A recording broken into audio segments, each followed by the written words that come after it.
Check, check, check, check.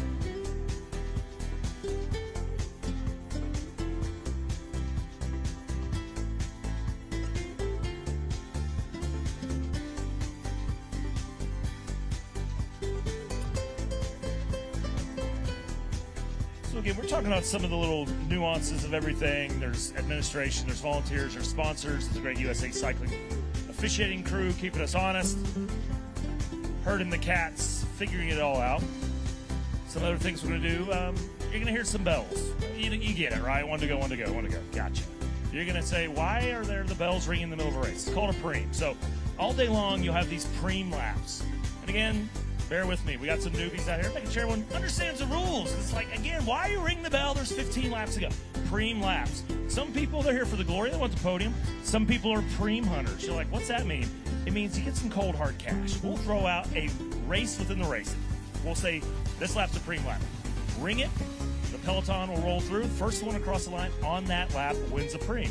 You're like, okay, gotcha. Sure, some money. No, I'm talking money. So in our Masters B race, we're going to have 2 different Preams with some of the great sponsors. Been here forever, since 2006, like Bicycles of Tulsa, Smith Farm and Garden. You'll hear us call those names out all day long. They are donating money for these Preams. 2 cash Preams here today in the Masters B race, $100 each. Hey man, you may not get on that podium. You get one of those Preams, it's more than made up for your registration fee. You can head up to Sound Pony, buy a beer with some of that Pream money. But again, you'll hear some of those laps, when you hear some of those bells in the middle of laps, that's the reason we have some Pream laps that we'll be doing all day long here on the 2025 edition of the St. Francis Tulsa Tough. Again, you should be staging right now, as 9 o'clock will be our start. You should be in the staging. 9 o'clock start. Jeff Mertz, our USA Cycling Race official, will be bringing them down momentarily and give some final pre-flight instructions as we send our first guinea pig of the day out onto this drying course down here at the Tulsa Arts District.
So again, 9 o'clock, we're moments away from getting this started. Some final, again, pre-flight instructions. We'll have those handled down here at the start-finish line by Jeff Mertz with USA Cycling. Right now, all of the course, the final buttoning up, making sure we got all the different sections set up as far as barriers, all the banners, making sure all the course marshals are out there. Everybody is set up. Again, make sure that's safety first. Again, safety, safety, safety. If you're in any type of EHS environment type deal, you always start your meeting. What's the first thing? Are we going to talk about profit? We're going to talk about sales? No, talk about safety. Very important to have the safety aspect. So make sure we get that buttoned up here. Last minute setup. Again, if you're just kind of joining us and maybe you're like, how many days do they race? 3 days. Oh, so do you have 3 different race courses, like 3 different barriers and start-finish line? No. They have a great team. I think it's Zooming is the team to do it. They move it. They set it up on Friday. When all the racing's done, they move it down here. And then when we're done here at the end of the night tonight, they move it down to the river. There's wheels for the start-finish line here. They wheel the start-finish line truss through the streets of downtown Tulsa from spot to spot from Friday, Saturday, to Sunday. So again, none of this is possible with all those great volunteers.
closer and closer to starting our first race of the day. We mentioned 79 racers on that registration list. Looking back at the Masters B here at the FC Tulsa Arts District in 2024, that podium was Matthias Steele, Elijah Baker, and J.J. Heineke. Did not see Steele or Baker on the Masters B start list right now. Keep an eye out there. We'll take a look through there. It could be because they moved up in the race of Masters A. We shall see. J.J. Heineke with Omnia. He is the third place finisher last year. He is on the list here today. As we are roll them on up, we are about to get underway here on day number 2 of the 2025 edition of St. Francis Tulsa. FC Tulsa Arts District Criterium. Going to hand the microphone off to Jeff. Some final pre-flight instructions.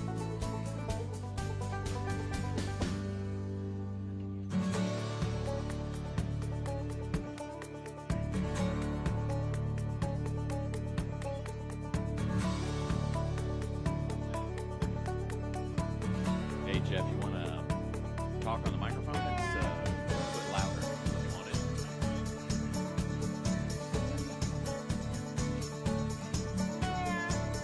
All right, gentlemen. We ready to race our bikes today?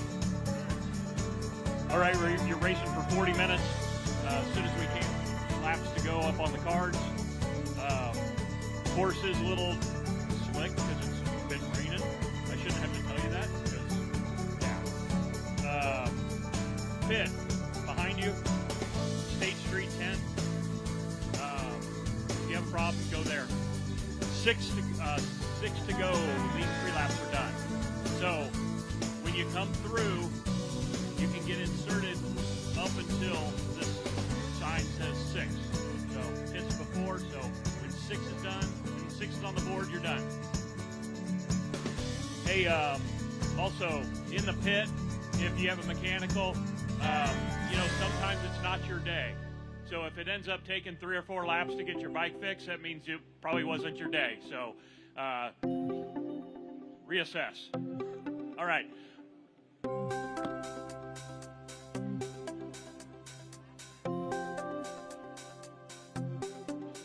I may have to give you like how many laps to go by hand because our lap card thing isn't working right. So yeah. I'll take care of you. Not my first rodeo. All right, hello. We ready to race our bikes? All right.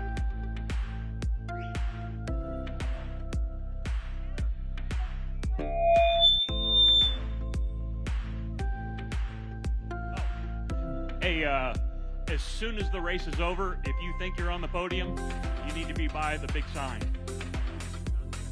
Think.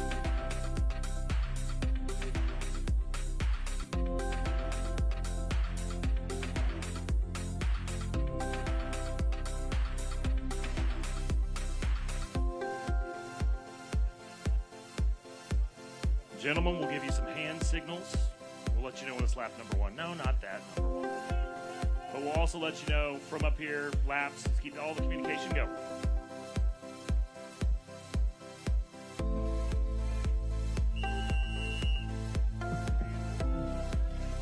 And we are underway. The guinea pigs of day number 2, the FC Tulsa Arts District Criterium, the Masters B, 40 plus, 50 plus, 60 plus, category 3 and 4, as we send them out on the road. Day number 2 underway here at the St. Francis Tulsa Tough.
Alrighty, lap number 1 done and dusted, and already a 2-man break off the front. Definitely saw first bid through. That's going to be Todd Swain.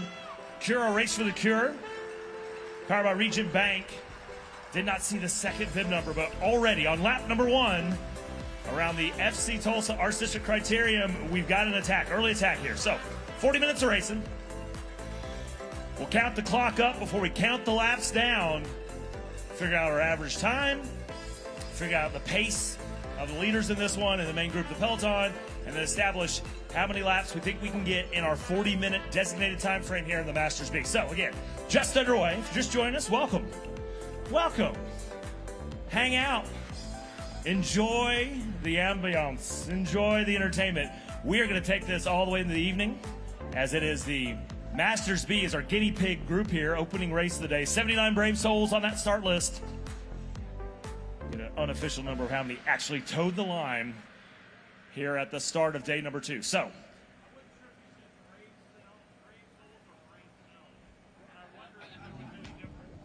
it's again, they are the guinea pigs.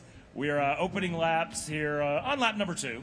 We'll get the cameras up and running. If you're here in person, you don't need the cameras. But if you have to go hang out at the house, you got to run some errands, have the TV on in the background, go to TulsaTough.com. You got the live stream there. Again, Quick Trip, one of our great sponsors. A lot of these different people, again, local sponsors, putting their money where their mouth is, supporting a race like this, going on since 2006. St. Francis, of course, been here from the beginning. Don Thornton bringing the pace car. So it's the Lexus that'll roll through here on lap number 2, race number 1. Here comes our lead moto. And again, that white knuckle coming down that hill past the Tulsa Theater. Everyone navigating that, I don't want to say with ease, but with definitely some, we'll just say some grace. All right, so bib number 732. That was the second person in that breakaway. That is Jason Evans, Veloce Racing, but now they've had some others join them. So it went from being kind of a little mini 2-man break. Now they're kind of coming up together. Again, we're going to get those cameras up and running eventually and kind of get, for me, so I can see the backside of the race. That's the one great thing. All the different sponsors, all the different just infrastructure here at Tulsa Tough is the Jumbotrons. You're able to see what's going on the other side of the race course. We have them set up all around here. This is the downtown L course, right? The drag race, little bit of a climb, not the climbs that you'll see tomorrow, right? There's 100 feet of elevation change every lap on Sunday. Not as much here, but you still have that little dig that you have to take when you head up the hill, called Sound Pony Hill, up towards the Canes Ballroom. Again, this is an L-shaped course, so you're going to have that little drag uphill, you're going to have the downhill, and then this long straightaway. So if you're down here right at the start-finish line, we're at the corner of Boston and Reconciliation Way on lap number 2. Next time we see the race leaders, they'll be finishing up the 2 and getting the 3. And again, we're still early on. It's a 40-minute race, 5 minutes in. But that being said, fastest corner in American crit racing, right? You come down that road, that left-hand turn, and it's 220 meters. So imagine a 220-meter sprint all the way down this main thoroughfare to bring us to the finish line. So we'll look back. Here comes the Don Thornton pace car. As we are early on, we mentioned Preams. We'll ring the bell twice in the middle of this one. 2 different Preams, courtesy of Bicycles Tulsa and Smith Farm and Garden. We'll kind of ease our way into that one. So again, welcome. Long day ahead of us. Glad you joined us early on as we watch our brave souls in the Masters B race.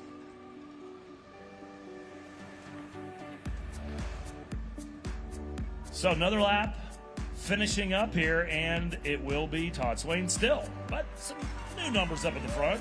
So we're going to have bib 751 and 754 joining them. That's going to be Wesley Morgan, 751, Methods to Winning, and David Platten with Blitz Racing CC. That race team out of Arizona, David Platten, bib 754, up in that top 4, along with Todd Swain with Cura. And then also with Jason Evans, Veloce Racing, coming out of Oregon. Again, you look at the registration list all weekend long. This is a national and international event, especially if you looked at the men's pro race last night.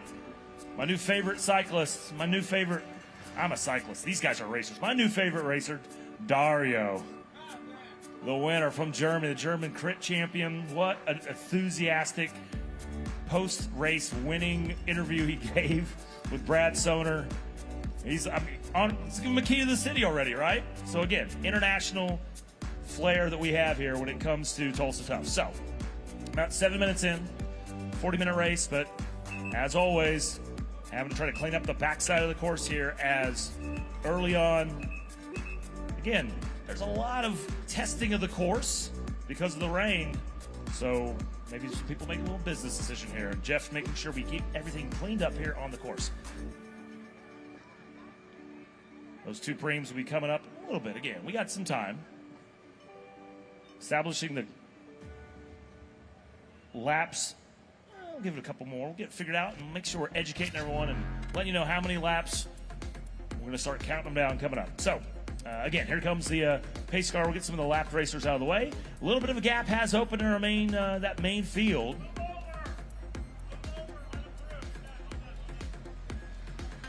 As they were coming to the line here, little mini breakaway. So 3-man break. Tulsa Wheelman, that's Corsi, going to move to the front. And then the other two members who had joined that break, or the front last time, David Platten and Wesley Morgan. So, Corsi with Tulsa Wheelman, Platten, and Morgan. That's the 3-man break right now. They've opened up a couple bike length gap there, a couple seconds on the peloton. Early on, only 8 minutes into a 40-minute race. But again, because of some of the conditions on the course, there's probably some decisions here that maybe if you let a gap open up, there may be some people not wanting to close it down, especially if it's on a turn or some of those quick turns.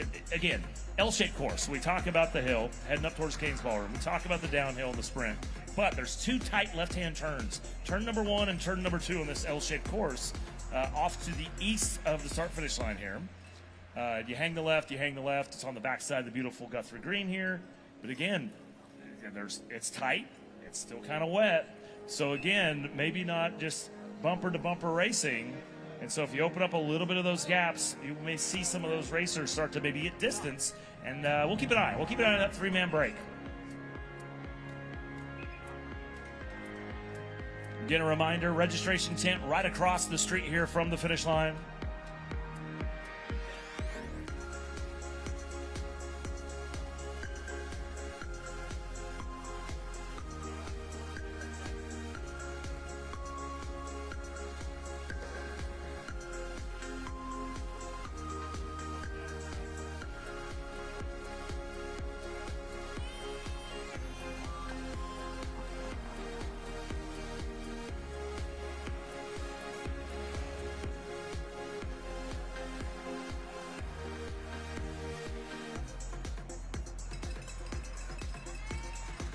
Alrighty, near the 10-minute mark.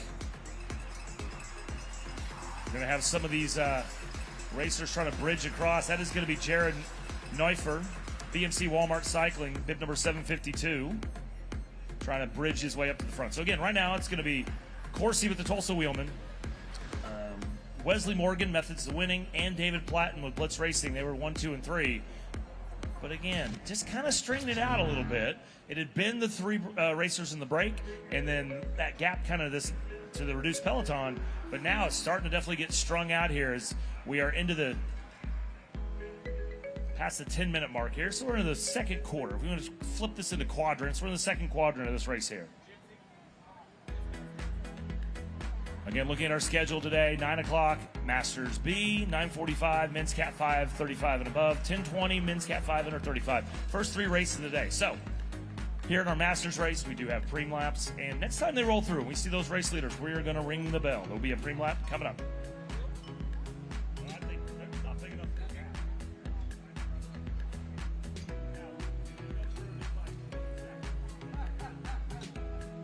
Alrighty, so next time around, we are going to do a Pream lap. We're just trying to establish, again, it wasn't too big of a gap, so I think we're just going to Pream the whole field. But again, what has maybe happened on the backside of the course? Again, getting those cameras up, get a little more of a view on kind of what we see there.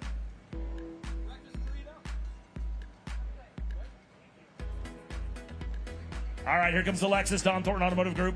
Oh, yeah, they're all back together. We're going to ring them up here. This will be a Pream lap, Pream lap, Pream lap. That 3-man break has been brought back in.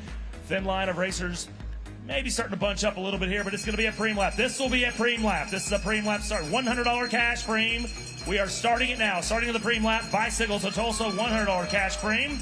Good fortuitous timing for Cure Race for the Cures, Todd Swain. As maybe he had a little ESP there. Todd Swain. The reason I say that is Todd, co-owner of Bicycles of Tulsa, and this is a Bicycles of Tulsa cash Pream. So, like I said, a little ESP action going there. So, Todd Swain making the attack. We'll wait to see if he holds everyone off because he's trying to win that $100 cash Pream. Maybe he had that feeling it was coming up, or it was just a great move. He was very active early on in this race. First couple laps, he was definitely pushing the pace, and then it dropped back in early on, of course, in this race, back in the main field. But now making that move, there was a long, thin line of racers coming on that final lap when they made their way down the hill. But when they turned, it kind of slowed down a little bit. For being the fastest turn in American crit racing, it kind of slowed down a little bit. Maybe a little caution due to the weather or some of the rain on the wetness on the course. But a perfectly timed attack. So we'll see, is he able to carry that on as far as winning that $100 Pream. Again, it's a $100 cash Pream. It's a Pream lap, Pream lap, Pream lap. Next time we see the Don Thornton Automotive Lexus, next time we see the Lead Moto, the first racer behind them that's not a lap racer. I know there's a lot of administration legalese. I'm giving you the terms and conditions. Get it all out of the way now, early on in the day. But the first racer behind that Lead Moto, out of that front group that crosses the line, will win a $100 cash Pream, the first Pream of day number 2. So we'll look off to the west. Here comes the Lexus. Here comes the thin line of racers. 220 meters. That's the sprint time, or sprint distance, that is. And there's going to be new names and faces making their way to the front, trying to take this $100 cash Pream. Coming to the line. That is too close to call. We'll have to wait for the official.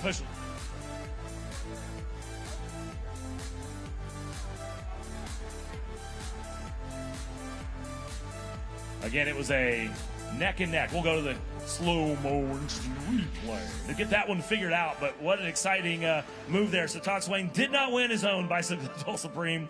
We'll have to get the number of the racer and recognize him who did win it. A two-man break from the front. Or not two-man break, a two-man head-up sprint there at the end. So John Gallagher keeping us honest. He'll go to the slow-mo instant replay to figure out who won our first Pream of the day here on the FC Tulsa. So it's a name that we called 754. That's David Platten, Blitz Racing CC. Wins the first Pream of the day. 754, racing from Arizona. Blitz Racing CC, bib 754. $100. That's gas money for the drive back to Arizona. His cheering section's exciting. They're thinking, what can we buy with $100? So, cleaning up the backside of the course. Again, 79 brave souls on the registration list. But again, here in our Masters B, it's the first race of the day. There's still some water in the course. So again, tell you what, making some business decisions. Maybe you don't want to follow wheel that tight. Maybe you don't want to take a different turn or angle on some of the those kind of really fast turns on turn 1 and turn 2 or coming down the hill. So again, opening up those gaps and then getting spit out the back. And again, got to make sure we keep this safe with all the different racers on the course. So that being said, we are looking at just making sure it's a safe course, right? We're going to get down to like the business end of this as we're now 15 minutes into the 40 minutes and make sure it's all those racers not getting lapped up there. So again, congratulations to the Pream, 754. That is David Platten, our Pream winner. All righty, moving back to the front, that will be Jared Neufert, BMC Walmart Cycling Team. Right now, if you're in the 750s, you're at the front. Kind of just interesting thing here, right? I mean, you look at all the bib numbers. So with our Masters, they're going to be racing in multiple categories today. So the bib numbers are set up for each of these different categories and everything else. Here in our Masters B race, you're going to see anything in the 200 series all the way up to the 700 series. But we have spent most of the time in the 750s, right?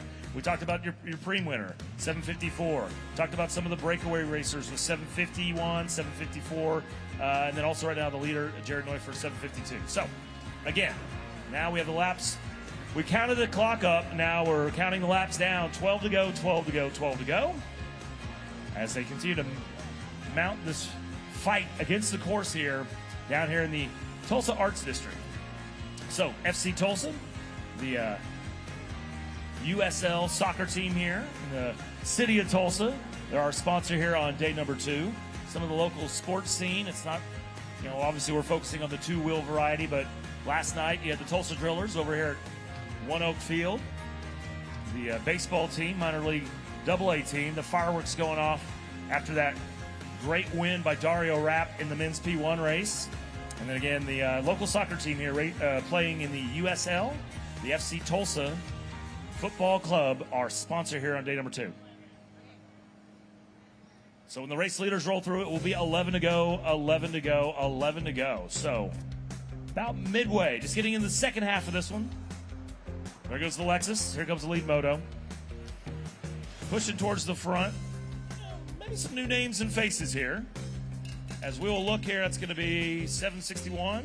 First time we have called Aaron Wright's name with Heretic Racing. He was active last weekend in Norman at the Maverick Criterium. A new race on the Oklahoma and USA Cycling calendar is a 2-day race down the historic University of Oklahoma campus corner on day number 1, and the downtown Thunderbird Crit on day number 2. Aaron Wright, local Okie, racing with Heretic Racing, was pretty active in his races last weekend at the Maverick Criterium. Kind of a warm-up for some before they made the trip here to Tulsa here for the Tulsa Tough weekend. So, at the front, though, we talk about the 750s, bib number 750s.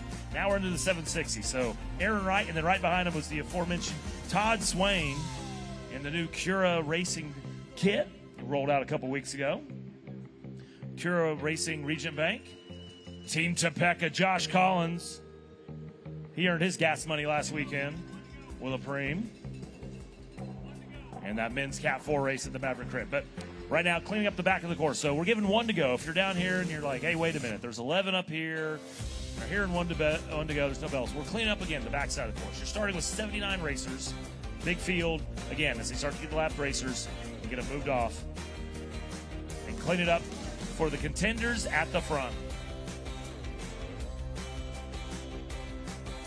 So again, the sponsors, the lead sponsor since 2006, the St. Francis Health System. We already talked about FC Tulsa. Again, you got to say thank you to the William K. Warren Foundation, Williams, Rocks Tech, Tulsa Bone and Joint. We've already talked about Don Thornton. They're going to get their money's worth, as we're going to be calling that pace car all day long. We're rolling out the Lexus now. They'll have a Cadillac. Should have a Jaguar later on. A little car envy going on here. As we now show 10 to go, 10 to go, 10 to go, 10 to go. Todd Swain back in the front. Now a new one moving to the front. That is Jonathan Gardner, Salty Dog Cycling, bib number 733. So, after having it, bib numbers in the 750s, we're back up to some of the 760s here. We talked about Aaron Wright and Todd Swain. And then down there, bib number 733, Jonathan Gardner, Salty Dogs.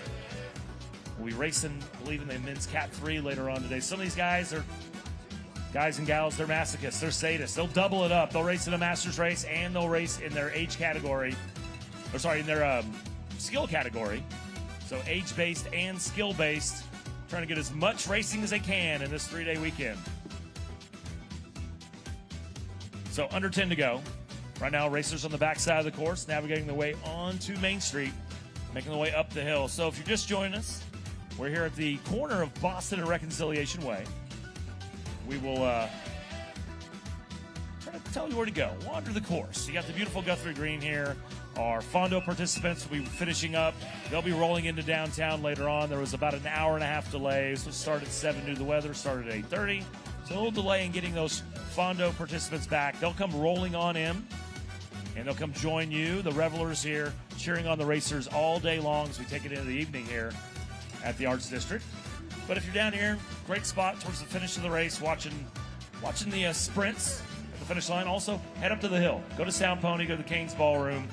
Head on down. If you want to go watch the start of the sprint, it's a 220-meter sprint when you turn that left turn onto Reconciliation Way.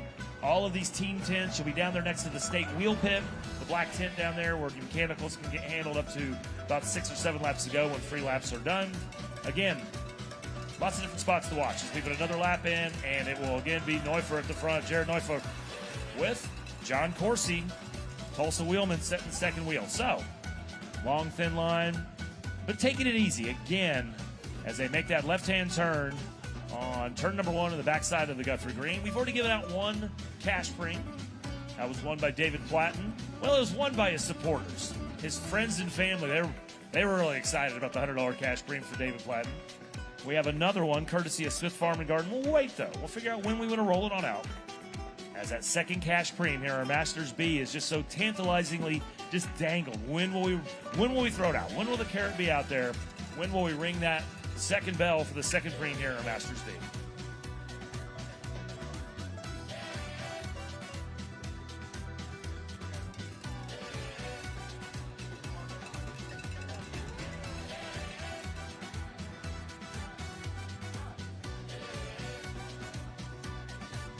Again, a reminder, if you're walking around the course, appreciate you being down here, but make sure you're paying attention to the course marshals. You see the day glow yellow shirts with our 2025 theme of Fly Over This.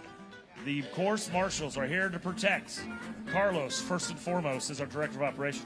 But no, first and foremost, here to protect the racers. They're working harder than you are. Appreciate their workspace. Make sure you're only crossing in designated crossing spots and only at the behest and approval of our course marshal.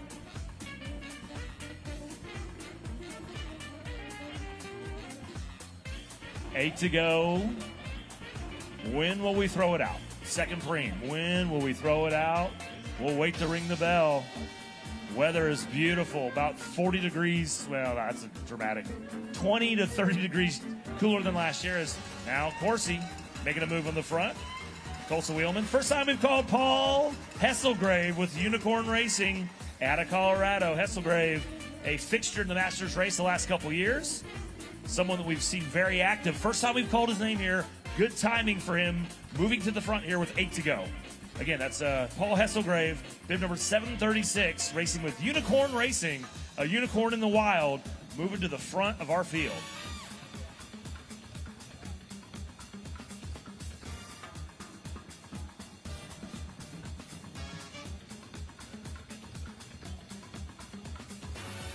And that, ladies and gentlemen, is for this Moral Park. Moral Park. 10 my performance of Mystery and Magic at the high school auditorium. Tickets only $50. Only $50. Only $50.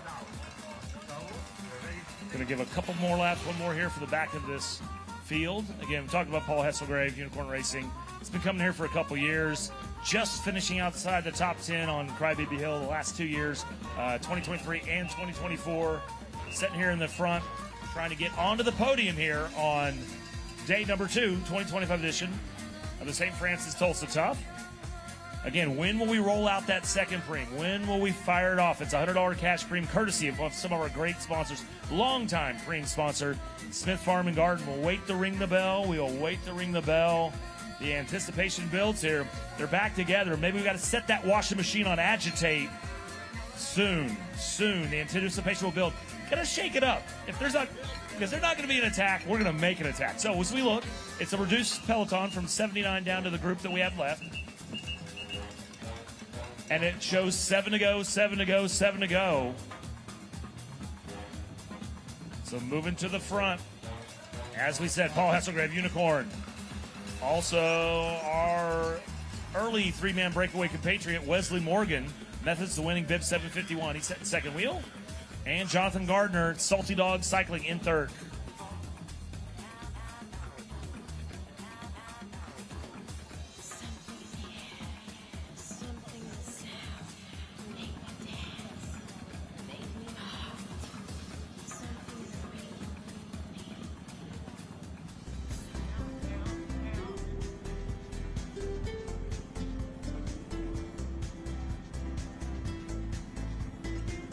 Alrighty, so they're on the backside of the course. They got the Jumbotrons. They may be able to hear my voice. But what will they think we're talking about? Are we going to talk about that second Pream? We just may, as we are now down to 7 to go, 7 to go, 7 to go. Free laps will be ending at 6. Again, we'll be ringing the bell all day long in the middle of the race. You're going, man, you guys are crazy. It doesn't say 1 to go. What's going on? Preams, Preams, Preams. Cold hard cash. So a reminder, we can say thank you to all these great sponsors, everyone making this possible. Also, get some gifts, right? You get the glory sitting on the podium. Also, if you're in first place at all the races, you get a pair of great racing sunglasses, courtesy of Kuro.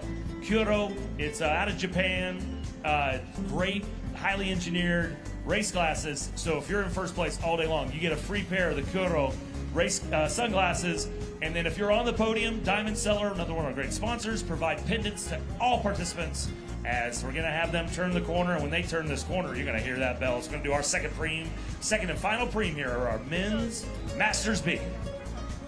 So, the much reduced peloton, come along. We're going to ring that bell. It's a Pream lap, Pream lap, Pream lap. Ring the bell. It's a Pream lap, Pream lap, Pream lap. Coursey, Tulsa Wheelman making the timing here as he's opened up a little bit of a gap. It's a Pream lap, Pream lap, Pream lap. $100 cash Pream, $100 cash Pream, $100 cash Pream, courtesy of Smith Farm and Garden. Long time supporter of the St. Francis Tulsa Tough. Long time Pream provider. Between Bicycle to Tulsa, Smith Farm and Garden, there's thousands of dollars. I don't know, you make it to like hundreds of thousands of dollars since 2006 that they've been giving out $100 at a time. A little bit higher value later on, the higher categories, but right now, $100 here on the line as it's a second and final Pream lap. As we get down to 6 to go, we should be down. We're probably out of free laps. So again, if you have any type of mechanical or a crash, it's on you. You got to just chase. So again, a Pream lap is what we're on right now. It was John Coursey, Tulsa Wheelman, who made a little bit of a mini attack. He was only about 2 seconds up, maybe. Second and a half off the peloton, but fortuitous timing, we shall see. But as we wait for our peloton to make their way back down the hill and on to the 220-meter sprint on Reconciliation Way. So we talked about Curo being the official sunglass sponsor. Also, some of the other great sponsors providing the apparel. Moo Apparel, their official jersey sponsor of both Tulsa Tough and the ACE, which is the Fondo competition when you're trying to get 100 miles in 5 hours.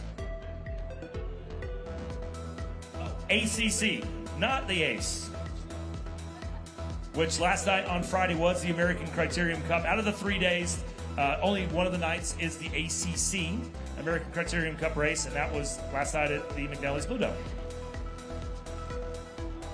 So we'll have the juniors racing ACC today for the men's pro and women's pros last night, juniors today. So again, Moo Apparel, official jersey sponsor, as taking the Pream will be the Unicorn in the Wild, Paul Hesselgrave, Unicorn Racing out of Colorado. As we said, we've called Paul's name. He's been racing down here in the Masters race year after year, finishing just outside the top 10 in 2023, 2024. I think he's a Pream hunter. I believe he's won a couple Preams in years past as Hesselgrave, as he takes that final Pream of our Masters B, $100 cash Pream, courtesy of Smith Farm and Garden. So, out of the way, no more Preams. When you hear the bell next, it's going to be the final one to go. As we're now under 5. Next time they roll through, another lap comes down, and another, and another. So as we get to the business end of this one, and you're down here, get off your duffs. Most of you aren't sitting down. Get to the barriers, cheer on the racers. Let them know how much you appreciate how hard they're working here as we get to the business end. Under 5 laps to go here in our Masters B race.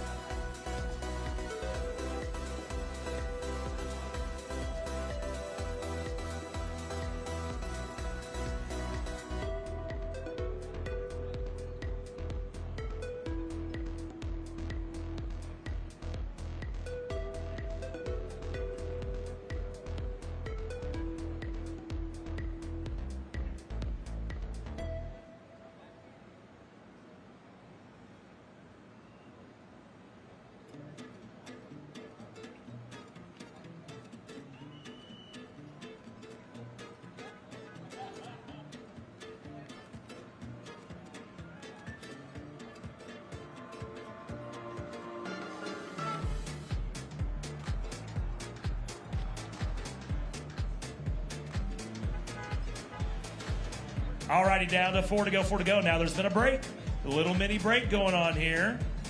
As the first time we're going to call Centier Racing, that is Kenny Stringfellow Jr., 758 Centier Racing Team.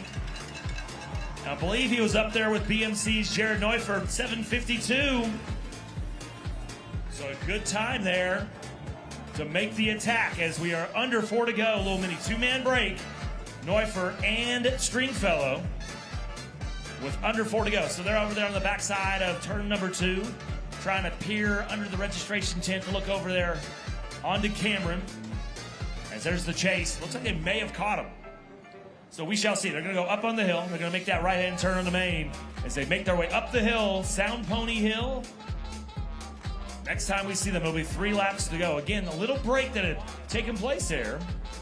Neufer and Stringfellow, but maybe already gathered up after those first 2 turns on the backside of the Guthrie Green.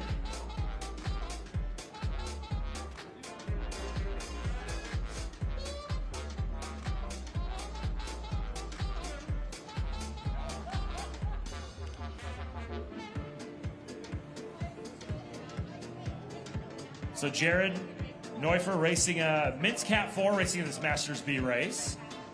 Coming out of the natural state, out of Arkansas.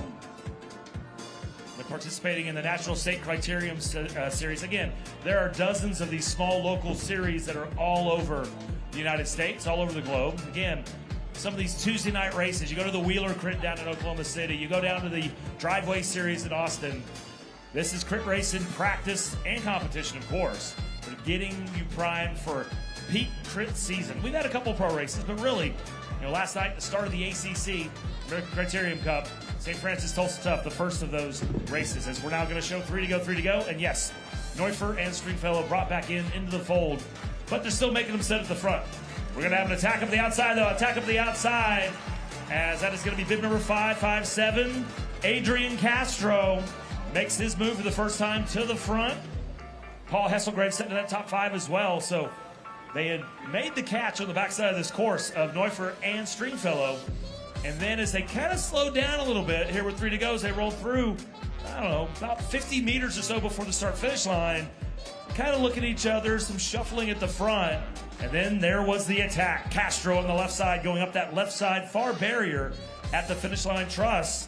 Adrian Castro, Adricus, I think that's the race team, racing out of Texas, Adricus race team. So on the backside, we'll see if he launches that attack, and we'll see if they counter. Again, looked like they were already starting to get on his wheel. Paul Hesselgrave with Unicorn Racing, a couple others. Maybe that was also maybe Wesley Morgan as well up there. So, again, being active, trying to counter these races, these attacks, the little mini breaks here, as that 3 to go. Again, with the way the race course is kind of set up, it's a reduced peloton. We've had to pull off all the lapped riders. So a much reduced group from the original 79. And guess what? There's still just some slick spots on the course. So you maybe aren't as aggressive in certain sections. So if you can make a little bit of a break, do you extend that break and suddenly maybe just be in the free and clear? We shall find out. Next time they roll through, it'll be 2 to go. So it'll be the penultimate lap. It'll be 2 to go. When they roll through 2 laps to go, get to your feet, cheer them on here. 2 to go, as they've all come back together here.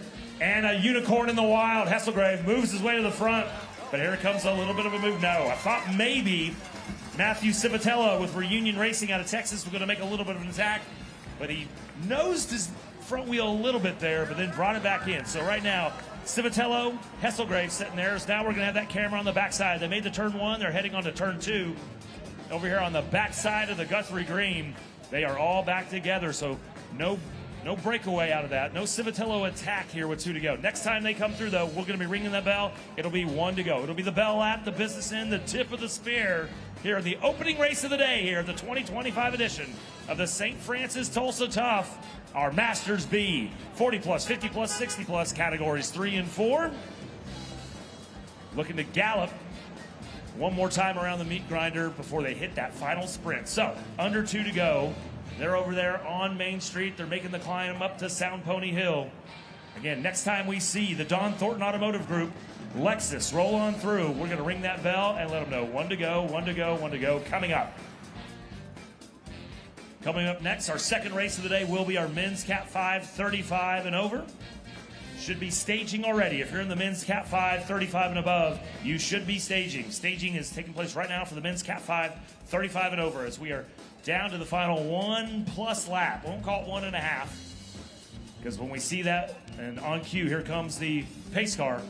When we see the peloton, we're going to have them hearing bells as we're going to ring it. 1 to go. Here comes the Lexus with Don Thornton. Here comes the lead moto. And here comes a accelerated peloton as they are upping it, and it's one to go, one to go, one to go, one to go. Gentlemen, one to go, one to go. Final lap, final lap. Let's ring that bell, let's ring that bell, let's ring that bell. One to go, one to go, one to go, one to go, one to go, one to go, one to go, one to go. Moving his way to the front, that is going to be Bradley Large, Blitz Racing out of Arizona. Teammate of our first Pream winner, David Platten. Is it a team tactic there? Is he going to try to bring Platten to the line? We shall see. But right now, that's the first time we had called Bradley Large's name. As he looked up and suddenly he was at the front of the race with one to go. Final lap, final lap, final lap. So again, this is the L-shaped race course here in the Tulsa Arts District.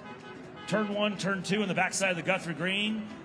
Not the hill that you'll see on Sunday, but definitely something that will drag the watts out of your legs. The hill up towards the Canes Ballroom.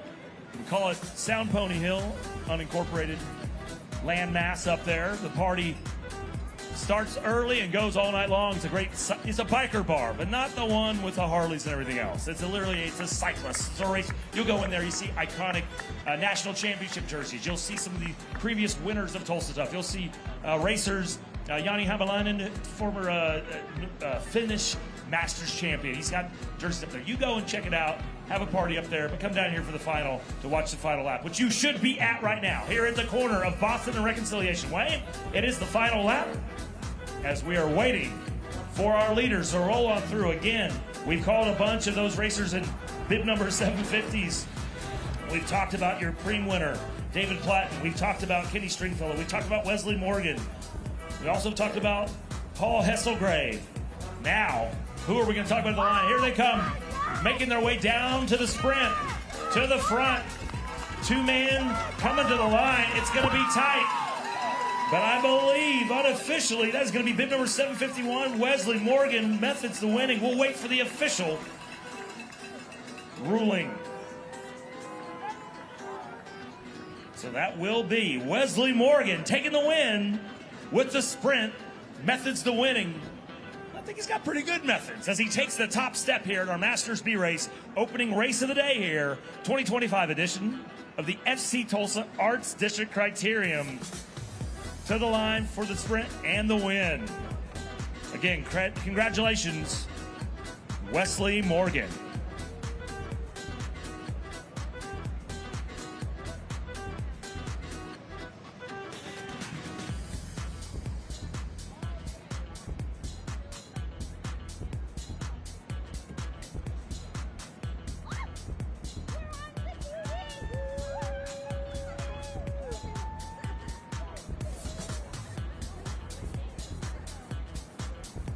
All righty, an exciting finish there as they came to the line. Two-man sprint, won by methods to winning.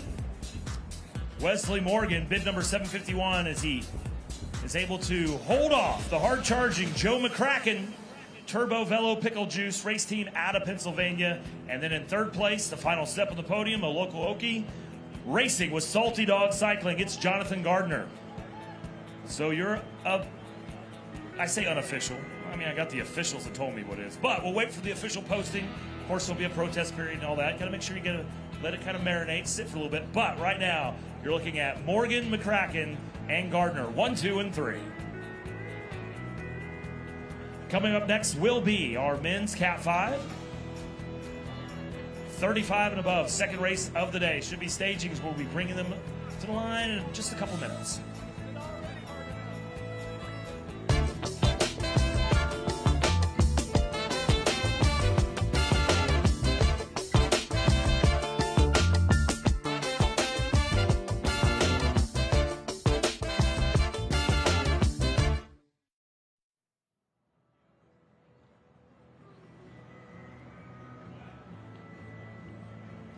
So we will bring up our men's Cat 5 over 35, our next wave of the day.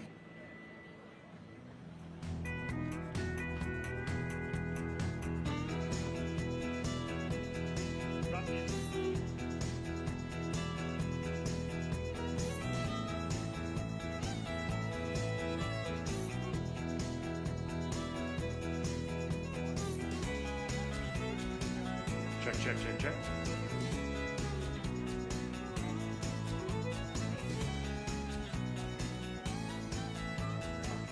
Next race, our men's Cat 5 over 35. We'll get some final pre-flight instructions. Hand it off to Jeff Mertz.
Final few seconds before we get the second wave of the day started. Starting on the whistle. Men's Cat 5 over 35. 30 minutes of racing for glory, bragging rights, and we'll have some merch. That's the merch. And we are underway. Men's Cat 5 over 35. 21 racers on the start list. We'll roll them on out as we get started on race number 2.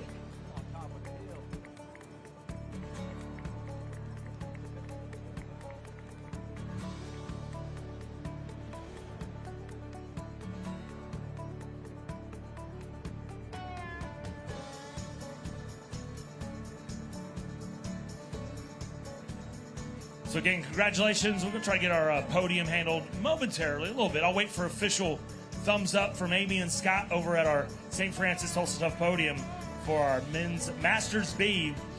But taking the win, Wesley Morgan, methods to winning, coming out of L.A., looking at some top 10 finishes last year, like in the L.A. circuit race, and then making his way out here, Tulsa Tough, for the 2025 edition, Tour of Marietta, also back CBR Dominguez Hills, a couple of these other races. Been very active in the California race scene and making his way to the top step here at the St. Francis Tulsa Tough. So, opening lap right now. It is our men's Cat 5 over 35.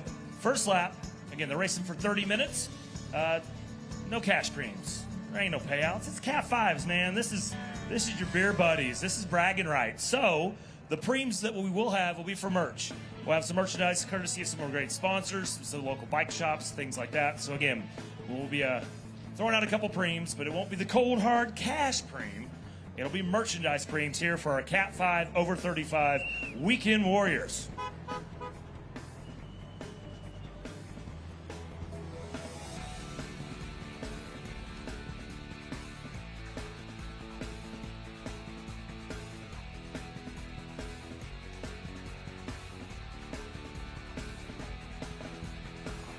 Alrighty, first lap about to be done and dusted. So, making his way to the front, that's going to be bib number 908.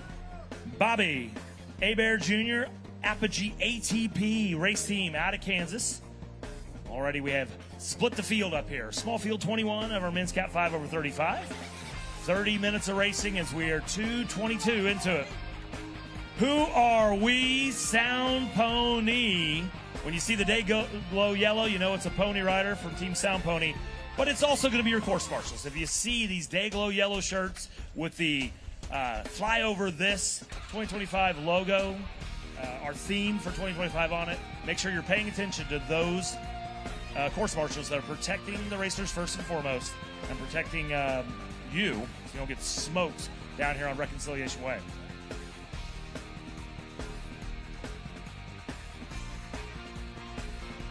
Alrighty, so without further ado, we'd like to recognize our Masters B podium. The opening race of the day, the guinea pigs who found out where those wet corners were and how tacky their tires were. So looking at our podium, first making his way with the Salty Dogs cycling team, a local Okie, in third place, Jonathan Gardner. Racing out of Pennsylvania with a hard charge to almost get to first place but finish at the second step with Turbo Velo Pickle Juice Race Team. It's Joe McCracken. And showing us he knows the methods to winning. Making his way to the top step from California A, it is Wesley Morgan taking the win in our Masters B. Your 1, 2, 3, Morgan, McCracken, and Gardner, your Masters B podium, the opening podium of day number 2 of the 2025 St. Francis Tulsa Tough, the FC Tulsa Arts District Criterium.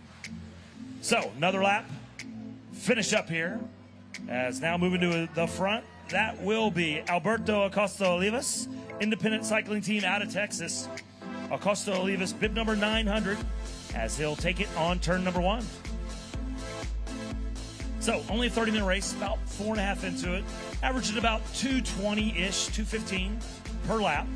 That second lap faster than the first as they kind of figure out the course and figure out where the tires are definitely going to be a little loosey-goosey compared to some of the other corners. So we'll see if they maybe take a couple more seconds off. But again, we're going to count the clock up, and then we'll start counting the laps down.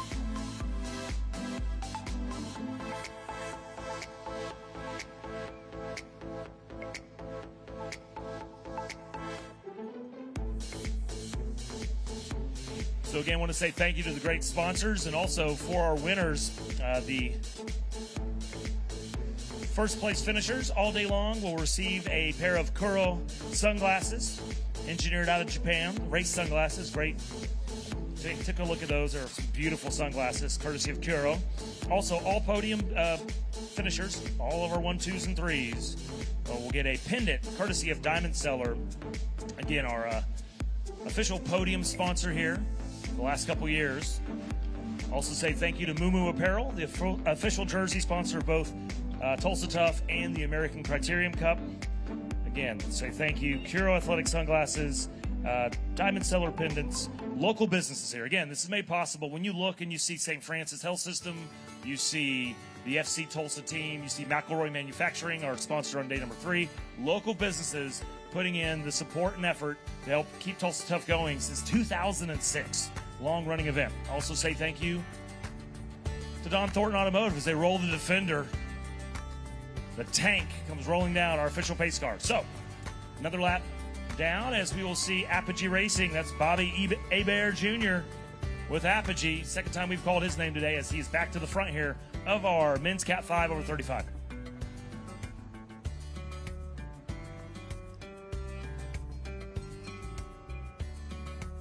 So 6.5 minutes in, a 30-minute race. So you looked, we raced 30 minutes here in the men's Cat 5 over 35, and we'll also race 30 minutes in our next race, which is the men's Cat 5 under 35. So weekend warriors, older and younger.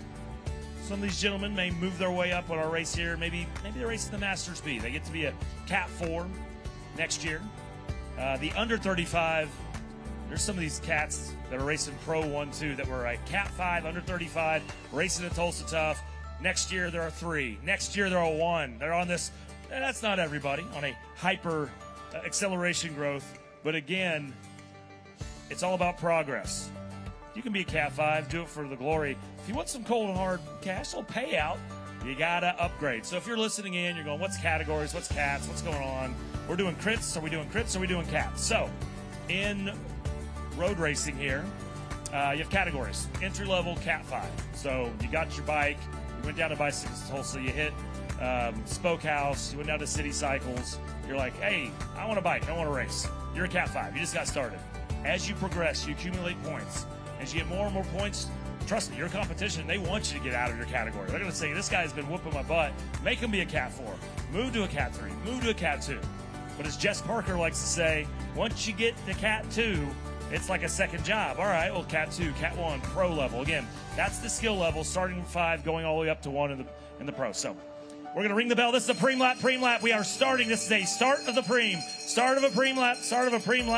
As that'll be Yosfini Valdez, Big Yovi out of Texas. Yosfini Valdez, race team Big Yovi out of the state of Texas, bid number 920. Pream lap. It is a Pream lap. First of our 2 merchandise Preams, as we're going to send him off on the course on the backside of the Guthrie Green. A Pream lap here in the Cat 5. Again, it's all amateur, so no money. We don't do the cold hard cash, but we do hand out the merchandise. So there'll be a merchandise gift for whoever wins this lap. Again, it's the race within the race. It is the first of our 2 Preams here in our men's Cat 5 over 35.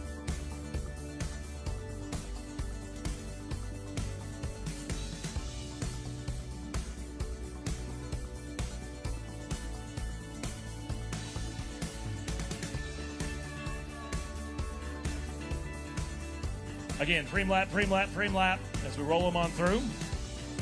So we talked about, again, all the great sponsors. We mentioned St. Francis Health System, Don Thornton, and keeping the races going with those pace cars. So we got the Defender rolling out right now. Also, look at Williams, Roxtech, Tulsa Bone and Joint, Aon, Quick Trip. Again, Quick Trip helping out with our live stream. If you're hanging out here and you have to go, I'm sorry you have to go. Wish you'd come back. Wish you'd stay all day. But that being said, you got to go. Go to TulsaTough.com. Check out the live stream. You can watch the broadcast all weekend long at TulsaTough.com. Quick Trip, one of the great sponsors, helping with that. As this is a Pream lap, so the first person across the line on this lap will win a merchandise gift. As we're waiting for race leader, I believe, coming to the line for that Pream, it will be bib number. Nope. So that is Alberto Acosta Olivas, independent cycling team out of Texas. Alberto taking the Pream. So it's kind of interesting there. He was there with Josvani Valdez. Valdez was on his wheel. Maybe a little confusion to not make the sprint, and it allowed Acosta Olivas to take the Pream as he wins the merchandise. First of our 2 Preams. We'll throw the other one out. We'll wait a little bit because we're just now we're into the second third of this race.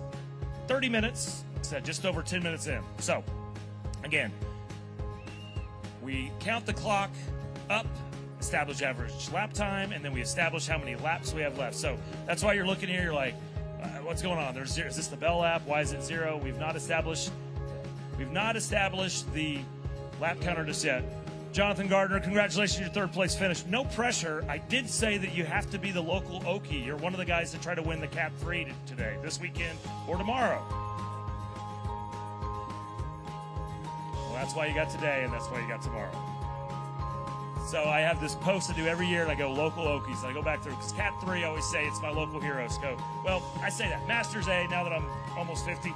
But Cat 3, that's a local hero, right? So the list of Oklahomans that have won, you go back, 2013, Skylar Mackey, Norman Bridgehitter, 2014, Andy Chastain twice in 2015, Zach Pfaff in 2015. You start going through this who's who.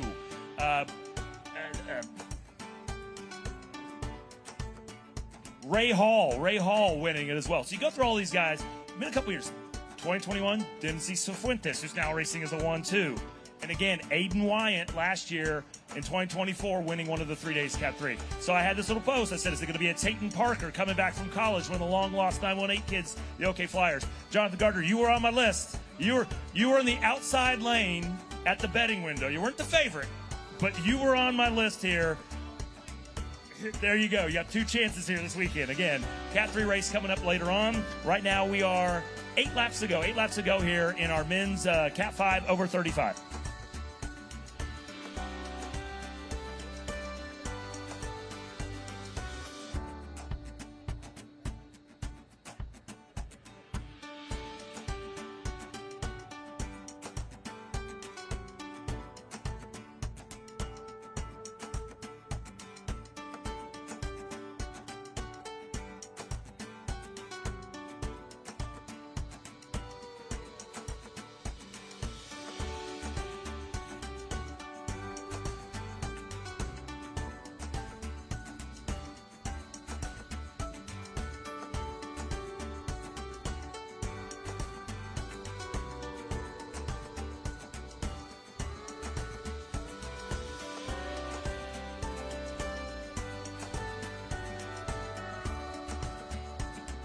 Alrighty, so under 8 to go, that is. So we look on, again, thank you to all the great support. Quick Trip providing us the visage here, the Jumbotrons, the live streaming. So we're able to look down Reconciliation Way. This camera angle right now on the screen heading east to west, off towards the Tulsa Theater. Again, you still see some of the water still out in the course. It was a deluge. It's been a wet couple months. Alrighty, we're going to do, let's ring the bell. Second to last Pream is we're going to be, second and last Pream. All right, another Pream lap. This is a Pream lap. It'll be a Pream lap. Merchandise Pream, merchandise Pream, merchandise Pream. As it's a Pream lap, Pream lap, Pream lap. This is a Pream lap. Second and final Pream lap here for merchandise in our men's Cat 5 over 35. Had some lap riders in there, so again, there's going to be kind of 2 different groups. There's going to be 2 racers off the front, and then your 3rd through 5th, they're coming up to a couple of the lap riders. But right now, at the front, again, it's going to be the 2 racers who are competing and sprinting it out. Well, one of them was sprinting it out.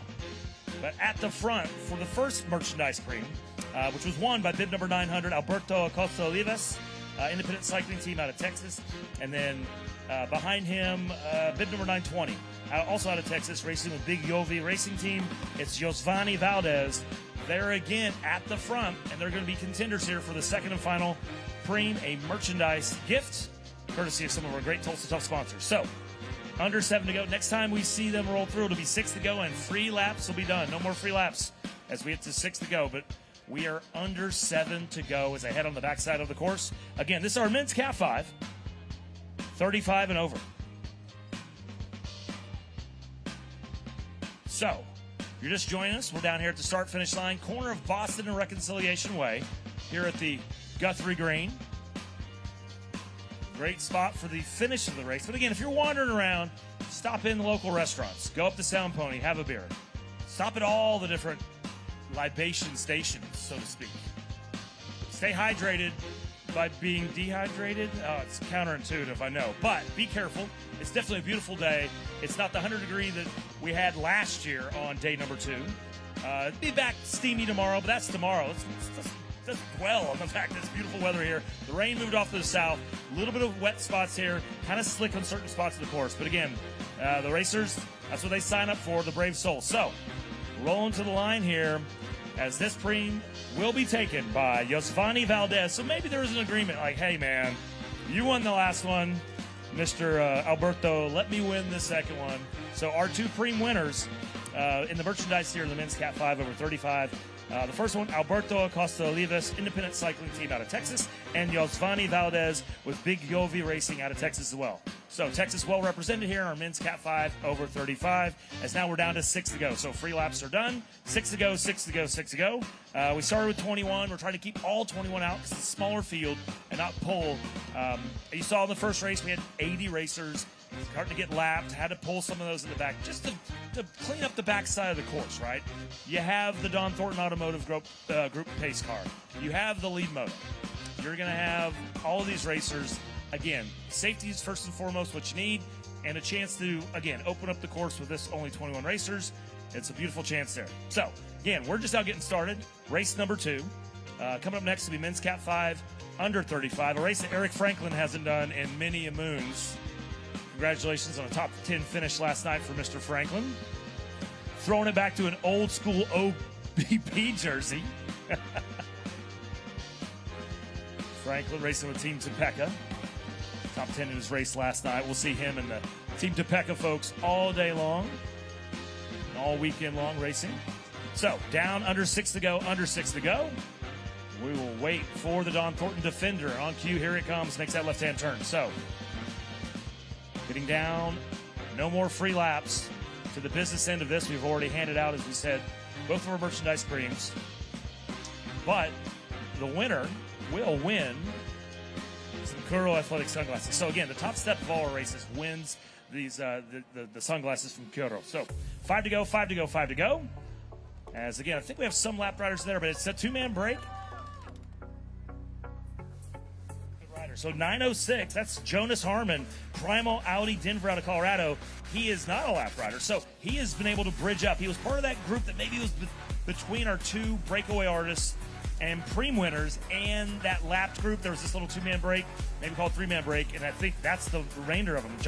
John Steiner, 917, and Kenneth Jackson, 925. They had been in that group with 906, Jonas Harmon. So Harmon leaving Steiner and Jackson and has bridged up. So now with 5 to go, 5 to go, 5 to go, it is a 3-man break at the front. Alberto Acosta Olivas, Josvani Valdez, and Jonas Harmon racing out of Colorado. So the 2 Texans and the Coloradan are at the front of this one as we get down to 5 to go.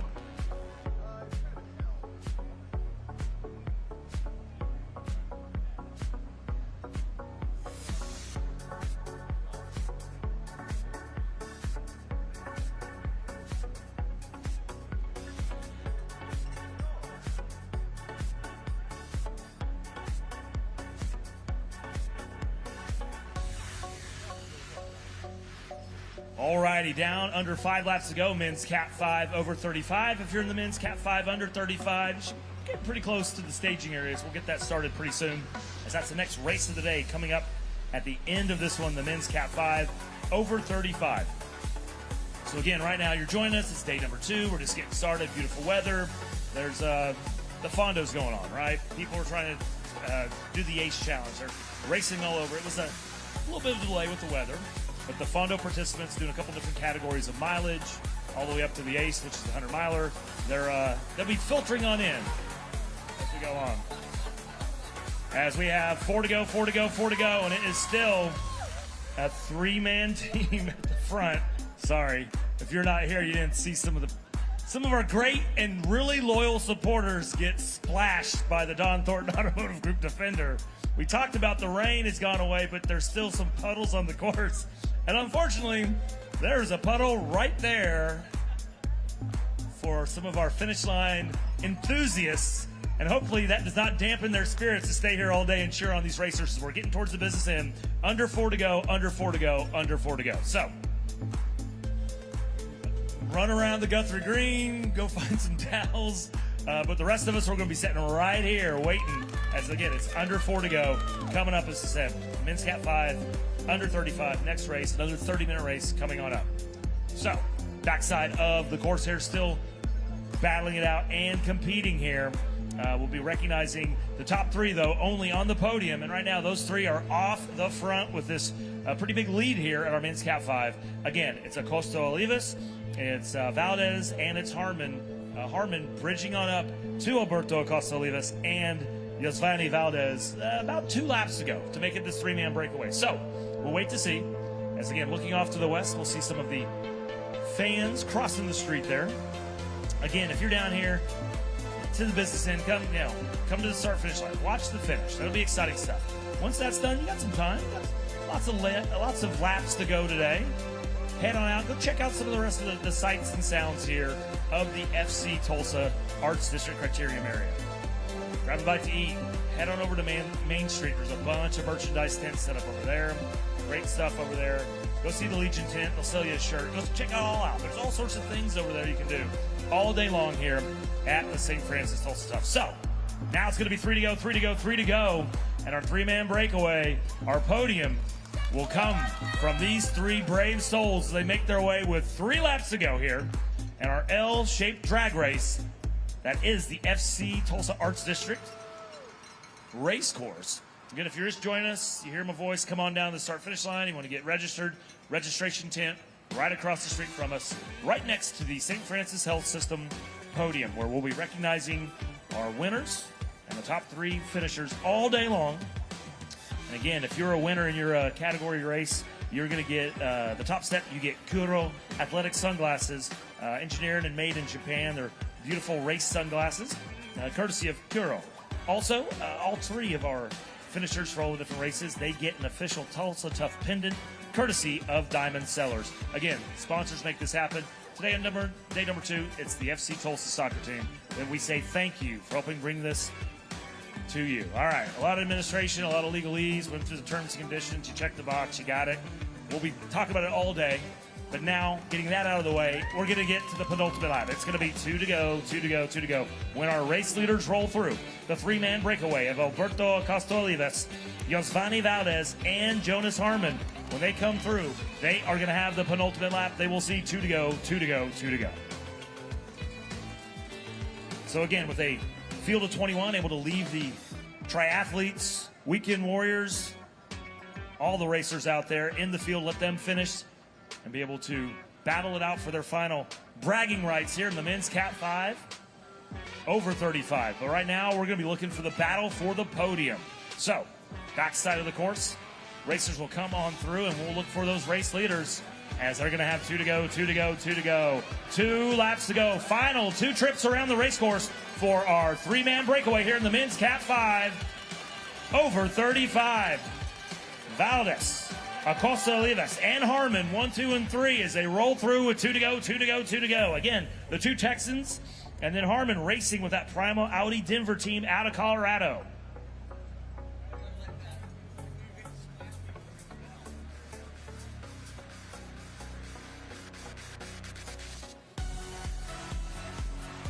So again, we will wait as they continue to filter on through here. 2 laps to go, 2 laps to go, 2 laps to go. So the 3-man breakaway, we see them up Boston here.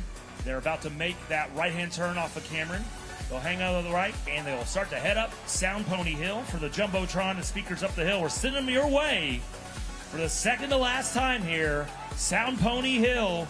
Racers are heading the way. Three-man breakaway looking to take the win. Who will it be? They've been off the front for a while in the form of Alberto Acosta Olivas and Josvani Valdez. Jonas Harmon had bridged up around 3 or 4 laps ago. Plenty of time to recoup, set in the wheel, save the watts, get your heart rate back down as they are staying together, really working together. Last couple times through, we've seen them kind of rotate to the front, even though it looks like Harmon maybe's been sitting on the back a little bit, maybe kind of playing a little game, save a little energy. We shall see. As the next time they come through, it'll be the final lap.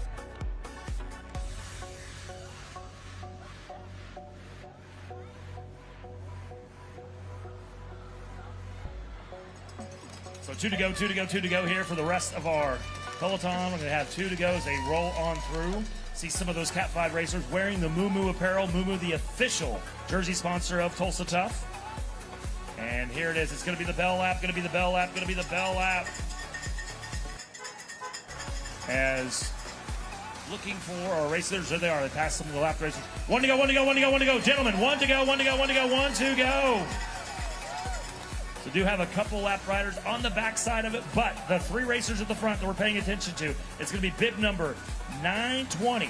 Josvani Valdez setting in second wheel. That is going to be 900. Alberto Acosta Olivas, and setting in the third wheel, bib number 906. Jonas Harmon, your 3-man breakaway, looking to take all 3 steps here of the podium. But who will be on the top step when we finish this race number 2, the men's Cat 5 over 35? So, little Jumbotron there, looking down the hill from the iconic Canes Ballroom, down towards that little confluence of Main Street and Cameron. That intersection there, here comes the Land Rover Defender. There are a couple lap riders hanging on the back there, but it's the 3 at the front. Acosta Olivas, Valdez, and Harmon that we're going to keep an eye on here, as they're going to roll on through. Acosta Olivas, racing age of 36. Jonas Harmon, racing age of 44. And Valdez, the young racing age of 49. The 3-man breakaway as they make that left-hand turn. The shadow of 244. They'll take it to the right curb there, and they're about to make that second to last turn here. So make that left-hander. So they're right now opposite corner of us up here. They're going to make the left-hand turn for the downhill section here that's going to take them down to what they call the fastest left turn in American cyclocross racing. That turn in front of the Tulsa Theater for the 220-meter gallop, the final sprint here at the FC Tulsa Arts District Criterium here, day number 2. So we'll look. Here comes the Defender, the Land Rover, courtesy of Don Thornton. Here comes, that's going to be some of the lap riders. And then here comes your 3. The 3 leaders are in that group with some of the lap racers. A little bit chaotic here as they're going to make their way to the line. Here comes the sprint. Living a Rocky Mountain high, taking the win. That will be Colorado's own Jonas Harmon. Again, a little chaotic coming out of that lap riders as he made his way to the front.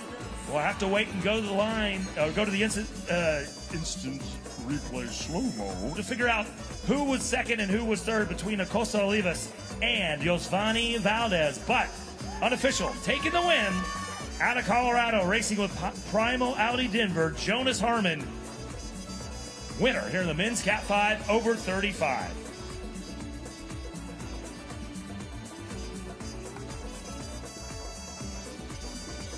As we'll take a look at the Jumbotron here, replay there. Again, watching Harmon, had a couple bike links there.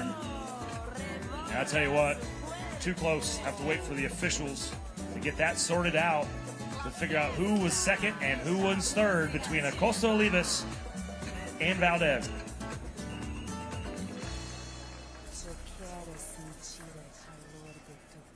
And right on cue, John Gallagher, keeping me honest so I can stop lying to you folks and give you the hard truth.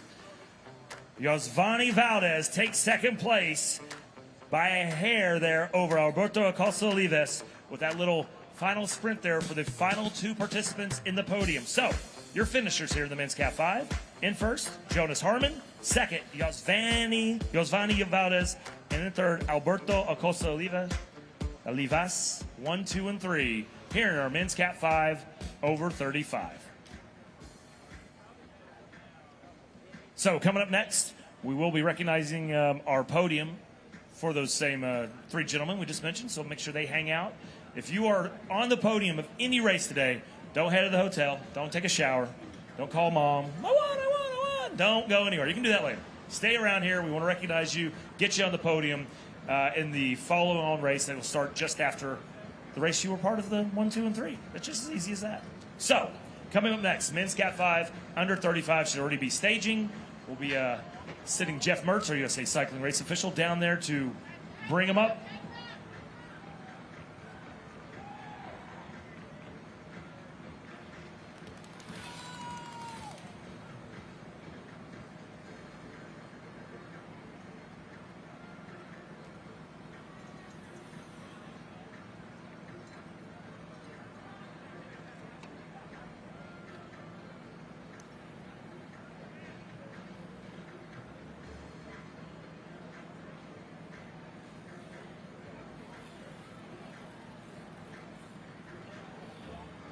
Alrighty, again, be very careful.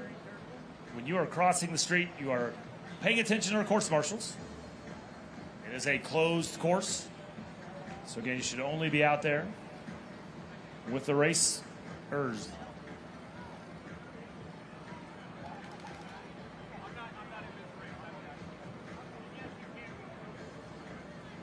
Alrighty, come up next will be our men's Cat 5 under 35.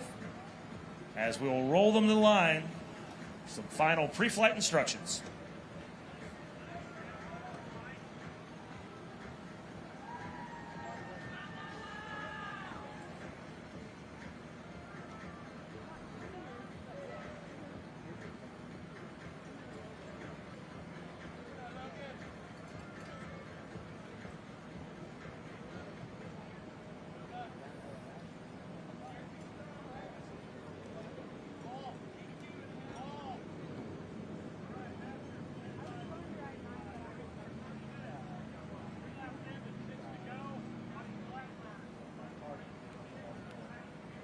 Sorry? Yeah. Okay.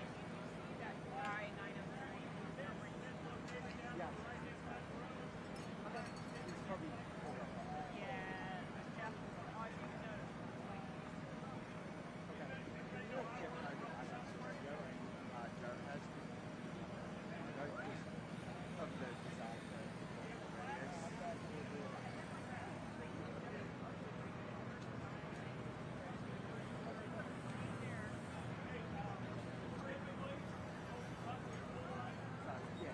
No, only Joe has one.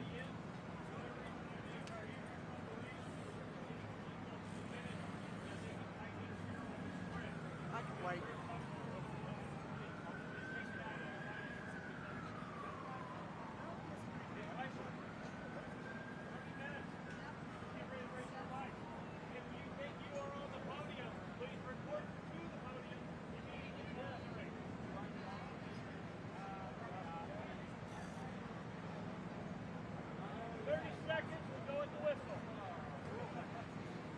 Gentlemen, wave number 3, day number 2. About to send you out in the race course. 30 minutes on the whistle.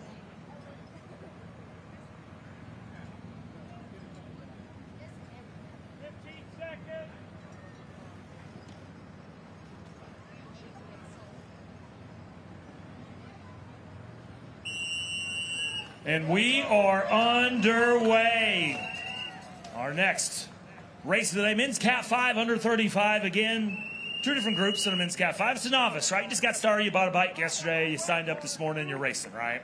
If you're over 35, you're a weekend warrior. You're under 35, you got a glimmer. You're like, you know what? Next year I want to be a Cat 4. Next year I want to be a Cat 3. You know what? Next thing you know, you're a pro, you're racing in Europe. All right, okay. We're getting way ahead of ourselves. That glide plane may be a little steep that us gave you there. But that being said, we are starting at Cat 5, and these are the under 35. So again, we're going to be rolling them out. They're going to be trying to accumulate points. And those points can start here at Tulsa Tough with some wins, with some podium finishes as we roll out. Opening lap again. It's the opening lap, men's Cat 5, under 35.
Lap number 1 done here for our men's Cat 5 under 35. About 220, 225-ish right there, opening lap. So again, you just join us, welcome. We're going to take this all the way into the evening here, right? We're starting here, we had the Masters B. Men's Cat 5 over 35, men's Cat 5 under 35. And we're going to take it all the way into the women's pro and men's pro races, the final 2 races tonight. Taking it all the way into that 8 o'clock hour. But without further ado, we would like to recognize our men's Cat 5 35 plus podium. Exciting 3-man break, taking it all the way to the line with the overall win and an exciting sprint finish to sort out 2nd and 3rd place. So, without further ado, here's our men's Cat 5 35 above podium. In 3rd place, racing with the independent cycling team out of Texas, it's Alberto Acosta-Olives. Racing with Big Yorvi. Making his way to the 2nd step, it's Josvani Valdez. And living that Rocky Mountain high, making his way to the top step. Racing with Primal Audi Denver, it's Jonas Harmon. Your men's Cat 5, 35 and above, podium, Harmon, Valdez, Acosta-Olives, 1, 2, and 3. Congratulations, gentlemen. Here on day number 2, the FC Tulsa Arts District Criterium 2025 edition of the St. Francis Tulsa Tough. Again, all of our podium participants all day long, they are going to get an official Tulsa Tough pendant courtesy of Diamond Sellers, one of the official jewelry sponsor of the Tulsa Tough. Also, say thank you to Kuro Athletic Sunglasses, engineered and manufactured in Japan. Kuro providing a free pair of athletic sunglasses to every race winner here this weekend. So again, thank you to all the great sponsors at the 2025 edition of the St. Francis Tulsa Tough. So another lap, say they're about 220, just under 220, as the lap time as they finish up lap number 2. So 22 racers, men's Cat 5 under 35. So we'll watch them race through here. It's the novices, it's the newbies, it's the beginners to the sport. Probably haven't done too much racing this year, even though you're going to have some of these folks, they've been down in Texas, they've been heading down to Pace Bend, some people heading out to do Redlands. Cat 5s, probably not. They're probably doing the Osage, they're doing the Wheeler Crib, they're doing some of these other items. Smaller races, but again, haven't done very many because they haven't got any upgrade points. Under 35, they're going to be looking for upgrade points. Start getting into men's, the category 4. And again, you get all these points, you accumulate stuff, and then someday you get a jersey hung up at Sound Pony Bar. Again, if you're heading up the hill to Sound Pony, you're going to see lots of jerseys up there. You'll see Laurel's got a jersey hanging on the wall. A lot of Masters National Championship jerseys up at Sound Pony.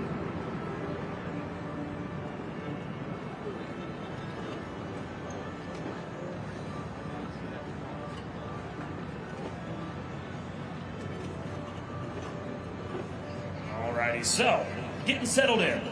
It'll be similar to our previous race. We're going to have merchandise. As far as our Pream. So we'll have 2 Preams. We'll throw it out later. It's a 30-minute race. We'll figure out a time when we're going to do it, but it'll be no cash here in the Cat 5s, but it will be merchandise Preams that we'll ring the bell for later on. So, again, we'll roll those racers on through Paragon. Multiple racers in the white jerseys. It's like at least 2 of the top 6 or so. So again, we'll get those numbers for you. Michael Wright from Tennessee, bib number 821, set up in there. Jack Carlo, Who Are We? Sound Pony. Dayglow Yellow, bib number 804, racing with Sound Pony Triad Bank. Jack Carlo set in that 4th wheel. Again, small field, 22 racers. You're going to see some of the racers coming from Texas, racing the Paragon. We talked about the locals, Sound Pony. You're going to see some of those folks who were down in Norman last weekend for the Maverick Criterium. New race, 2-day race on the calendar. Racing with Neighborhood Race Team. Chad Shanks, he was Cowboy Chad Shanks last weekend, helping man the wheel pit at the Maverick Criterium at the iconic University of Oklahoma campus corner on day number 1, and the Thunderbird Downtown Crit at the corner of Blue and Tony Marbell's Cantina on day number 2. Day number 2 on Sunday. As We are now, let's call it about 3 laps, maybe 4 laps. We'll get that figured out. Ending lap 4. Again, they're averaging about 2:15 or so. So 2:15 to 2:20. Still all together, I believe. Don't think anybody lost so far out of the original 22.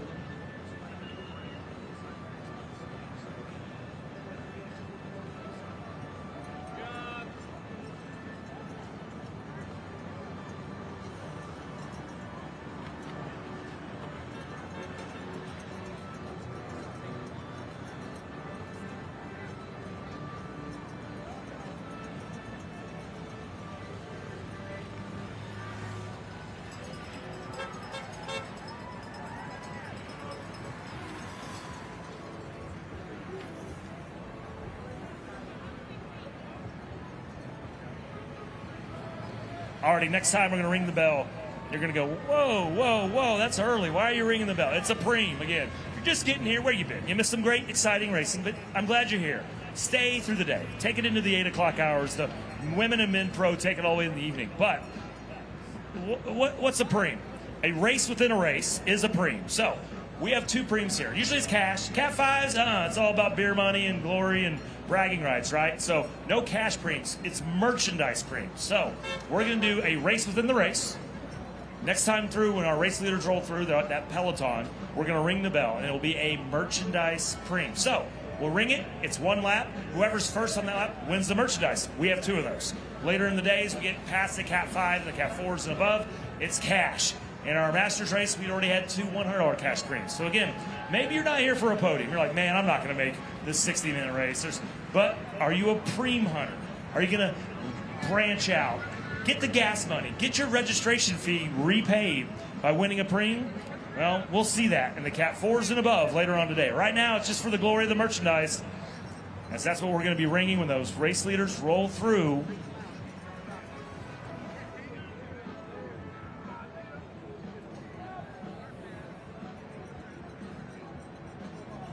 So we'll watch the Don Thornton Automotive pace car roll through, and we're going to ring the bell. Is this going to be a Pream lap, Pream lap, Pream lap? It is going to be a Pream lap. So merchandise, merchandise, merchandise. Courtesy of some of our great Tulsa Tough sponsors, it is a Pream lap, Pream lap, Pream lap, Pream lap, Pream lap, Pream lap. Celebrity bell ringers. Celebrity bell ringers bring the Pream lap. This is a Pream lap, Pream lap, Pream lap. Moving his way to the front, that's going to be one of the local Okies. Team Topeka's Logan Lewis, bid number 811. Wearing the white Team Topeka top, not to be confused with the white Paragon Racing team. So again, try to sure we keep the names and faces straight here, but right now that at the lead is Team Topeka at the front. They're all together, but it is a Pream lap. Whoever wins this lap next time around will win that merchandise. So we've recognized all of our podiums immediately after the race finishes and the start of the beginning race. So again, if you're on the podium all weekend long, stay close. Stay close. Make sure we get a chance to recognize you and get you up on top of the St. Francis Health System podium. Get some of the gifts, get some of the great things courtesy of Kuro Athletics sunglasses, and also all podium participants get an official Tulsa Tough pendant courtesy of Diamond Sellers. So, counting the clock up, this is a Pream lap, first of our 2 Preams. We're about 11 and a half minutes in. They're averaging about 2:15, 2:20 again. So next time through, whoever's first will win that merchandise Pream. And we have a second that we'll give out. So again, we're waiting on the time, right? Clock's counting up before we start counting the laps down. Looking at the Jumbotron, backside of the peloton, backside of the course. Again, if you're trying to find places to watch it, come down the start line, head up the hill. It's going to start getting more loud and boisterous up towards the iconic Canes Ballroom. Up at Sound Pony Hill. More and more folks lined up there on that little uphill drag. Again, this L-shaped course, you got the gallop down here on Reconciliation Way for the finish line sprint. And speaking of sprint, we will have to see. It could be 821 Michael Wright. We'll wait to see. As that was a sprint for the Pream. So, it may just be merchandise. It's not cold hard cash. It doesn't mean they're not going to sprint it out there. And we'll see who it was that was able to pip the other one at the line to take our first merchandise Pream.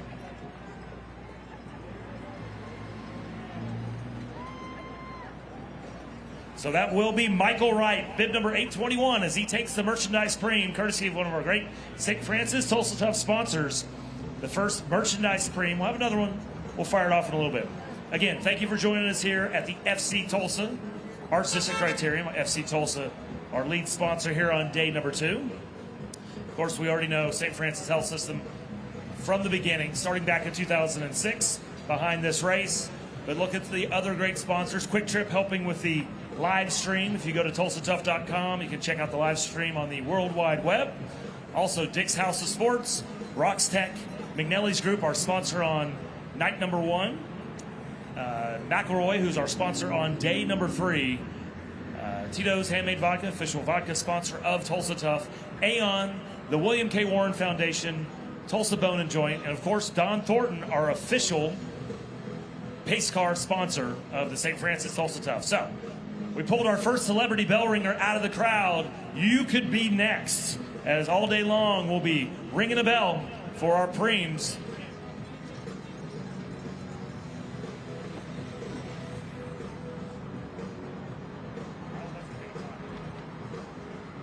So, we'll look after that Pream that was taken by 821 Michael Wright. They've come back together here. So again, we started a reduced peloton, right? It's only 22 here. So we split up our men's Cat 5, over 35 and under 35. But they are back together here.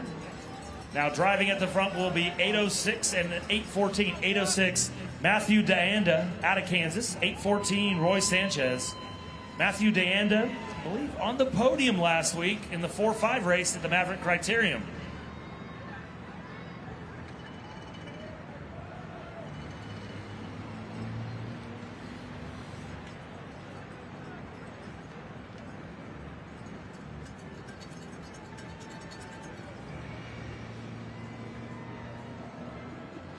Finishing third in the men's 4-5 last week. So, Matthew Deanda out of Kansas, racing age 26 here, men's Cat 5, just getting started. Only had a handful of races before coming into 2025. Even though out of Kansas, been making the trip to the Osage Grand Prix. So, while not a crit race, on Tuesday nights, there's the Osage Grand Prix northwest of downtown Tulsa up here. Kind of a mini circuit race.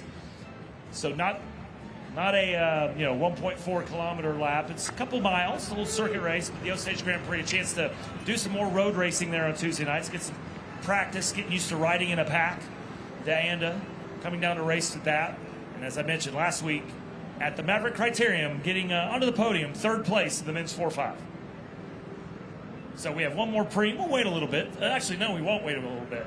7 to go, so we are going to ring the bell. Next time they roll through, it's going to be the Pream lap, the second and final Pream, merchandise Pream coming up.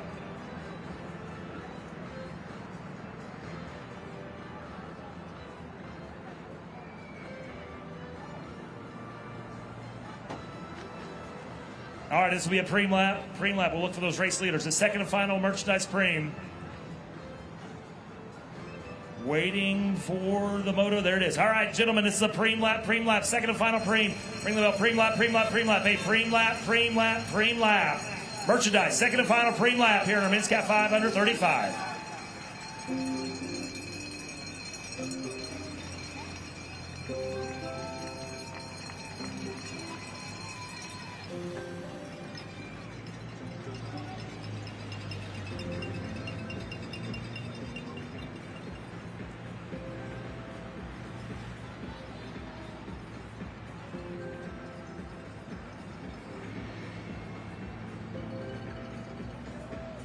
So it is a Pream lap, the second and final Pream lap at our men's Cat 5, under 35. Again, racing ages under 35. We're going to have some of these racers will be involved in the junior race later on. Under 18. Like I said, there's some sadists out there. There's some people that want just to be in the pain cave all weekend long. They want to race masters. They want to race their categories. They'll do it all here. So, this is a Pream lap. First Pream won by Michael Wright, bib number 821, out of the state of Tennessee. He's sitting about mid-pack-ish, yeah. Let's say mid-pack. It's a reduced 22. Probably down to only about 15 to 16 maybe in that front group right now, as we're under 6 to go, or be at 6 to go here. So, free lap's about to go away. Let's get to the business end of this one and the second and final Pream. So, Here comes the Don Thornton Automotive Group. Here comes the pace car. Official pace car. It's the Volkswagen. Speaking of Wagen, Dario wrapped the German freight train last night, winning the men's P1 race. As the Volkswagen rolls through, and whoever's first across the line here is going to win our second Pream. This is the Pream Sprint. Who's going to sprint it out? Sprint for the merchandise. Coming to the line, 8:14. That will be Roy Sanchez out of Texas. Make them burn a couple extra matches here as we get down to 5 to go, 5 to go, 5 to go. So, free laps are done. If you have a crash, you got a mechanical, it's on you, man. You just got to hustle and hoof it out here.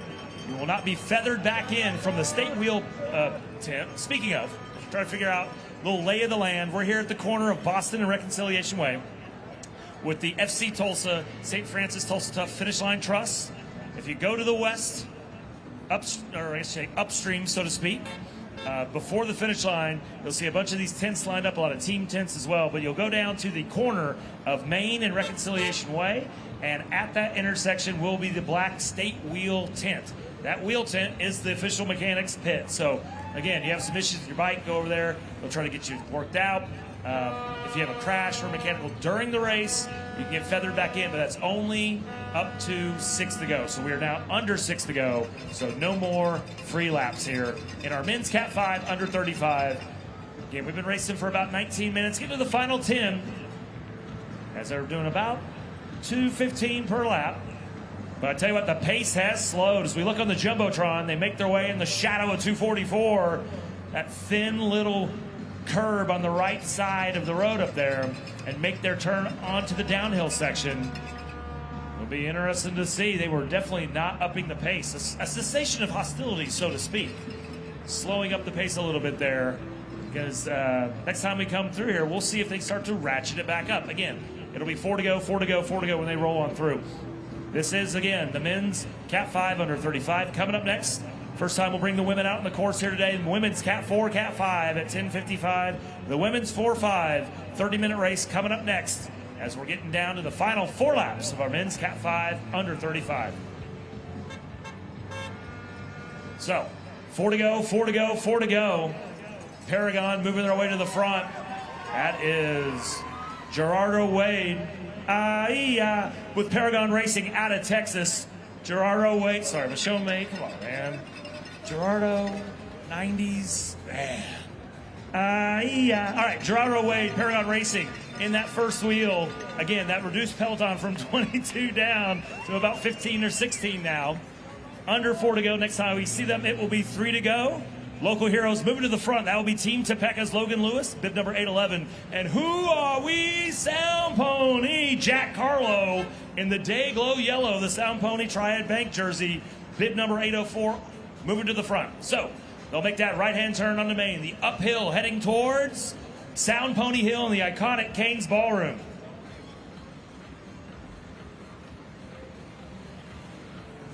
The 14 and 16-year-olds up there, remember, they're doing this because they want upgrade points.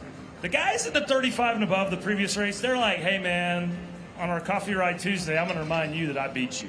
The under 35, they're looking for upgrade points. They're looking to take the top step with these other men under 35 and suddenly be a Cat 4, suddenly be a Cat 3 in a couple years. So, again, try to keep an eye out for some of those juniors because they're in a lot better shape than I am. They're going to race multiple races. They're racing this one in the 35 and under Cat 5, and they'll be racing the junior race later on today, which will take us into the 1 o'clock hour. 2 different junior races, 10 and 14, and then the 15, 16, 17, 18, 2 different times, 1 o'clock and 1:25. So, under 3 to go. I believe they'll see 2 to go maybe when it will be 3. So we're still on 3. So it's still 3 to go, not to the penultimate lap just yet. So, we'll look. Here comes the moto. Starting to up the speed as they get a little bit more angled over. Turn that bike to the left as they make that fastest left turn in American Crit Racing. Coming off of the downhill, the Tulsa Theater. But now I say that, they're kind of back together, 3-4 wide. Up in there is one of those young juniors racing with United Cycling. That's bib number 810, William Hughes. Bib 810. He's sitting there about 4th or 5th wheel. sitting on Team Topeka, Logan Lewis's wheel, as they make that turn. Again, Paragon Racing rolling to the front. I believe that will be Gerardo Wade once again. Paragon, I think with 2 racers in that group. Bib number 19, actually Joshua Fritz also moving to the front there with Paragon. So, we're going to make that right-hand turn up Main Street.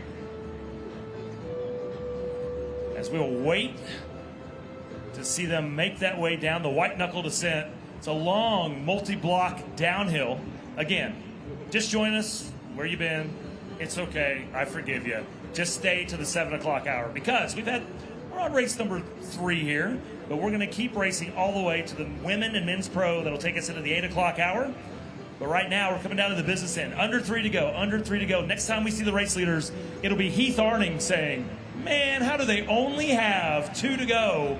Maybe he'll get the fat bike out there and climb Sound Pony Hill. All right, getting to the business end of this one. Once again, our men's Cat 5 under 35. No payouts, just the podium. Again, if you are in any of the races and you know you're in the top 3, heck, if you think you're in the top 3, don't leave. Stay here. Once we get the official podiums recognized, we want to get you on that podium. We want to hand you a pair of Kuro athletic sunglasses for the top step. We want you to get the official jewelry sponsor Tulsa Tough pendant from Diamond Sellers. These are all the things we want. So if you're on the podium, don't head to the hotel. Stay here. We're going to get you recognized. So the penultimate lap, 2 to go, 2 to go, 2 to go. Final 2 laps here. 2 laps, 2 laps, 2 laps to go here. In the men's Cat 5 under 35, Paragon at the front once again. The Pream Hunter, Michael Wright, sitting in second wheel. Who are we? Sound Pony, Jack Harlow in the third wheel. And right there behind him, I believe that may have been, did not see the fourth wheel. We'll have to get that figured out there. But they're going to make that turn number 1. I think that's Move Up Cycling. It is. That's Abel Black, bib number 802, 16-year race age. Abel Black, Move Up Cycling Club out of Kansas. He's sitting in that fourth wheel with 2 to go, 2 to go, 2 to go. So, if you're here, stay here. But as the day goes on, if you're down in this finish line, a couple different spots. You can run up and down Boston, or maybe just you have kids and make the kids run up and down Boston, all you want. But you can go from here. You got to be fast, though, because there's a couple different spots you can see the racers here on each side of the Guthrie Green. You can see them at the start-finish line, but man, turn 1 and turn 2, they're narrow and they're fast. If you hustle, you'll also be able to see the peloton on that side. Don't do it now. Again, let's build. Build this race. But as the day goes on, find your favorite spot. Find an adult libation. Find a non-alcoholic libation for the kids. Find some food trucks. Spend some money. The sponsors, the businesses down here, they appreciate you coming down. It's 2006. We got all this started, and it continues to be this a great, amazing event year after year. You need the sponsors. You need Malcolm. You need the fans. And we appreciate you getting off your duffs and getting to the barriers as we're going to be ringing our bell momentarily for the final lap. As it's about to be 1 to go, 1 to go, 1 to go in our men's Cat 5 under 35. So, some lap riders, we'll let them roll on through. And we'll look for the race leaders. They're going to be behind the moto that is making its way on that 220-meter sprint, which they've not engaged afterburners yet. 1 to go, 1 to go, 1 to go, 1 to go. Gentlemen, last lap. 1 to go, 1 to go, 1 to go, 1 to go, 1 to go, 1 to go, 1 to go, 1 to go, 1 to go, 1 to go, 1 to go, 1 to go. Paragon up at the front. Joshua Fritz setting about 5th or 6th wheel as his teammate Gerardo Wade sitting up there towards the front. Again, Wade's been very, very active.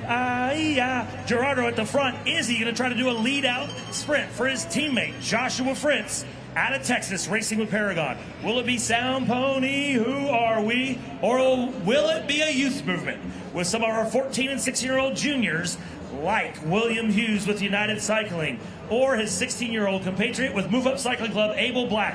We shall see as we look to the Jumbotron. They make their way up towards Sound Pony Hill.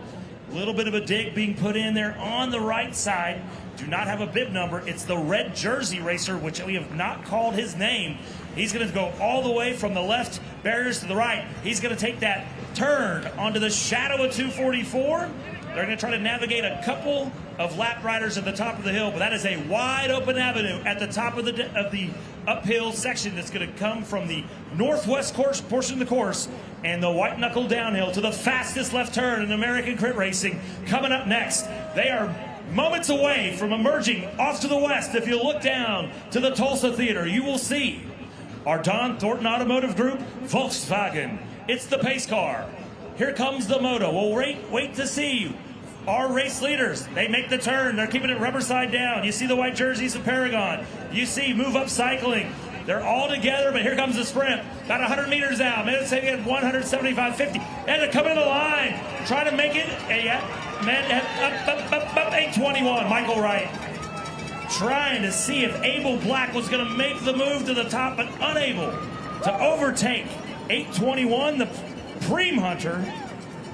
Michael Wright racing out of Tennessee, your unofficial winner here in the men's Cat 5 under 35.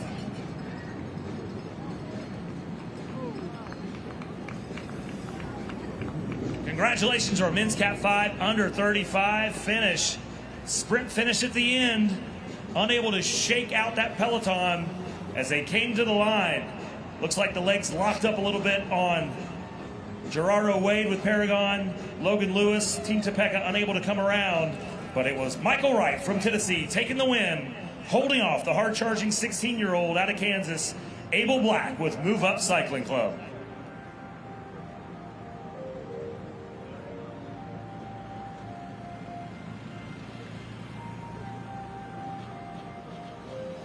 So again, results not official yet as they go to confer our great USA cycling race officials.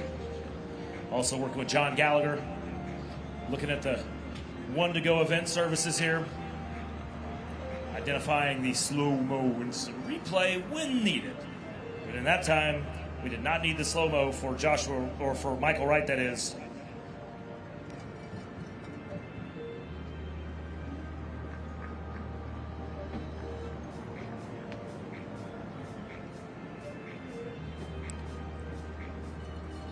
Alrighty, so we'll get the official results, but looking it over, Michael Wright, Abel Black, Gerardo Wade, 1, 2, and 3.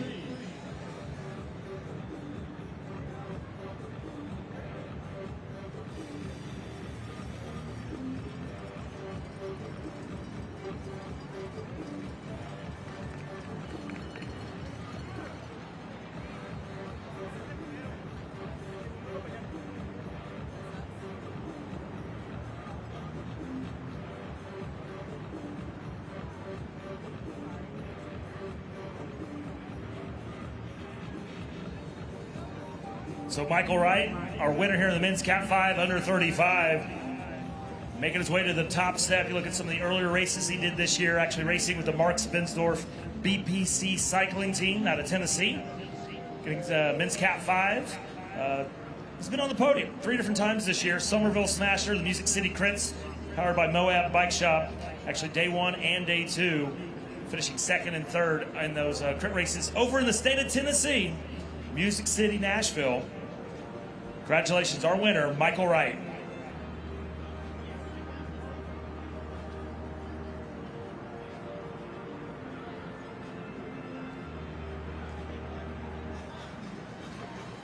So coming up next will be our first women's race today. Welcome, ladies. Women's Cat 4, Cat 5. Welcome to the FC Tulsa Arts District. Tulsa Tough Criterium, day number 2, 2025. Jeff, do you need a mic?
So we are underway.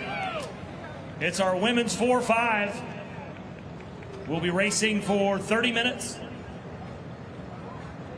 We'll have some preems.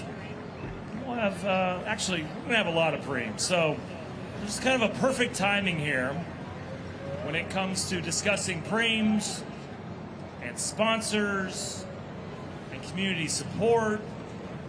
All of these things. We talked about Smith Farm and Garden. We talked about Bicycles of Tulsa. They're great preem. The Divas. You're like, oh. It's like, oh, there's too many divas. Yes, Queen. What are you talking about? Travis, divas. If you don't know what divas are, I've got Jersey Lee. I've got the diva spokeswoman that can help provide some insight. So, welcome, Jersey. Kate, welcome. So, last year we had you on stage. Diva's been part of Tulsa stuff for a long time. Yes, sir. This is our 13th year. That's right. So, live and living color discussing the Divas. 13 years of the St. Francis Tulsa Divas. Lots of great activities. I slap these gums all the time, but I don't give it true, honor. Which is why you're here again. Explaining what the Divas are, the mission, the statement, and just everything that's involved with it. Awesome. So we are the only cycling group in the area that welcomes all women riders of all abilities, all speeds. Anybody 18 and above can come. We literally take everybody. We've got 6 different pace groups. So any capability, any kind of bike. I don't care if you just grabbed a bike from Walmart this morning. We got you. We've got racers. We just take everybody. It's a fantastic group. We have 254 women already this year signed up. So where is it? We have all these different. Where do you go online, all that? But where do the rides start from? When are they again? Let's talk about it. 254. What did it start with? Like Heidi Blackman, everyone at the beginning. It's just grown immensely. But has it always been about 254? The last 2 or 3 years? No. The very first year was Malcolm, Carol Bush. There was only 6 people that got this together, and I think they had a total of maybe 50 people by the end of that first year, and it has just grown from there. This is my 10th year working for them, and I'm the director, and every year our numbers are just getting higher and higher.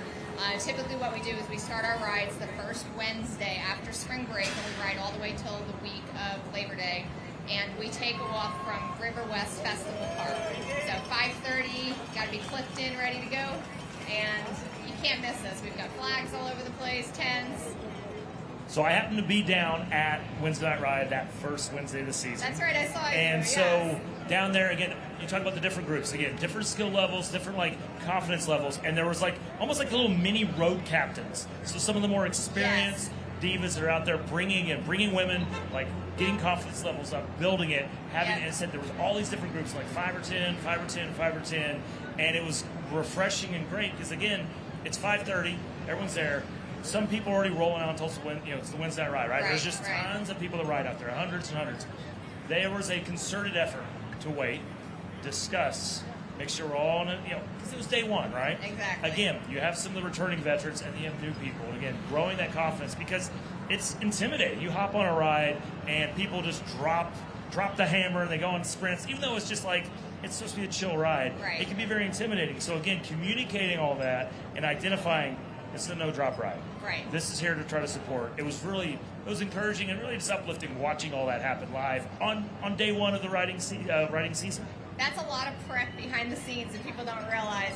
I do this job all year long. So we're going to cue something up here. We talked about the Divas and all that. So we talked about some of the great Pream sponsors. The Divas, they collected cash. So we're about to throw something out here. You've been hearing me talk about merchandise, everyone. You've been hearing me do everything as far as $100 here. We're going to do a $400. This is going to be a Pream lap. We're going to Pream everyone $400. This is the first of our Divas Dash for Cash, a $400 Pream. The first of 2, by the way. $400 Preams we're going to have in our women's 4-5 race. Alrighty, we're going to recognize, again, this is the Pream lap. We're going to do our podiums coming up. Let's just knock it out right now before the $400 gallop happens at the end of this lap. So, without further ado, we'd like to recognize our men's Cat 5 under 35 podium, making his way out of Texas with Paragon Racing. Yeah, it's Gerardo Wade. Into second place, Wade racing at 16 years of age, out of Kansas, Move Up Cycling Club. It's Abel Black. And coming from Tennessee, Nashville, Music City, racing with Mark Spensdorf BPC Cycling Team, it's Michael Wright. Your men's Cat 5, under 35 podium, Wright, Black, and Wade, 1, 2, and 3. So again, the money collected, again, I mean, we've been talking about $100, but we upped the game here. We went fourfold, and we're going to do it twice. So again, how is that, like, again, the kind of community support and everything else, how do you get that? Is it just people just open their pockets? Well, so I promote it, and so the veterans you were talking about before, those are our ride leaders. So we do have a crew, and we all promote this, and this is something we've been doing for years as well, and we've just raised more and more money every year. So for the past 2 weeks, I'll put posts, I take cash, we can pay Venmo or PayPal, and then they all pay me, and then I go to the bank, and I get all the cash, and I get it ready to go, but we raised $1,600 this year. We have a big diva breakfast on Fridays, and that's where we got a lot On of cue, here's going to be a sprint. Just rider off the front, take this Pream. It is bib 208. That is going to be the winner. $400 in cash. That is bib number 208.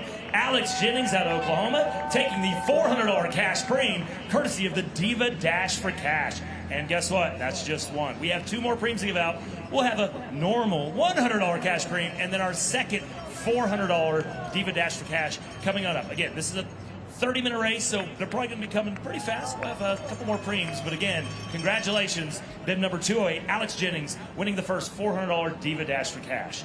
So, I'm showing my age, I'm doing the Gerardo, yeah. But anyway, a lot of the fun, I mean, this is fun, right? It is. There's, I always joke around, Jess Parker, one of the local cyclists there, he says, congratulations, you're a Cat 2, now it's like a second job. So we're in the 4 and 5. You're kind of figuring it out. The divas, the fondos, the fun aspect. Again, explain. You're all about it. I love it. Your social media presence is great. But again, people not understanding maybe some of the ideas of, like, what is it, racing or is it just riding? It is riding. That being said, however, we have some boss ladies that are racing. We've got one of our divas out there right now, Katie Rich. She is out there. She is part of our team.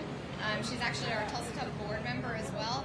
We had, for the first year ever, we've got 4 divas that participated in the ACE challenge this morning, which is they have to get, typically it would be 100 miles in under 5 hours. So we have a lot of different abilities. It's not just our entry level women. It is really a place for every ability.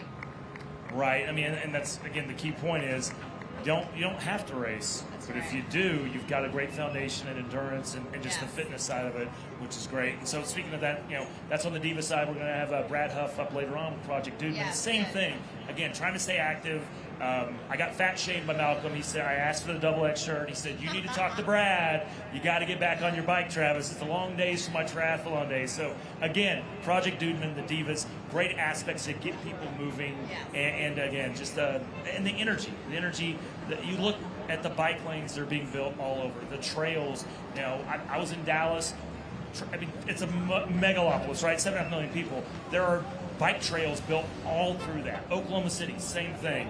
You can sit here in Tulsa and go from Sand Springs to Skiatook to Broken Arrow on the trail system, trails, and it's yeah. awesome. And again, that comes down to the confidence part as well. Yeah. For the divas, I don't want to get out on the road. Maybe I don't want Shell Creek Road. That sprint on Shell Creek Road maybe it's a little too. How about just going and take the old railroad that they've converted to the bike path?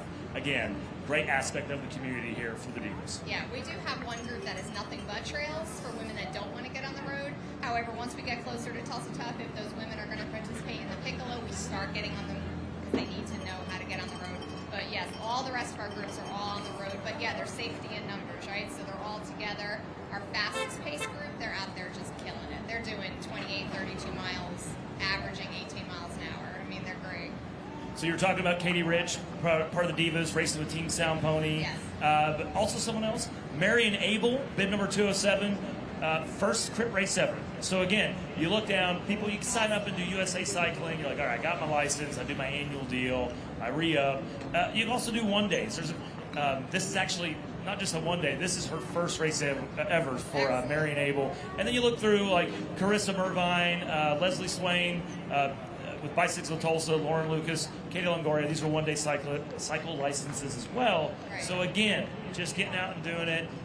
I'm not going to go race all the the Redlands or anything like that, or hit Pace Bend, or go to Austin and do the driveway series. But I may just come out and take on the L-shaped course of day number 2 here at the FC Tulsa Arts District Criterium here on day 2 of Tulsa Tough. That's day 2.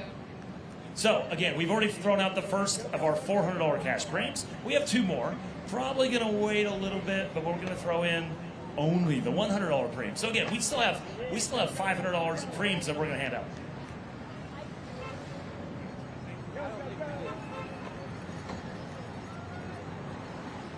So again, we're about 10 and a half, it's almost 11 minutes in. So we've done the first Pream. Next time around, we're going to ring that bell, it'll be the $100 Pream. So again, if you're just joining us, kind of the admin and kind of setting everything up as far as the T's and C's and legalese side of everything, Preams, what are they? Race in the middle of the race. So we're going to throw out cash if you're in Cat 5. It's merchandise, but again, right now we are talking cold, hard cash and large amounts, because again, Jersey Lee and the Divas, making sure they're doing the Diva Dash for cash. As you said, donations, going to the bank, pulling that money out, and some cold hard cash. 2 $400 Preams here, as you said, $1,600 for the weekend. $1,600 total. We'll have 2 $400 Preams in tomorrow's race as well, ladies. Total of $1,600 for you guys. Again, as we look through on the women's 4-5, the women's 4-5, we're going to be paying out 6 deep. But here's the thing. There's Podium and payouts to 6 deep, and then there's the Dash for Cash. So again, definitely, if you're a Pream hunter, this is one of the races you want to be in. So next time they roll through, we see the race leaders, we are going to ring the bell, and it will be a $100 cash Pream, courtesy of Bicycles of Tulsa. Again, thank you for joining. If you're watching on the World Wide Web, great. Come on down here. You can listen to me flap my gums anywhere, whatever. Come down here, spend some money with the restaurants. Head over, have an adult libation. Spend money here with the local businesses, because again, this is not the same Tulsa Tough courses from 2006 when we first started doing this. You look at the Blue Dome on Friday night, you look here at the Arts District. This town has continued to grow up. I think the old adage was City of Tulsa, or City of Energy. That was kind of, that was the motto, the logo. And again, that's energy that you can literally see and feel every year. Tulsa Tough, an international event. Literally last night, the men's pro race won by the German crit champion Dario Rapp, who, by the way, I'm just going to give him the key to the city. It's my favorite new German ever. It's amazing energy, just love for the city and sport. All right, so it's a Pream lap. All right, Pream. This is the front of the race. 7 to go. $100 cash Pream. $100 cash Pream. All right, so that was the front of the group. So Moto is behind that front group of 4 or 5. As they're starting the Pream lap, we're going to watch the women's 4 or 5. Only 4 racers left up in there in that group. If there's some of the other stragglers can try to bridge on across, they will try to do it. Speaking of someone trying to bridge, that'll be number 208, Alex Jennings, who won. She was off the front early on.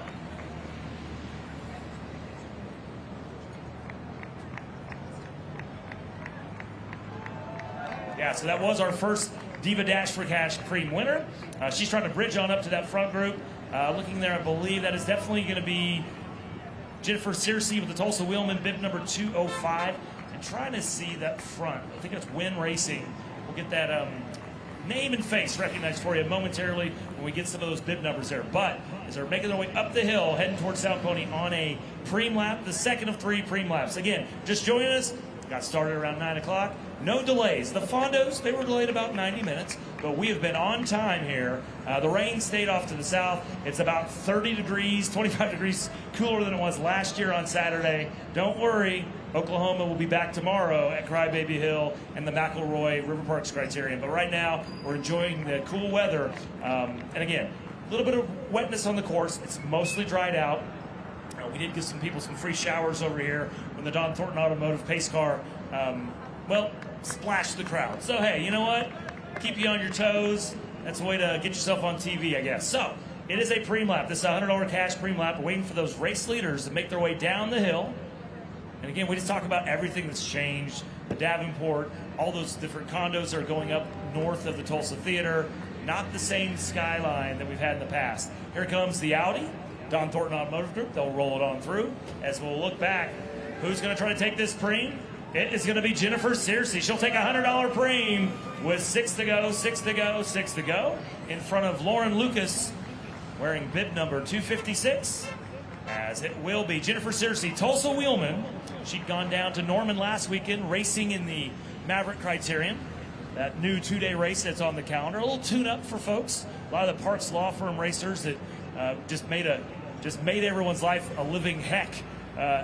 Living hell. It was amazing watching the Parks Law Firm last week in that P12 race, and they were been very active this weekend already on day number 1. We'll see those pink jerseys of the Parks Law Firm race team. There's going to be Matt Stevens, Valente, some of those other racers, the Cifuentes team, or Cifuentes racers with the Parks Law Firm. We'll see them there. So, Jersey Lee up here with the Divas. We fired off our second. We've got one more. It's the second of our $400 Diva Dash for cash.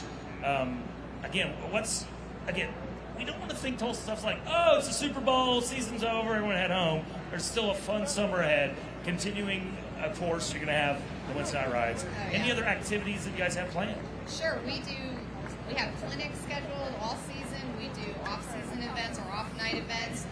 Some of our new sponsors have got some cool stuff going on with us. So a new sponsor we picked up this year is New Story Brewery. And they are actually doing a promotion this weekend that if you buy, it's called Turn 8 because they were on Turn 8 of the crit race last night. If you buy one of their beers, every beer, they give $1 back to our program. So that's a huge promotion going on. We have another sponsor we picked up, Soma, and they have a beautiful pool outside. So we're about to have a pool party and every diva gets a free drink. We get to hang out by the pool.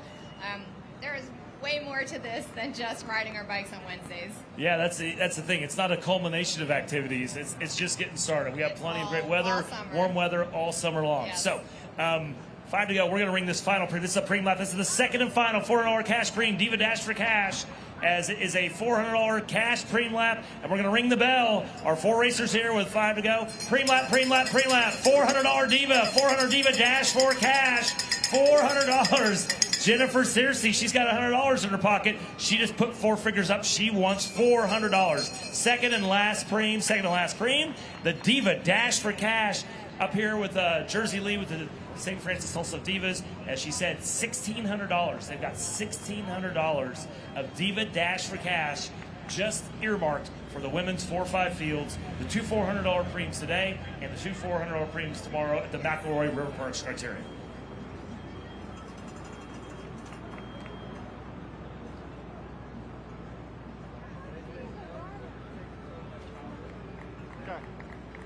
That's fine. So that's the $400 cash Pream.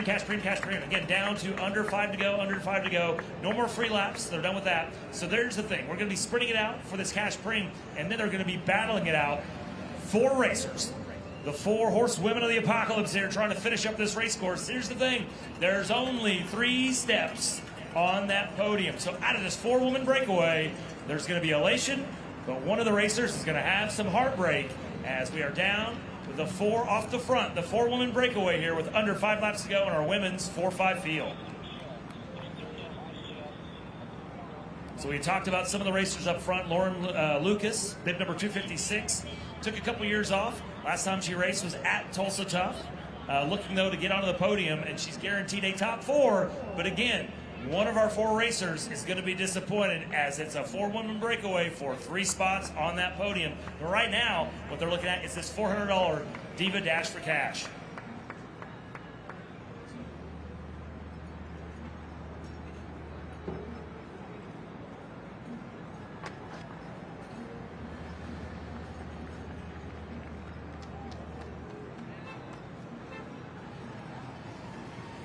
So this is the $400 Pream Sprint. At the line, Evie Alvarado, Midwest Devo from Indiana, able to take the $400. She'll slow it up here. She will not try to parlay this into a breakaway. As we look, the other bib number 204 also there. It's going to be Kelly Rogan. So, again, it is going to be Evie Alvarado, Kelly Rogan, Jennifer Searcy, and Lauren Lucas Those are our 4 racers at the front of this race. Now we know the 4 names and faces for the 4-woman breakaway here, as we're now down to 4 laps to go. But at the line with Midwest Devo, Evie Alvarado takes the sprint and the second $400 Diva Dash for cash. So Jersey, when's your Ace Fondo Challenge coming up? Boy, maybe 10 years. I don't know. I'm so busy running this thing, I don't get to ride as much as I'd like to. But that would be a goal for me, really, because that would be the ultimate. I was going to say, yeah, all the administration work and the behind the scenes. But again, it's like, when's there time for Jersey? So we'll have to put that on the bucket list, right? We'll have you go chase to go do the do that ace. All right, so the 4-woman breakaway, it's broken up into 2 different groups of 2, starting to come back together. But right now, seriously setting in 4th wheel. Lauren Lucas bridging on up in 3rd, trying to make her way up to Evie Alvarado and Kelly Rogan there. Kelly Rogan, bib number 204, green jersey, out of Georgia, racing with Team Flicker. Again, a very national flair when it comes to Tulsa Tough. Racers coming from all over the globe and definitely all over the United States to come race. So, under 4 to go. Next time the race leaders roll through, it will be 3 to go. As they're making their way down the hill, I'll tell you what, a little cessation of hostilities when you look at the Jumbotron. They've decided just to kind of take it easy. And I mean, it's easy for me to say this. I'm not heart rate elevated climbing up Sound Pony Hill. But as they come here, it's going to be 3 to go, and they're all back together. You can tell they're taking it down. They've had a couple of these big dollar Pream sprints here over the last 5 or 6 laps. So bringing it down, letting the heart rate come down. Lauren Lucas at the front, shaking the head. She's like, you pull. You're going to go to the front. So 3 to go, 3 to go, 3 to go. Some conversations being had, but they're slowing it up here as they're going to roll through here with 3 to go, 3 to go, 3 to go. Again, the business end of the women's 4-5 race. It's a 30-minute race. We've already given out $900 in cash for the Preems. Now it's time for glory.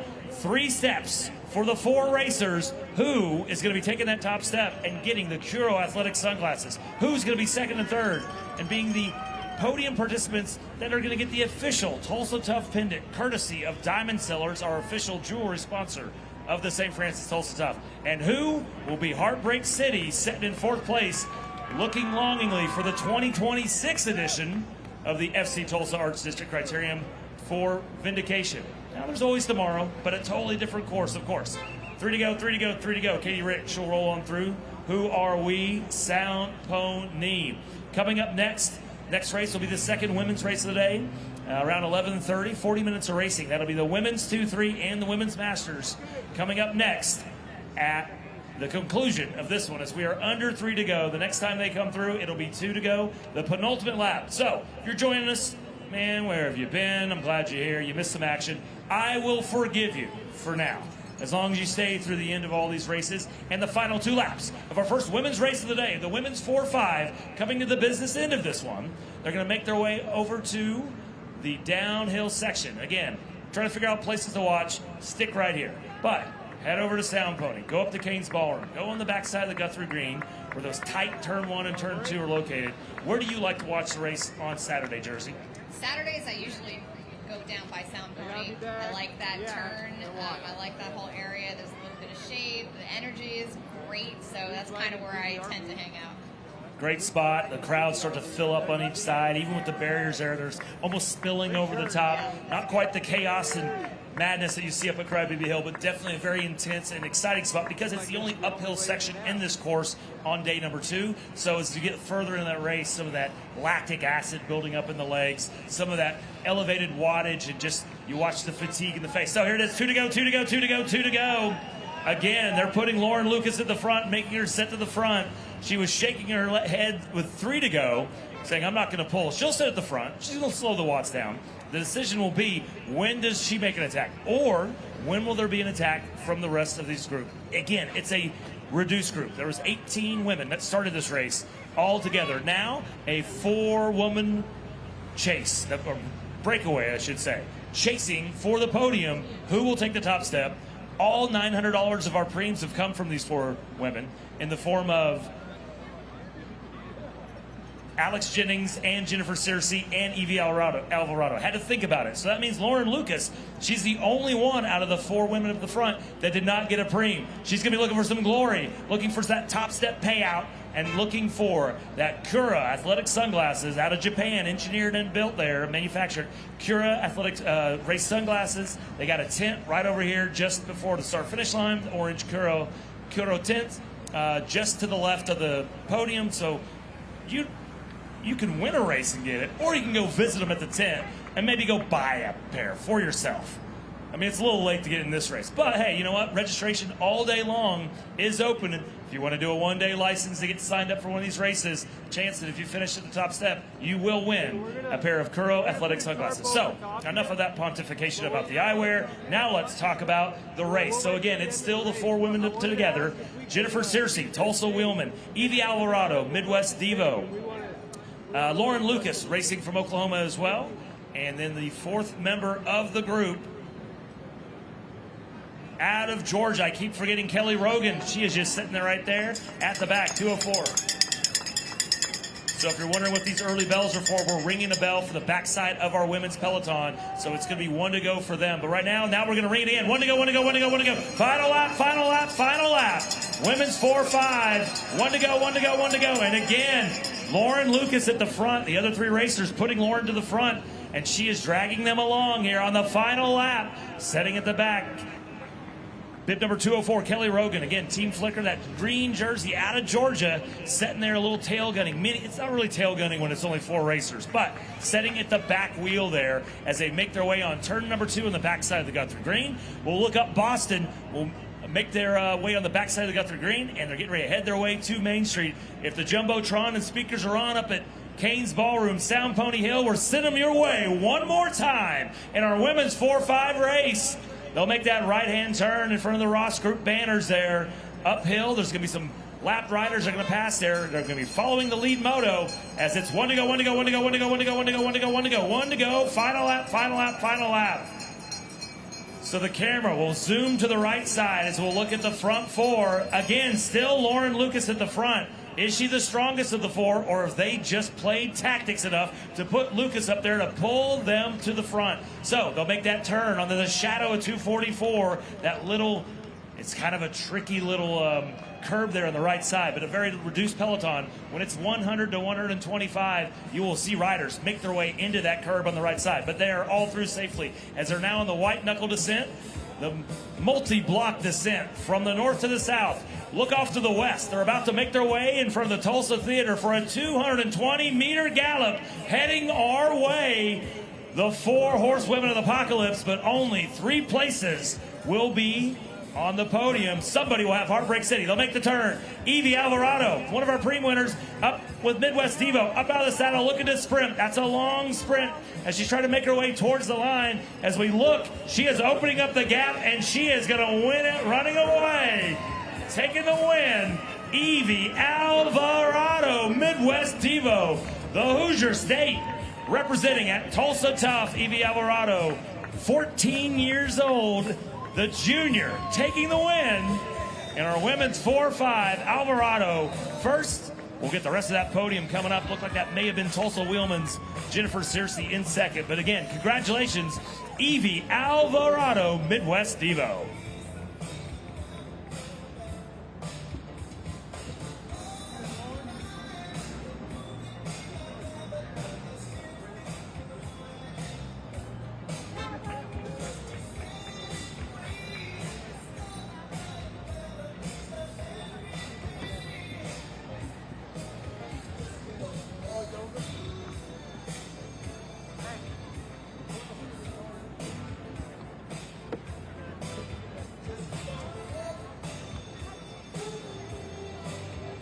Again, as we continue finishing up our women's 4-5, congratulations to our podium finishers as they roll up the rest of our field in the women's 4-5. Coming up next will be the women's 2-3. Women's 2-3 coming up next.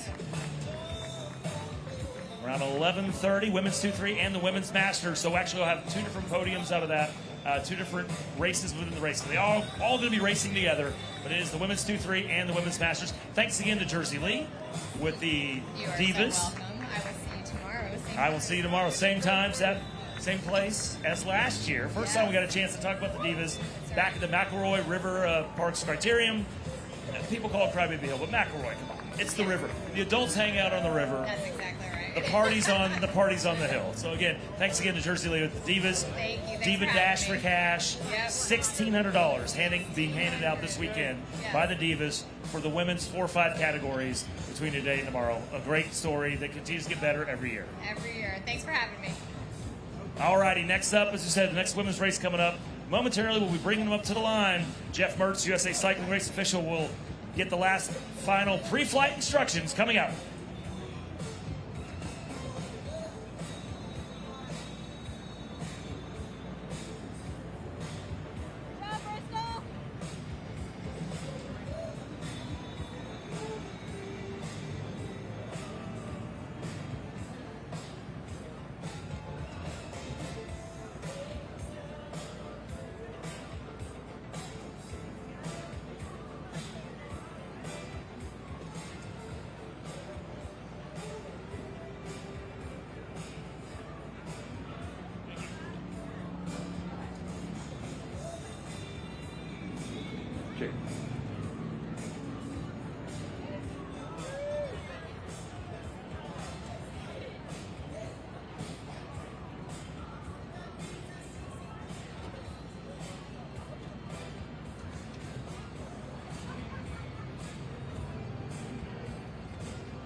We're good.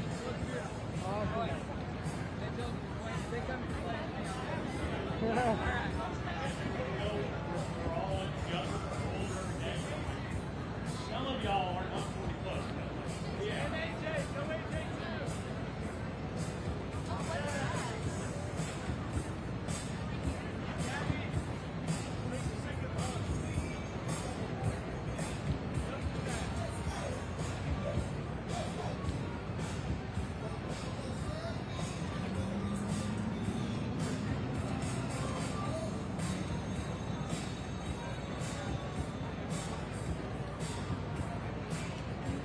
All right, welcome to Tulsa Tough.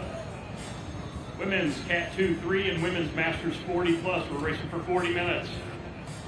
We'll show you laps as soon as we get about 10 minutes into the race. We'll show you laps to go. If you are on the podium, please report immediately following the race. Everybody wants to get their cool jersey and get some swag, so let's get it done. Hey, 3 laps in at 6 to go. The pit is on the right down here, State Street, Black 10. Any questions?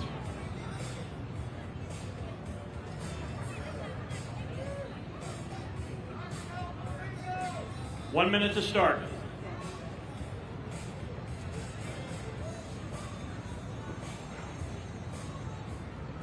Ladies, welcome to Tulsa Tough Day number 2 here, 2025 edition. Listen for the bell. We'll have 4 cash Preams we'll be tossing out here in this race, and we're going to get underway at the whistle.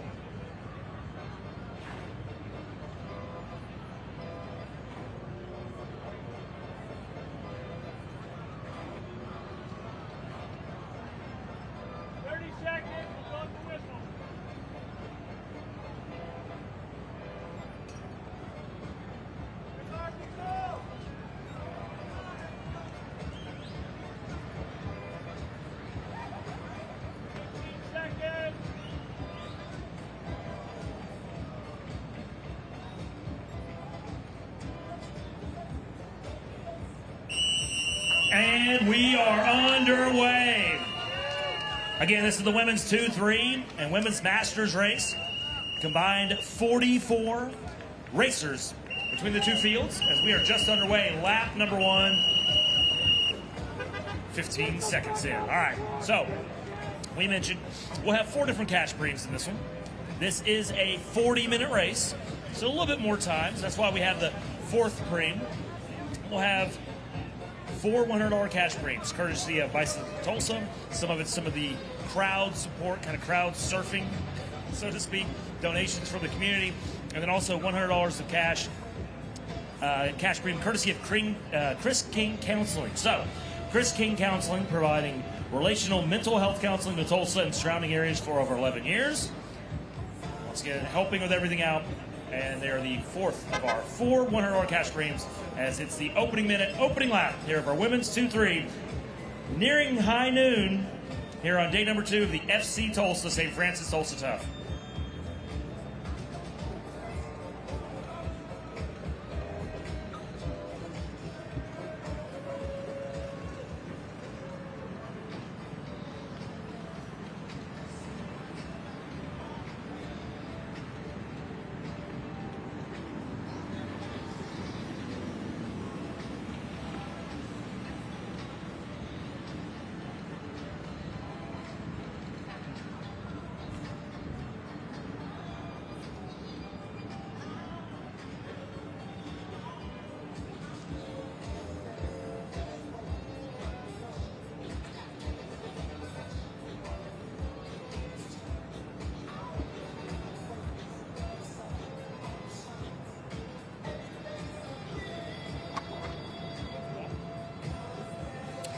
We're going to recognize our women's 4-5 podium coming up.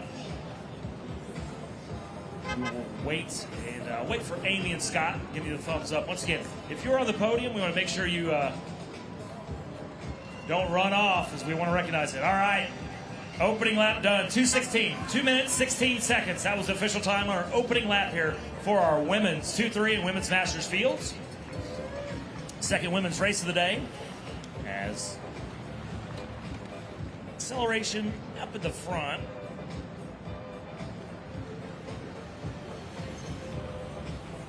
At maybe 151, Sylvia Espinosa with Proterra Racing, who've been very active in the front. So maybe not 151, could have been 150, we shall see. But whoever it was, they've been gathered back in. So it wasn't really an attack, just kind of a little injection of pace, but it's now been brought back in. So again, we're just one lap in. We're on lap number 2. This is the women's 2-3, women's Masters Field. We'll be recognizing our women's 4-5 podium coming up. So again, if you were on that podium, Alvarado, Searcy, and Rogan, I think I see Kelly right there heading over to the tent. I'll wait to get the official thumbs up from Amy and Scott over there. Again, all weekend long, the winner of each of the races is going to get a Kuro Athletic sunglasses courtesy of Kuro. They have the orange tent over here right to the left of the start-finish line. Also, all of our podium finishers will get a Tulsa Tough pendant, courtesy of Diamond Sellers, the official jewelry sponsor of St. Francis Tulsa Tough.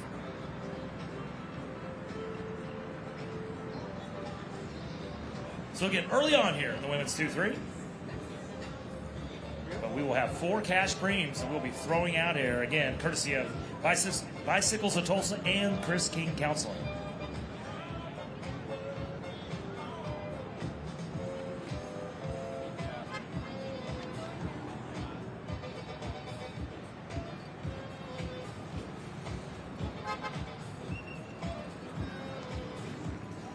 Injection of pace at the front. Definitely pushing the action. A little mini 3 women there. A little mini break. Only a couple bike leaks, though. Haven't really pushed it that much. We'll keep an eye on that as they hit that super fast turn 1 and turn 2 on the backside of the Guthrie Green. Again, here at our start-finish line, we're along Reconciliation Way. As you hurtle down here underneath the Fly Over This themed start-finish line truss. You have to hit those fast turn 1 and turn 2 there on the backside of the Guthrie Green.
All right, here comes the Don Thornton Automotive Group pace car. We're going to recognize the women's 4-5 podium in just a couple minutes. As we'll watch our field make that left-hand turn. It's going to have another, say, lap number 3. So they're averaging about 2:15, starting to get a little bit faster than that now. Just looking to the front. It will be United Cycling. That is 5:59. That is Ariel Mancias, United Cycling, powered by Cadence Cycling. So, without further ado, we're getting it's a little bit of intel, a little bit of a radio silence. So we're getting some information here as we want to make sure we recognize our podium for the women's 4-5 properly. As it went from a fearsome foursome heartbreak, as it was only 3 that were going to make it to the top of 1, 2, 3 of our podium in the women's 4-5. So, coming from the state of Georgia, racing with Team Flicker in 3rd place, it's Kelly Rogan. One of the local heroes, racing with Tulsa Wheelman in 2nd, Jennifer Searcy. And your junior track national champion showing the power to explode for that sprint finish, racing out of Indiana with Midwest Devo, it's Evie Alvarado. Sporting the stars and stripes of track national championship on those sleeves of her Midwest Devo kit. Congratulations to our women's 4-5 podium, Alvarado, Searcy, and Rogan, 1, 2, and 3.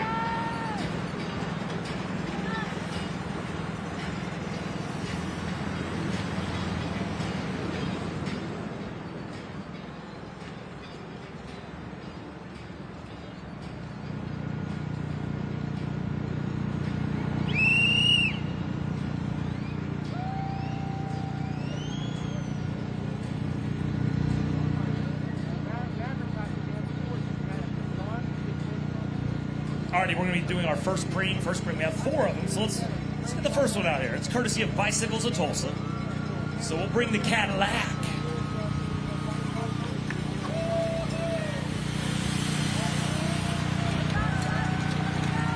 The Cadillac, courtesy of Don Thornton Automotive. It'll roll through. And our Peloton slowed up a little bit. They're super wide. So you know what? Let's ring this bell. $100 cash Pream. Pream lap, Pream lap, Pream lap. It's a Pream lap, Pream lap, Pream lap. $100 Pream. We are starting the Pream. Starting the Pream. Starting the Pream. $100 cash, courtesy of Bicycles of Tulsa. They've gotten too comfy. 4, 5 wide. Let's inject some action into the Peloton here. The women's 2, 3, and women's masters. It's a $100 cash Pream, courtesy of Bicycles of Tulsa. Again, congratulations. Recognizing that women's 4-5 podium, Evie Alvarado, Jennifer Searcy, and Kelly Rogan, 1, 2, and 3. Evie Alvarado getting with the win, getting a pair of the Kuro athletic sunglasses, engineered and manufactured in Japan. Head on over to the orange Kuro tent, right next to the John Zink tent here. John Zink, the official Flair finish line fireworks and sparkler extravaganza sponsor, new to this year's Tulsa Tough. But right now we are 1, 2, 3. Looking at there again, like 7, 8 wide. It is an injection of pace that we thought maybe it would have happened with the Pream. We'll wait and see. Maybe start to narrow it into that single line once they get to the top of the hill and head over behind the shadow of 244s and make the way back over to the northwest portion of the race course again. So, we've reached the 10-minute mark, just about 25% in. We're in the first quadrant, wrapping up and getting into the second quadrant if you want to split it up into 10-minute segments here of this race. Now there's going to be a little bit of action. It's a downhill, so it's tough to really sprint out of this group. But definitely some movement, some racers trying to move up, and that's exactly what the zebra stripes there on the right. And again, if you're not looking at the live stream or the Jumbotron, you're wondering, what the heck am I talking about zebra stripes? There are some racers that have moved to the front, trying to navigate that left-hand turn because it's a 220-meter sprint, and that's what we're going to have now. Here comes the Cadillac, courtesy of Don Thornton Automotive. Here comes the sprint, trying to take the first $100 cash Pream. And there is some gap there, and it will be, that's 5:53. I believe that's 5:53. Yeah, Camilla Arenas, Los Angeles Bicycle Academy. 553. So go back and pull up last year's results. It's going to be some familiar names here. Arenas racing with LA Bicycle Academy, the Los Angeles Bicycle Academy, very active in the last couple years of the women's races here. Definitely last year. So again, we'll go take a look at that. But I believe unofficially your first Pream winner, bib number 553, Camilla Arenas.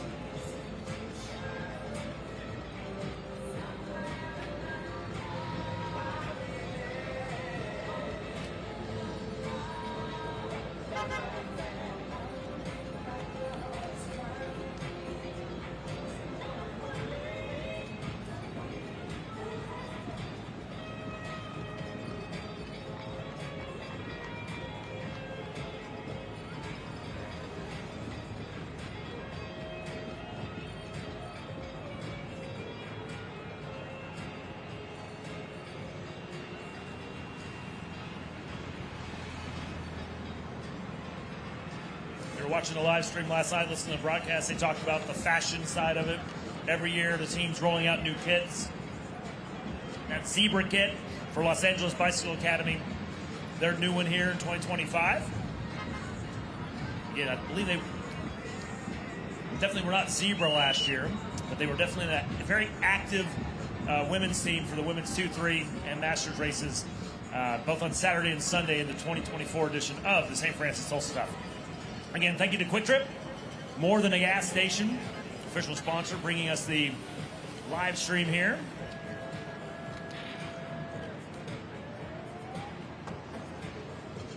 This is going to be a little mini attack here. So a little bit of a mini break starting there, but again, not much room on it. But 564 is now leading. That's Megan Whitford, United Cycling, powered by Cadence. So 40 minutes, which, okay, that's 10 more minutes than the other races. We have extra time. We don't have that much time. With 4 Preems, we have 3 more to go. So we're going to have to be firing those off. Again, got some folks trying to keep me honest with the time, keep me on task and on track. Bib number 152 rolls through. That's Catalina Fierros with Los Angeles Bicycle Academy. Again, look for the zebra stripes. That'll be your Los Angeles Bicycle Academy race team. Again, very active the last couple years here in St. Francis, Tulsa Tough.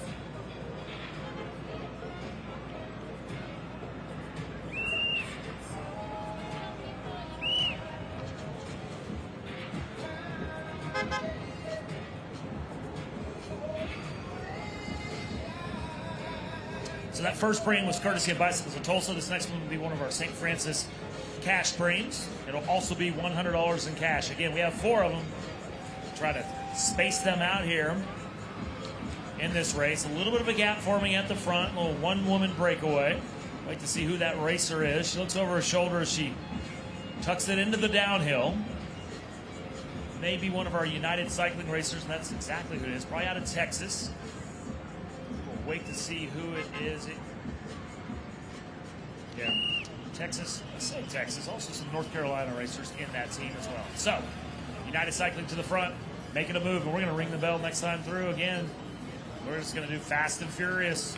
It's the second Pream coming on up. So, United Cycling in the lead. LA Bicycle Academy in the front of that chase. But we're going to ring this bell. Good time to be off the front, but now we're going to activate the chase. Pream lap, Pream lap, Pream lap. It's a Pream lap. $100 cash Pream, $100 cash Pream. Pream lap, Pream lap, Pream lap. That's going to be bib number 146. It is Amanda Alston. Amanda Alston off the front, but in the chase. Los Angeles Bicycle Academy, bib number 552. Alexa Alarcon, teammate of Camilla Arenas. Alarcon trying to pull that peloton up to try to chase back onto the wheel of Amanda Alston, United Cycling. So, second of our 4 Preems right on this lap.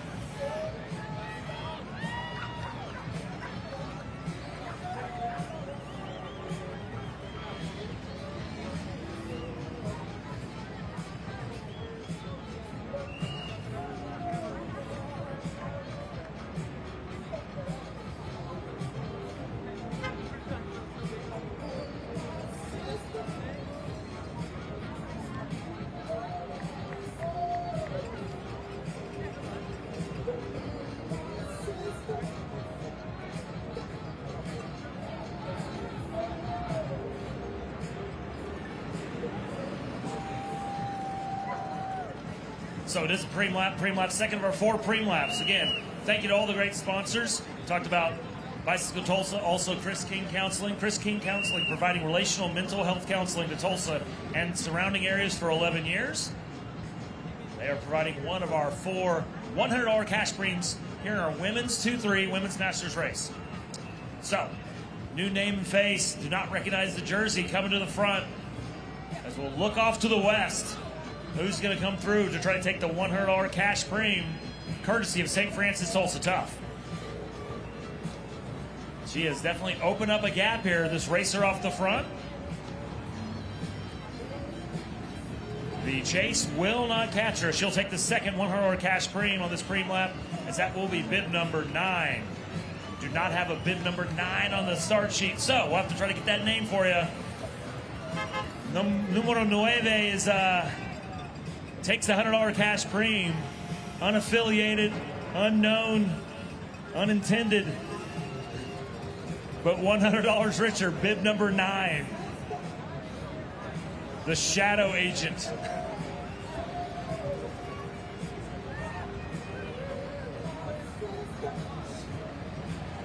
Somebody got a special bib number there, bib number 9. All right, so 2 of our 4 Preams laps are handled. We have 10 laps to go, 10 to go, 10 to go, 10 to go, with 2 more Preams that we'll hand out.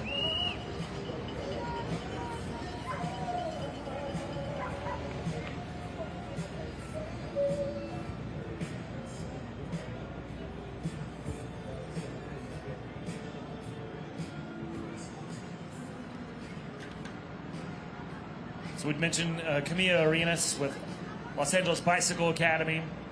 So far this year, a couple top 10s out in SoCal, Dominguez Hill race. Also the SoCal King and Queen of Crit, racing with that Los Angeles Bicycle Academy race team. But again, we talked about being active at Tulsa Tough for the Los Angeles Bicycle Academy race team.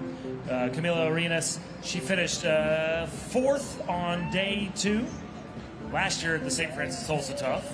Actually, sorry, she finished 3rd on day 2 and 4th on Crybaby Hill at the Riverside Criterium. So she's definitely been on a podium before, back in 2024 here at the St. Francis Tulsa Tough.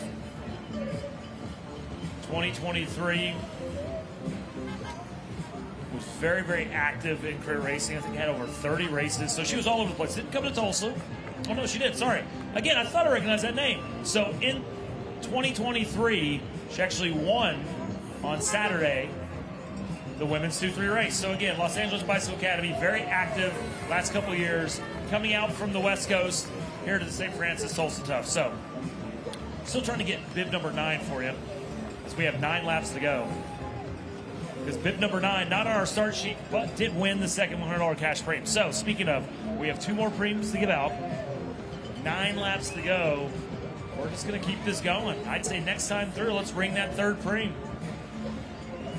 Again, we don't want to get too far or too close to that 6 to go, but we're going to have to. Again, with 4 Preams here in this 40-minute race, lots of action, setting the peloton into motion with the $100 cash Pream. Another one coming up courtesy of St. Francis Tulsa Tough.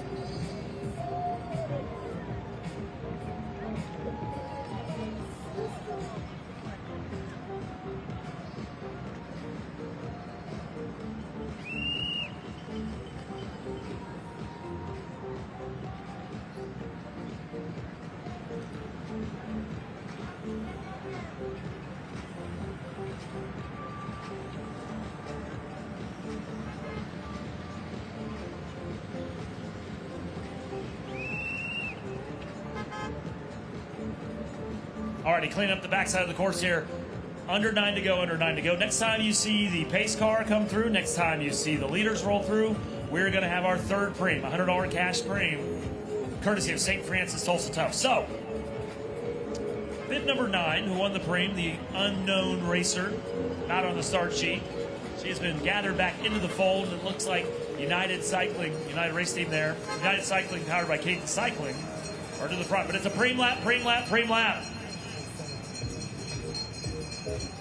Actually, sorry, she is still off the front. Bib number 9, it's the Pream lap. This will be the chase. Again, not having number 9 on the start sheet, so we can't recognize her name. But right now, she is the carrot She is the hare for the hounds to the chase. So it's a Pream lap, Pream lap, Pream lap. Our third $100 cash Pream lap. Bib number 9 making her way on the backside of the Guthrie Green. But we've put a $100 chase into the peloton to try to bring her back.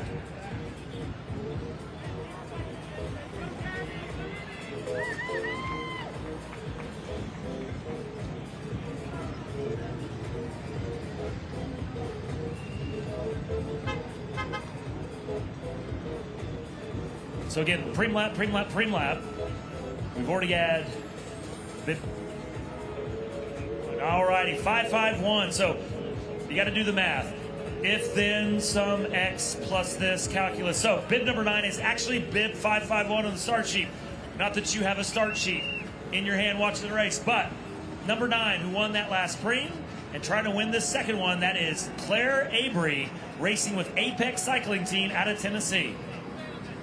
So she won the second Pream. She's trying to win Pream number 3 here and try to be $200 richer. Looking back to the Jumbotron, she has extended her lead as she makes her way down the hill. About to lap one of the back of the field here, but she'll make that left-hand turn to try to take that $100. And that gap has grown immensely. Back to the peloton, almost half of that downhill section on the northwest side of the course. A lot of terra firma lays between Claire Avery and the chasing peloton as we now have 7 to go. So Claire Avery rolls through with 7 to go, another $100 richer, another $100 cash Pream in her pocket. So she's won Pream 2 and Pream 3.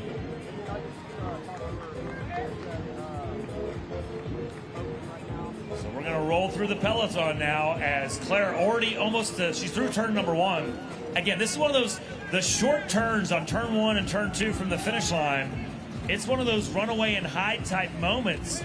You got to be careful. If you're in the peloton and let a solo or a duo up the road, they can take those quick turns on turn 1 and 2 on the backside of the Guthrie Green and kind of run away and hide. So as the peloton makes their way in front of Griffin Communications over there on the north side of the Guthrie Green, Claire Avery's already made that turn onto Main Street.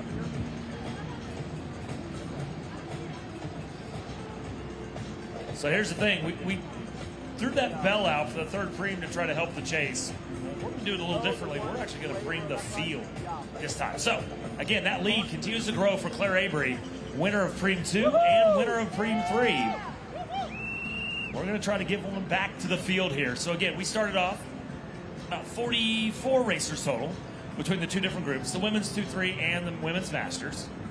Coming down here to the final 7 laps. Next time race leaders roll through, it'll be 6 to go. But we will not be ringing that Pream bell for Claire Avery. We're going to Pream the field. We will be Preaming that field.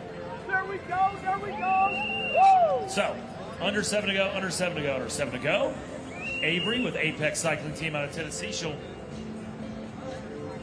make this turn. And again, has about half of that downhill stretch between her and the peloton. Looking to see who's moving to the front. There will be the zebra stripes of Los Angeles Bicycle Academy and the blue of United Cycling. Again, that may be Amanda Alston up there, and it could be Alexa Alarcon with LA Bicycle Academy. We shall see.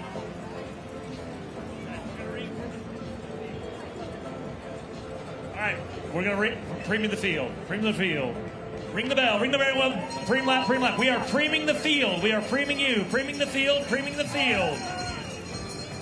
Little 3-person break there. I believe that may be Camila Arenas, who's moved her way back to the front. Former champ. Nicole Wyant in there with Centier. Pream Hunter down in Norman at the Maverick Criterium last weekend. Trying to stay in that front group of around 10 racers at the front. So, we have Preamed the field. So right now, Claire Avery is off the front with that lead. We're trying to draw that lead down. Take the gap and shrink it down between the solo racer off the front, Claire Avery with Apex Cycling, and that reduced peloton that's being driven by United Cycling and the zebra-clad jerseys of Los Angeles Bicycle Academy. This 4th and final Pream, courtesy of Chris King Counseling. Chris King Counseling, providing relational mental health counseling to Tulsa and surrounding areas for 11 years. One of our great Pream sponsors here at the St. Francis Tulsa Tough. So,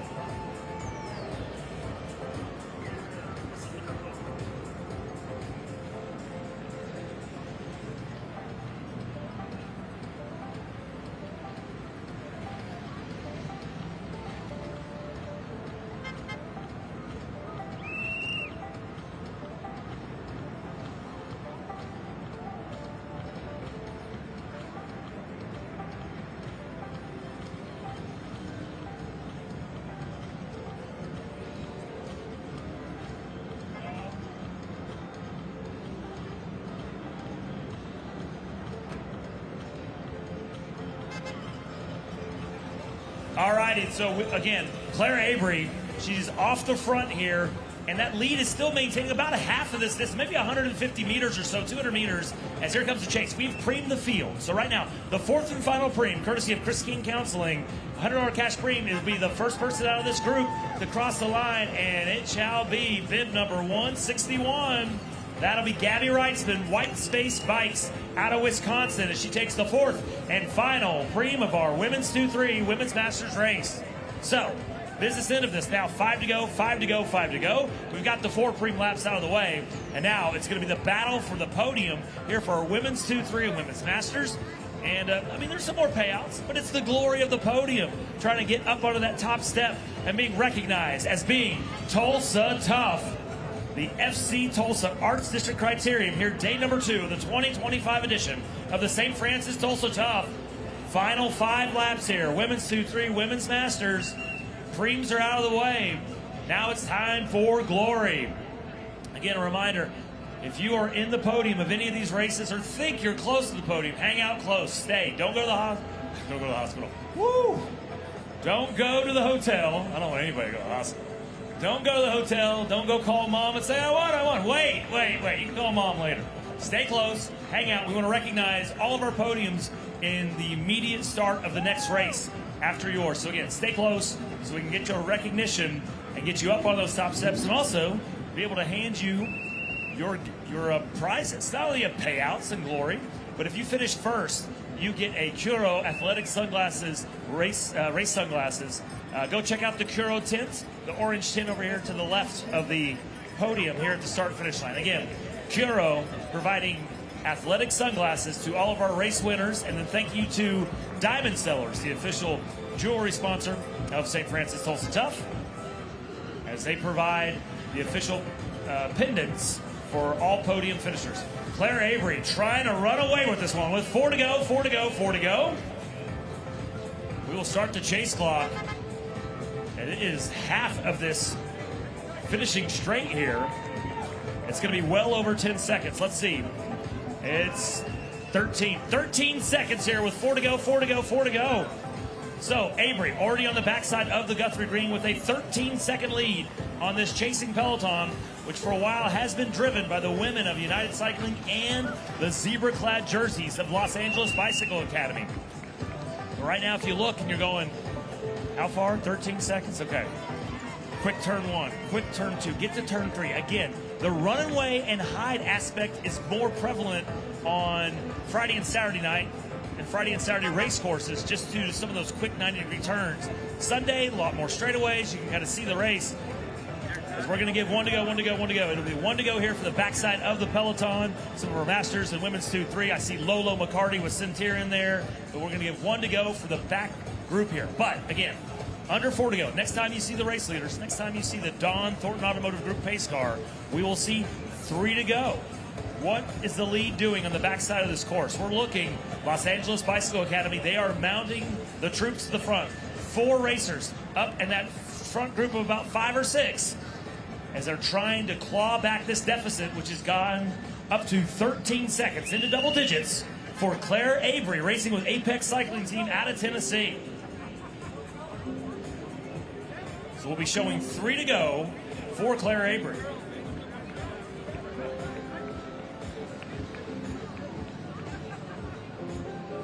So she is making her way here onto Reconciliation Way. That peloton, though, Los Angeles Bicycle Academy, 4 racers around the top 5 or 6, but not all at the front anymore, not pulling. We're going to go 3 to go. So Claire, 25 years of age, racing as a Cat 2. She went out to the Women's P1 race at Sunny King, finishing 6th. And then the Midwest Classic in Athens, finishing in 3rd. So has some success in the top 10 as it is now 3 to go. 5:54. Now that chase being driven by Danielle Audino with Fount Cycling Guild out of Colorado. Again, trying to draw back Claire Avery.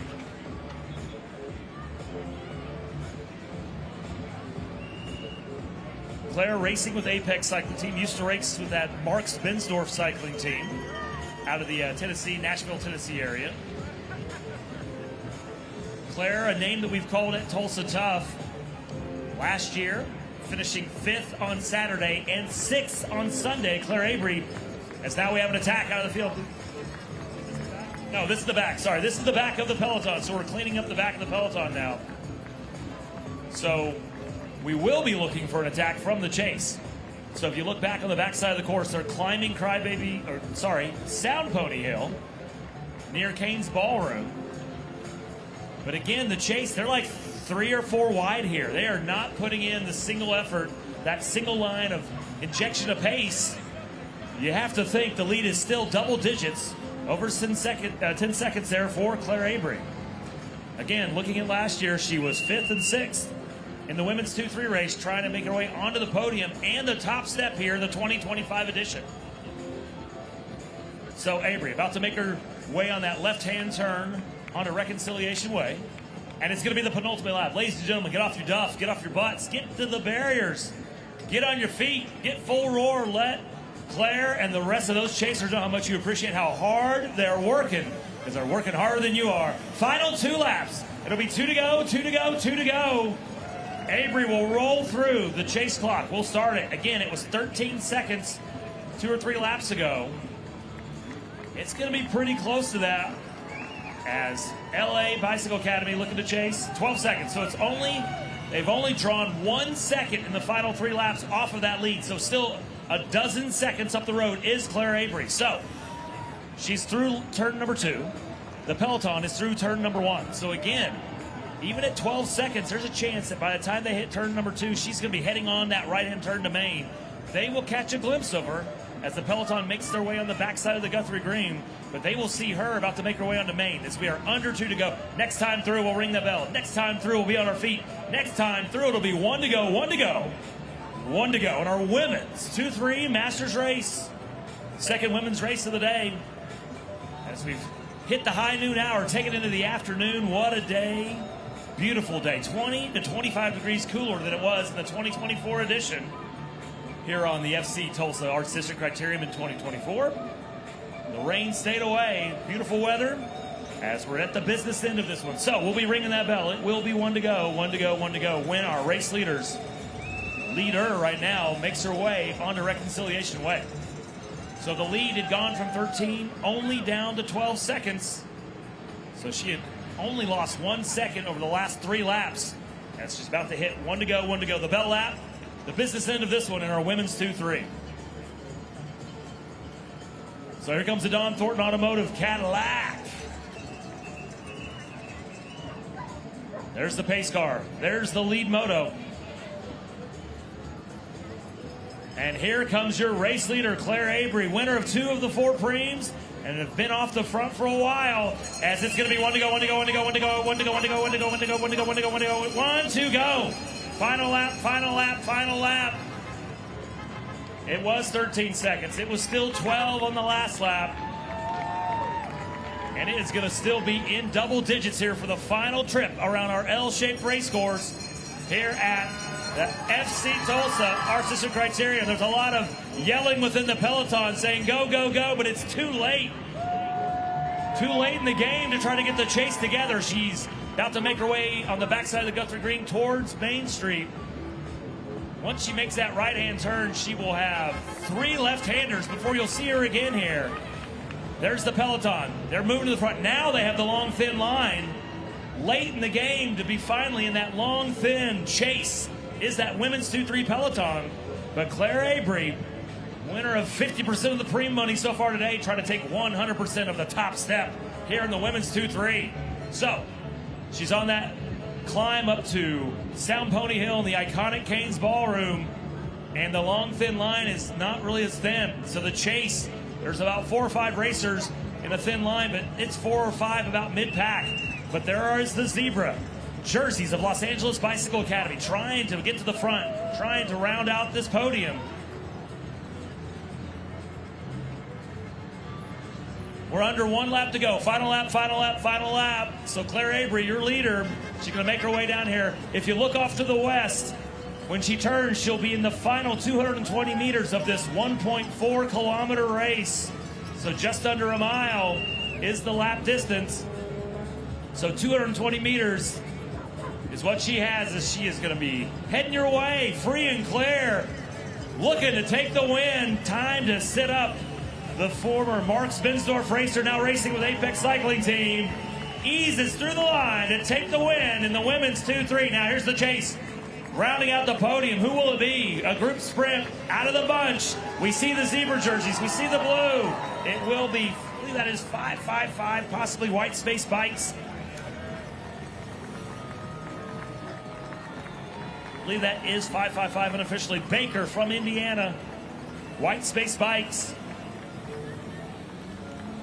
Again, we'll get the official podium for you, but congratulations to our finishers as the women's 2-3 finishes it on up. Claire Avery out of Tennessee, racing with Apex Cycling Team, went on a break and stayed away to win the women's 2-3 here at the FC Tulsa Arts District Criterium in the 2025 edition of the St. Francis Tulsa Tough. Last year, just off the podium, finishing 5th and 6th, and now making her way all the way to the top step to take the win here on day number 2.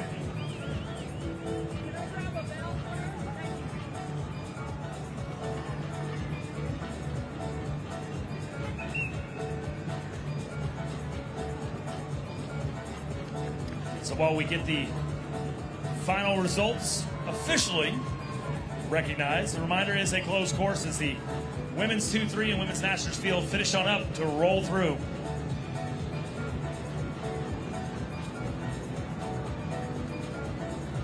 Again, congratulations to all of our finishers. But if you are in the podium of any of these races, make sure you hang out close. Do not disappear on us.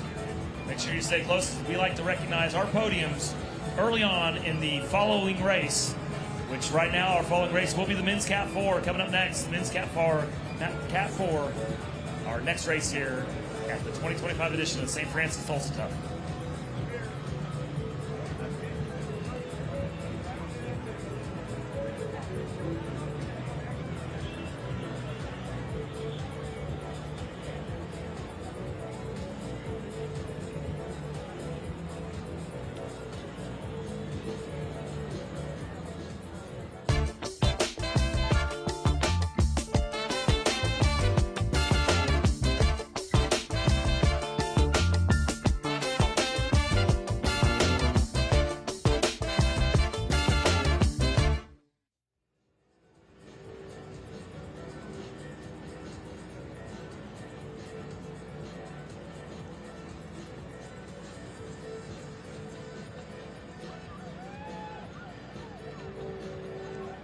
Last year's podium in our women's 2-3, it was Regina Doty, Jade Stevens, and Camila Arenas.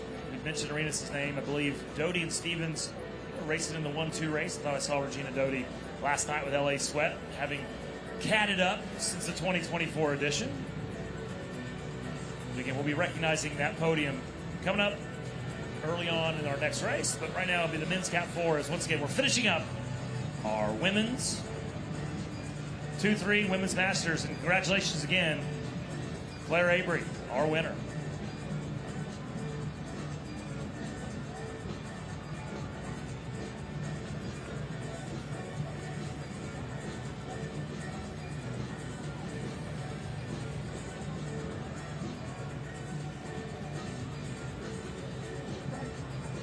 So as I said, coming up next to the men's Cat 4, and again, we can look at last year's podium for the Cat 4. Jackson Clary, Carson Powers, Drew Leffman, 1, 2, and 3. But they're probably not going to be in this race. And you're like, well, why? Are they not registered? They get sick? They forgot the Tulsa Tough was this weekend? No. If you're in the podium of the Cat 4, you're going to be upgraded. You're trying to make it to Cat 3. You're trying to make it to Cat 2. So, again, we'll see when we get our official start list here and take a look. But more than likely, we're going to have a brand new podium here in the men's Cat 4 because last year's champions are moving on, right? They're trying to get some extra money. They're trying to get those points as they advance their cycling careers and move on with the upgrade to Cat 3s, Cat 2s, Cat 1s. So, again, looking to recognize the past, but let's look at the present. So we're going to have 57 racers here in the men's Cat 4. They'll be starting in a couple minutes here. We're still wrapping up the finish of our previous race, the women's 2-3 and the women's Masters. But coming up next will be the men's Cat 4 at 12:15. So we're a couple minutes away. Men's Cat 4. Men's Cat 4 coming up next. A 40-minute race.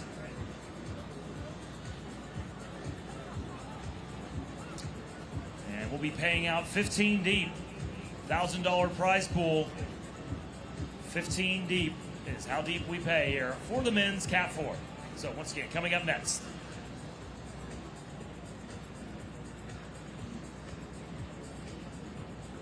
Again, you're just joining us. We're going to have the Men's Cat 4 coming up.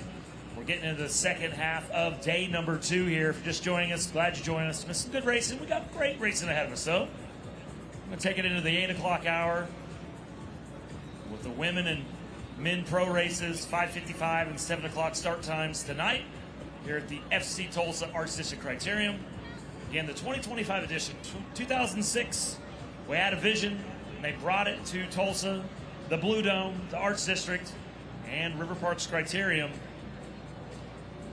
Plenty of action ahead of us here. Again, every year there's different themes, right? So this year's theme was fly over this.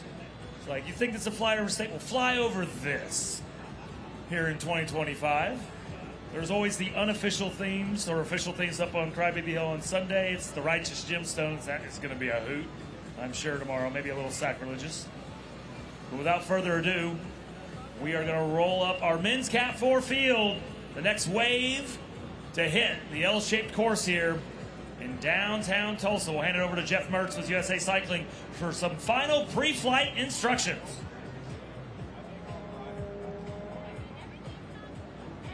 Welcome to Tulsa Tough. Cat 4 race, 40 minutes. Immediately following the race, if you believe you are on the podium, that's where you need to be. Can't get a cool jersey and your stuff if you don't show up. 6 laps will be the number on the board when 3 laps end. You must be reinserted before 6 appears on the clock. The pit is right back behind you on the right, the black State Street bicycles, and the kind officials back there will take care of you. Riders out of contention may be asked to withdraw.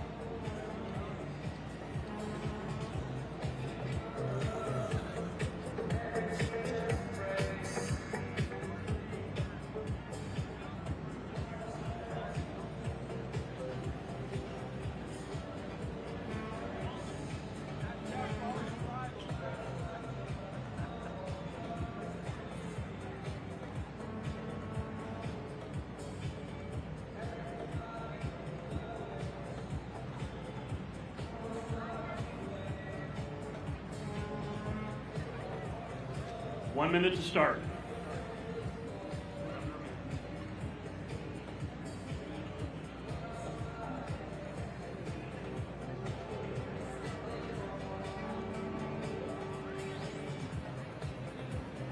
All righty, we are moments away from getting this started here. 2 cash Preams, gentlemen. We'll have 2 Preams. Listen for those bells. 2 Preams within the race. Half minute to go before we send you out onto the race course. Beautiful day, about 20 degrees cooler than last year here on day number 2. Enjoy that weather. 40 minutes of racing, paying 15 deep.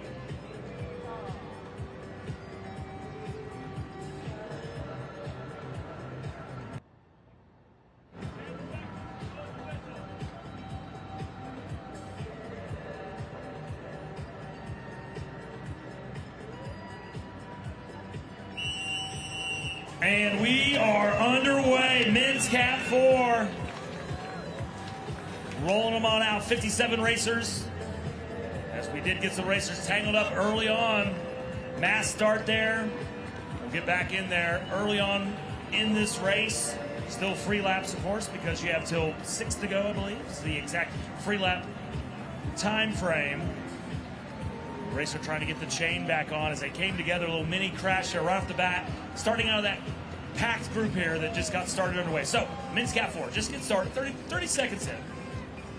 Again, we'll be running it 40 minutes for our Men's Cat 4. We'll have 2 different cash Preams.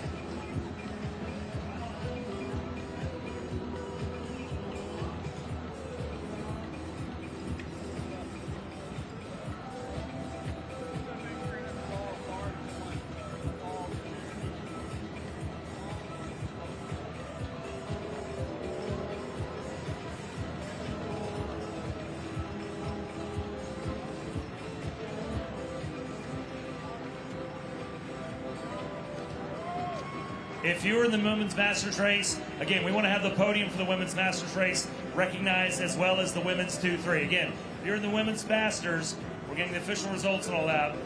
Head on over here because we do want to recognize the women's masters podium in addition to our women's 2-3. Again, please come on down, come on down, come on down. So, opening lap. Had a little bit of a tangle and a tussle here early on. Literally at the opening whistle, a couple racers coming together. One of the racers having to get his chain back on as they got tangled up, bike on the ground. Sometimes it happens coming out of that packed start there. But here it is, opening lap. Looks like it'll be the Tulsa Wheelman. That could be John Coursey, bib number 615, and that's exactly what it is. Tulsa Wheelman's John Coursey. Early, poking his nose out in the wind up at the front of this one as we are now 2:07, let's go 2:08. So a 2:08 lap. So opening lap done and dusted here at our men's Cat 4 with 2 Preams. We'll wait to throw those out. 40 minutes here. Plenty of time to figure out when to set the washing machine on agitate. When do you throw the Preams out? We've done it a little bit of different strategies today. It's obviously been for someone off the front, little mini group. You also have done it when you have the chase. You're trying to bring the peloton back into contact with the breakaway. When you're trying to get Andrew Bryant to get back in contact with the breakaway. Oh, there he is. Don't drop the wheel. Don't lose the wheel, Andrew. Again, Andrew and so many others, all the volunteers that are behind the scenes making Tulsa Tough possible. Talk about all the great sponsors. You have the USA Cycling race officials. Again, it's day number 2. The city's changed from that 2006 edition through here in 2025. You look at the buildings and they're not skyscrapers, but some of these multi-story, commercial areas. You got these residential. Again, if you're down here, we appreciate you joining us. Spend some money. Hard-earned scratch with some of the local libation shops. Head up to Sound Pony. Have a beer up there. That's what I do every year. Go over and hit some of the food trucks. Say thank you to some of these local businesses that are providing support down here on a beautiful day here in this 2025 edition. So, it is lap number 1, men's Cat 4. They did about 2:08 on that opening lap. So we'll see how they're doing it here. A little bit of a mini break here. We'll try to see who that red cladded jersey is. Rolling through here. A name that I'm going to keep an eye on is Matthew McKenzie. Sorry, Mackenzie Matthews, 638, Natural State Development out of Arkansas.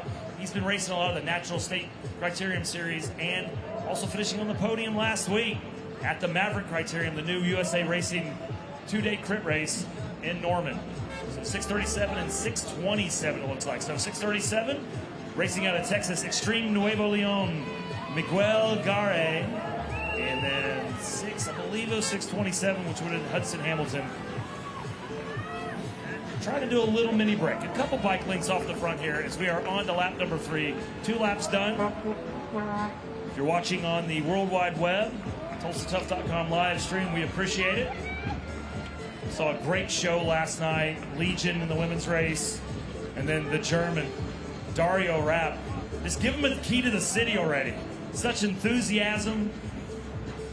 Became a fan favorite right overnight. Racing with DCCs. Staying over at Lonnie's house. Vincent Anthony jeweler owner. The DCC crew. But yeah, Dario Rapp, the winner last night. Looking to try to repeat it here tonight. Again, it's a different race course. Different aspects. This is the L shape. They had kind of figure 8 of night number 1. And of course, we're not even going to get into River Parks and Crybaby Hill. It's a whole different beast in and of itself. So, here we are. Lap number 3, men's Cat 4. And it looks like 627. Hudson Hamilton may be the racer that's off the front here as we get ready to wrap up lap number 3.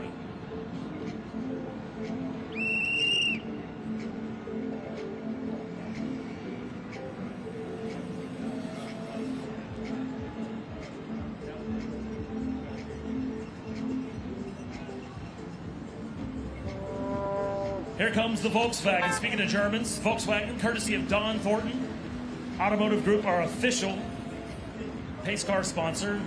627 rolls on through. Again, that is Hudson Hamilton. And try to do a 2-man break with Miguel Gare. So the chase, 654, that is going to be Joshua Stewie with Team Staple Gun out of the Oklahoma City area. Joshua Stewie, Staple Gun Racing, been active the last couple years. the Cat 5, now here in the Cat 4. So we only have 2 Preams, so we have a little bit more time to play with it, decide when we want to fire it off. But right now, the Cat 4 getting a little nervy there. We do have a racer, had to pull off to the side, having a mechanical issue. Our junior Cat 4s there. Peloton will move to the left side and head up that side of the barriers. But right now, I tell you what, Hudson Hamilton making this move. Miguel Gare not able to close it just yet, kind of setting it into no man's land. So we'll be interested to see, again, early on in the race, but with only 40 minutes today, you really would want them to work together, not just be 2 solo efforts. But the thing is, if you're Hudson Hamilton, you're not going to slow down waiting for Gare. But if Miguel Gare is able to bridge on up, what shape will the legs be in? Still early on, but how much effort are you putting into it? Again, our Fondo participants filtering on in. They had a 90-minute delay to the Fondo participants heading out through Creek County and southern Tulsa County, heading out to the west, Osage County. But the Fondo finishers starting to roll into downtown, grabbing some refreshments, hydrating by dehydrating in a way, hitting the beer tent. So, again, Hudson Hamilton opening up that gap. There's a Bobcat sighting. Sammy Davidson, who are we? Sound pony. Miguel Gare still in that solo chase. Looking back, it's still going to have Team Staple Gun from Oklahoma City at the front. Joshua Stewing. See some of the other names that are also towards the front. One of those is bib number 632. That's Shelby Koch with Ambassador Cycling Club. Shelby won the men's 4-5 race yesterday.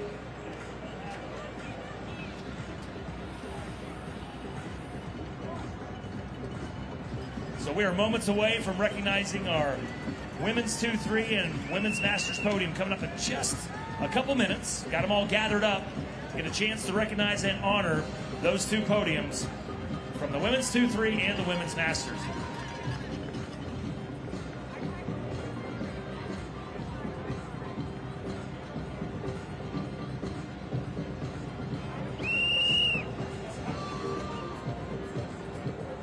Again, not only do our podium finishers get official merchandise from Diamond Sellers, the official Tulsa Tough pendant from the official Tulsa Tough jeweler, but also the top step, they get a pair of athletic sunglasses, some race sunglasses from Curo Athletic. They got a tent right over here, orange tent, just to the left of the podium, down here at the start-finish line.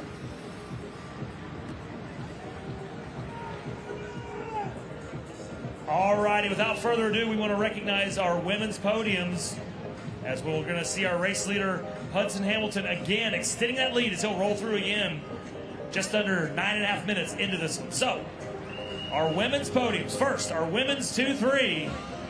Making her way from the West Coast, racing with Los Angeles Bicycle Academy. In 3rd place in the women's 2-3, it's Priscilla Garcia. Making her way to the 2nd place, racing with White Space Bikes, it's AJ Baker. And in 1st place, racing out of Tennessee with Apex Cycling Team, it's Claire Abry, your winner in the women's 2-3 field. Abry, Baker, Garcia, 1, 2, and 3 in the women's 2-3 field. Let's go, no team. Tulsa Wheelman will roll through. That's Manny Calvin, TWC race team, trying to catch back onto that peloton as he was shot out the back. Just over the 10-minute mark. So just now into the 2nd quadrant, so to speak, of our men's Cat 4 race. 40 minutes of racing. As we look at a women's 2-3 podium, Claire Abry putting on the official jersey of Tulsa Tough, the Moo Apparel Race Leaders jersey. Moo Apparel Race Leaders jersey sponsor here in the 2025 edition of St. Francis Tulsa Tough and the American Criterium Cup Series, ACC. So now, I'd like to recognize our women's Masters podium. Coming over from the Natural State, racing with BMC Walmart Cycling. In 3rd place, it's Chassie Kirby. Making her way to the second step, racing with Cintier, Lori McCarty. And a repeat winner here in the Masters race, racing with the Lance Project, it's Lynn Wilson. Repeating the top step in the Masters, Lynn Wilson. Your 1, 2, 3 of the women's Masters field, Wilson, McCarty, and Kirby, 1, 2, and 3. Again, congratulations to our women's 2, 3 and women's Masters podium. Chance for Lynn Wilson to put on that race leader's jersey, courtesy of Moo Moo Apparel.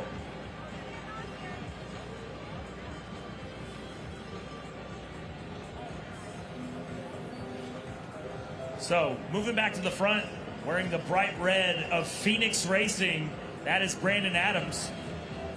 Up towards the front, trying to bridge up to Miguel Gare, who'd been in that no man's land for a long time. Looks like they have brought bib number 637 Gare back into that main peloton. We need to get the chase clock started because that lead is pretty substantial right now for Hudson Hamilton. Hudson, racing age of 20, bib number 627.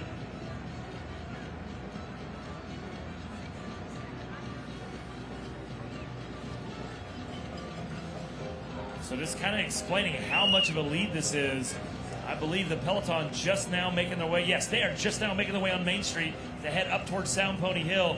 And Hamilton is already halfway down the descent, heading towards the Tulsa Theater to the west side of the course.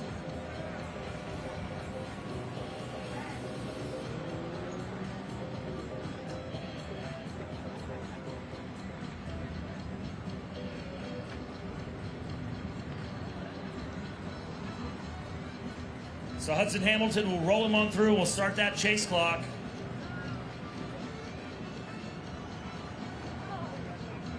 Again, it is a pretty substantial lead. So now you're going to have some of this lapped riders. Got to start pulling them off. Started with 57 here in the men's Cat 4. It was a slow rollout early, but then the lead kept going and going here over the last 10 minutes or so. Basically the last 5 laps. Hudson Hamilton has continued to go and go and go. Now suddenly starting to get a little bit of activity out of that peloton. That could be Mackenzie Matthews from the Natural State Development Race Team out of Arkansas. First time calling his name here, but as we said, he was on that podium last week, and it is. That will be Matthews at the front. Also at the front, 648. First time we've called the name of Chris Rice. So Chris Rice sitting there in second wheel, 43 seconds. That is the lead. Has ballooned up to 43 seconds right now between Hudson Hamilton and the peloton.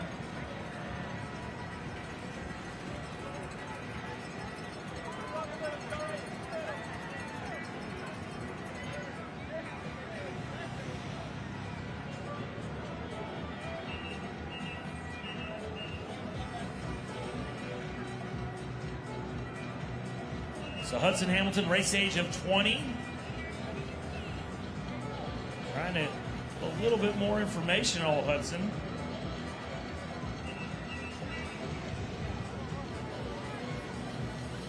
As right now, he is running away with it 43 seconds. That's a big lead. So we'll watch him make his way onto Reconciliation Way. So I think this is a good time for a field. So we'll let Hudson go through. Again, it's a 40-minute race. It was 15 minutes in. But that lead at 43 seconds, we got to preem the field. So we're going to preem the field. Again, 43 seconds, we got to do something. We got to set the washing machine on agitate. We have need to inject some pace into the chase because 43 seconds, he is running away and hiding Hudson Hamilton right now. So not only is he just continue to put the pace out, but I think the chase is kind of not really getting enough effort, and it's growing too much. Got some eyes down here, some clock watchers here letting us know that really over the last 2 or 3 laps, it's doubled from 22 to the 43 seconds. So, gentlemen, this is going to be a preem. We're going to preem the field. Field preem, field preem, field preem. Preem in the field, preem in the field, preem in the field. Gentlemen, you have a $100 preem. You have a $100 preem, $100 preem, $100 preem. So some of the names we're looking at up in there. Again, we know Mackenzie Matthews is up in there. Shelby Koch, who we mentioned won a race last weekend in the men's 4-5 down at the Maverick Criterium in Norman, Oklahoma. Brandon Adams, 6:01. Also, Miguel Gare, he was part of the break earlier, kind of a one-man second-place break, got gathered back in. I think he may still be up there in that top 10. Yeah, he is. There's 5:37. But right now, it was Mackenzie Matthews moving towards the front, trying to drive. The thing is, you're trying to draw the gap back down here, as we still have well over 20 minutes to go in the race. But you don't want to put too many matches here if you're trying to make sure you're on the podium later. Again, a reduced peloton. We started at 57, probably down to about 45 or so, maybe 40, as they make their way up towards Sound Pony Hill. But it will be Mackenzie Matthews launching out from that peloton, as on cue, your race leader, though, makes another lap, done and dusted. Hudson Hamilton, he'll make that left-hand turn number 1 on the backside of the Guthrie Green. We're still waiting to see where the chase is. They just now make their way down the hill. Mackenzie Matthews had launched out from that peloton. Trying to see who else is trying to chase him down. When you need to put a hammer into it, Bruce Dunn will do it. Hammer time. And that's what this peloton needs to do now, put the hammer into the chase. This is a Pream lap. It's a $100 cash Pream courtesy of Bicycles of Tulsa. Looks like Mackenzie Matthews had been caught. He will not factor in this sprint. We'll see who's going to try to take this cash Pream. I say that they're trying to ramp it up here. Miguel Gare back towards there, but it will not be Gare. It will be bib number 622. So that will be Tyler Ford, Paragon Racing, out of Texas. He'll take that $100 cash Pream courtesy of Bicycles of Tulsa. Josh Collins, 613, Team Topeka in that chase group.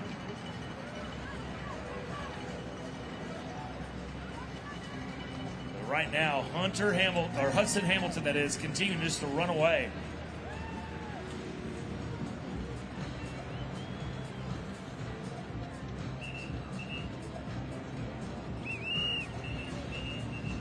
Quick Trip, more than a gas station, our official live stream sponsor. Appreciate it again. All the sponsors making this possible. St. Francis Health System. Today's lead sponsor, FC Tulsa, the USL soccer team that plays over at One Oak Field. Also, the Tulsa Drillers AA baseball team plays as well, just down the road past the Guthrie Green. As you watch our race leader now make his way through the start-finish line. Again, now 11 laps to go. 11 to go, 11 to go, 11 to go. Hudson Hamilton making his way to the east. He'll make that turn, left turn number 1. Again, if you were here last night watching the pro race finish up, Dario Rapp with that exciting, amazing win, you saw the end of the baseball game, Tulsa Drillers, and the fireworks going off. Also, a new sponsor, John Zink. Not a new sponsor, John Zink's been around here, but a new sponsor item. So, later on today, you'll see we'll have the kind of the fireworks. It's the mini, it's like the sparklers. It's the flares going off on top of the start-finish line truss. John Zink, the official sponsor of those. Adding some excitement to the end of the race here. Fireworks aplenty. And again, thank you to Don Thornton Automotive Group. Don Thornton, the official pace car.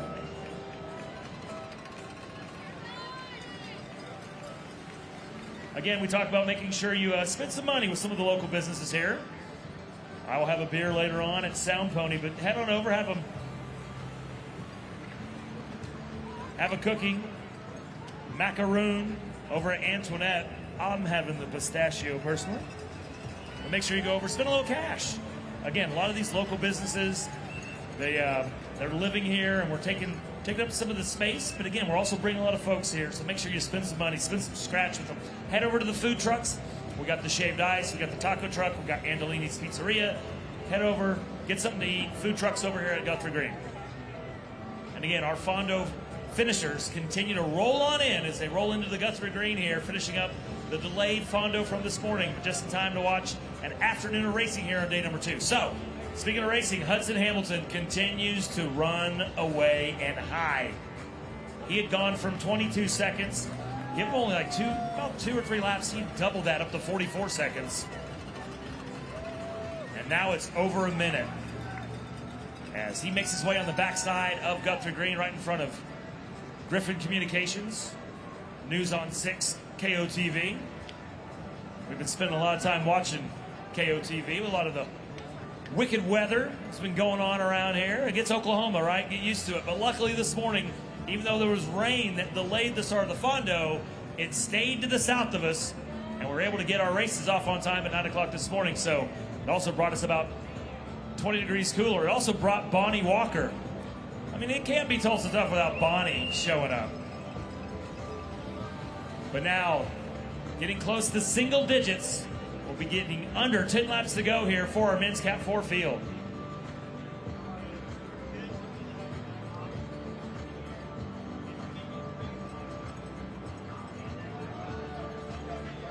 Ten to go, 10 to go, 10 to go, 10 to go. 1:09, almost 1:10, so definitely over a minute. 70 seconds. That is the lead for Hudson Hamilton back to the men's Cat 4. Here's the thing. We talked about how some of the racers get spit out the back and you have to kind of, reduce the number from the original 57. It's still a large group. They just do not have the firepower to be able to chase him down as Hudson Hamilton, racing age of 20, is running away and hiding with us.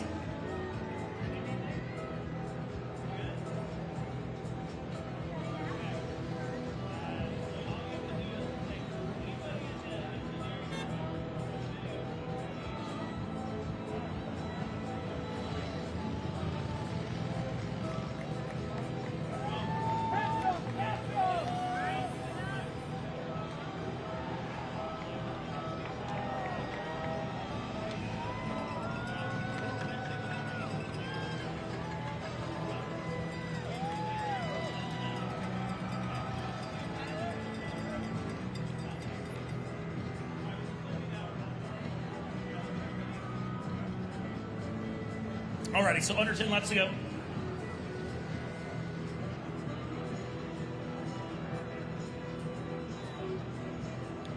Alrighty, so again, over a minute, 70 seconds was that lead for Hudson Hamilton as we watch him run off and hide on this race course right now. So, large group still in the men's Cat 4, but right now they're just going to be battling it out for the rest of the payout positions. Here in the men's Cat 4, we pay 15 deep out of that $1,000 pool, and we will definitely be trying to get our second and third place finishers, the rest of the podium, out of that peloton. But again, what's the impetus? What is the impetus for the peloton? The impetus is another cash Pream. When will we throw that out? When will we fire it out? We shall see.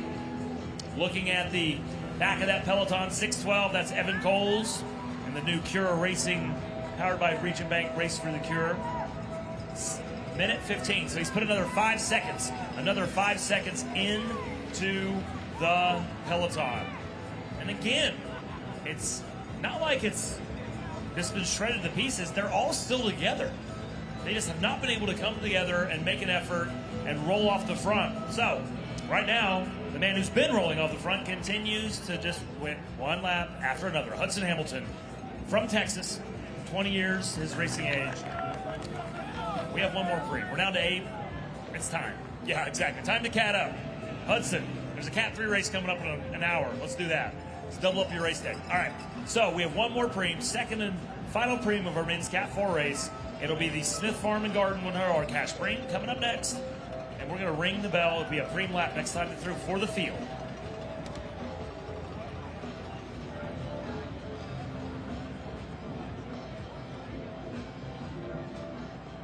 So I always say we'll have a papal convention and we'll wait for the white smoke. I can easily be overturned by democracy. So we will ring the bell and it will be off the front of the race. It just means, hey, the rest of the field, you got 75 seconds to try to chase him down on a 2-minute course. So,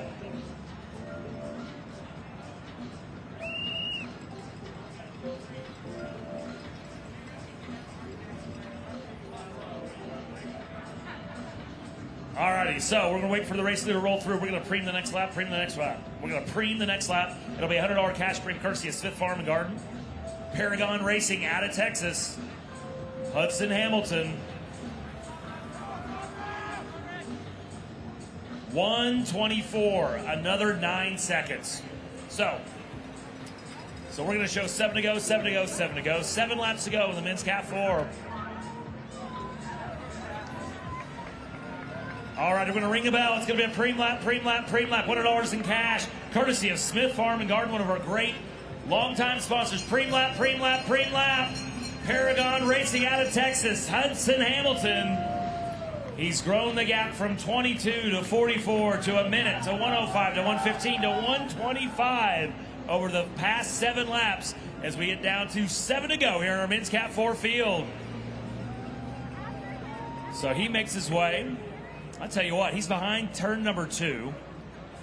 They are just now on turn number 3. He is, I tell you what, it may not happen before he wins this Pream, but he is going to lap this field, which will just throw a little bit more chaos into this, try to keep an idea where everybody is. So we will watch the peloton. They're going to make their way onto the downhill. Mackenzie Matthews, natural state development. He's rolling down. But they are not on the Pream lap yet. We'll let them know it's a Pream lap momentarily. But if you look up in the Jumbotron, here comes the Volkswagen, Don Thornton Automotive Group. And you should momentarily, we won't be able to see it now as we're focused on the peloton. They're making their way down here onto the straightaway. So we're going to show 7 to go, 7 to go, 7 to go. It is a 7 laps to go. Final 7 here for that peloton. They'll make their way past the state wheel pit. They'll make their way underneath the finish line truss as Miguel Garay, he'll roll on through. But we'll look off to the west as we're looking to award our second Pream, the second $100 cash Pream, to Hudson Hamilton with Paragon Racing as he makes his way onto Reconciliation Way.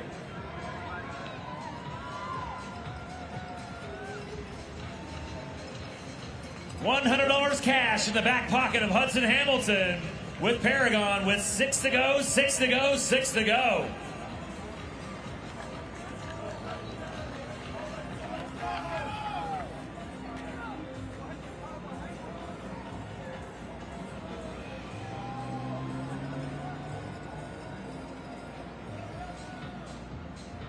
So Hudson Hamilton, well over a minute and a half is his lead. He's won our second and final Pream of our men's Cat 4, pushing that lead. And again, with 6 to go, there's a chance he may catch the back of our peloton. It was a 57-man peloton to start this one. We've lost some. We've had to clean up the backside of the course, but there's still a decent contingent still all together. But that's the key. They stayed together. They did not make an attack.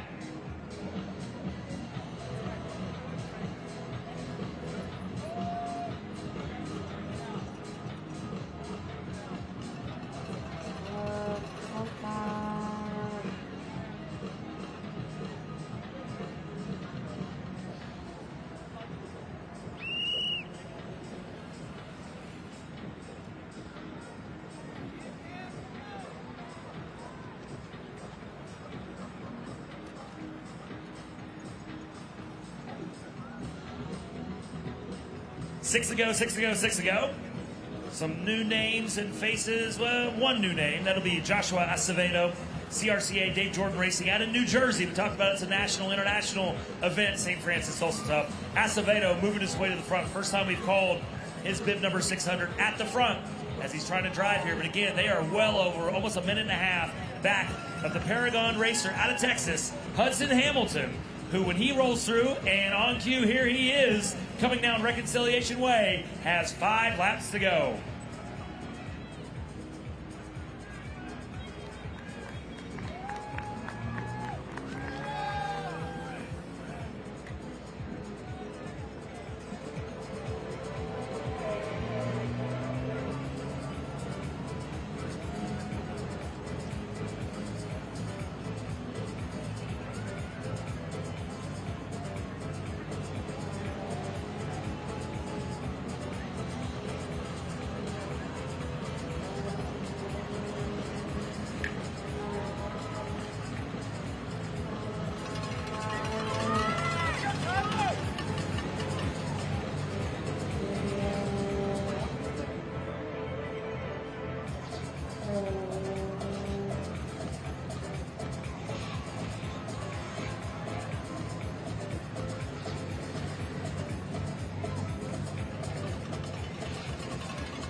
righty, under 5 to go. It should be 4 to go when our race leader rolls through, I believe.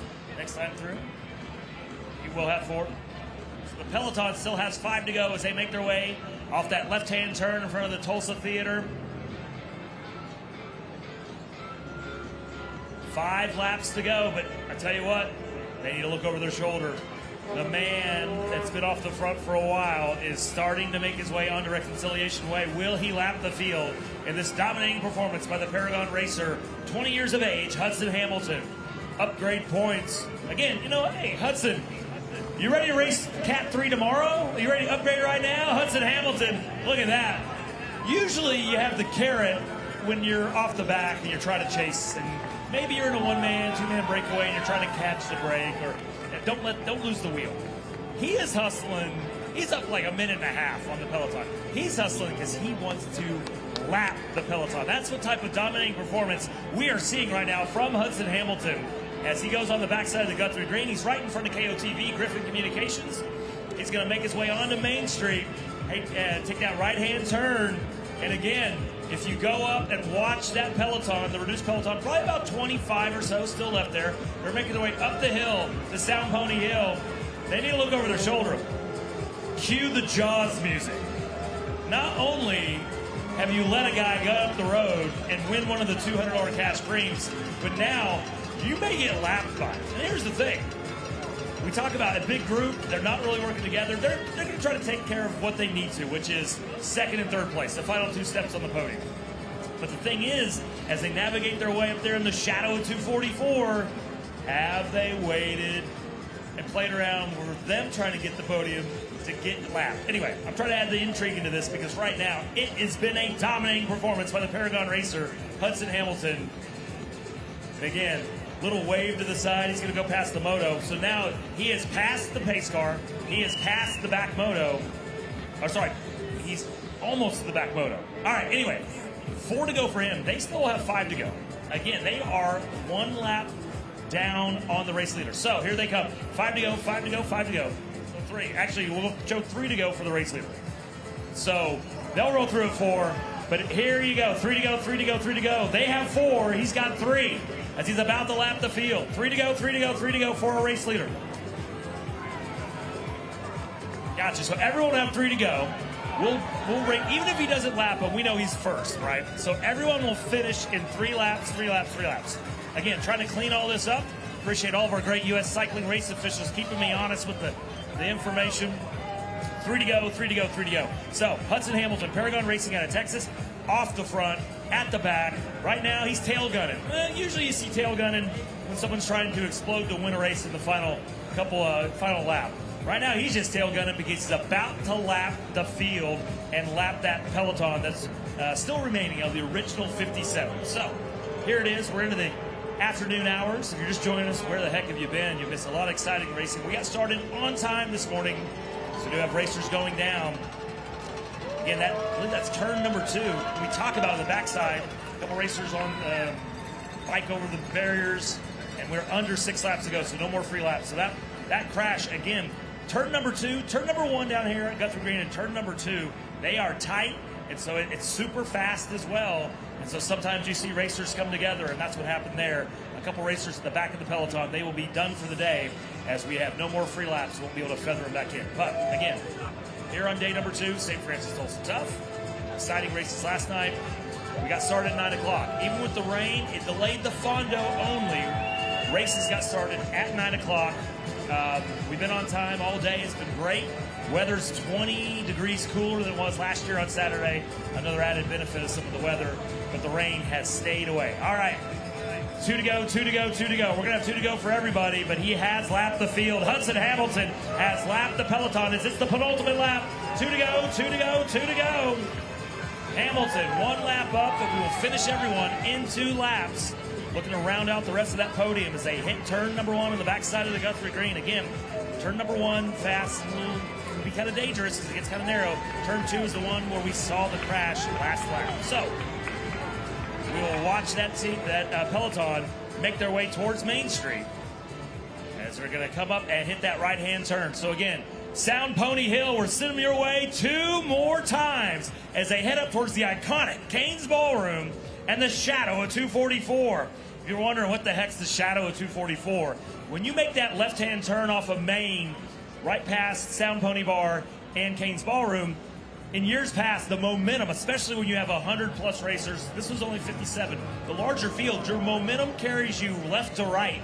And there's barriers and hay bales, but there's a little curve, only a couple inches tall. And the thing is, you don't see it, you kind of lose sight of it. The barriers help now. They used to not have barriers, just the hay bales. But you would watch racers, just watch them get pushed to the right. They got put in the gutter, so to speak, and found their way into the shadow of 244, that little curve on the right side. So, once again, the peloton makes their way through. They're clean and clear. They're making their way down the hill. Again, our race leader, Hudson Hamilton, he's leading them. He's lapped them, and now he leads the masses as they make their way down. Next time they go, we're going to ring the bell. We have another celebrity bell ringer. It's going to come on up here. Out of the crowd, wave your hand. We may pick you. Stay here all day. Who knows? We're picking everyone out of the crowd. A new celebrity bell ringer to ring it, as it's going to be one to go, one to go, one to go, one to go. Final lap, final lap, final lap. We're ringing the bell, ringing the bell, ringing the bell. One to go, one to go, one to go, one to go, one to go, one to go. One to go, one to go, one to go, one to go. So Hudson Hamilton has lapped the field. In second wheel, that's going to be Samuel Gramlich, Arkansas United Racing. But that long, thin line of racers starting to come back together. We'll be looking for another Arkansas racer. Bib number 638. Where's Mackenzie Matthews? He had been up towards the front early on. I do not see him in that top group of 10. He may be back towards the back there. Mackenzie Matthews, having won the 4-5 race on Sunday at the the Maverick Criterium in Norman, Oklahoma last weekend, a new race, 2-day race on our schedule. We've added here in the USA Cycling for the state of Oklahoma. Kind of a nice little tune-up ahead of the St. Francis Tulsa Tough. But here it is, the one to go, one to go, one to go. Get off your duffs. Get off your butts. Head to the barriers. Cheer on these racers. They're working harder than you are. Let them know how much you appreciate their effort, as it's the final lap of our men's Cat 4 here at the 2025 edition of the St. Francis Tulsa Tough FC Tulsa Arts District Criterium. We'll look to the west. We'll see the day glow yellow of our St. Francis volunteers, the course marshals. Make sure you adhere all their rules all weekend long. They're here to protect the riders first and foremost, and you second. So, we'll look. Hudson, he's going to back off it. He's a lap up. He doesn't need to be in that mess. So now he's basically self-filtered himself. He's dropped off the back of the peloton because he's a lap up. He's got the top step. Let the rest of the maniacs, let the rest of the gladiators battle it out for the final 2 steps on the podium as they get ready to make the left turn, the fastest left turn in American crit racing, as here they come. 75 meters, trying to sprint into the line to take the final 2 steps on our podium. At the line, bib number 637, I believe that's Miguel Agarre. He was one of the 2 racers, along with Hudson Hamilton, who had gone off the front early on, unable to stay on the wheel. Miguel Agarre was kind of this no man's land, did not come up to Hudson Hamilton, came back to the peloton when the lead was only about 13 seconds. Little did he know that it would balloon to well over 1.5 to 2 minutes to actually being lapped. But Miguel Agarre with Extreme Nuevo Leon race team out of Texas unofficially takes the sprint for second place.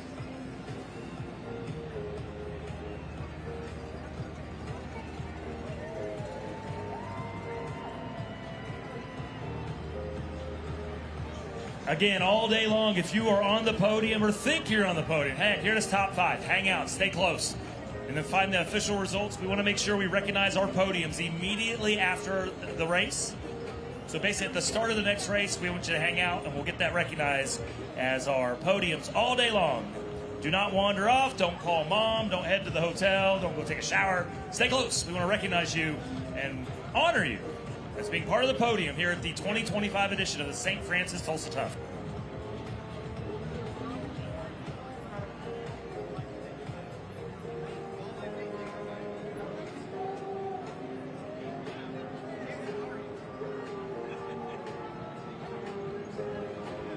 So again, exciting finish there for the field for the rest of the podium. Not exciting if you were Hudson Hamilton and just ran away and hit. Dominating performance. Not only takes the top step, takes the $100 cash green courtesy of Smith Farm and Garden.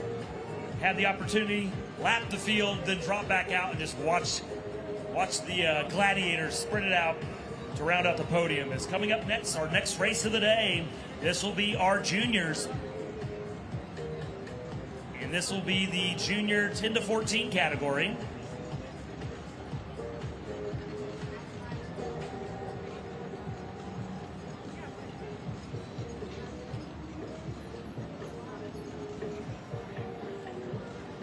As we are a couple minutes away from the start of our junior 10 to 14 race. So in years past, we've combined the different junior age groups. This year, splitting it up here. So it'll be a 20-minute race here for our juniors, 10 to 14. Men and women juniors, the future of American cycling. They'll be the next wave to head out into the FC Tulsa Arts District Criterium.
Final 30 seconds here for our junior 10 to 14, 24 racers toeing the line. About to head out into the L-shaped NASCAR race course of the FC Tulsa Arts District Criterium.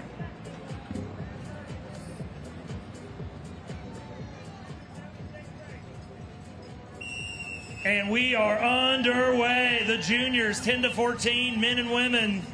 The future of American crit racing getting underway. Opening lap of the juniors here at the 2025 edition of the St. Francis Tulsa Tough.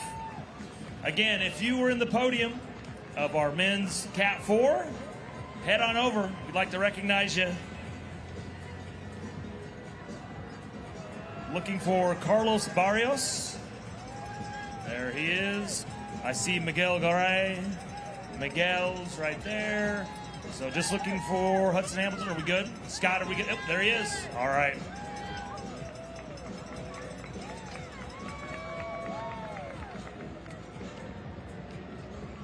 All righty. We would like to recognize our men's Cat 4 podium. Men's Cat 4 podium.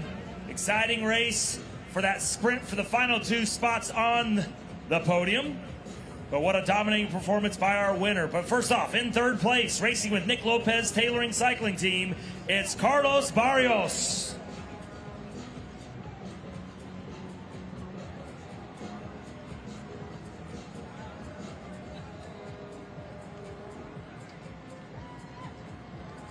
Got ahead of myself. They're not ready.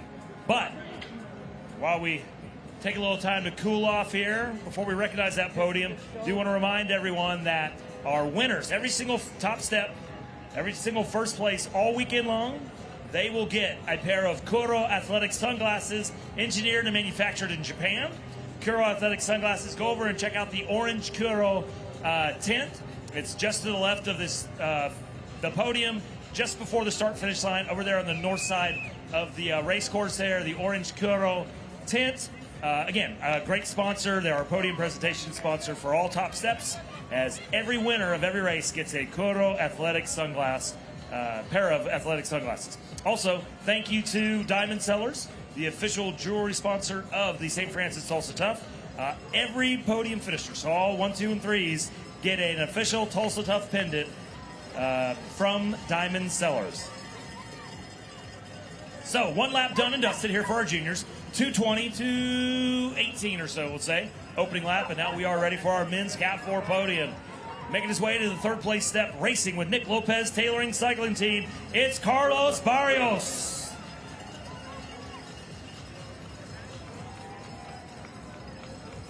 After a solo effort, he was drawn back into the peloton, but sprinted from it to win the field sprint. In second place with Extreme Nuevo Leon Race Team, it's Miguel Garay. And running away and hiding and lapping the field, coming out of Texas, racing with Paragon Race Team, it is Hudson Hamilton. Your men's Cat 4 podium, Hamilton, Garay, and Barrios, 1, 2, and 3. Congratulations to our men's Cat 4 here at the 2025 St. Francis Tulsa Tough, the FC Tulsa Arts District Criterium. Again, congratulations to Hudson Hamilton. He'll win a pair of Kuro athletic sunglasses. And congratulations to Miguel and Carlos and Hudson, as they all will get an official Tulsa Tough pendant from the Diamond Sellers, the official jewelry sponsor of the St. Francis Tulsa Tough. So, finishing up lap number 1. It's a 20-minute race here for our junior 10 to 14. So we have got the clock on here, 7 laps to go. Up out of the saddle, kicking it. 7 to go, 7 to go, 7 to go.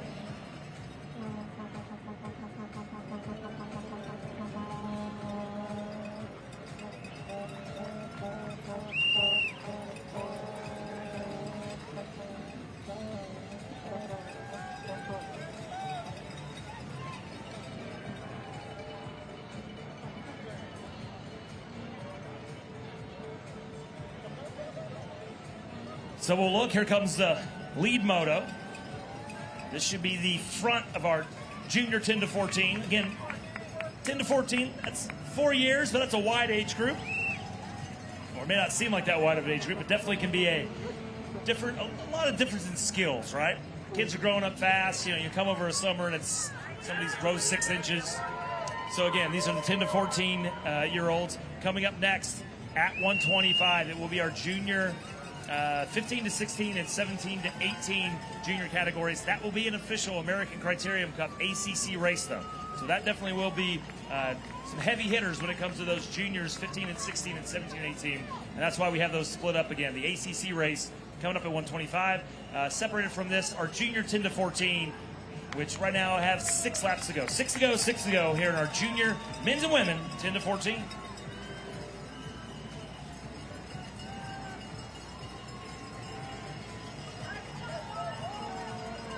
Watching as the racers filter on through with the men's and women's. And again, I'm trying to say 4 years. Not that much of a difference. It is. It's 10-year-olds and it's 14-year-olds. So again, skill levels a little bit different. Trying to keep an eye. And once again, we just want to recognize all of those kids as they race out there and support them. If you're on the sidelines and you're just sitting there, get loud. Let them know you appreciate how hard they're working. This is the juniors, the future. Miss Jessie she's going to get out there and cheer. Chris is going to cheer for the juniors, the future of American Crit Cycling.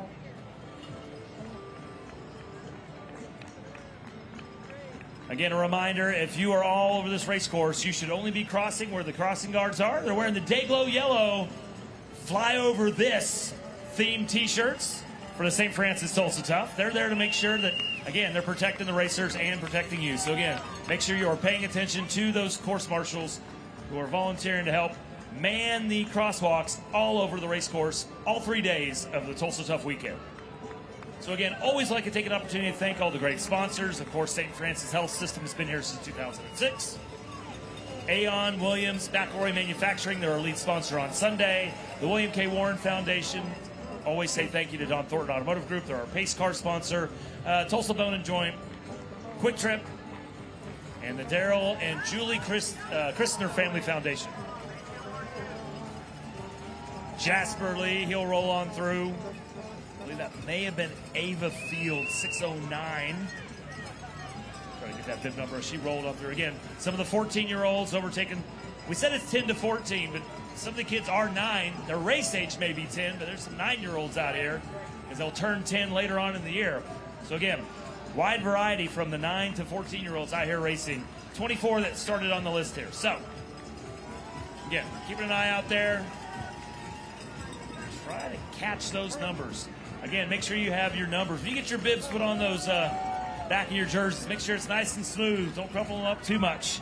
You want to be able to recognize it on the live stream on TulsaTough.com. Live stream brought to you by Quick Trip. All righty. Some more of those juniors rolling through. As that is going to be Juan Lopez, Reunion Racing out of Texas. I believe that was Ben Bumgarner out of Nebraska, bib number 16. Tristan Parker, I believe that was bib number 17 with the OK Flyers. Tristan Parker is all business. Last weekend, he came up to let me know it was time for podiums. It was time for podiums. It was time for podiums. He was keeping me on schedule. I got Amy and Scott to keep me on schedule for podiums here this weekend. Last weekend, it was Tristan Parker. He was straight and to the point.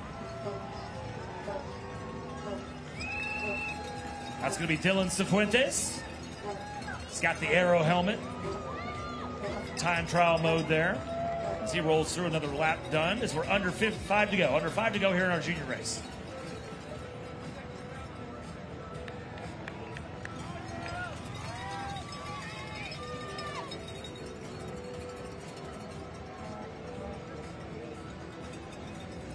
All right, we're going to try to keep an eye out for the moto so we can find the front of that race. So I believe this should be a little flick of the elbow there, as that's William Croft, OK Flyers, flicking the elbow for William Hughes, United Cycling. William, talk about some of these people out here today. They're going to be duplicity of racing. William Hughes has already raced in that men's Cat 5 under 35 race, and here he is racing in the junior 10 to 14 race as well. So 4 to go, 4 to go. So that was the front group. So that William Croft and William Hughes group, that was actually the front of our junior 10 to 14 race. So again, trying to keep an eye on it.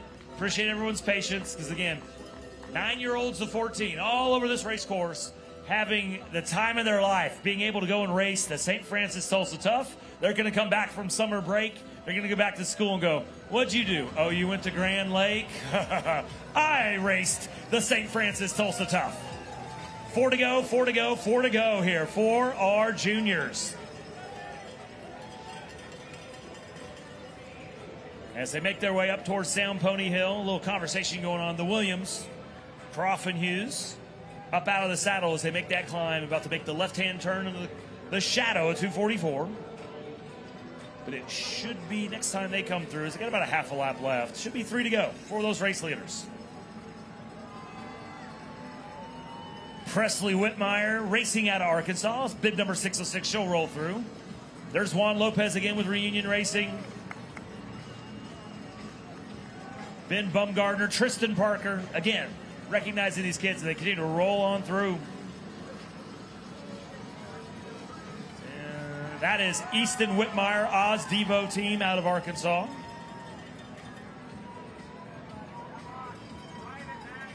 Back on the backside of the course, that is Fiona Lee. Fiona about to make her way down the hill towards the Tulsa Theater. But we're keeping an eye on that group of 3 there. Should be at the front again. That's William Croft, William Hughes, and I believe that maybe that's Max Mendoza, number 8. Actually, it's number 6. So that would be Jace Moran, Team Crispy Print out of the Oklahoma City 405 area. So 3 to go, 3 to go, 3 to go, 3 to go. This is the front of the race. Hughes, Croft, Moran. 3 to go, 3 to go, 3 to go, 3 to go. So William Croft, race age of 13. William Hughes, race age of 14. And Jace Moran, race age of 12. At the front of our junior 10 to 14 category race as they make their way over to turn number 2 on the backside of the Guthrie Green. If you're just joining us, we are getting to the business end. The final 3 laps of our junior 10 to 14 race. Coming up next will be our ACC, American Criterium Cup junior race. The junior 15 to 16 and 17 to 18. They'll be out here battling it out, trying to win those ACC points. The opening weekend of the American Criterium Cup. Tulsa Tough representing race number 1 of the ACC series here in 2025. So we'll go to the Jumbotron and we'll look back over on Main Street. They have made their way onto the hill. So Sound Pony Hill is the climb right now, heading up towards the Canes Ballroom. Fiona Lee, day in the park, she's just rolling on through. Here comes bib number 14, though. That's Joseph Brennan out of Oklahoma. He's putting the pace down. There's Mason Benson. There is Riker Giles with Team Crispy Pream. Was on the junior podium last week at the Maverick Criterium down in Norman. So, under 3 to go. When we hit 2 to go, you're going to see William & William Law Firm, Hughes & Croft, OK Flyers, and United Cycling, along with Jason Meringue with Team Crispy Pream. So here it is, 3 to go, 3 to go, 3 to go. And then it will be the penultimate lap.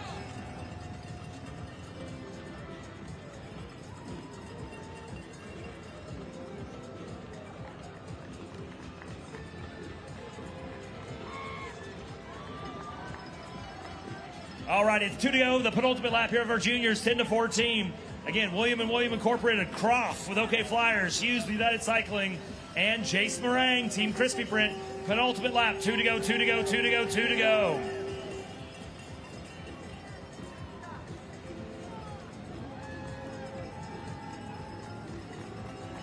So the 3 at the front of our junior, 10 to 14, they continue to roll on through. William Croft, again, race age 13, waiting to make the pounce, make the attack as he's letting the United cyclist, William Hughes, who had already been, like I said, they already raced, right? There's some of these folks, they're going to race some of the Masters. They're going to race 3-4 races. Not 3 or 4 races. They may race 3 or 4 races on the weekend. But they'll be in Category 3, Category 4, race some Masters B. Some of these juniors racing in the Cat 5s and Cat 4s as well. So, under 2 to go, under 2 to go, under 2 to go, as we have our juniors continue to finish on up here, but we'll be looking for that bell lap. We'll be ringing the bell at 1 to go the next time we see bib numbers 2, 4, and 6. All the even numbers here at the front of this bike race. It will be 1 to go next time they roll through Reconciliation Way down here at the Tulsa Arts District.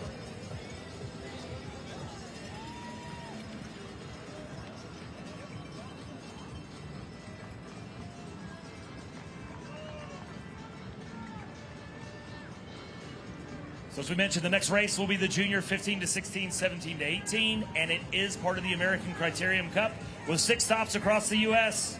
The American Criterium Cup features a prize list of $500,000 with a series purse of $100,000 awarded equally between genders. Again, this is race number 1 last night at the pro level for the ACC. For the juniors, it'll be today for the ACC. First of 6, Tulsa, Oklahoma, Salt Lake City at the LHM CC Utah Crits. Head up to Milwaukee during the Quick Trip Tour of America's Dairyland. With the Twilight Crit in Boise, Chicago Grip. 1 to go, 1 to go, 1 to go, 1 to go. And then the Audi West Gateway Cup in St. Louis to end the summer. So 1 to go, 1 to go, 1 to go, 1 to go. Croft, he's got the chain in his mouth. He's got the bit in his mouth. Willie Croft looking to put the pace in and trying to drop William Hughes with United Cycling out of Texas. They have already dropped Chase Meringue, who was in 3rd place, racing with Team Crispy Pream. So Meringue off the back of that, and now it'll be a 2-man battle here for the top step of our junior 10 to 14 category race. Croft, he did the attack. He had the chain in his mouth. Now he's flicking the elbow. Went a little early there. We're going to put Hughes back to the front, make him work, and put his nose into the wind as they make that right-hand turn onto Main Street, heading up towards Sound Pony Hill and the iconic Canes Ballroom. So it will be William Hughes, William Croft in that second wheel. The rest of our junior participants trying to roll up the hill there. They will get the bell as well as we're on the final lap, final lap, final lap. One to go, one to go, one to go, one to go, one to go. Final lap, final lap, final lap in our junior 10 to 14 field. Again, official racing age is 10 because a couple of our racers, at least one of them, Presley Whitmire, turns 10 later in the summer, but Presley's 9. So 9 to 14, that is the age range here as they roll on through. Fiona Lee, one to go, one to go, one to go, one to go, Fiona. One to go, one to go, one to go. So, we'll look back. Race leaders, William and William, Bill and Bill, making their way down the hill. Croft looks like he has moved back into that second wheel. He is. So he's setting old Willie Croft, trying to be the wily racer here, and going to let Hughes lead him out. It's going to be one to go, one to go, one to go. So this is the finish for the leaders. We're finishing everybody. So, this is the sprint. 220-meter sprint. Hughes already down low on the drops. Croft up out of the saddle is starting to lose meters. Nope, he's going to overtake him. Got out of the saddle power. It will be Willie Croft taking the win in the junior 10 to 14. I wasn't sure. I see Dad over here wearing his DCC shirt. Old Ben, I wasn't sure about the form that you taught old Willie. Not getting in the drops. He was up out of the saddle a little early, but it was enough power to take the win as William Croft with the OK Flyers takes the win, sprinting ahead of William Hughes with United Cycling in the junior 10 to 14 field.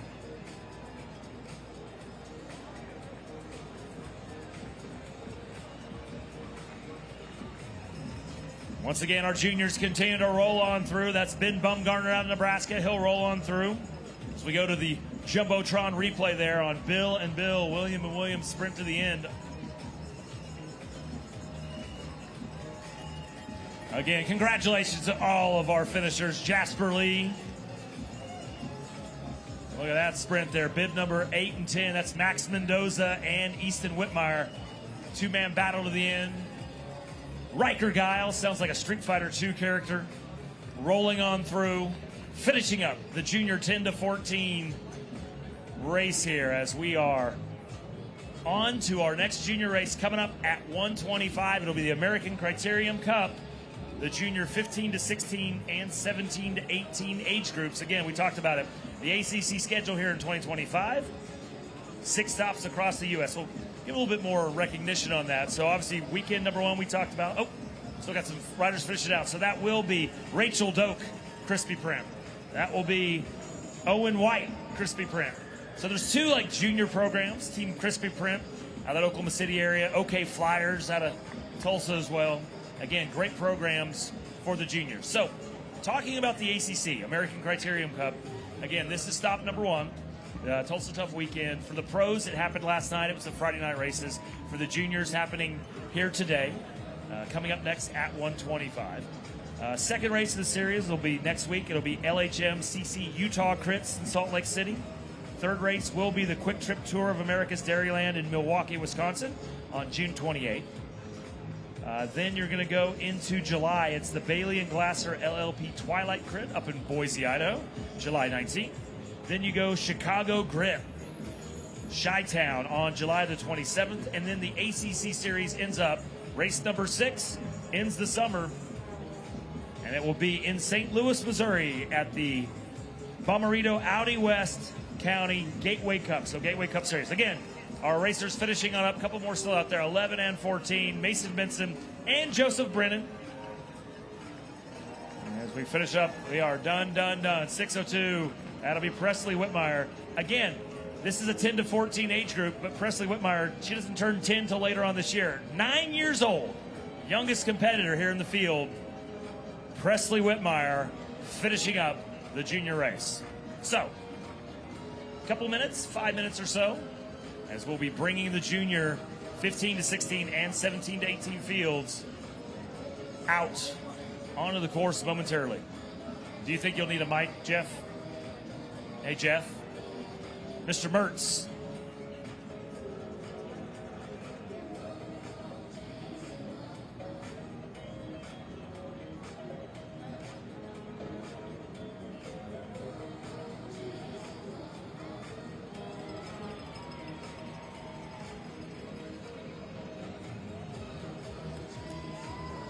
righty, a couple right, still 2 to finish up. That will be Ava Fields. She'll roll on through.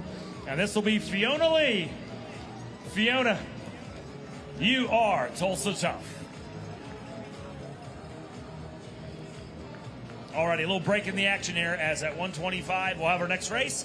So they should already be staging. You should be staging. If you're in the junior 15 to 16 and 17 to 18 race, you should be staging as we bring you out shortly. The next race of the day, the ACC American Criterium Cup Junior 15 to 16 and 17 to 18 racers coming up next.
Alrighty, final pre-flight instructions by Jeff Mertz, USA Cycling official.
Moments away from getting you guys started here.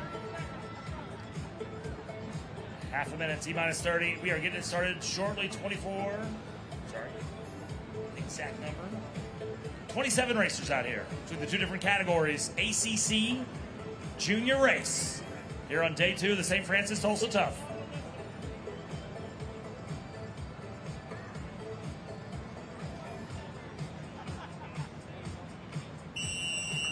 And we are underway. Again, this is the junior category race, 15 and 16 and 17 and 18. And it is an American Criterium Cup race, an ACC race. Opening lap just getting underway.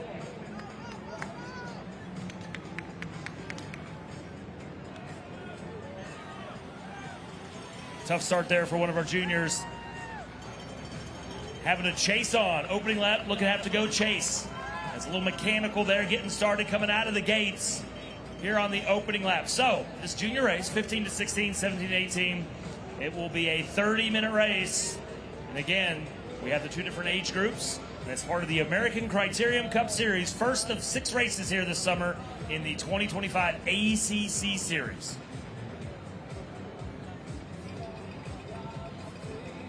We will be doing our podiums from our junior race that just finished up, coming up.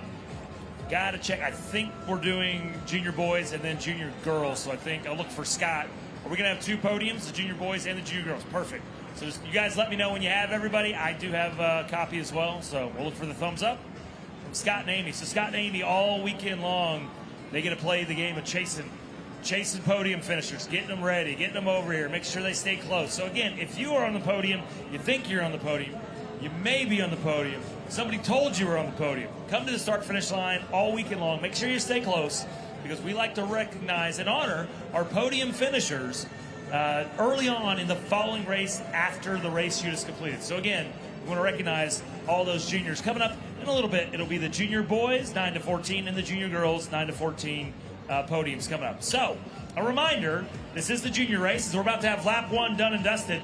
And I tell you what, this is ACC, and it is Speed DE. It is under 2-minute laps, 1:52. This is probably the fastest lap of the day so far here on day number 2. Faster than all the earlier categories. So those juniors, I mean, these are juniors that are moving their way up through the categories.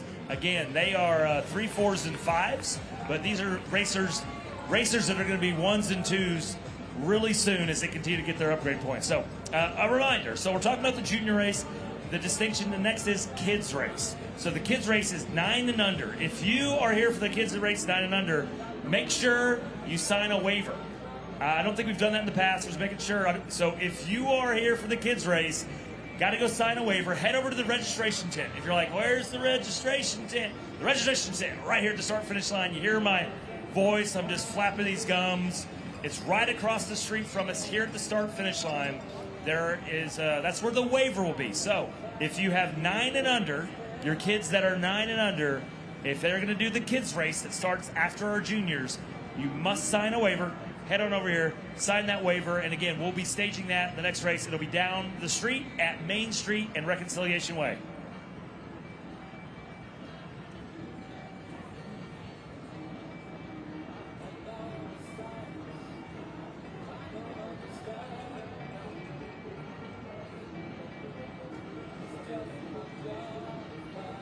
Hey, Scott.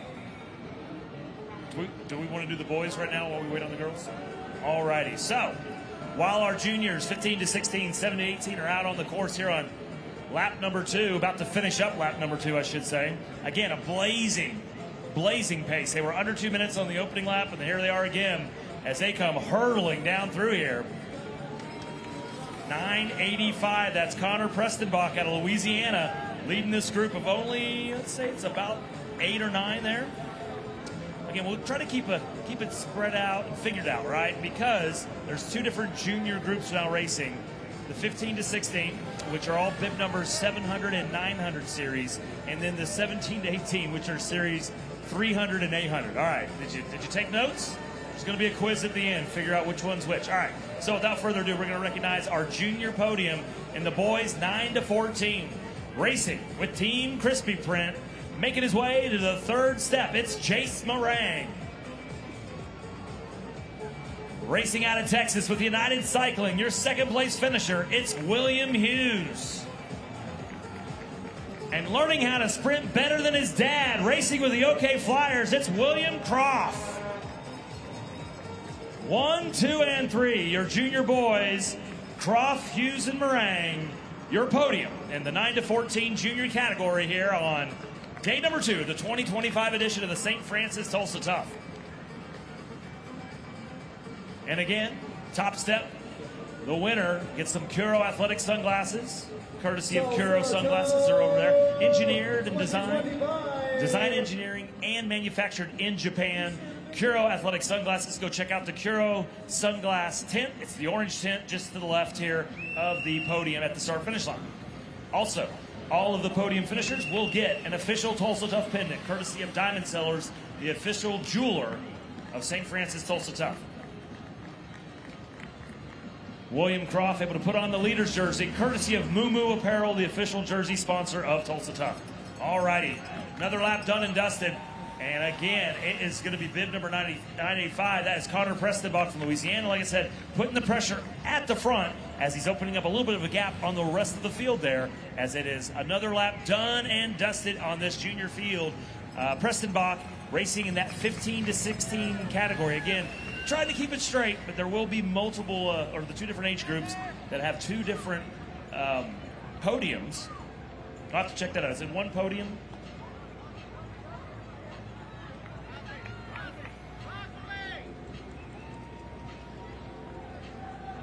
Yeah, we'll have to make sure we understand that one, to make sure is it one combined podium for the two age groups. So, again, another lap done, but we're going to recognize the juniors coming up.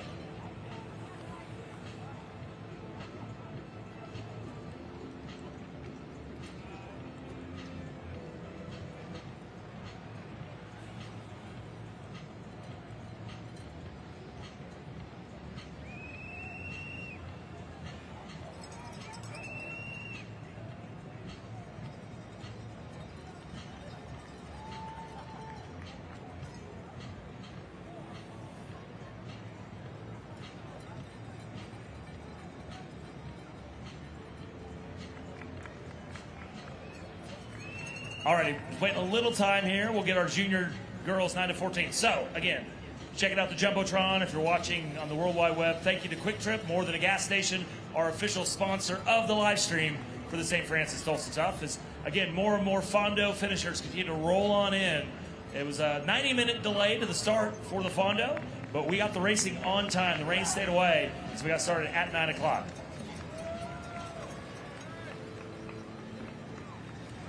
Trying to check. That could be one of the Team Crispy Print racers. Could be possibly that Sarah Doak 700.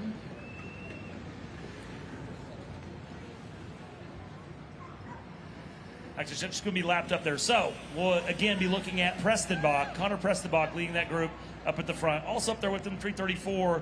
That is Miguel Davis out of Louisiana as well. Different age groups though. So Prestenbach racing the 15 to 16 group, and Davis racing in the 17 to 18. So again, I'm going to try to keep it straight. For those scoring at home and try to keep track of it, the 700 and 900 series, that's the 15 to 16. The 300 and 800 series, that is the 17 to 18. So.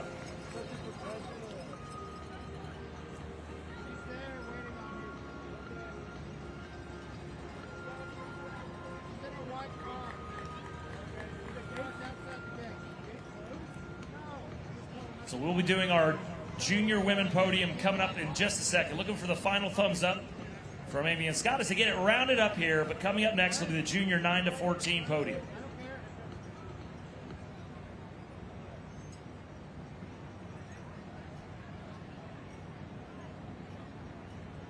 So 11 laps to go. So we've started the clock up. Now we're starting to count the laps down. 11 to go here. It is a 30-minute race. ACC Series 15, 16, and 17, 18. Again, this is race number one of 6. So we just get it started here in the ACC Series. Still at the front, the two gentlemen from Louisiana, Prestenbach 985 and Miguel Davis 335. but racing the two different age groups and all together there as we split this group. Also up there, another one over 15 to 16. That'll be 983 Aditya Yoshi out of Texas, bib number 983, set in third wheel. Davis up out of the saddle, pressing through turn number 1, heading into turn number 2. So, again, we'll watch them navigate the turn. So, these juniors, 15 to 16 and 17 to 18, they are category 3, 4, and 5. So, categories 3, 4, and 5 here on the road.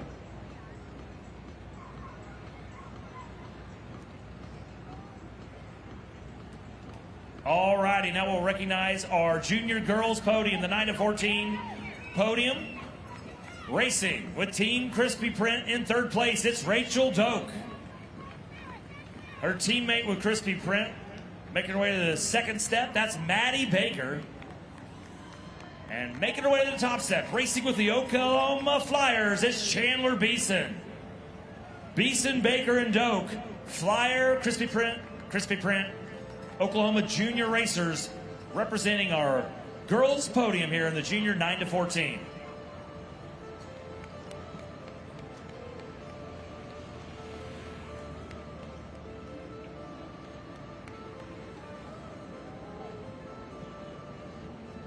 And again, every first place finisher at Tulsa Tough this weekend gets a pair of Kuro athletic sunglasses, engineered and manufactured in Japan. Go check out the Kuro tent. It's the orange tent over here just to the left of the podium and just to the left, just before our finish line here. Also, all the podium finishers are able to get some free gifts. Everyone gets, the top 3, they get an official Tulsa Tough pendant courtesy of Diamond Sellers, the official jewelry sponsor of Tulsa Tough. And a reminder, the race leaders, at that time around, it was Miss Beeson that put it on.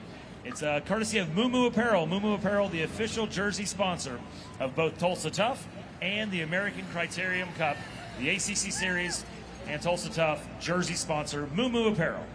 So, down to 9 laps to go. So that lead group of juniors from both the different age groups, again, will be two different podiums, 2 different series standings. That's starting here on day number 1 of the race, or day number 2 of Tulsa Tough, but race number 1 of the ACC Series. So, Connor Prestenbach, he was up towards the front, bib number 985 in the 15-16, or leading the 15-16. Miguel Davis, 334, leading the 17-18. But again, it's very fluid movement there. Let's say it's, that group is, I don't know, 9 or so. Actually, maybe a second peloton that we see heading up the hill towards Sound Pony. So, under 9 to go. We should see 8 to go, though, for the race leaders. We'll do the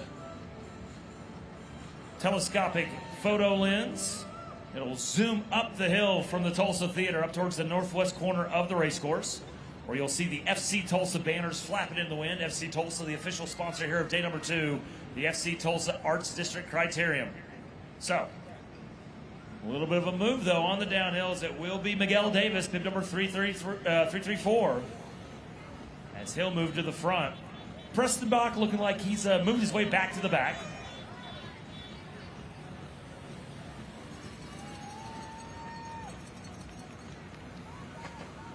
As now we will watch those juniors making their way onto Reconciliation Way. So as we head later on, you try to figure out distances. It's like 1.4 kilometers. That's what 1 lap is, so just under a mile.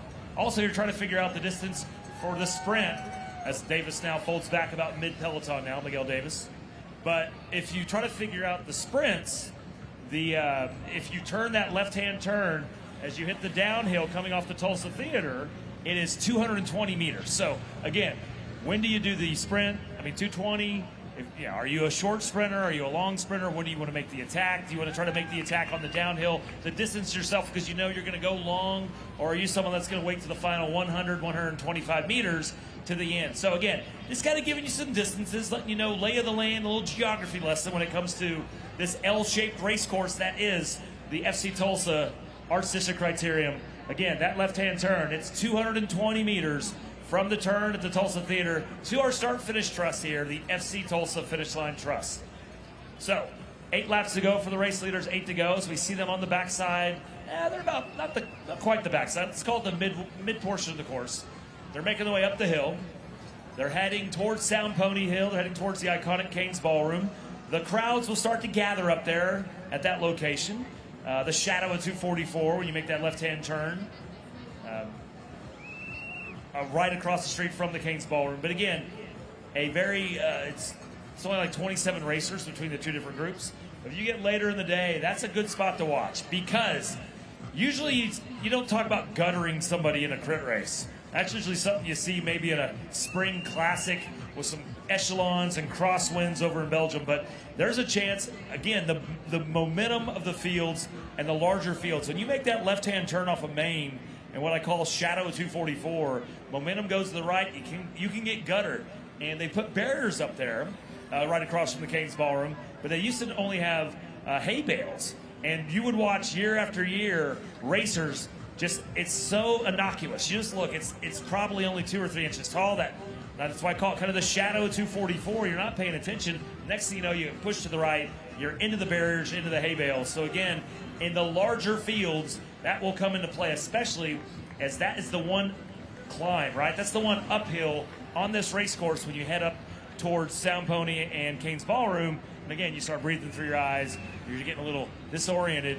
You just may watch your momentum carry you to the right. So we'll keep an eye on that all the rest of this race day. Nobody's gone into it so far here, but again, you got to always keep your eyes on it as we have a lot of racing ahead of us as we take it into the 8 o'clock hour. The women's P1-2 race at 5:55 and then the men's P1 race at 7 o'clock. But ahead of that, got plenty of other racing.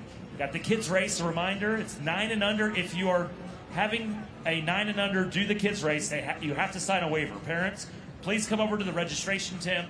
If you have someone doing the 9 and under kids race, please sign a waiver. And those waivers are available down here at the registration tent across the street from us here at the finish line stage. And then also staging for the kids race 9 and under. It'll be down at Main Street.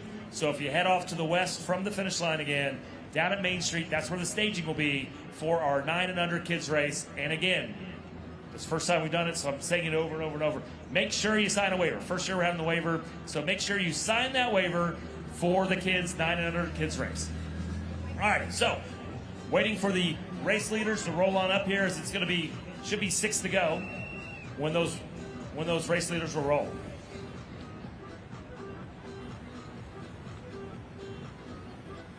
So, moving to the front, I believe that should be, yes, it's Miguel Davis, 334. So the two names that have been super active, they're in the two different junior groups. It's 334 Miguel Davis and 985 Connor Prestonbach. That's who we've called early and often. Prestonbach has moved back into the field, and now it is 983, which was Yoshi, who we called a couple laps ago. So again, maybe if you're Prestonbach, you're kind of folding back in, kind of going back. It's not a big group. Let's say about 9 racers or so. You fold back in, kind of stay out of the wind a little bit as you get down towards the business end. As we are under 6 to go, under 6 to go.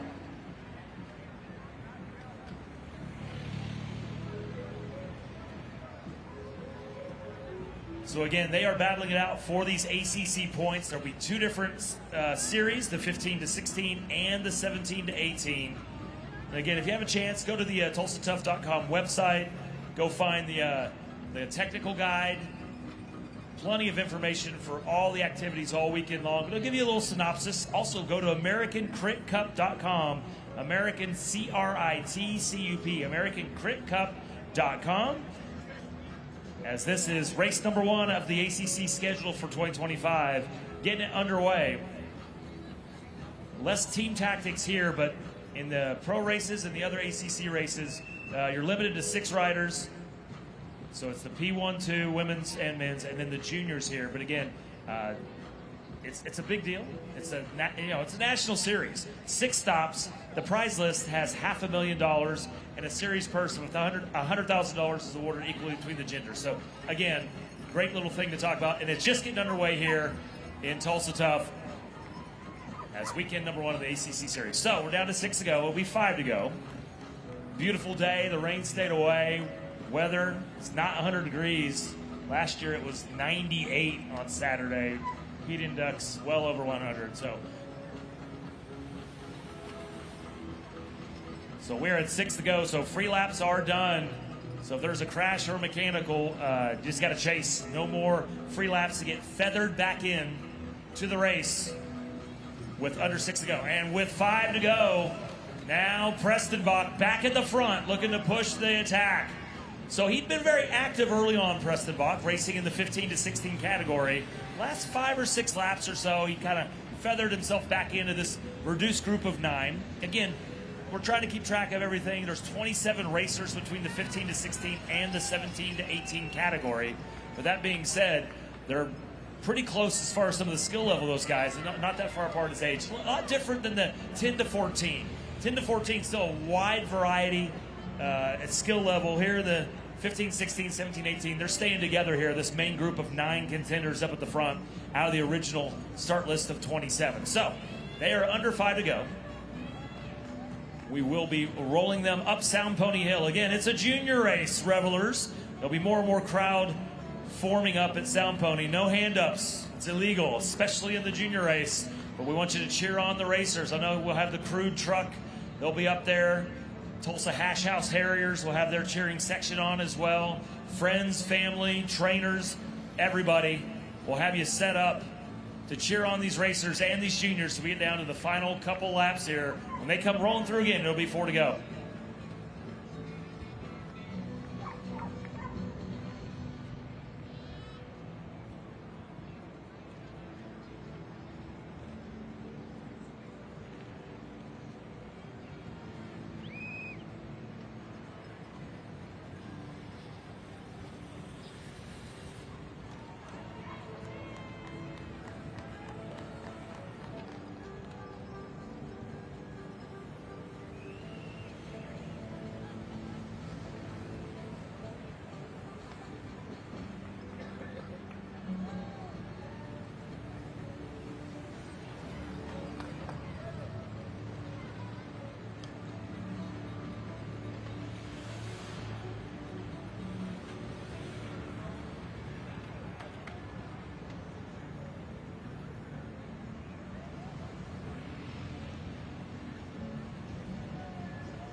Alrighty, under 5 to go. It will be 4 to go. Again, 4 to go for those race leaders.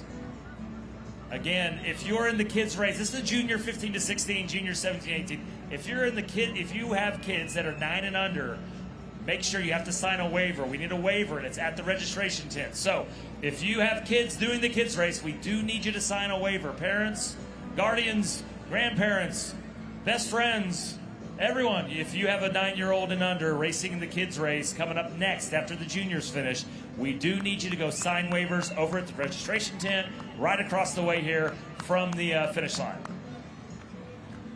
So, under 4 to go. Miguel Davis back to the front. Trying to see maybe 326. So one of our 17 to 18. Yeah, that's Jackson Clary, Cleveland Cycling Academy out of Indiana. He is sitting there, pit number 326. Again, you kind of got to mixing and matching the 15 to 16 and 17 to 18. We try to keep it straight. We'll have those 2 different separate podiums. But right now they're getting on the horse. They're coming to make the chase as Miguel Davis starting to put some more action into that downhill attack.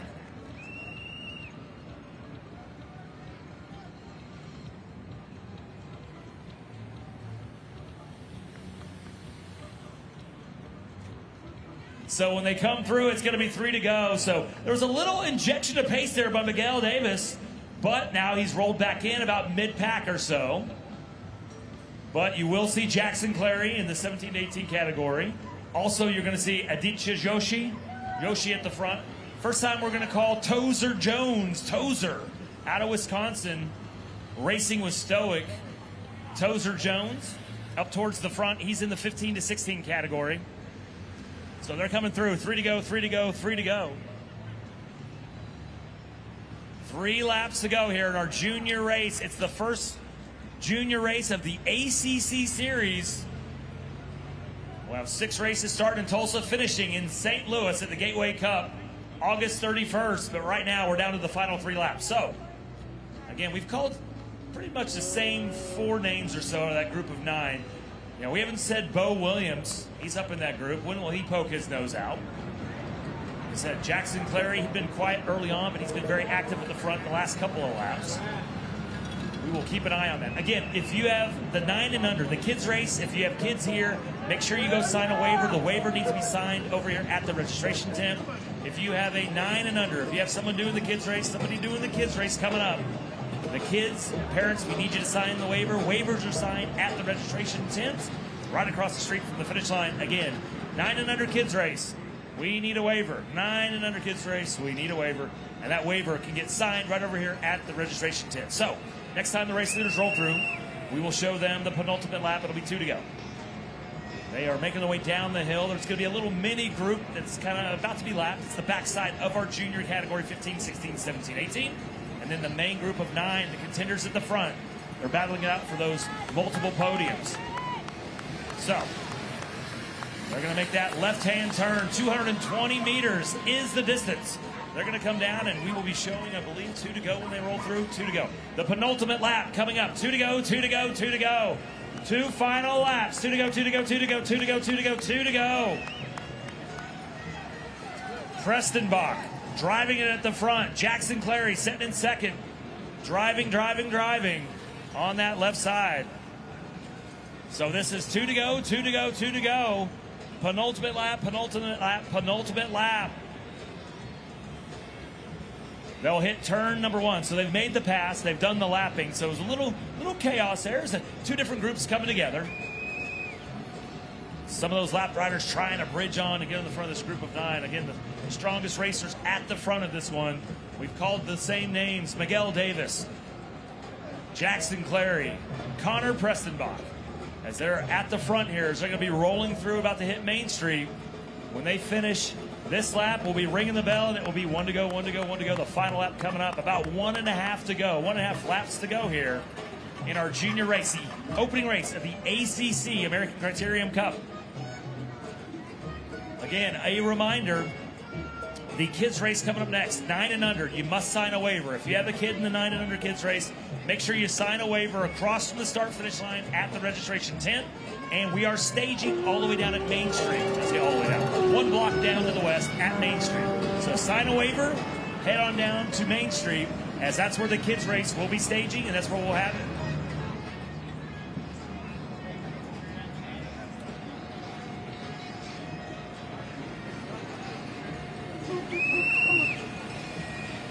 So we got the bell lap coming up. We'll be ringing the bell momentarily. Final lap here, our ACC Junior 15 to 16, 17, 18. We got the kids race coming on up. I got Project Dude Man himself, a Tulsa Tough legend, Mr. Brad Huff, joining me on the stage.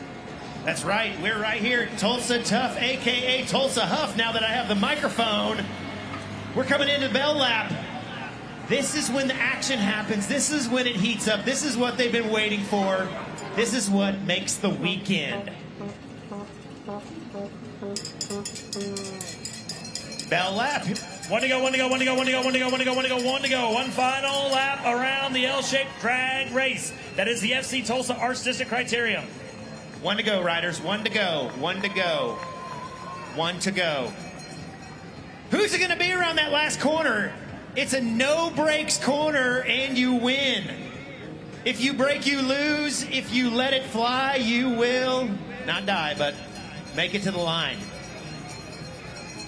This is the fastest night. This is the fastest race finish that we have at Tulsa Tough. Look for every race to get faster and faster. So, Brad, that's exactly right. The opening lap here of the juniors, they were 1:45. They were 10 to 15 seconds faster than the men's 4, Masters B. That was early on. So, again, these 15, 16, 17, 18-year-olds definitely showing the pace and the future of American current racing. We've got an attack on the backside on Sound Pony Hill. Who is going to come out on top? Looks like they've tagged his wheel. He thinks he's stringing it out, but they're just actually eating him up right now. So this is where it happens, so look at him to lead it out. He might have a friend in the pack that he is a little bit quicker than him, so he might be leading him out. So that's the aforementioned 333 Bo Williams. We hadn't called his name all race long. He's been sitting there, hiding out in the wheels. Bo knows, making the attack at the right time here on the final lap. They're doing the white knuckle descent. As you said, that final turn off the Tulsa Theater onto Reconciliation Here we go. Way. Attack on the outside, going into the corner. He's going to swing into it with a lot more speed.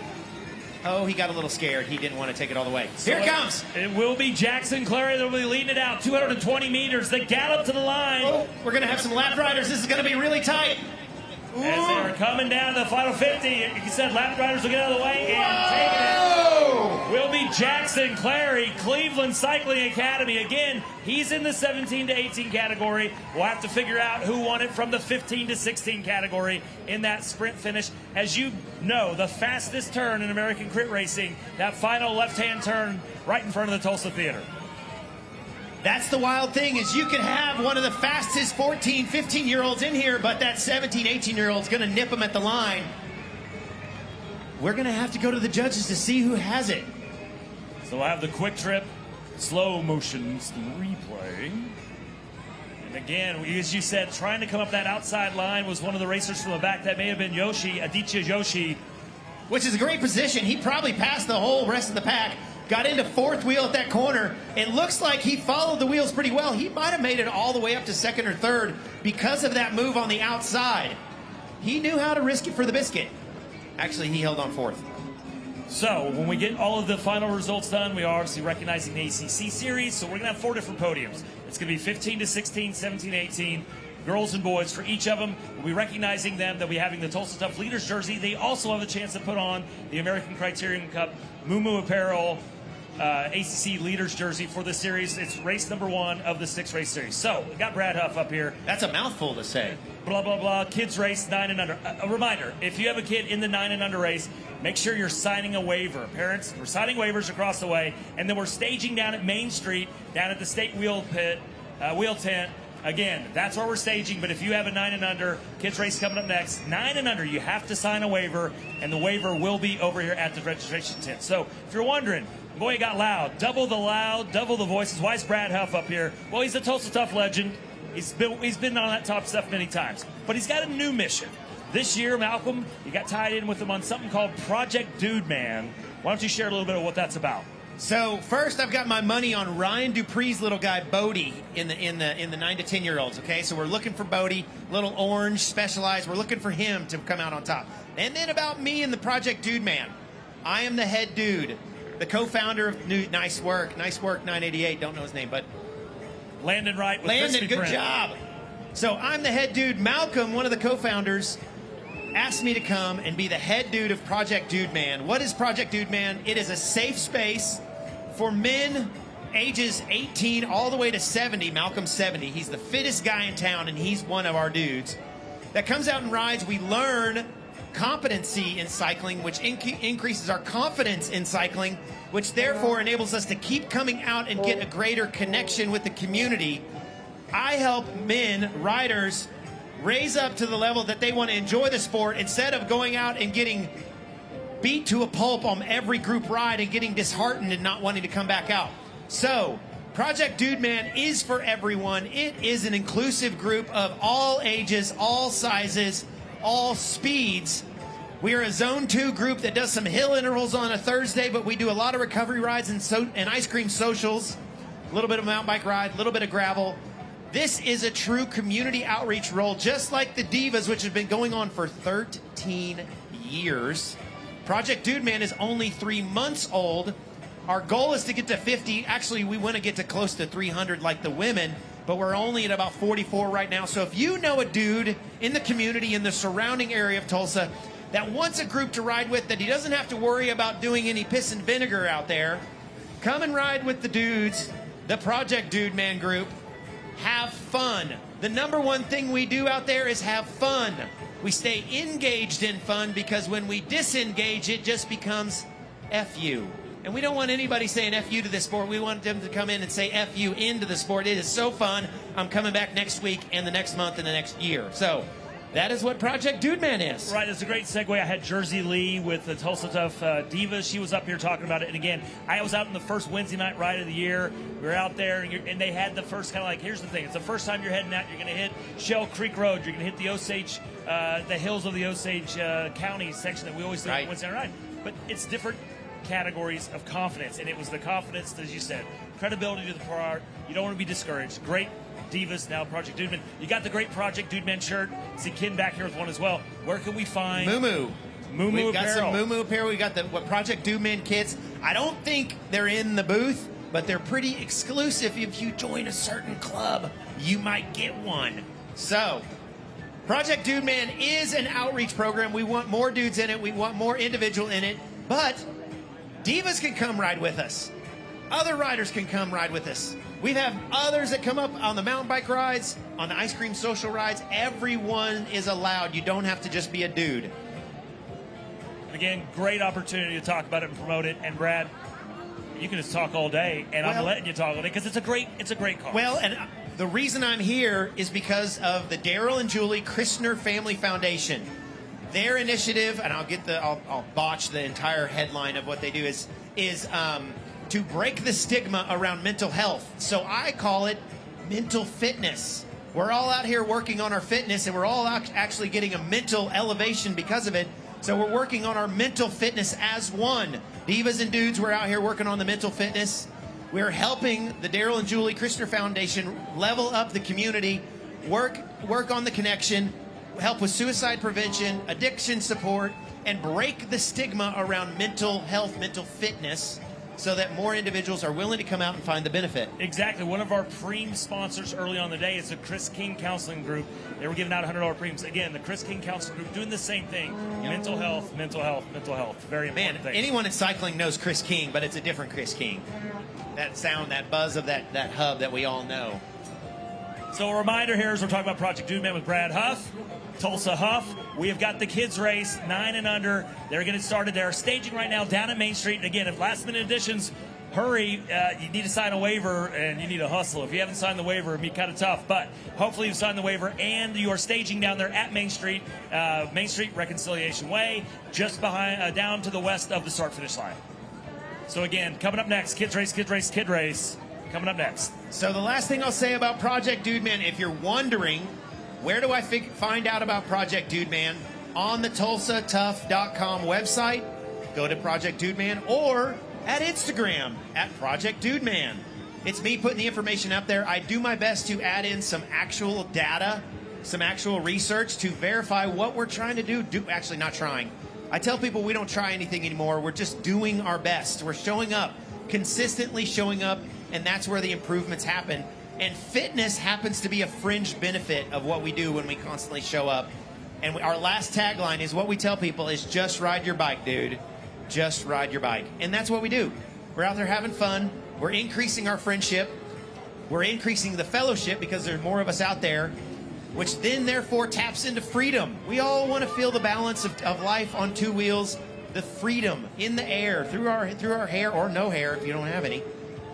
Touche. And the last bit. Shots fired. Oh, shots fired, Travis. You know what? I don't know if you noticed, but I'm just letting mine go. It's just flowing in the wind. That's right. But the last thing we get, I call it the 5 Fs. The last little bit is fitness. Fitness is a fringe benefit of what we do at Project Dude Man. The biggest thing we do is we connect and we support each other, non-judgmental, with a lot of accountability and a lot of support for one another. Again, a great cause, and like you said, you got a hill to climb. You're 3 months in. The Divas have been here for 10 plus years. Look, the hill to climb is usually Lookout Mountain, Channel 8 Hill, as we climb that usually every week. Well, you can do it on your own pace.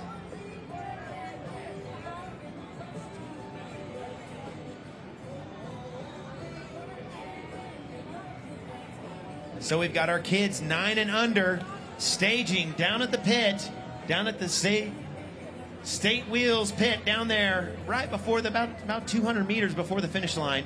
Like I said, I've got my money on Ryan Dupree's little guy, Bodie. B's his mom. They were doing some incredible motivation for Bodie out there. I met Bodie at Turkey Mountain. Who hasn't been to Turkey Mountain? If you haven't been to Turkey Mountain, get out there and ride your mountain bike, go on a hike. One of the biggest, longest stone staircases in the state of Oklahoma. I met Bodie, and Bodie, his number one word that day was joy. Bodie was actually in joy as he was riding his bike around with his dad, and I told him there's this little area called the Bunny Loop at Turkey Mountain.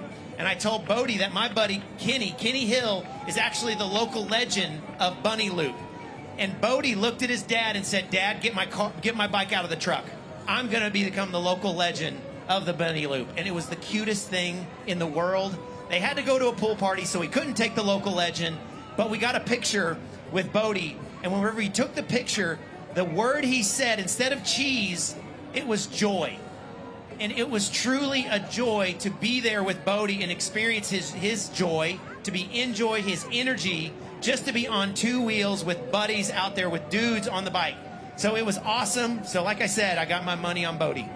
So we're under 1 minute to go here for the start of the kids race.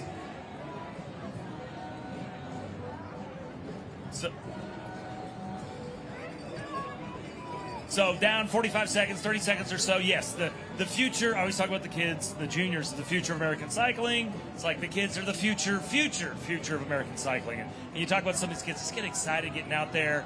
Back when we used to do Strava hunting, okay, we're actually less than 30 seconds. We are on. And we are underway. They're going to send the waves out, some of the smaller kids first, and they navigate it. In years past, there's been spiked helmets. There's been Strider Olympics. And there's been head-up sprints. Coasting across the line. Keep going, keep going, keep going. Keep a reminder, the finish line is not the finish. Roll on through. Nice work. Spider-Man with an R2-D2 helmet. I have not seen one of those. That one is what I want. Like I said, here we go. Next group coming up. We'll see if the spiked helmets and some of the road warriors are in this group. Out of the saddle flyers coming to the line. Holding it. Keep it going, keep it going, keep it going.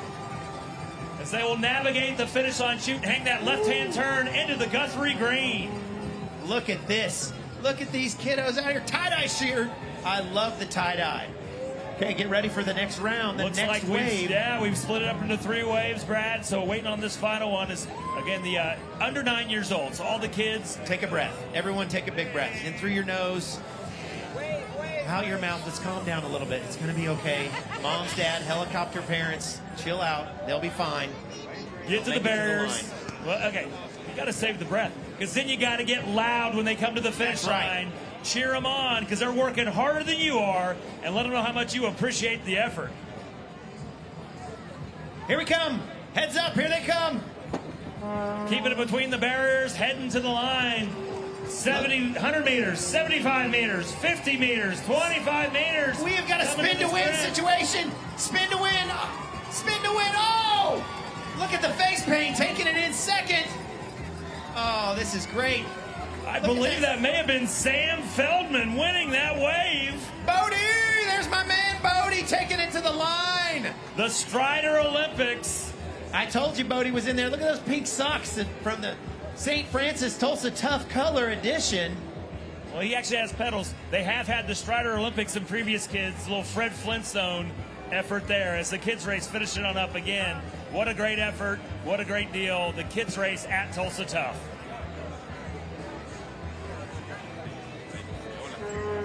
Yola. Don't get on the course just yet. It's a closed course as we have another wave coming on up. They just keep, the future's bright, Brad. More and more of our kids are up there. I didn't realize we had a 4th wave. Who knows? Maybe there's a 5th wave. We shall see. Again, this is the kids race, 9 and under. It's a A to B race, starting down past Main Street.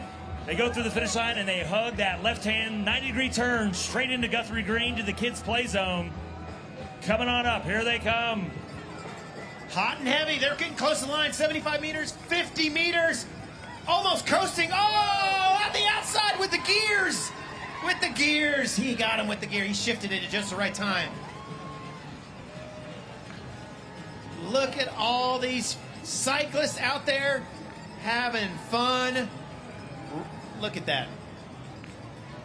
All right, nice and smooth. Yeah, good job. Nice job. Look at that cordial stroll down the finishing stretch.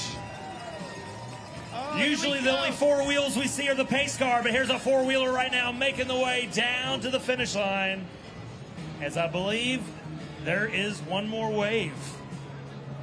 There is. Tell you what, that's a good sign. If you keep adding waves and there's more and more kids, that means more of our parents got here early to sign the waiver. That's important.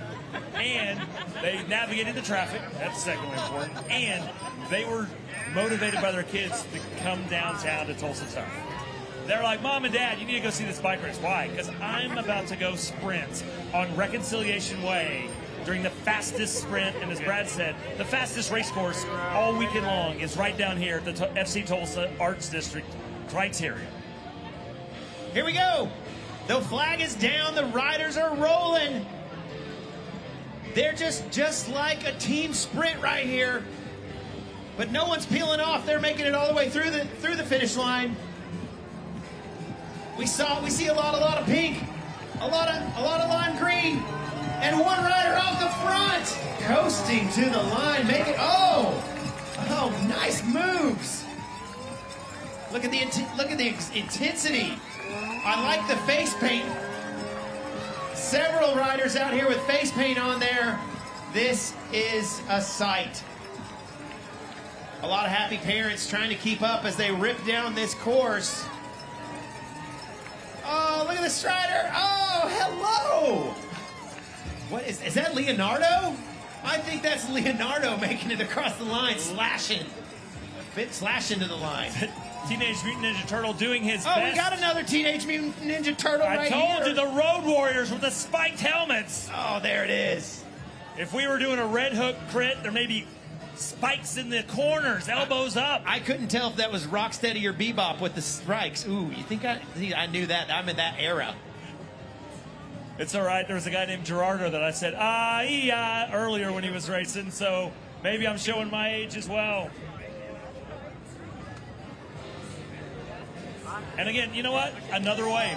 This is good, right? It's like, we got two waves, three, more and more kids. So again, we want to recognize all of them and their effort. They're getting them lined up. They're getting the helmets on. Safety first.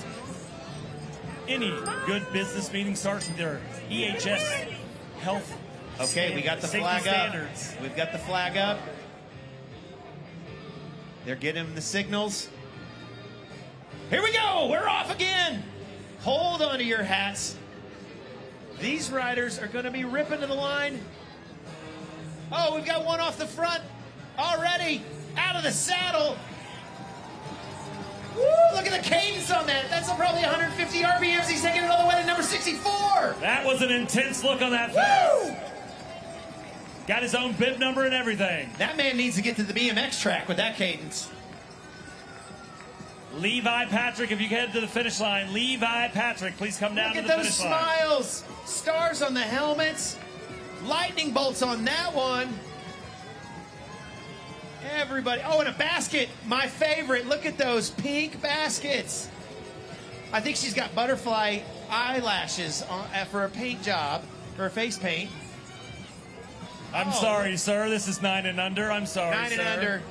9 and under. You didn't look. Someone check Levi Patrick, please come down to the finish line. Levi Patrick, please head on down. We're going to need birth certificates at the finish line to verify, please. As we're waiting, I want to call out a world-renowned photographer I saw walking around. If you see a tall, handsome man with big dreads, Kalele, we see him out here taking some pictures. He's in all black, big braids. He is a world-renowned photographer. Look for him. Have a big smile. You might end up somewhere on the internet.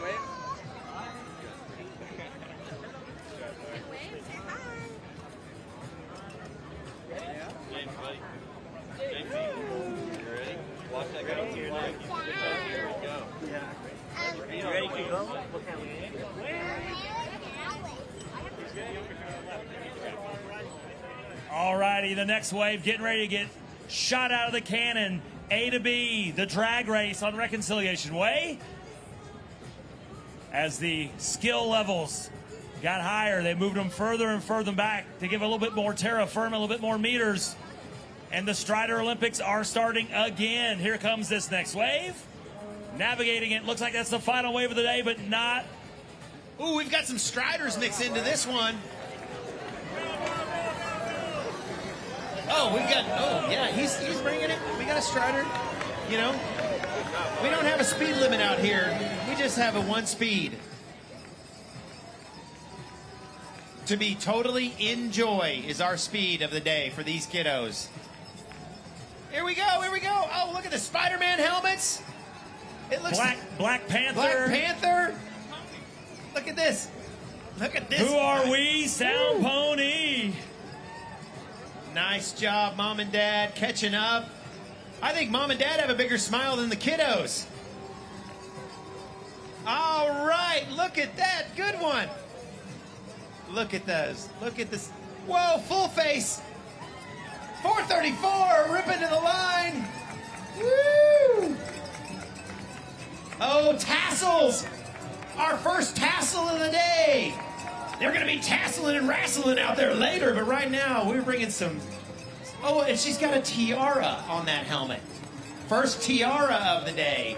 She wins the biggest prize. That is.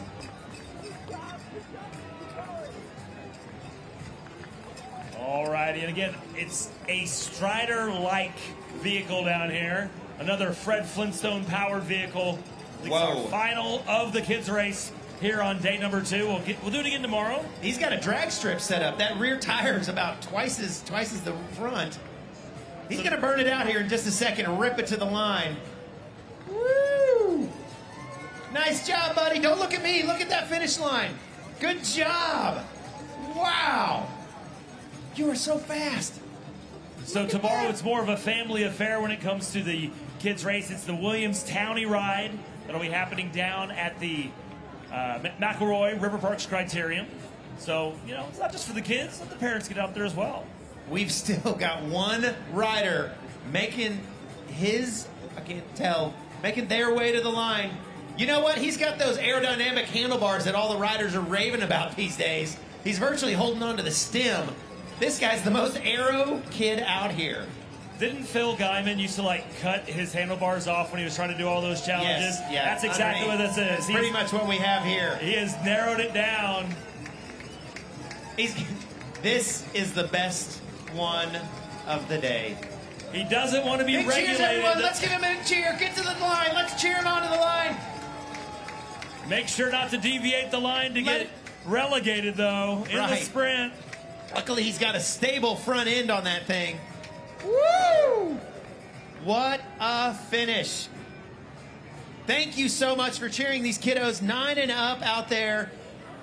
Like I said, the parents had bigger smiles. We had one princess out there. You know, we might have a little prima donnas out there later on today, but that was our best princess of the day. Thank you so much for cheering on those kiddos. I'm going to hand it probably back over because I'm going to be relegated off the stage. If you're wondering about Project Dude Man, check out @Project Dude Man on Instagram or the Tulsa Tough website. You can find all the information you need to know about Project Dude Man and the Divas. Divas are 13 years strong. The Dude Man is only 3 months so far. To be determined on how far we go. We're going to be doing events all over the state, but right now we're focused. My little brain dead from the Fondo this morning. Focused on the Tulsa Tough Fondos this weekend. We don't have any racers in the race, but I used to be one of them. How are you doing? So if you have any questions, you want to know about it, track me down at @HuffyUSA.com. No, sorry, @HuffyUSA on Instagram or @Project Dude Man on Instagram. So we do need Emily Strange. Emily Strange, please come up to the start-finish line. We need Emily Strange. Please come up to the start-finish line. So we're working on trying to get the final results for our junior ACC race, the 15, 16, 17, and 18. But we do need Emily Strange. Please come on up to the start-finish line. Again, we're going to try to recognize the podium, but they're still working through some of the items to get those podiums straightened out for the 15 to 16 men and women juniors for 15, 16, 17, 18. So While we're waiting, though, kind of talking about this, the winner here today, Jackson Clary, Cleveland's Racing Academy, he was the 2024 ACC Junior Champion last year. He got a chance to be recognized, go to the Cycling House in Arizona. So congratulations to the 2024 champ of the ACC Juniors. Starting off great here in 2025, winning day number 1 of the 6 races. Race number 1, day number 2 of Tulsa Tough for the American Criterium Cup. Also, these ACC juniors, there's a mentorship program. So Danny Summerhill, you saw him last night. He'll be racing here today. He was part of that mentorship program. Luke Lamperti, he was last year's Omnium winner, winning 2 of the 3 stages. He races over in Europe. He just finished up the Giro d'Italia. Luke Lamperti and Danny Summerhill, 2 of the mentors for the ACC series for these juniors that are competing in the American Criterium Cup Junior Series. So again, congratulations, Jackson Clary, starting off his defense of his 2024 championship with a great start here in 2025. Still need Emily Strange to come up to the start-finish line.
Men's Masters A, 40 plus, 50 plus, and 60 plus. So welcome to day number 2 of the St. Francis Tulsa Tough.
Riders 1 minute out. Free laps are over with 6 laps to go. No more free laps. You're going to be racing for 50 minutes of racing. Do not ride backwards on the course.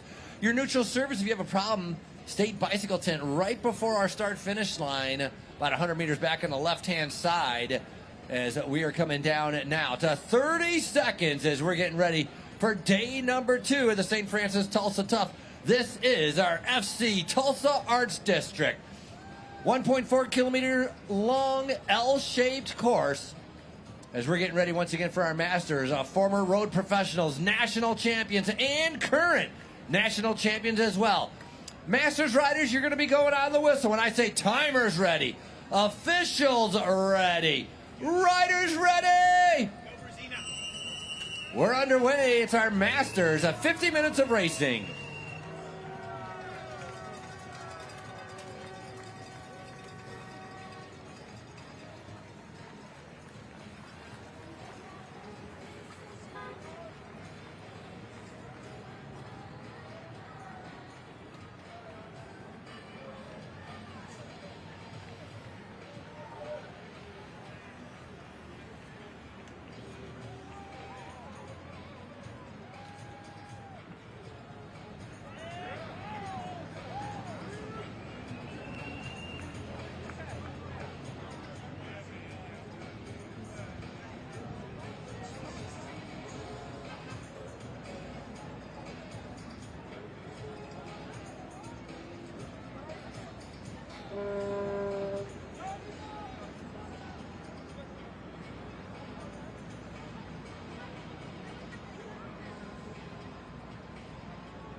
Hey, right now as our Masters are underway, how about if we start off with our podium with our FC Tulsa Arts District Criterium. Junior girls 15-16, junior girls 15-16. Like to be able to call up in third place.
Once again, for our podium, FC Tulsa Arts District, our junior girls 15-16, battling it out for the American Criterium Cup in third place on the day.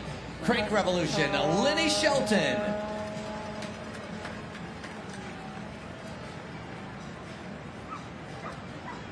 Bronze medal for Lenny.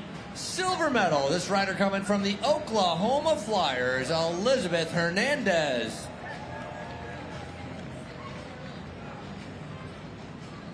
And your gold medal ride. Please welcome to the top step, Miranda Thompson.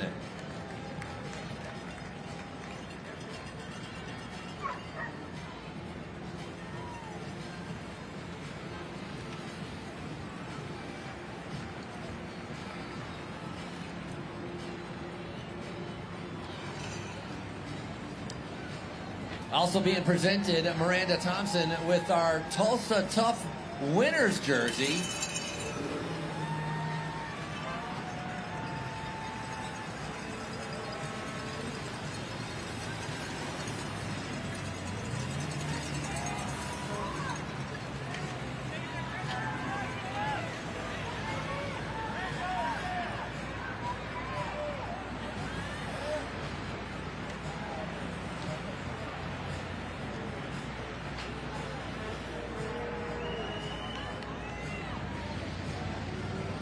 Arms up in the air, celebration again, 1, 2, and 3. Congratulations.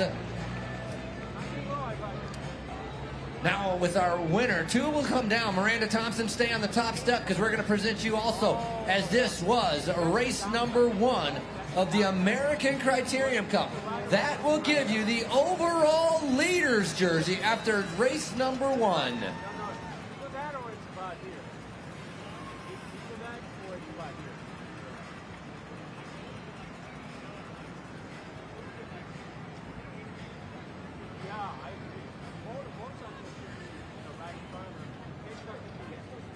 Six-race series starting off here with race number 1 in Tulsa.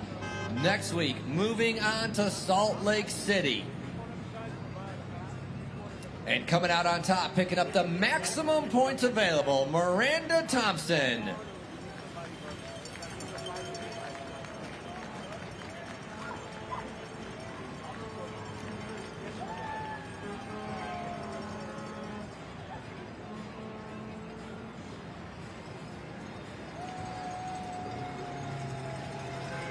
Moving on to our 17-18 junior girls, 17-18 junior girls.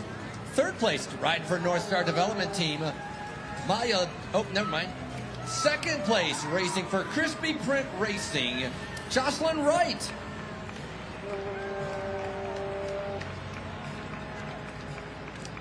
Congratulations, Jocelyn. That's a silver medal ride for you. And your winner, racing for Stoic. Please welcome to the top step, Layla Jones.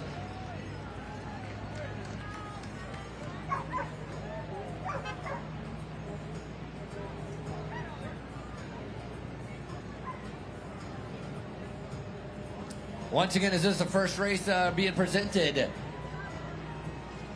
Juniors having an opportunity to be able to race here on Saturday and being able to race tomorrow on Sunday.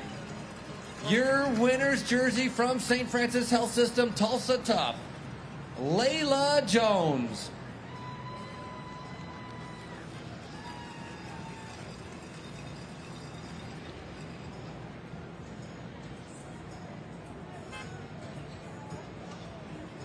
Medals now being passed out for the American Criterium Cup, given a silver medal. Top Step getting the gold medal. And with that, your overall leader's jersey of the American Criterium Cup, once again, Layla Jones.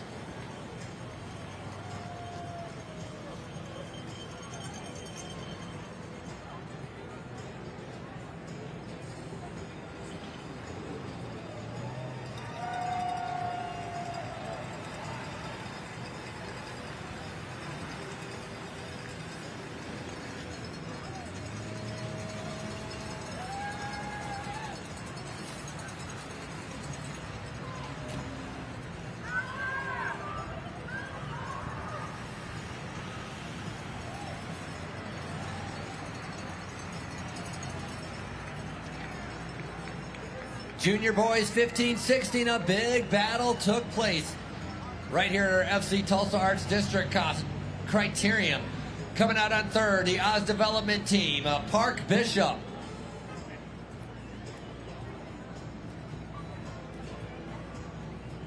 Finishing up in second, Aditya Yoshi.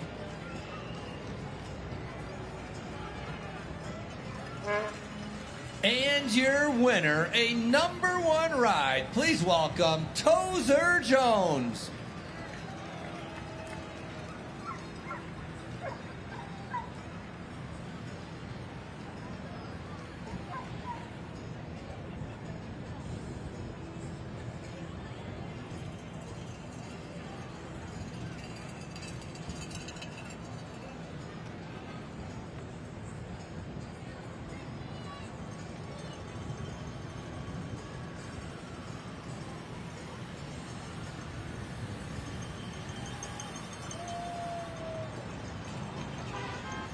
Once again, putting on the winner's jersey here of our St. Francis Health System. Tozer Jones, #1 in the top step of the podium. Followed by Yoshi and Park Bishop. Riders remaining on the podium because now you're going to receive your American Criterium Cup medals. Bronze, silver, and gold.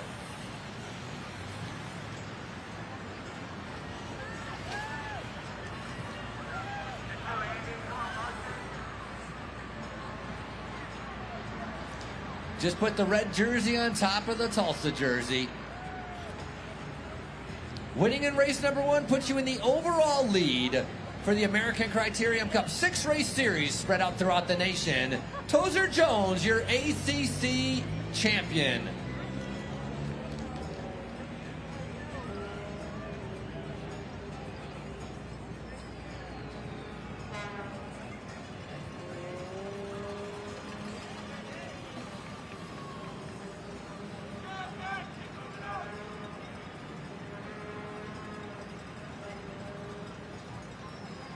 Moving on to our junior men 17-18. Now I'm looking for Miguel Davis. Come on up. Miguel, you're going to be third place. It's a bronze medal ride for Miguel Davis. Silver medal riding for the biker cycling team, Julio Sanchez Alvarado.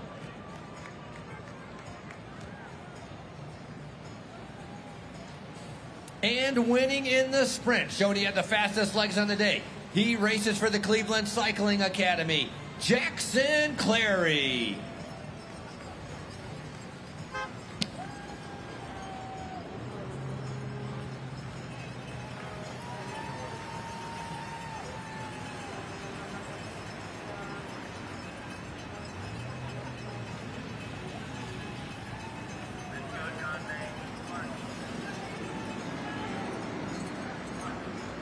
Top 3 junior men and our top stop putting on the winner's jersey from our St. Francis Health System.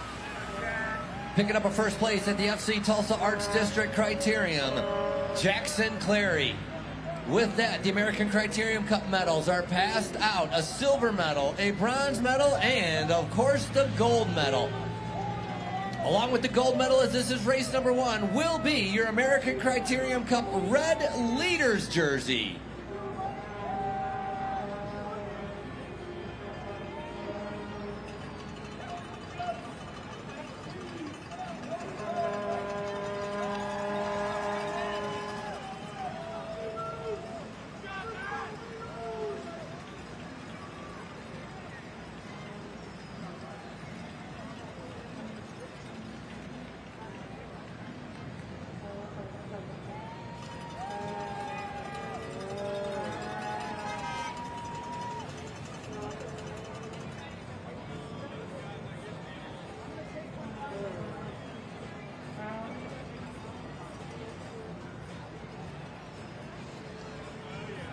Masters men about to make their way back around the final turn. Still all together here. Had some fast laps earlier on. We saw this one go single file front to back.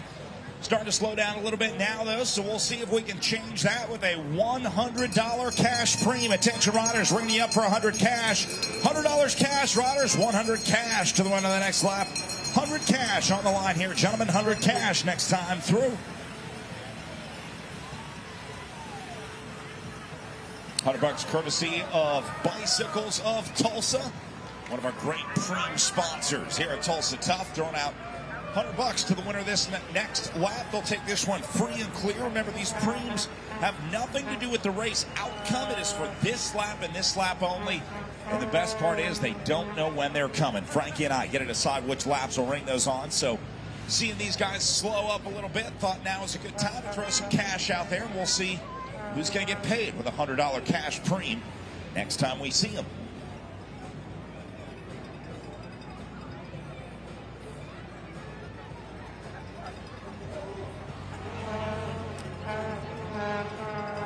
Hey, we're sitting right here with Jackson Cleary, winner of the 17-18 Cleveland Cycling Academy, coming back to Tulsa. It's not your first trip here, is it? No, sir. I was here last year for the 15-16-year-olds, and it was a lot hotter last year, so it was a little bit more enjoyable on the course this year, but this course is awesome. The turns here are awesome. The atmosphere is awesome. It was a great race. Obviously, everybody circles on Tulsa Tough. They're on their calendar to be able to come here. You also, being this is race number 1 in the ACC, you had a breakaway of 9 riders last couple laps. Tell me, what was your thought process in trying to be able to figure out how to be able to come across that line first? Well, it was a very fast race. We started off a lot hotter than I thought we would. So for me, being more of the sprinter type, I was just trying to shield myself from the wind, you know, trying to surf those back kind of 4 wheels. And going into the last lap, there was a couple digs up the hill, so I made sure I was a little bit further up in the positioning. And then coming down the hill, I was able to kind of muscle my way to the front and get the whole shot through the last corner, and then just unleash my sprint from there. Definitely a good sprinter, showing you had the fastest legs on the day. Jackson Cleary, your overall leader of the ACC, with the win today. Obviously, a lot of top juniors showing up here. What does that do for your confidence going into the next races, and especially national championships that'll be coming up as well? Well, I did have my national championships. It didn't go quite as well as I thought I wanted to, but you know, there was a lot of learning involved there. I mean, all the kids here they're great racers. Everyone out here deserves to be here, and throughout the race, I was trying my best. I was really hurting throughout the race, and so it's keeping that self-confidence throughout the race and just knowing that no matter what, you just got to muscle through it and get through it. So every kid out here deserves to be here, and it was a really, really great race. No matter what, once you're fast, you're always fast. The fastest on the day, Jackson Cleary. Give him a big round of applause.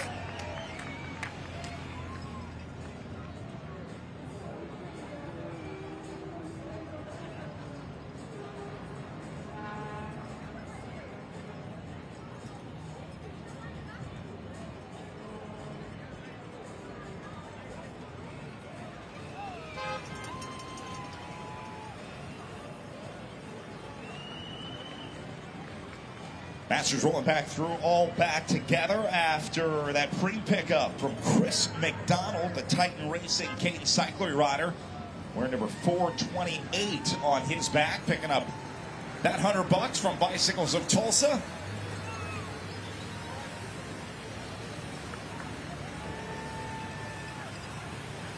Let's go, John.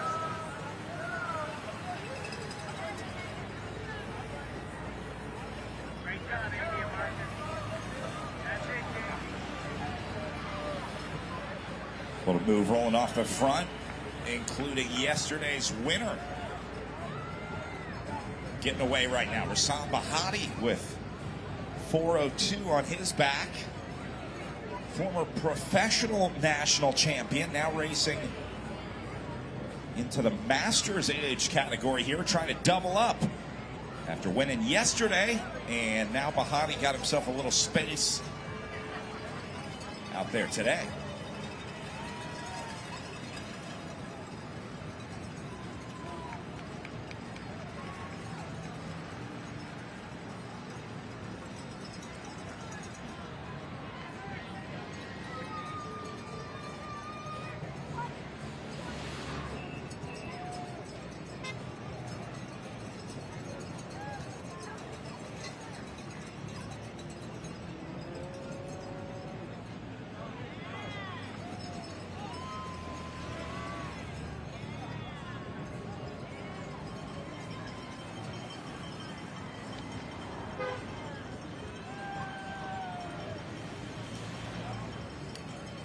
Three riders right now with about a 3-second gap. Bahati sitting in the middle. Zambrana, I think, is the rider on the back in that Stars and Stripes jersey. Keep an eye out on him.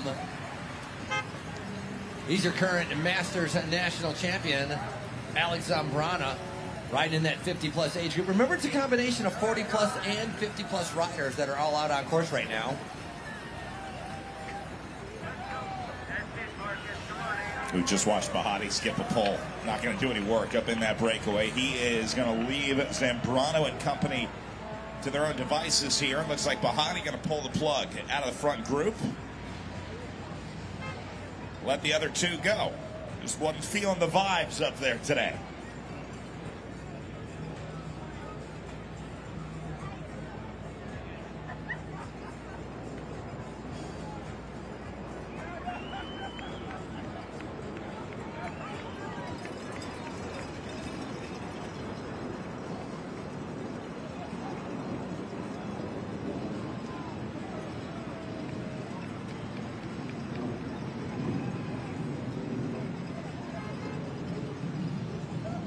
Yeah, one of the stronger Masters teams with Texas Roadhouse Cycling. Marco Alidia, a very good sprinter as well, is on that team. Former road professional, but again, the strongman. If you're going to have a course that you're going to be able to break away, I mean, tomorrow, obviously, with Crybaby Hill, a great course to be able to break it apart. But here today, also very challenging, going up to that Sound Pony turn. Good opportunity for these riders to try to break this race apart. But right now, it is all together. Look at them all following each other, now swinging from one side of the road to the other. Nobody wants to be on the front, but they all want to be near the front. Well, this guy has been crushing it up here. You see number 400 doing a majority of the work for Anthony Aker, the Canberra presented by 5 and 20 squad out of Georgia. Aker not afraid to dig deep here and lift the tempo of this group.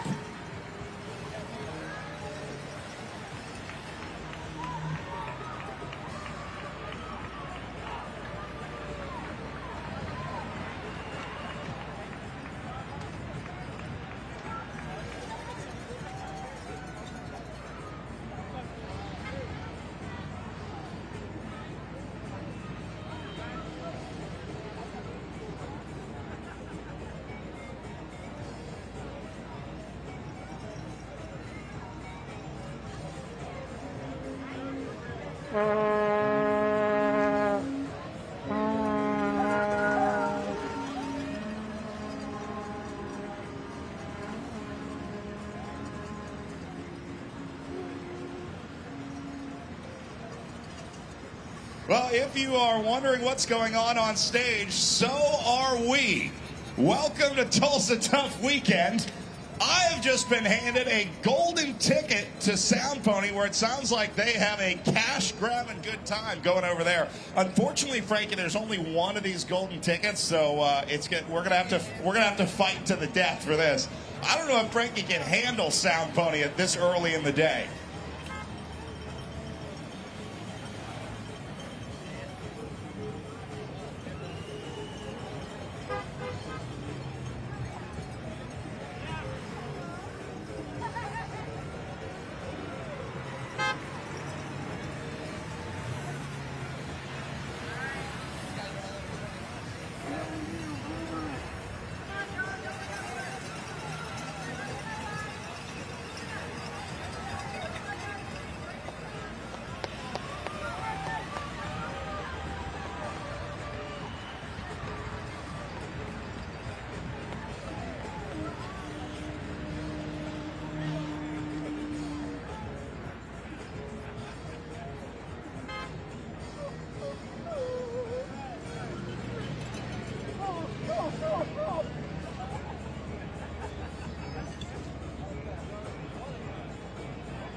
Once again, a big thank you to Don Thornton Automotive Group, right? That black Cadillac.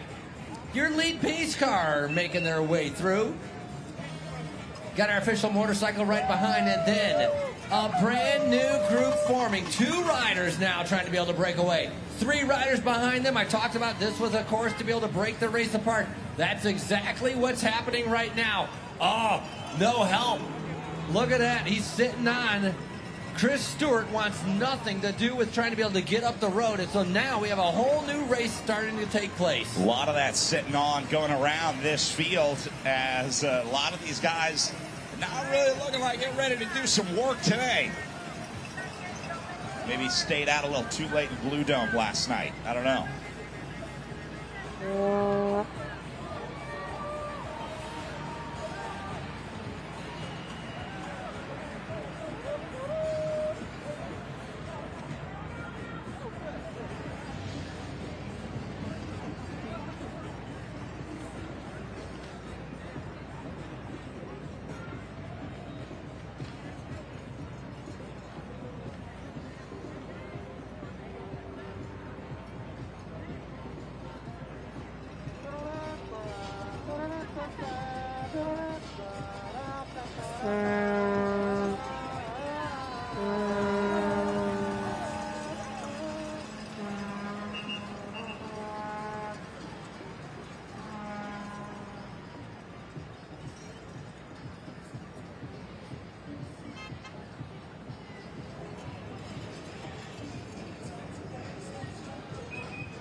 Just like Willy Wonka and the Chocolate Factory, we have the golden ticket. That's right, the Sound Pony golden ticket.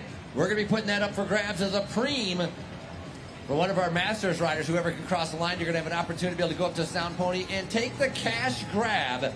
So we're going to be ringing a bell because it's going to be a Pream. Oh, attention riders, it is a Sound Pony golden ticket cash Pream. You will get some cash out of this, but you got to grab it first. Sound Pony golden ticket cash Pream, amount TBD by you.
Riders all together in the first half of the lap, but on the uphill, the guy's Brendan Hausler who's leading him on the downhill right now. 4 riders separating themselves. Remember the Sound Pony Pream up for grabs. Jamie Carney tucked in right behind him, trying to be able to latch onto the back of that. It's Brian Hill in the orange jersey. Brian Hill also racing for Texas Roadhouse. Those are the riders in that bright orange jersey. Now coming around that final turn. Pream up for grabs. Pream up for grabs. And that's going to be Hausler, not even challenged with the strength that he's showing. Brendan Hausler picking up our Sound Pony Pream.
Coming up next, and we're on time, men's category 3. Men's category 3 coming up at 3:20 p.m.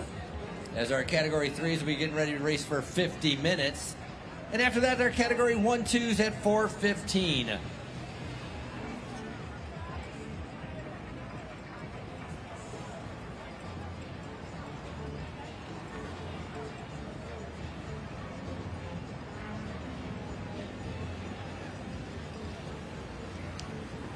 Riders, we're doing another Pream, $100 Pream. $100 cash Pream, $100 cash Pream, winner of the lap.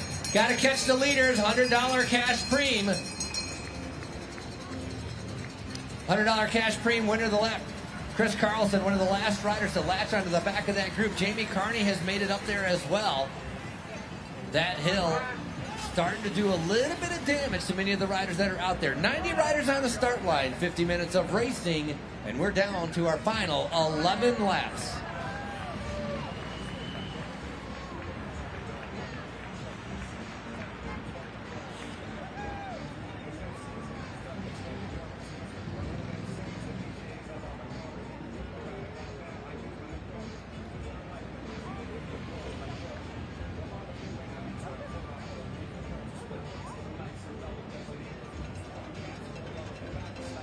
So on the backstretches, they're going up the hill. There's 12 riders that have separated themselves, probably with about a 3-second gap on the rest of the field. A couple riders right now trying to be able to jump across the gap, realizing that is a big group that's starting to be able to pull away.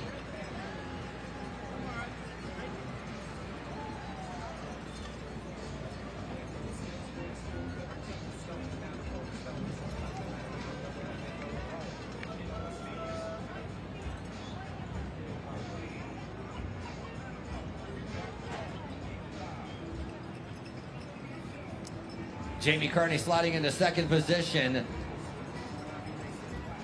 Little glance over the shoulder, trying to be able to see who's going to go for the cash. Carney now launches out, going to the far side of the road. Hausler trying to be able to follow the wheel.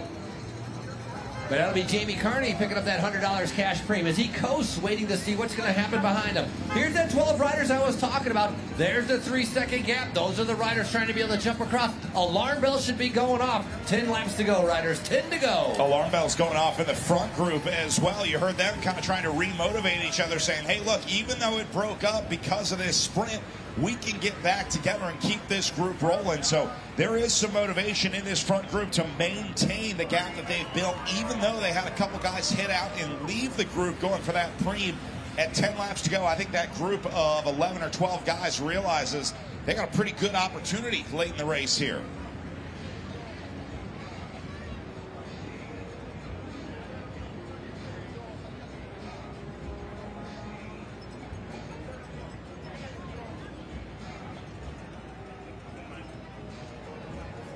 Zambrano with that Stars and Stripes jersey has made it into that front group. Brian Hill, I believe, has made it in there as well. Carney is in there. You got a rider in Skyway with that white jersey having a little bit of problems on the backside with his chain. Not able to go across the gap the way he wanted. Look at all the coasting going on in the front group. Nobody's willing to commit. Everybody wants to be able to sit on. Texas Roadhouse raising his hand, looking for some reinforcements. The problem is there's nobody there. Big gap behind our lead 12 riders as they come by. It's going to be 9 laps to go.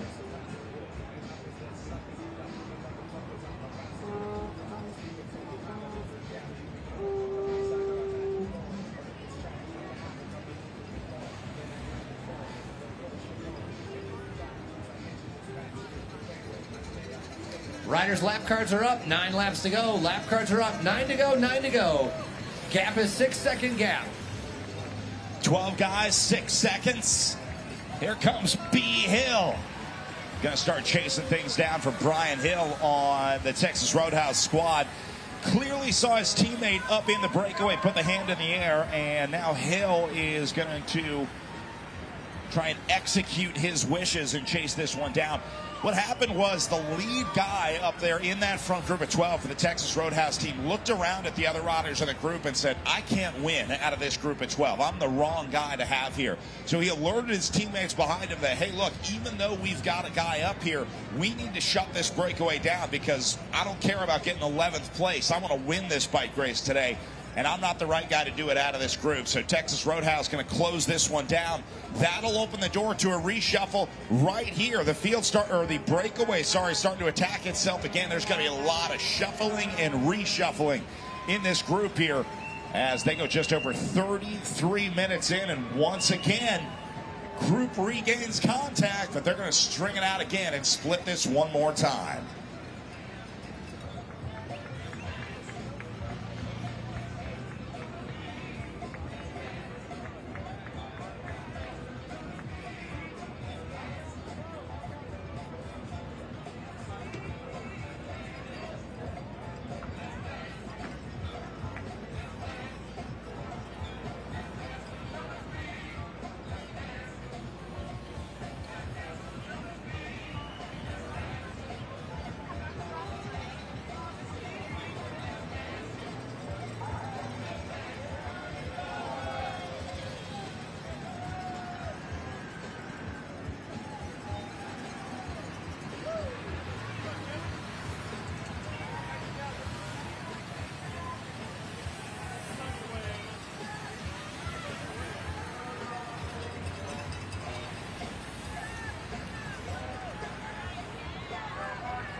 Six riders right now finding themselves flying around that final turn, coming out of the home stretch. Little glance over their shoulder. They're going to have, again, 3-4 second gap. Going to have 3 riders trying to be able to come across. Jeremiah, these are your Masters riders. Look at them. Here's the breakaways. They're trying to be able to stay away. A lot of new faces up on the front here. That is a new group getting away at 7 laps to go on the counter, and field is responding to that one hardcore. Todd Gill trying to chase this one down to the front of the field. He sees what's happening in front of his eyes and realizes that it's not going to get any better. If that group goes, it is gone. So got to strike while you can with that gap at just a few seconds. Never going to get a better opportunity than this.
Group back together, going to see 6 to go here as your solo leader trying to figure out what to do about the group behind him, Bryant Funston.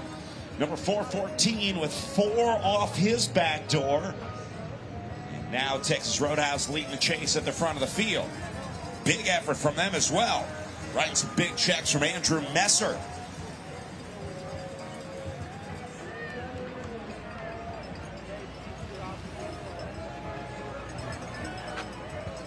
More than likely, I think this probably comes back to a group of 5 off the front here. Perfect number for a breakaway late in the race. That's just enough guys to get organized without being too unwieldy. So I'm liking the split here happening late in the race. I've also liked a lot of breakaways that haven't worked out in my day. So I'll get back to you in 5 laps from now.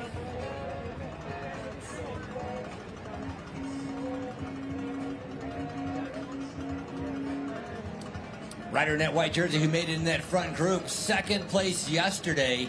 He knows he had to be able to get rid of Hassan Bahati, the very good sprinter that won at the Blue Dome Criterium yesterday.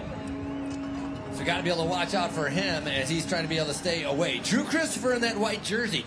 Former Masters National Champion Owen Schott, coming out of Florida, has made it in there too, and a lot of coasting right now.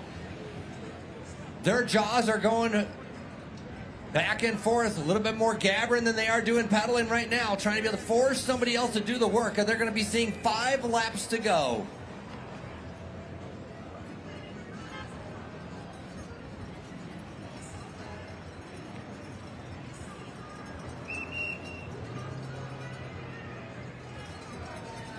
Gentlemen, you got 5 laps to go. It's a 15-second lead, 15-second gap. 5 to go, 5 to go. Group working well together in that lead group. Built up 15 seconds. We'll start tracking that. Meanwhile, we're going to bring the field starting right here. This is a field Pream for 100 cash, riders. Field Pream for 100 cash. Leaders not eligible. Field Pream. Gentlemen, field Pream. Big thank you to Smith Farm and Garden. $100 cash for our masters, all coming from Smith Farm and Garden. $100 on the line for the field. That means not for the first 4 riders. Those first 4 are all working together. They might not sprint for the money because they're trying to be able to figure out how they're going to be able to win the bike race. In the main group, guaranteed, we're going to have guys sprinting, giving us a little bit of excitement when they come across the line, trying to put that $100 in their pocket. In the meantime, we're going to be coming around 4 to go. Who will win the FC Tulsa Arts District?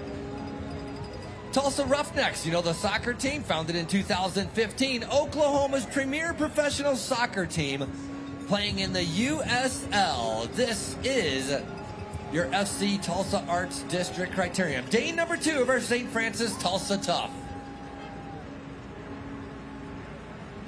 Boy, that Pream took a toll out there on the group. A lot of guys need $100 in this field, apparently.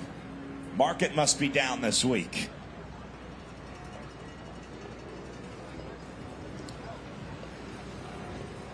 I'm looking at about 6 guys who have gone clear of the main field. They will be eligible for this Pream because it was only that lead group of 5 that was not eligible here. So these will be your leaders on course. Riders, 4 laps to go, 4 to go. And now here's your Pream sprint coming down the line. Cash money to the first guy across. And that's going to be a nice, easy pickup for 422. Checking over the shoulder for Brendan Hausler, making sure he's got the money in the bank. And all of a sudden, there's now a third group on the road as those guys going to try and roll this one after finding the gap to win the Pream, but now they've got about 6 seconds over the front of the field.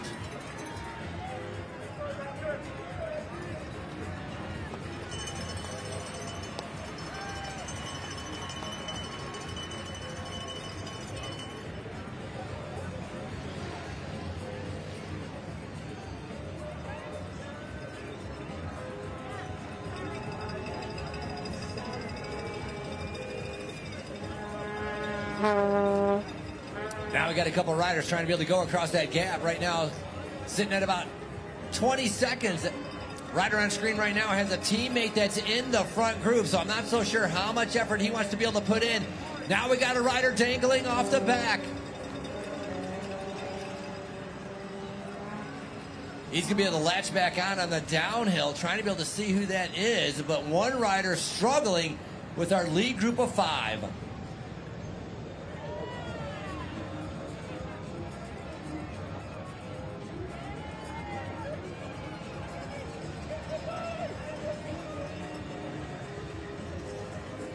Well, it was 5, and now it is 4.5. This guy trying to hold on to the back of this group. Make a little noise for him. Let's see if we can get him back up there. Back in his breakaway. Come on. That is a painful look for Owen Schott off the back of this group. He was riding with those leaders. Those guys continuing to put the pressure on, and Schott is imploding out there right now. Riders 3 to go, 3 laps to go. Time gap's 20 seconds. David Richter has made it into that front group. Phil Tinsman is in that front group as well. Tinsman coming out of California. Riding for Titan Racing. David Richter, Texas Roadhouse Cycling. He is out of Kentucky.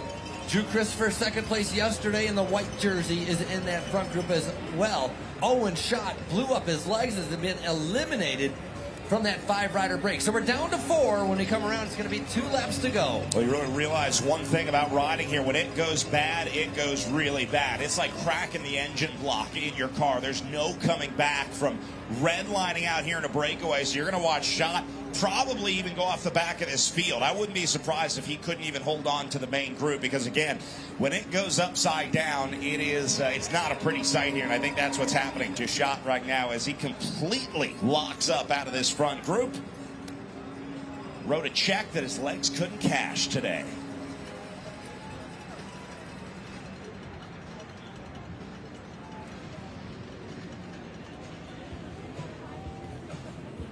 Lap counter going to take us down to 2 laps to go. Now, these guys in the front group have been friendly so far. They've been working together to stay away from the main field. But pretty soon, they're going to realize they don't need each other anymore, and the infighting can begin. Your 4 leaders seeing 2 to go, and I think they are gone.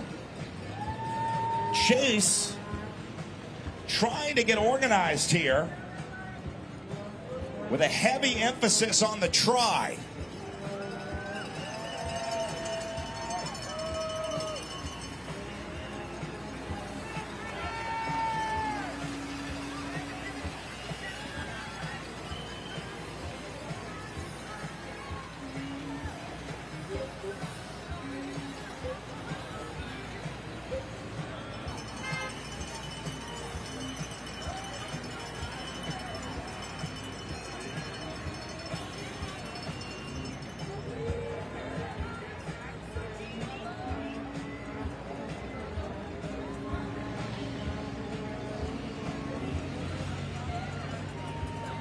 Riders right now on the backstretch again.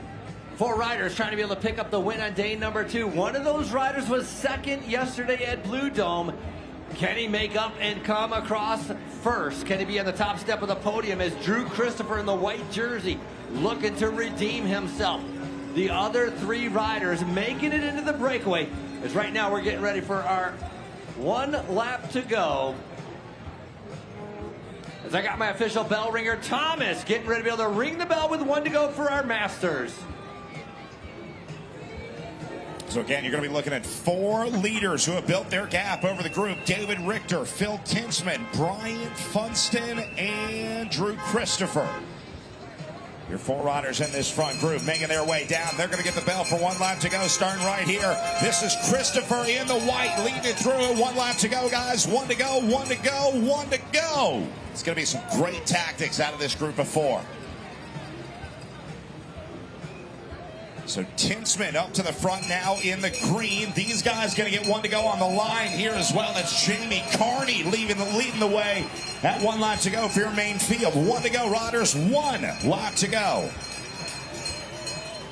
So now the game is on in the breakaway. It's all about positioning right now. They're fighting for the best spot coming out of that last corner, which is probably second position, because you want to draft off of the lead guy even out of that last corner until about maybe 50 meters before the line. That's where you want to come around. So they're trying to time this perfectly. The problem is everybody's trying to time the same thing to get this right. So Tinsman going to try and lead it out here. He's got David Richter on his wheel into second spot. Drew Christopher right behind them. But now you're going to see Brian Funston launch it into turn 6 here.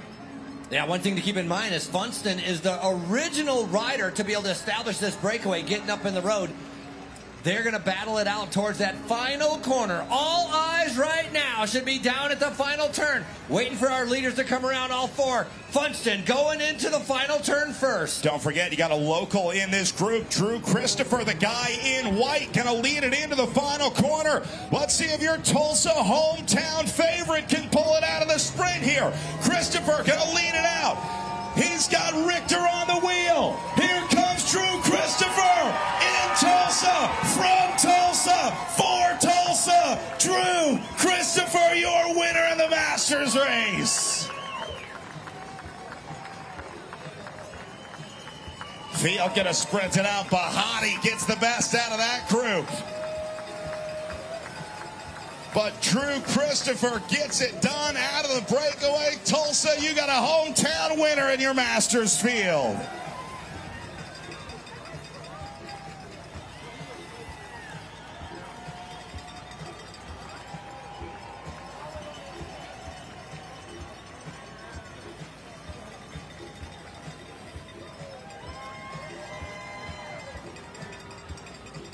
Boy, Christopher called his shot early. Long way out. Let it out of that last corner. If you're watching on the replay, you can see he already got the gap there, which means that drafting doesn't really matter for the guy in second, because Christopher was far enough ahead out of that corner that there was no draft to be had. And he holds on and finishes it off out of the breakaway. Great ride for Tulsa's Drew Christopher.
Welcome these guys back. Make a little noise for Drew Christopher, your race winner in white one more time.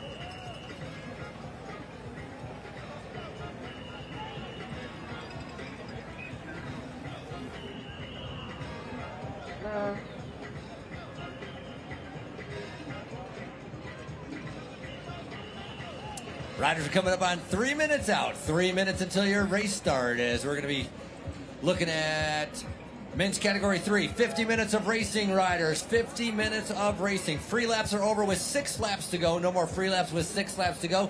Behind you on the left-hand side when you're coming down the stretch, that is where your neutral service is. You have a crash, a flat tire, mechanical, the black state tint.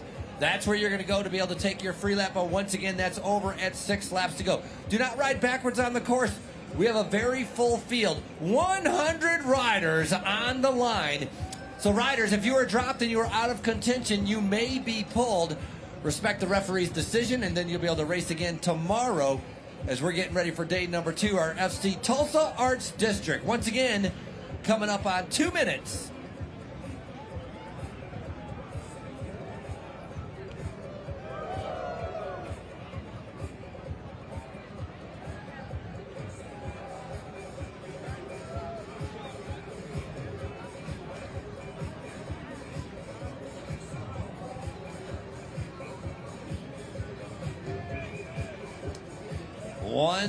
One minute.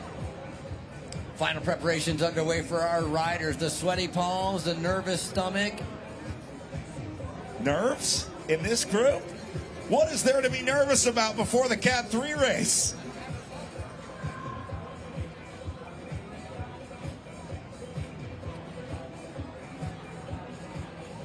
Last course checks underway. The fans ready to go. We got some of the greatest in the world here in Tulsa, and we are just about ready to send these guys off. So, Tulsa, I'm going to ask for your help. Can we get a little noise for the Cat 3s? Jeff, what do you say we launch these guys? Let's go! Category 3 is underway.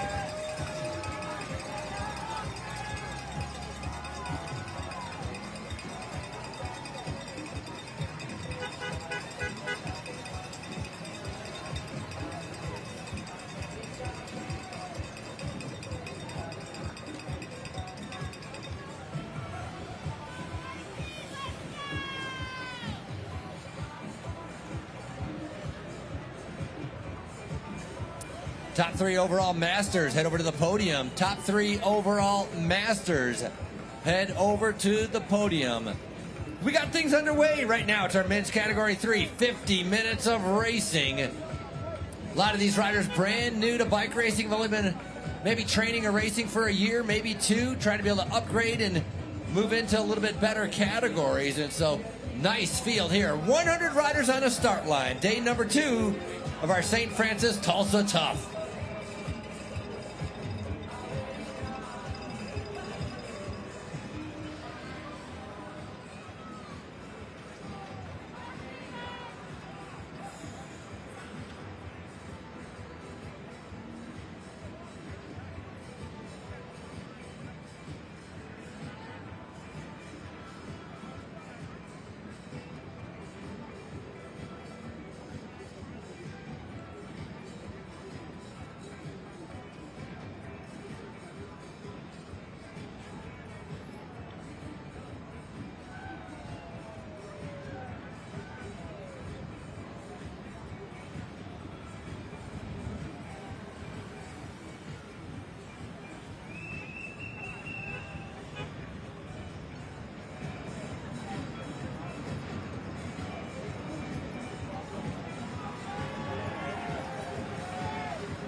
Come on, Tulsa, make some noise. And look at these guys coming through. 50 minutes of racing.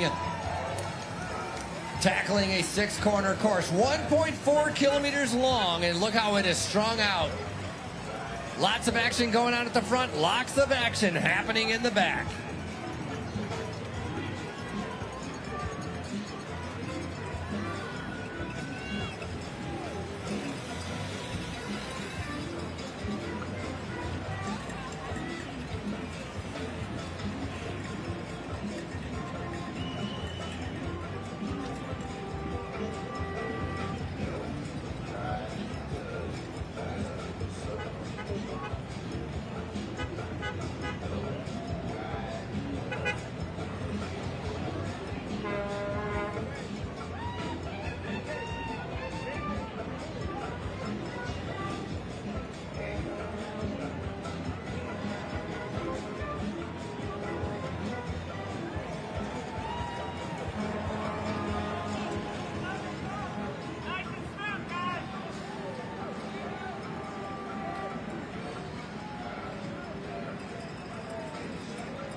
The last thing you need is a Red Bull. You need a sugar-free, decaffeinated, no anything, whatever, drink.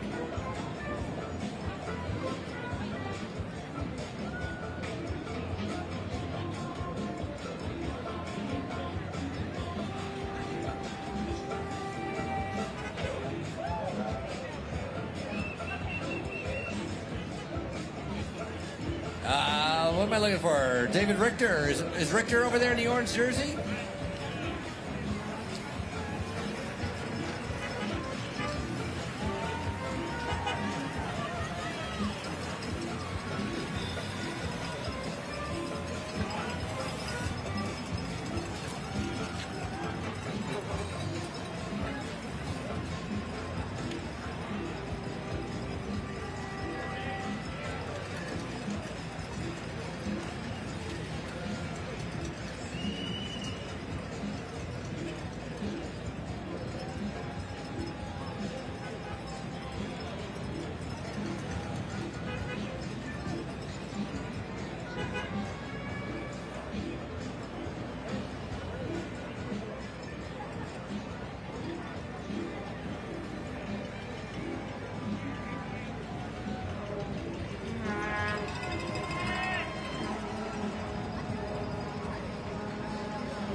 You see a long line of Cat 3s as they roll by here, and more importantly, you can feel the wind coming off of these guys. If you're along the fence, you really feel that air coming off of this field as they roll by.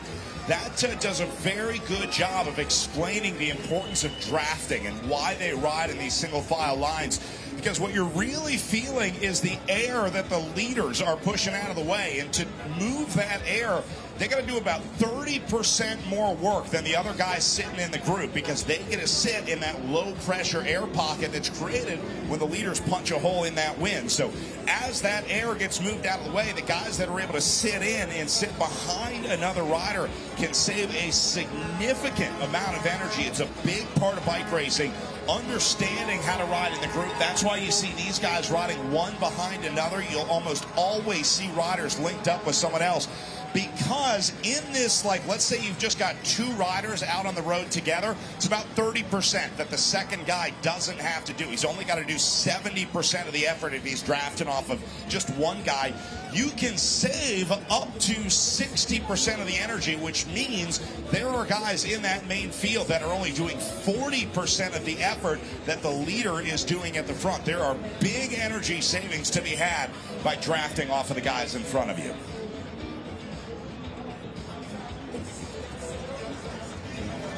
Look at these guys trying to be able to break away. Cheer him on. He's practically sprinting for the line. He's going to keep going as well. Not slowing down, not waiting around. That's going to be Leaf Winners. I think Leaf, one of our younger riders out there on the races. Here comes the main group making their way through. A lot of racing still to go.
Let's get started with our Masters men's podium. Just wrapped up, saw a great race out there. We'll start with our top 3 on the day, beginning with 3rd place, riding for Titan Racing, Caden Cycler out of California. First to the podium, your bronze medalist today, Phil Tinsman.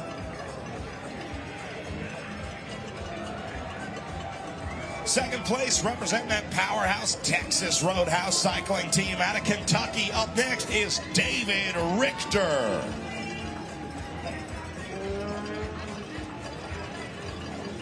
And your race winner, top step of the podium, calls Tulsa, Oklahoma home. Ladies and gentlemen, welcome your Masters winner, Drew Christopher.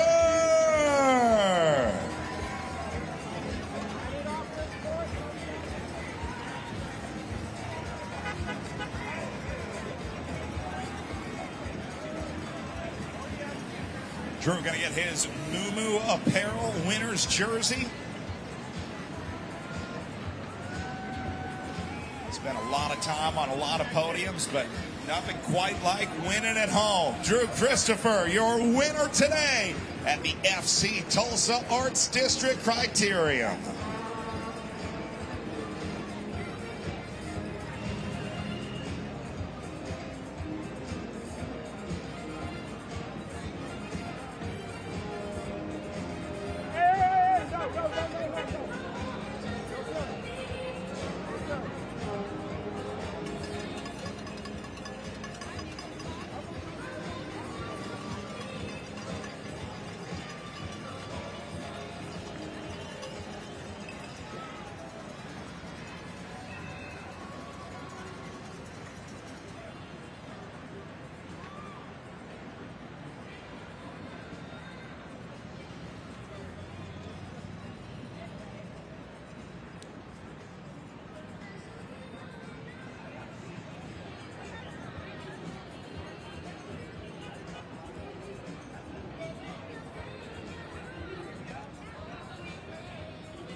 Hey, Tulsa, how about if we give these guys a little bit of cash? We're going to be ringing a bell for a Pream. Once again, a big thank you from Smith Farm and Garden. Riders about $150 cash Pream. $150 cash Pream to the winner of the next lap. $150. Got to get from the back to the front in order to be able to win the money. Cash Pream once again brought to you by Smith Farm and Garden.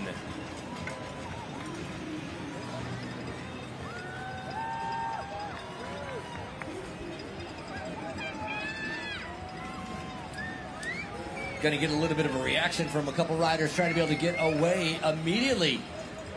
Taking a flyer from a long ways out, one of those riders in the orange jersey, and I think that is going to be Con Truong, Minnesota Junior Cycling Team. The young 15-year-old, you know what $150 means to him, a ton. So right now he's going from a long ways out, reeled back in as the rest of the pack starting to be able to feel the momentum, all starting to be able to come around, trying to be able to set up to see who can win $150. Brought to you by Smith Farm and Garden.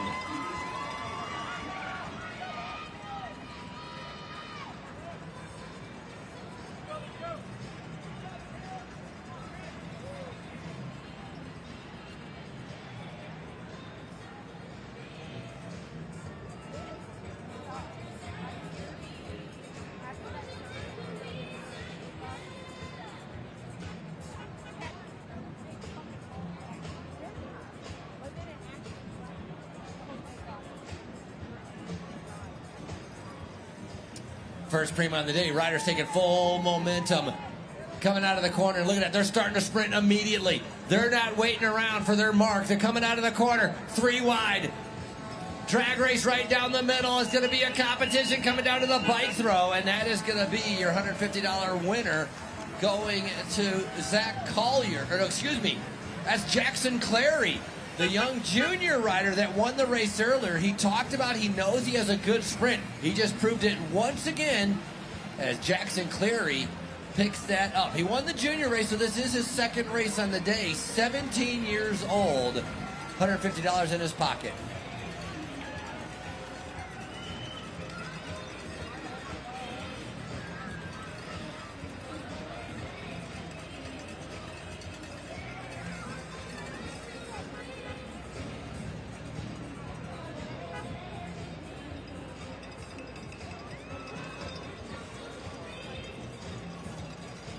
Jackson Cleary, just one of our juniors that are in this race. Tozer Jones, he won his junior race a little bit earlier. He's racing for a second time. He's only 15 years old. Adida Yoshi, he raced earlier, the 16-year-old, coming back and racing for a second time. Carl Boquist, Ty Brussell as well. Miguel Davis.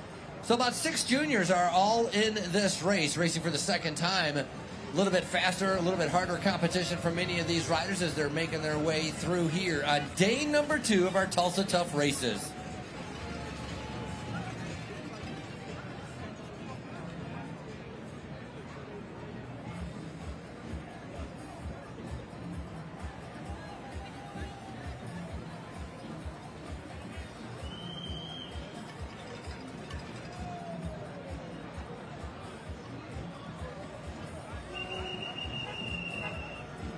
Just under 19 minutes in, group still all together. OKCC up on the front. Looks like they're happy to let him ride.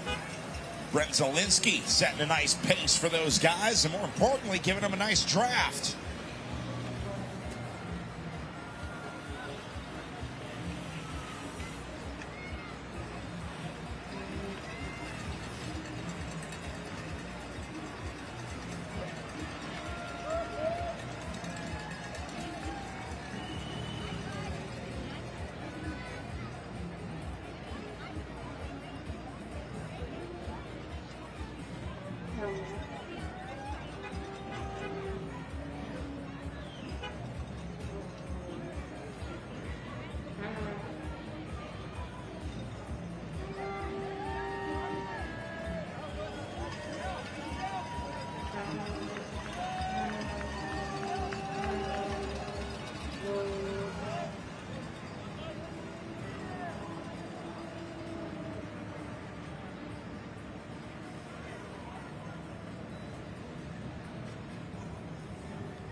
Front of your group, back through, a lot of reshuffling going on up there. This one is ripe for the taking. Problem is, nobody wants it. Still a lot of racing to go here. They're waiting to see if somebody else is going to start the breakaway. That's the hardest part, is getting the breakaway started. Going across the breakaway is the easy way to do it, and I think there's a lot of guys here kind of looking around saying, all right, if someone starts, I'll go, but it's the starting part that's not happening yet.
These guys coming up on halfway into their 50-minute race. About 22 and a half minutes a lap so far, and we are right back where we started 22 minutes ago. Groups still all together, no splits out here yet. These guys playing the waiting game in the Category 3s. Been seeing a few riders coming unglued off the back, but for the most part, pretty chill day out here so far for the Category 3s after a wild day yesterday. I think there might be a few gun-shy riders out there today. These threes doing a nice job staying upright. 23 minutes in, getting ready for what should be an exciting second half of this one.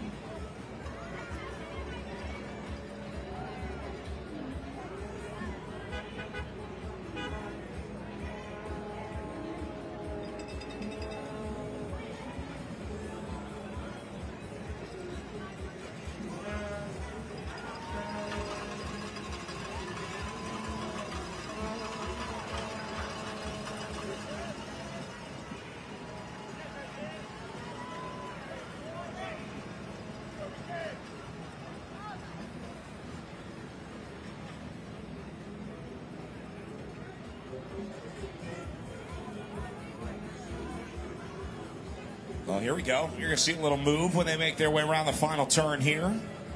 Looks like three guys going clear now. I'll call it 2+1 right now. Question is everyone going to work here? Second guy in line has got to take a pull here pretty soon. Well, it takes a gamble to get into a breakaway, and these guys not afraid to roll the dice. Make a little noise for this escaping group.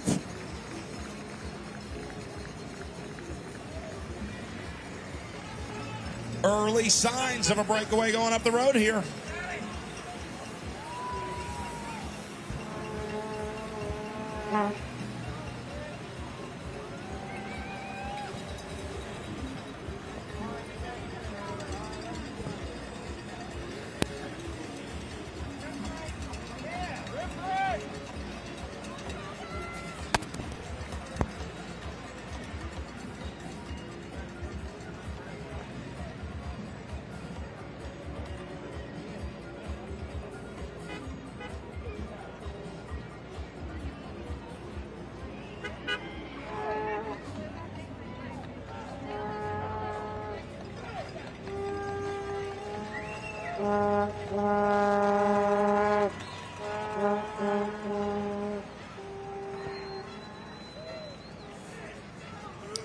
Riders at the bottom of the hill were almost reeled back in, and they sensed the field coming up on them, and they attacked each other once again, establishing that gap going over the top of the hill. Now they're on the long descent, coming in towards that final turn.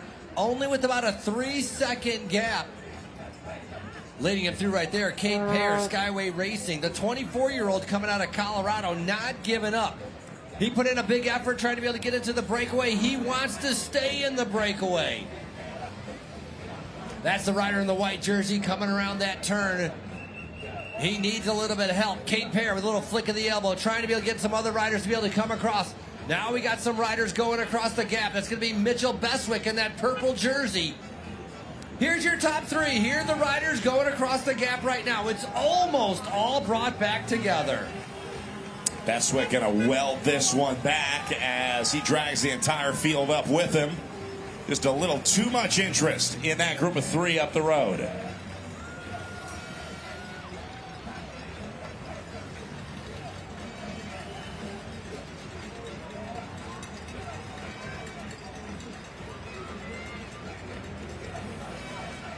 Again, this is the hard part of trying to get a breakaway going in a race like this, because there are so many attempts throughout the 50-minute race and you never really know which one's going to go. The art is being able to read the race in a way that you can kind of take inventory and immediately make a snap decision as to whether or not you like what's going up the road. Some guys are better at it than others. They just have a little better race vision than others. And some guys are just so strong that they can pretty much follow every move that goes and eventually make sure that they're in the winning one. Now, the guys that you see going right now, these are not the best sprinters in the race. The riders that are trying to go into the breakaway will do that because they know that if this one stays together, they don't have a very good chance of winning. So they got to figure out how to beat the sprinters at something that isn't the sprinters' game, and that means taking that equation out and trying to get a win out of the breakaway. So these guys are more like the marathon runners that you see in the breakaway right now, whereas the guys later on in the race, if this stays together, will be more like the 100-meter dash runners. You never see the marathon guys do the 100-meter dash. You never see Usain Bolt run a marathon because that's not what they do. That's their expertise. So you're watching the marathon runners right now trying to turn this into a long-range game where the sprinters are sitting back hoping that they have a chance to show their skills in about 11 laps from now, as they see 11 on the counter here. And your solo leader holding on to it, just dangling off the front at 11 to go for David Flayton.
Group back together, but a new hand of cards being dealt off the front here, as now Zach Collier tries to take him off the front for the Giacomo Racing Squad out of Missouri.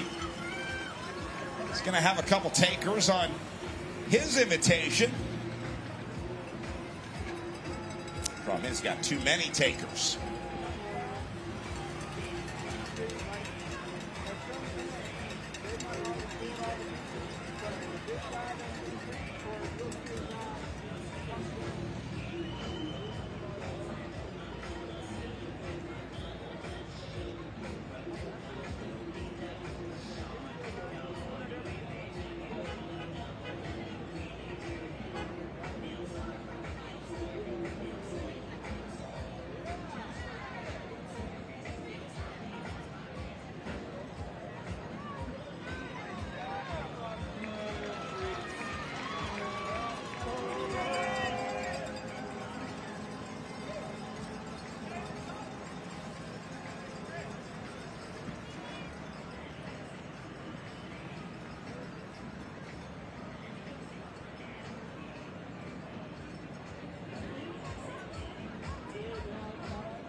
Oh, you're about to see a new group rolling through off the front. Next time we see them led by Tulsa's Austin Boardman. Taking a look at this one now.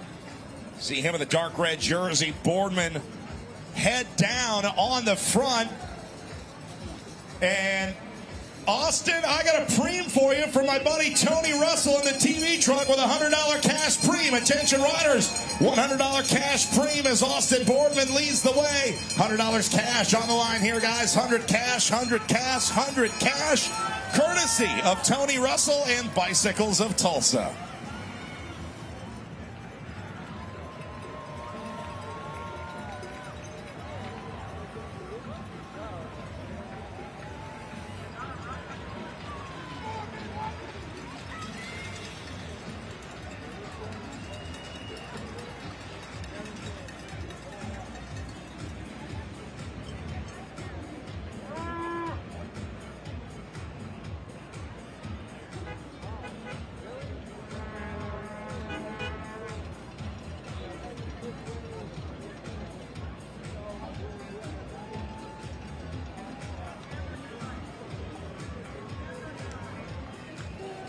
Those four riders with a little bit of a gap, $100 on the line. They're going to gun it full stick, shifting it into sixth gear, trying to be able to go down that backstretch.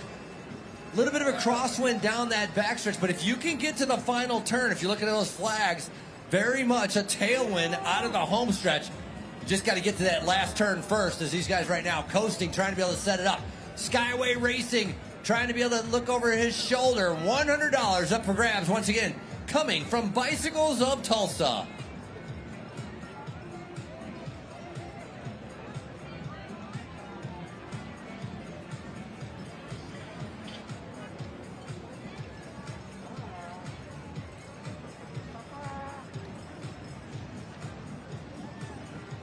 Here's your sprint with $100 up for grabs. Also, these riders are going to be seeing 8 laps to go. 8 to go. Just enough. Just enough. Jackson Clary, once again, that's the second Pream on the day that he picks up. He talked about being fast. I got to say, he's showing he's pretty quick. Luke Riley getting up there as well, having a good ride.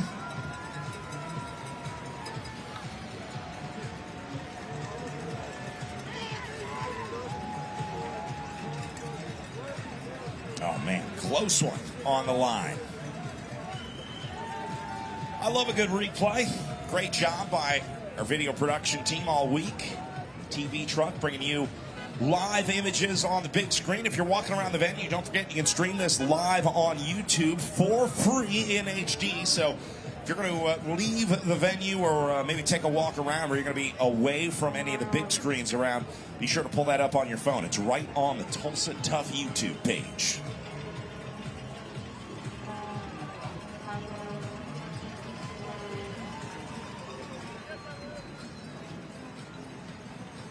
Rider slowing down a little bit as they're starting to be able to bunch up. You've seen him come through here. It's been in a single file line as they're pushing the pace, trying to be able to keep it going. But right now, they're all trying to be able to catch their breath. When they come through, it's going to be 7 laps to go. So right now, bunching up a little bit, trying to be able to figure out the tactics and the strategy. Quickly learning on what they need to be able to do to win here on day number 2 at Tulsa Tough.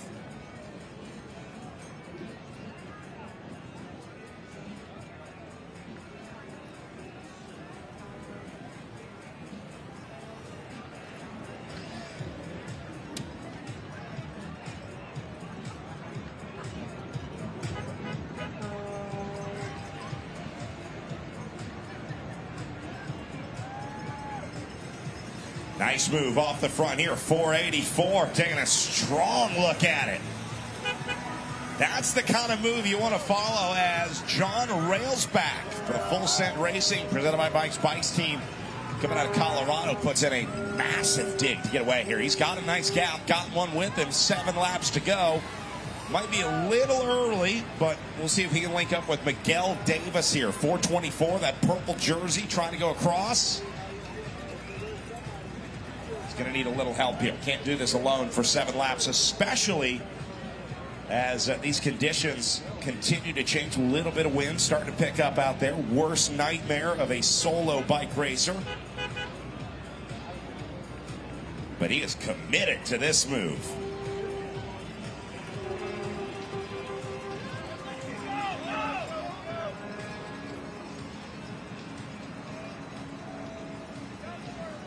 That's going to be John Railsback. Full send racing. That's exactly what he's doing. Full send. Rider coming out of Colorado, 29 years old, finds himself all alone. Man, we're going to have to cheer him on when he comes through in this lap. Right now in the downhill, getting ready to come around that final turn.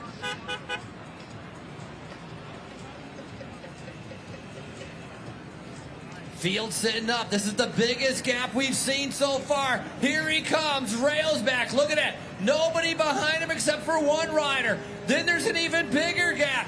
Railsback trying to be able to go solo with 6 laps to go. Come on, Tulsa, cheer him on. The rider out of Colorado. Now we got a guy trying to be able to go across the gap. That is going to be William Nolert. Nolert very attentive yesterday at the Blue Dome Criterium. So 2 riders trying to be able to track themselves down. As they say right now, it's mano a mano.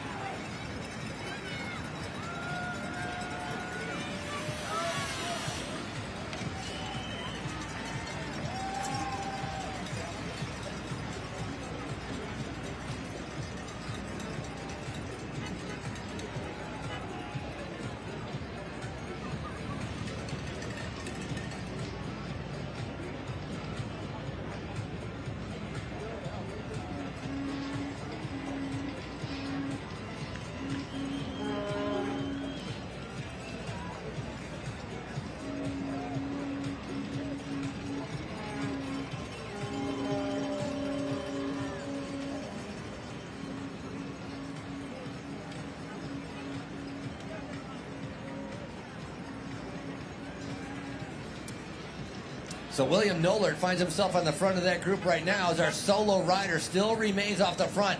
Legs are starting to be able to tire. This was the move. He decided, look, I got to be able to try to get away. I can't sprint. I got a time trial. Rider out of Colorado, mouth wide open, trying to be able to take in as much oxygen as possible. 5 laps to go. Can he stay away? Well, this guy either wins this bike race or dies trying. There is no in between for this solo rider right here. Help him out, make a little noise. He's all in on this one. That gap's going to be about 5 seconds. One rider up the road, 5-second gap. 5 laps to go, 5-second gap.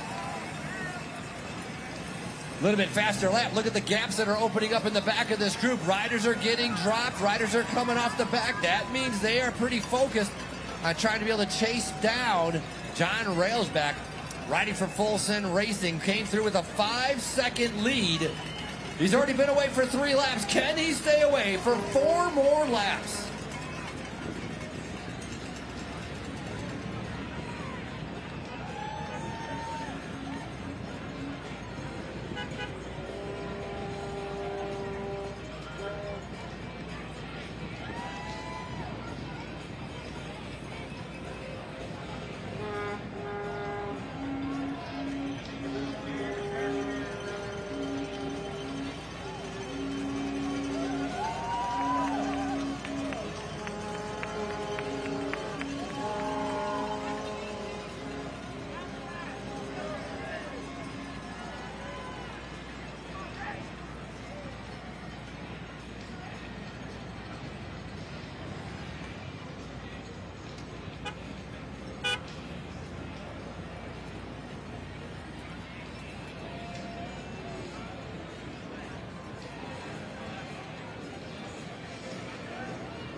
Railsback still away here. Gap coming down. Give him a little love.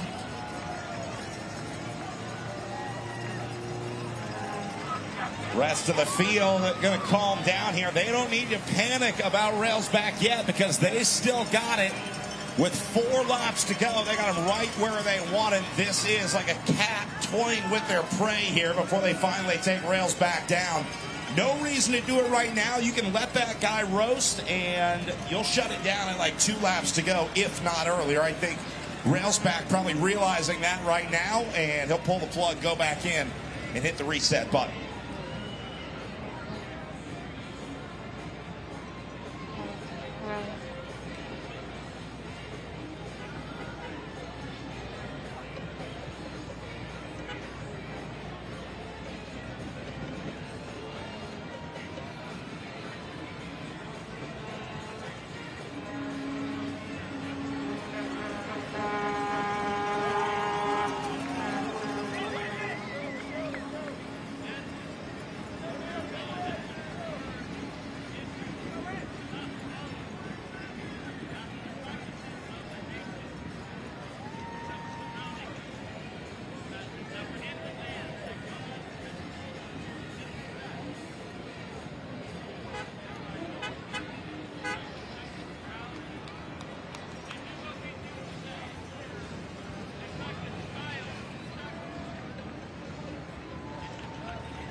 They're going to be all back together here. 3 laps to go. Hit the reset button.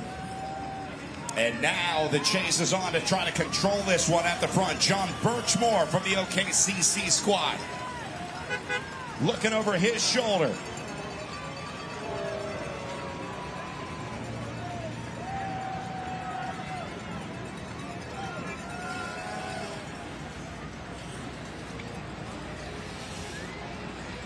Another attempt to go off the front here, rolling away. Again, there are a lot of riders in this race that don't want this to come down to a field sprint, because being a good sprinter is a very specialized skill that only a few guys in this group would consider themselves to be an odds-on favorite or believe in themselves to take a win here. Pretty much everyone else going to be looking for another way to win, and that's why you're seeing so many breakaway attempts in this Category 3 field. The other thing about Cat 3s, they are wild out there. This is one of the most chaotic races that you'll see.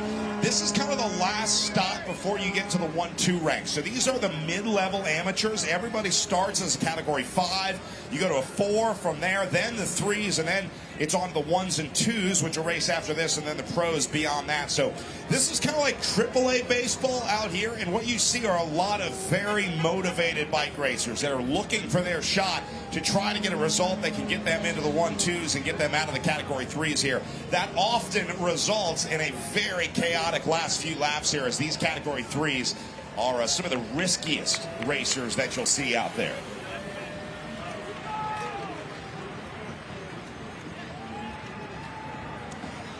Leader's going to see 2 as they come back through the line. 2 more chances to make a little noise for your Cat 3s. Give some love, Tulsa, down to 2 to go all together here.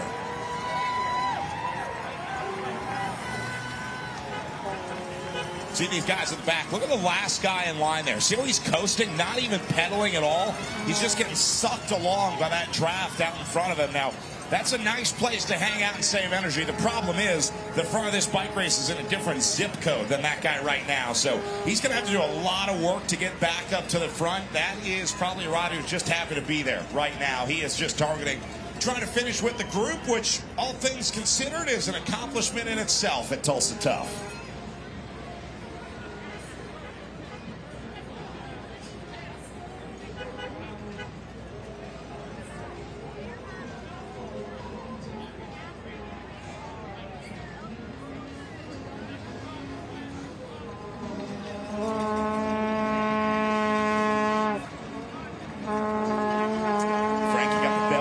Go. Oh, our TV crew is going to love this. Right by the effects mic. That's perfect. I'll let our A1 in the truck know that there's about to be a loud bell coming to stage right effects mic, just so you know. No, they're good. We got people to handle that.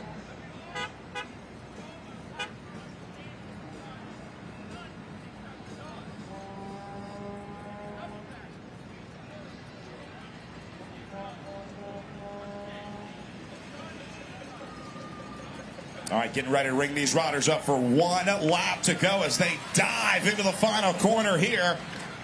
Field going to be all together, all spread out. This is anyone's race at the top of the category threes. Attention, riders, you are down to 1 lap to go. Down to 1 to go, riders. 1 to go, 1 to go, 1 to go. Last lap, guys. 1 lap of racing. One more time for your category threes at Tulsa Tough.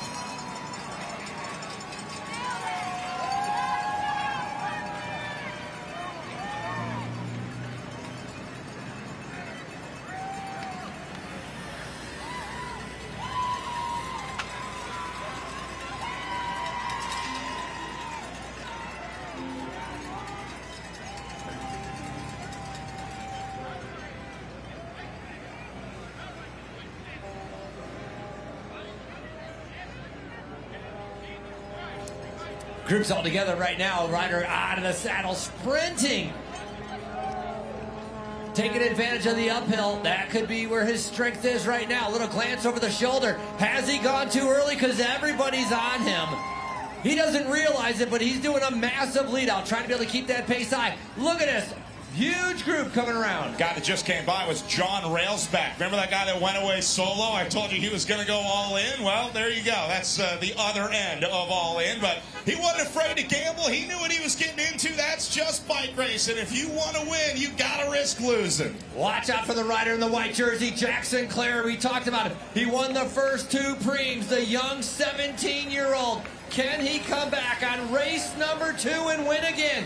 Here they come, Tulsa. Make some noise. This is your final sprint. They're going to open it up from the right side here. Red jersey going to have a good look at it. Make a little noise for it. They're going to hold on with 496, Jordan Smith out of Oklahoma.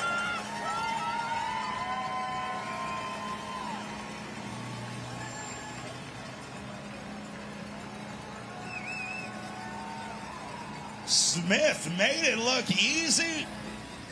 Won with some swagger. Doesn't get much better than that. Good job, JJ. And what's kind of interesting is that little emblem on the back of his jersey is very similar to the rider that was leading it out on the uphill, keeping the pace high. So I think he had a little bit of help from some teammates that were out there. Great ride by Jordan Smith, winning here on day number 2. We can see where Smith was starting the sprint from 3rd position, sees the lead out, and really just timed it perfectly. Great sprint for Jordan Smith. Dives into the corner, gave himself about a bike length lead, railed that corner. He was about a half a mile away from overcooking that one.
Coming up next, men's category 1-2. These are riders that are more experienced. They've been racing for a while. They know training, they know nutrition, they know tactics and strategy. Just below the pro level. Should be a very exciting race with our men's category 1-2. And they're going to be racing 60 minutes of racing on tap for them.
To the line, like to be able to call our men's category 1-2.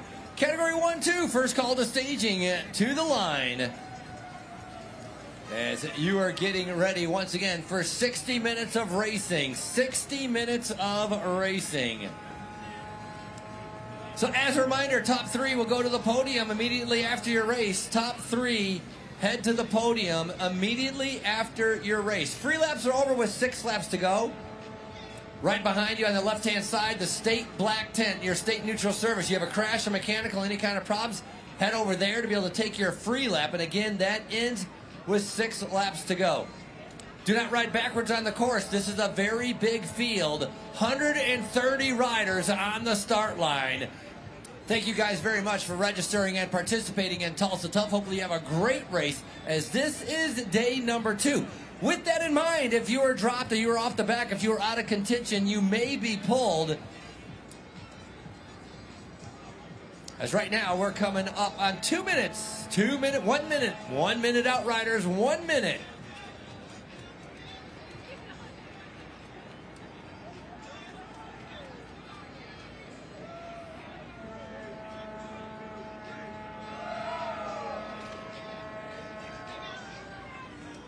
Riders, we're down to 30 seconds. 30 seconds.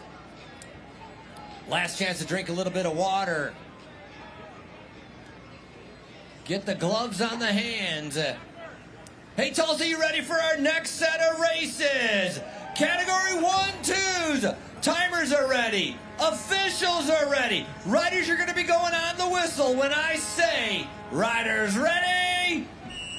We are underway once again. 132 riders tackling a 1.4 kilometer course. It's day number 2 of our St. Francis Tulsa Tough.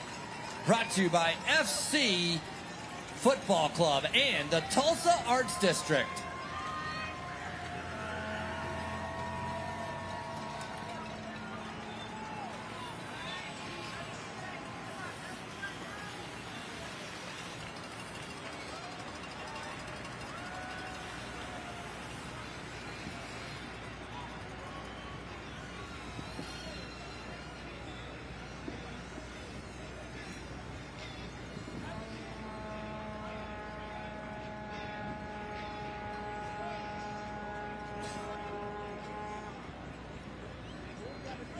Got word a couple of our national champs in the pro men's category coming up later tonight. Going to be signing autographs over in the Formula Fix tent, just over by the Tulsa Tough merch tent up on Main, a block from us here at the start-finish line. They're going to be over there at 4:30 with Lucas Bourgogne and Luke Fetzer. So if you want to chat with them, maybe get an autograph or a picture, they'll be over at the Formula Fixed tent on Main, just blocked down from Sound Pony.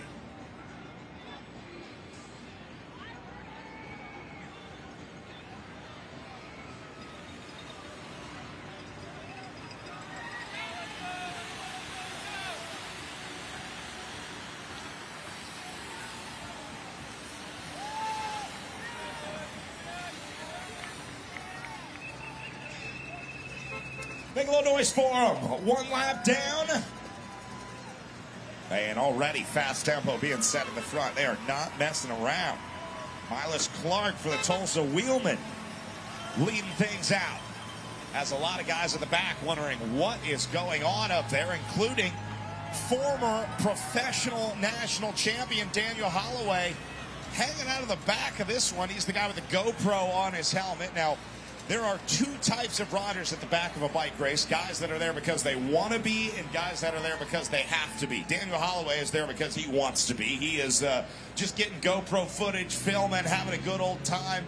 Holloway is the kind of guy who can surf his way pretty much anywhere he wants to go. Like, if I got him on the radio right now and I was like, Daniel, get to the front of the bike race, he could be there in 2 laps. He's that good. He's really just out there having fun right now. His days of racing for wins and money are over, and now he's on to, dare I say, enjoying racing his bike.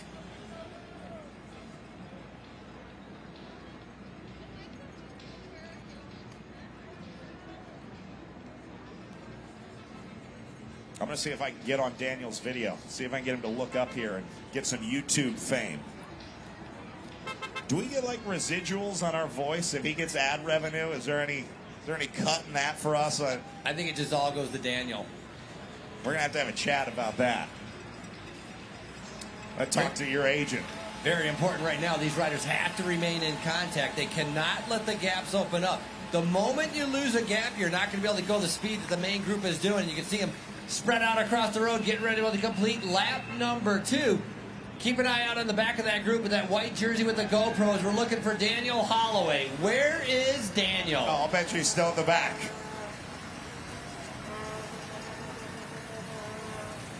There he is. Looking good, Daniel. See, hand in the air for me. Dude's comfortable as it gets. We're going to make a page for Diego Johnson. To the podium, please. Diego, if you're within earshot, make your way back to the podium. Looking for Diego Johnson. Back to the podium.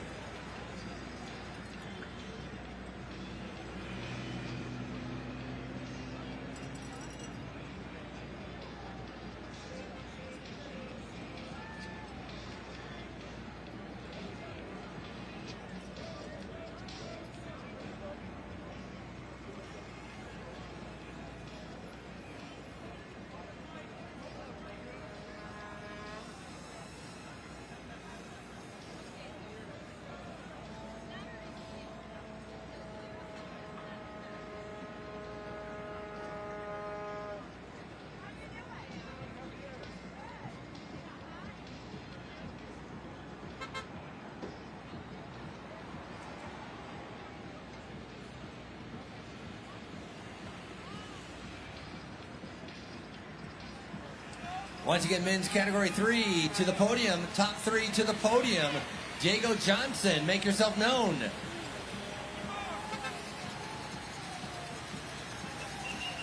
Riders still sticking all together right now. Different riders coming to the front at different times, trying to be able to push the pace.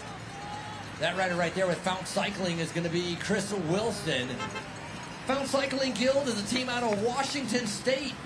And Wilson in that dark green jersey trying to be able to rake this race apart. Look at the gaps that are open up. Holloway still in that blue jersey doing a good job tucking in, getting arrow, trying to save as much energy as possible until we get to the later part of the race.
Here's our first breakaway. Cheer them on. Come on, Tulsa. Look at these 3 guys. Hammer down. Getting as arrow as possible. That is going to be Samuel Manzanares. So Manzanares with 2 riders tagged on. 3 riders going up the road, and look at it starting to be able to string out a little bit more. Once they go around turn number 2, they hit a block headwind. That's where it slows down. This is the tailwind. This is arguably the fastest section of the entire race course is right here in our home stretch, and a big crash coming around turn number 1.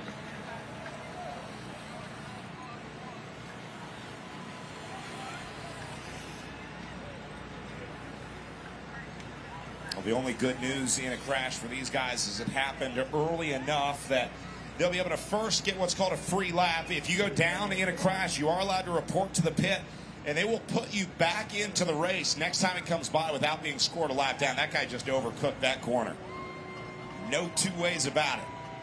A little too much sauce on the dog on that one. All right, sounds like we are going to neutralize these guys as they're going to start to take care of those riders went down in the crash here. So we'll let them know as they make their way back around. Officials going to let them know as well. But we are going to be neutralizing this front group here.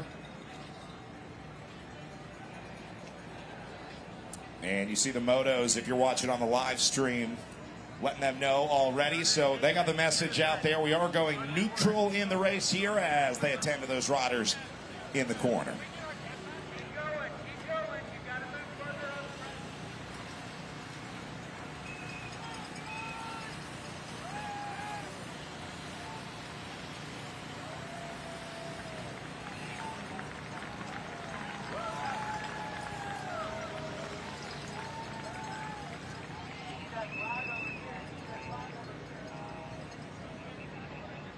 Riders, we're stopping at the line. We're stopping at the line.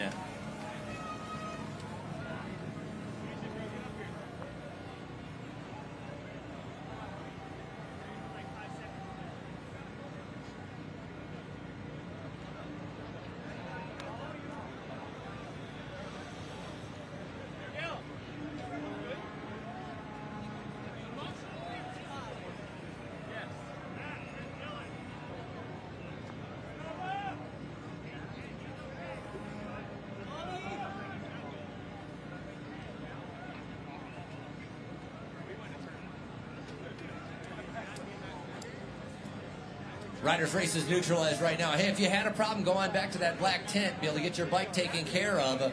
Once again, free laps are still good. You can head over to the state neutral service to be able to take care of your flat tire, get your bike fixed. So we're taking care of a crash that happened in turn number 1. Race is neutralized. I'll give you plenty of time to let you know when this is going, but my goodness, racing out there, 82-degree weather, and then you stop as your body is still overheating, the sun baking down on you.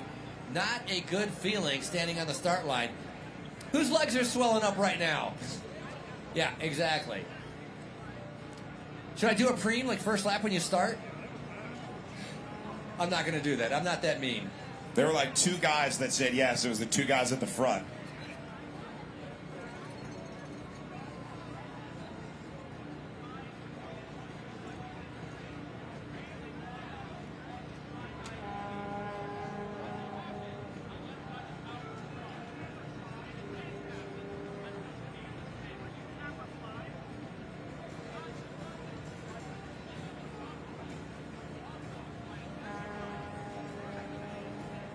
All the fans sitting at the top of the hill at Sound Pony are all wondering, like, what happened? Where did everybody go?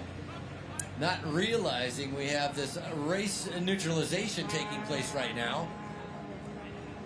So we're going to get things taken care of, and then we're going to make sure the course is buttoned up. We'll give you plenty of time and plenty of notice before we get things underway once again to be able to continue.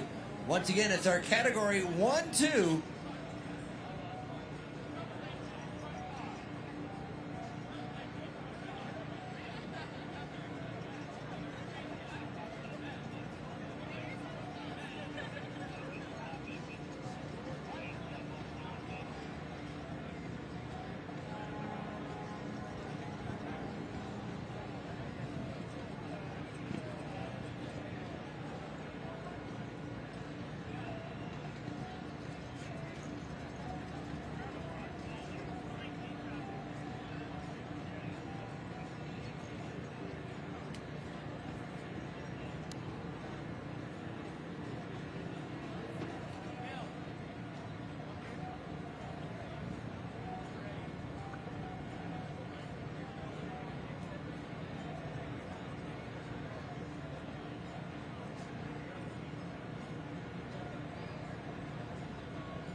Riders were 30 seconds out, 30 seconds out. Riders riding in the back, it's time to, hey, latch back up with your peloton. Latch back up with the group. Riders, as you're cruising around, latch back up with your group. Coming down now to 15 seconds out.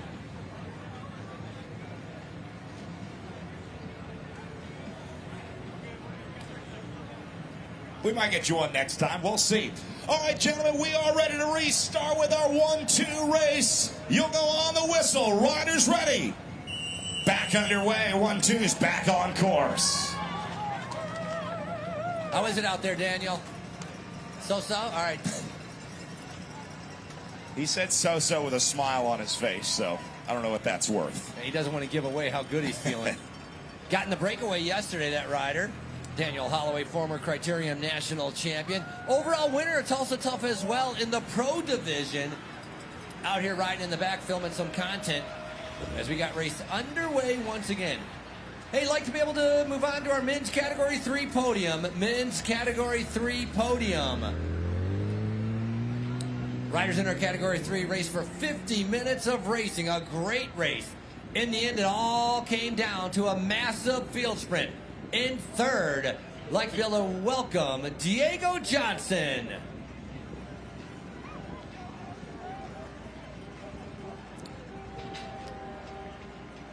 Bronze medal ride for Diego Johnson. What about the silver medal? After he won 2 Preams, he picks up a second place on his second race. Cleveland Cycling Academy, Jackson Clary. And your FC Tulsa Arts District champion. Please welcome to the top step, Jordan Smith.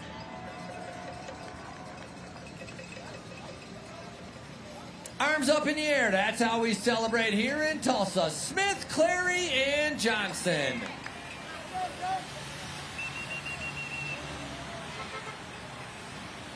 So these riders taking advantage of starting on the front row, attacking immediately.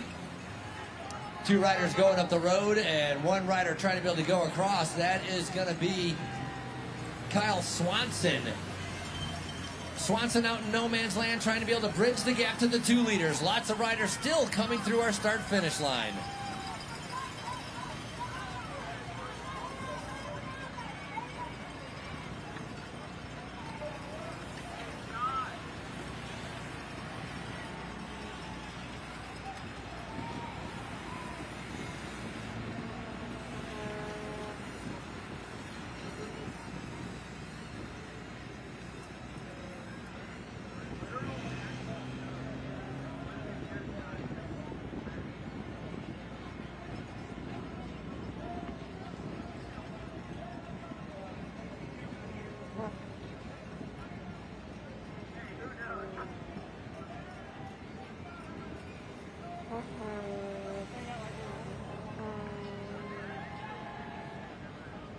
Almost over.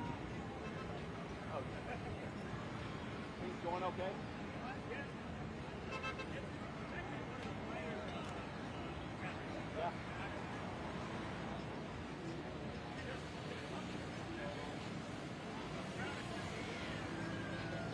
I think people just weren't expecting it to be a good day. That is really nice. That drone. These guys going to be taking a look at the lap counter, seeing 24 laps to go on the counter. Gentlemen, we are counting laps, showing 24 to go, guys. 24 laps. We're showing laps at 24 laps to go, and the gaps are forming on the front. They are right back underway in the 1-2s at 24 laps to go.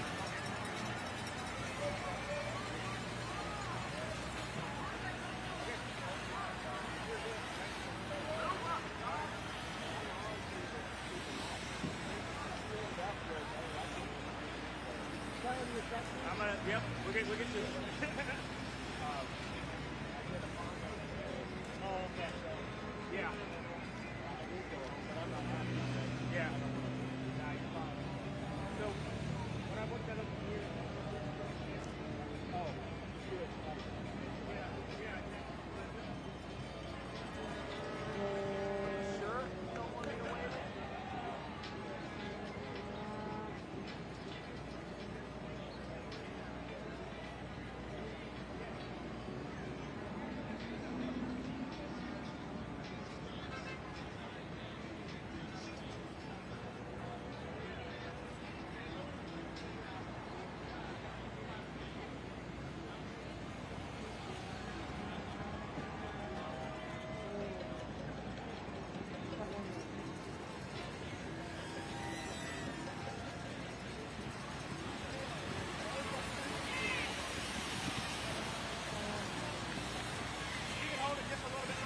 Leader's going to take us down to 23 to go.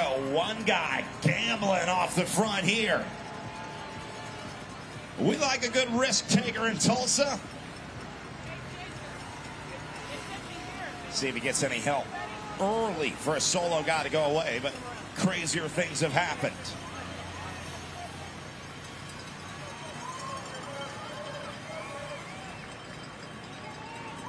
Meanwhile, Holloway still chilling at the back. Second to last with the camera on his helmet. I will say, with Holloway riding at the back of the group, it's a very good indicator of who's about to blow up, because once Holloway passes a guy, that usually tells me that that guy's about to implode, because Holloway is reading that rider, and he'll try to ride at the back of the race if he can, but if he believes that the rider in front of him is going to let a gap open up, then he's got to get ahead of that rider. So Holloway riding second to last right now.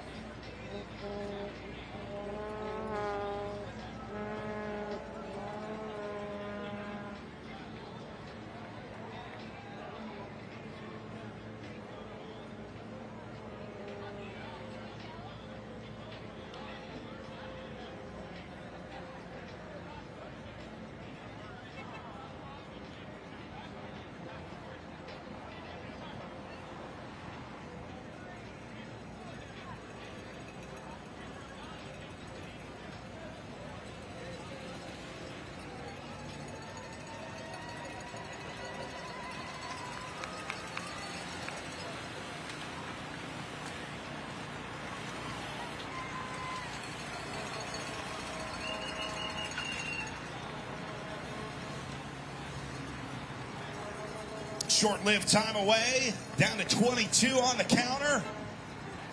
Seeing if we get a new group rolling away this time. Andy Heuser, Team Caden Cyclery, presented by Encore Wire. Taking a peek under his shoulder. Doing a little inventory of what's going on in the front of the bike race in that green Caden's jersey.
Lap cards right now showing 21 laps to go. 21 laps to go. When they come around, riders trying to be able to break away, stringing it out. Lots of bike racing still to go. Once again, you're watching the Category 1-2.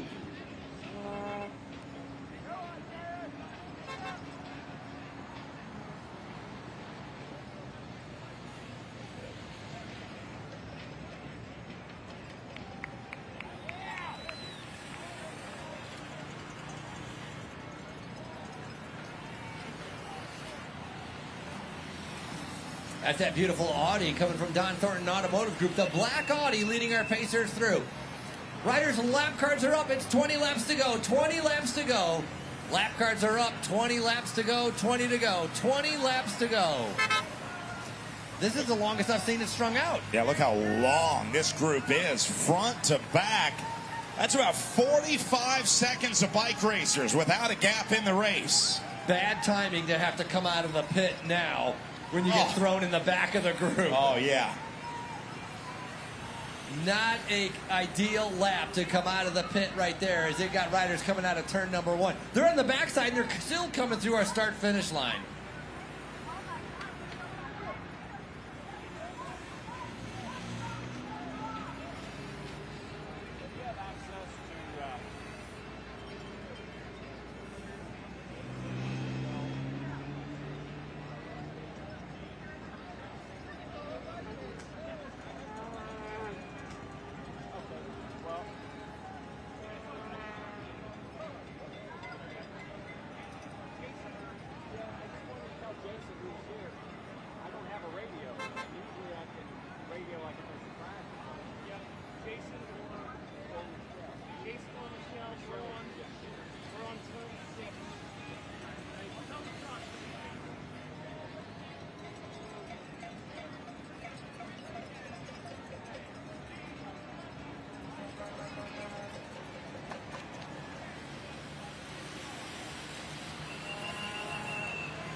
New group trying to get away. 3 guys, 1 chasing, rest of the group right behind him. 18 laps to go on the counter.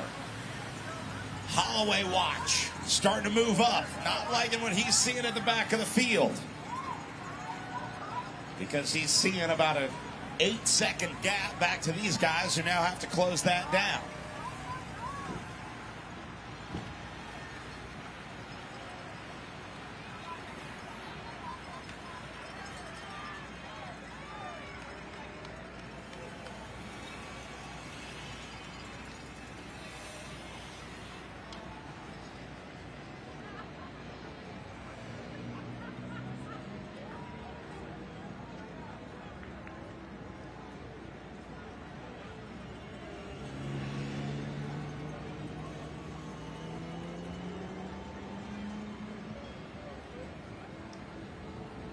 One rider trying to be able to go away. 3 other riders chasing him down. 18 laps to go. A lot of racing still to go. Once again, the FC Tulsa, the Arts District Criterium, all brought to you by Tulsa Roughnecks.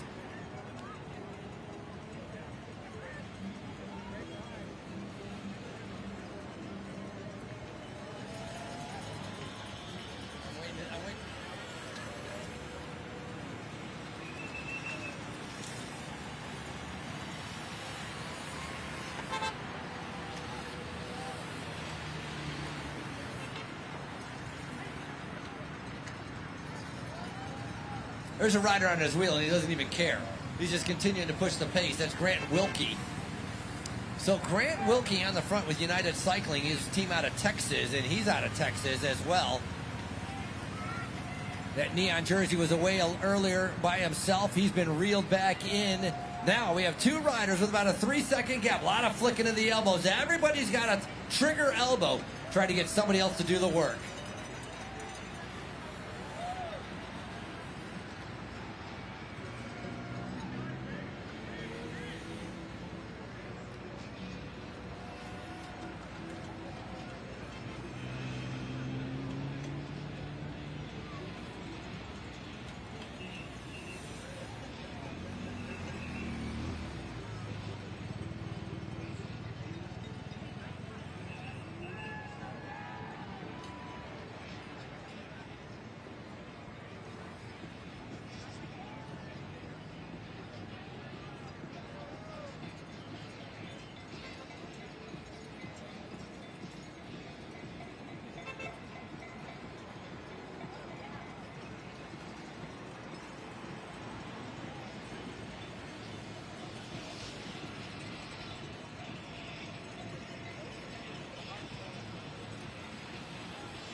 We're doing a $100 cash Pream, guys. Full race, 100 cash, full race. Money's on the road, gentlemen. 100 cash, full race. 100 cash, full race.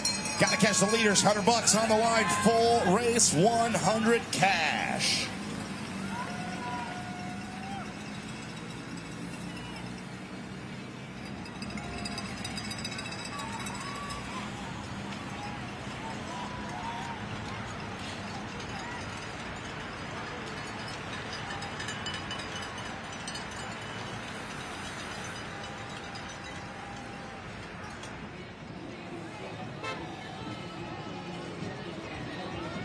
Big thing in the Bicycles of Tulsa. Once again, $100 cash Pream to the winner of the lap.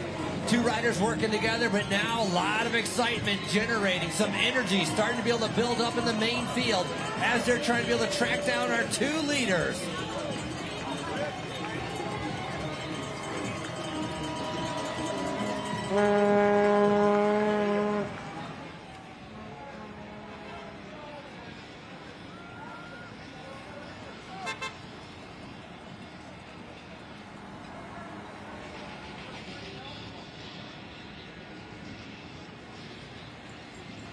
Looks like your money probably going to stay on the wheels of these two leaders here. We'll see if they sprint it out.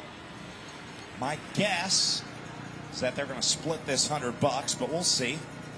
Little elbow flick, discussion between them. And that's what it looks like to watch two guys divide 100 in half. I didn't come here for a math lesson, boys. I came here for some bike racing. That's going to be Richards going up the road in that black jersey. He was your winner here last year. So now your 2024 champion starting to react to the situation as he's trying to be able to go across that gap. Riding for Velovit.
Here's your leaders, Austin Del Rosso coming through, rider out of Texas, and again, Grant Wilkie out of Texas. So the two Texans know each other, but here comes the field. Starting to be able to bring him back in, Samuel Manzanares. Guess what? He's out of Texas as well. The Texans don't like anybody to have bragging rights on each other, so now they're all chasing each other down.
Got to get some company on the front. What was 2, now growing, but this is still a split.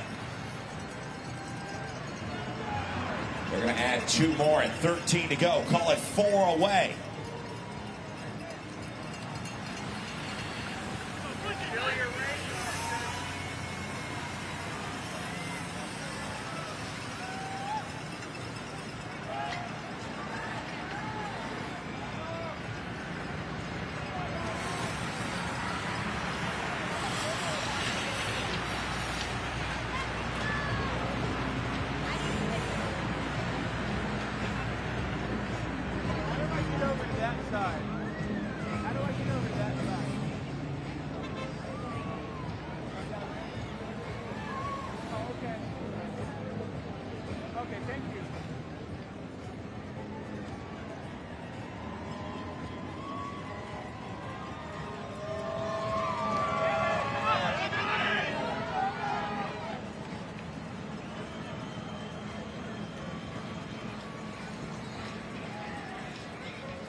Yeah.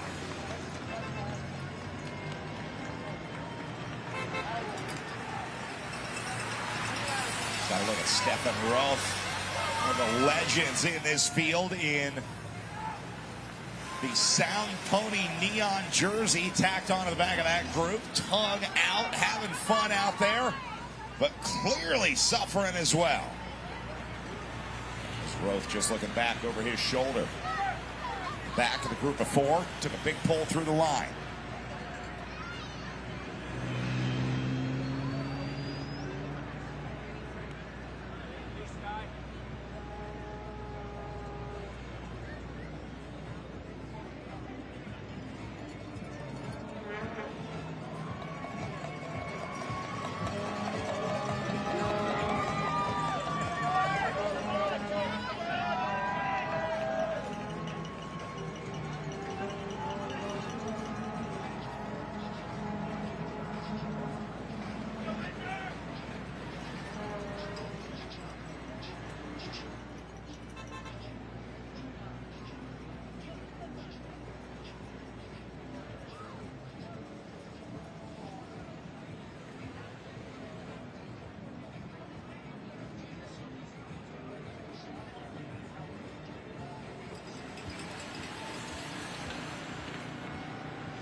Let's see if we can make things interesting in this breakaway. Attention, riders. I got 100 cash at the top of the bike race. $100 cash, Pream. 100 cash, 100 cash.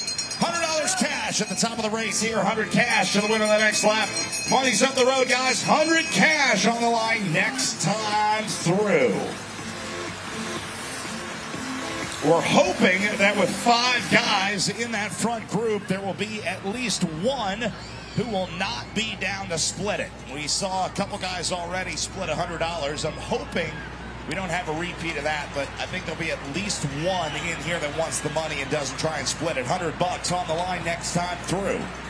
One thing that's got to be driving some riders crazy is that Skyway rider, Max Abner, bridged across the gap and got there.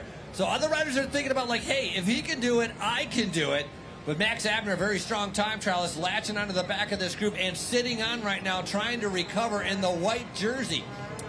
Derek Chavarria, a great ride yesterday on day number 1, sitting second from last, sitting in the Legion of Los Angeles right now.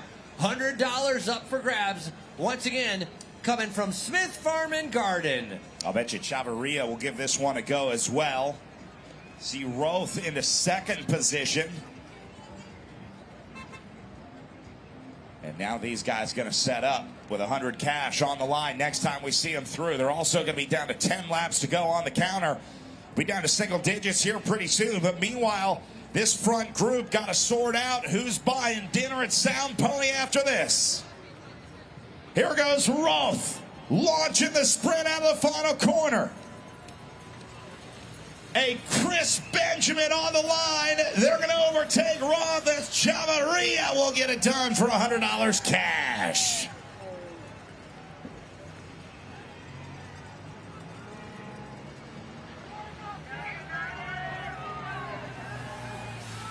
Hey, if you're donating money, Frankie will say anything that you ask. He's collecting it right now. Once that guy feels the paper in his hand, he's unstoppable. So, whatever it is, we're about to get a good one.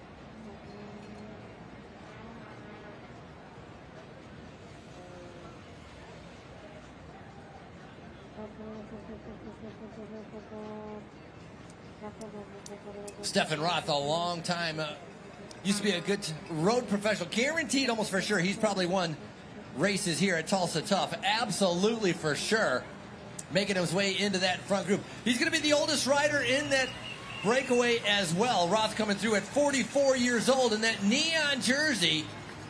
Max Abner in the white jersey, Roth in the neon jersey. Sitting on the back of that group, that's Grant Wilkie, United Cycling. Here comes the field now. They're starting to track him back down.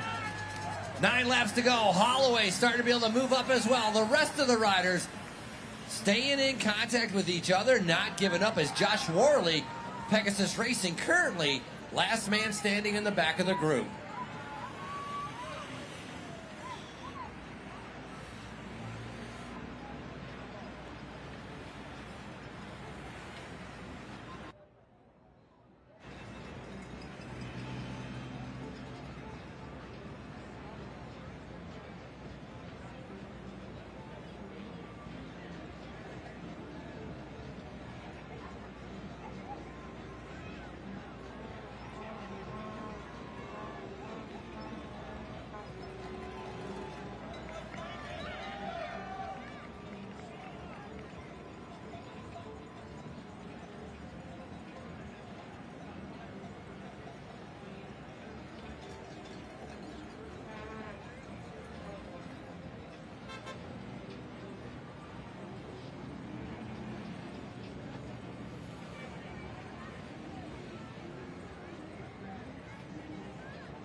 This is your 6 leaders. I'd say holding steady at about a 6-second gap. They're not gaining, but they're not losing. That's a 5-second gap. 6 riders going up the road. Gentlemen, it's 8 laps to go. 8 laps to go. It's a 6-second gap.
Come on, Tulsa, cheer them on. The breakaway trying to be able to stay away. 234 leading them through right there. I think that was 234. Look at this. Holloway going to try and weld it back. Ryan Drummond, that's a new rider that got up there. Look at him in the blue jersey. Drummond now, I believe, bridging across the gap, getting himself up there. An unbelievable job as Ryan Drummond from DNA Racing. Holloway going to be able to try to go across that gap as well. Drummond coming out of Oklahoma, 19 years old.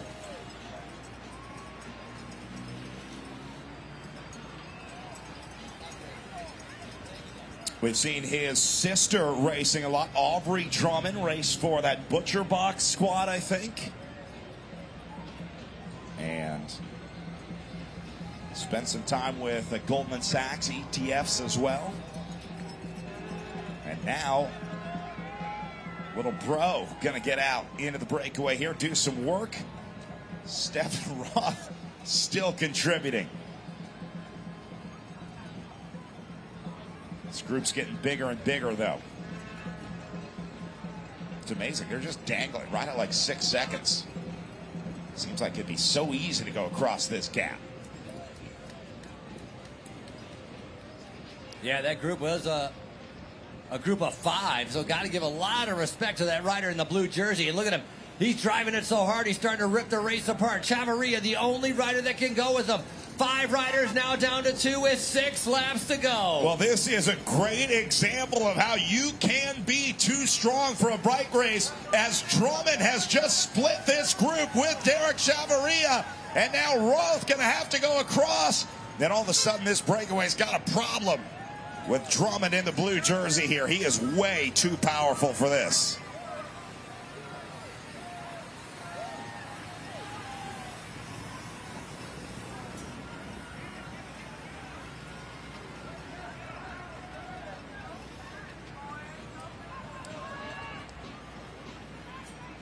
Remember, a lot of those riders in the first original 4, the original 3, they've been out there for about 5 or 6 laps longer than Drummond.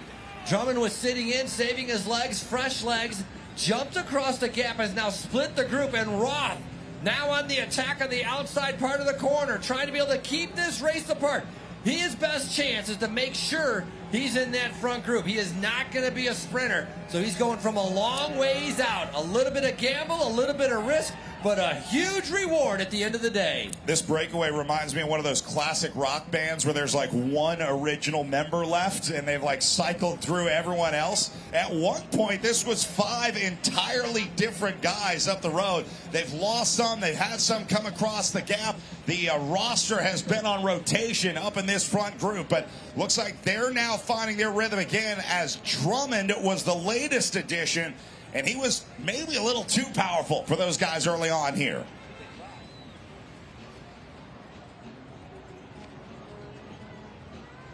So now it'll go down to 5. They kick the drummer out of the band.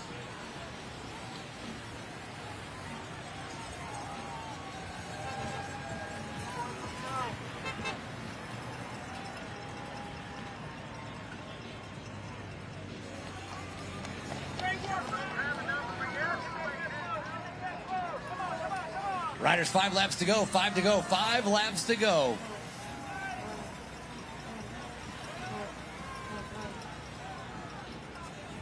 Drummond getting a little frustrated. Waving to the other guys. He's at it again. These guys cannot ride at the level of Drummond here. That is going to be a huge problem for him because he's expecting help. Ryan Drummond at 19 years old out of Oklahoma City here is absolutely working this breakaway over.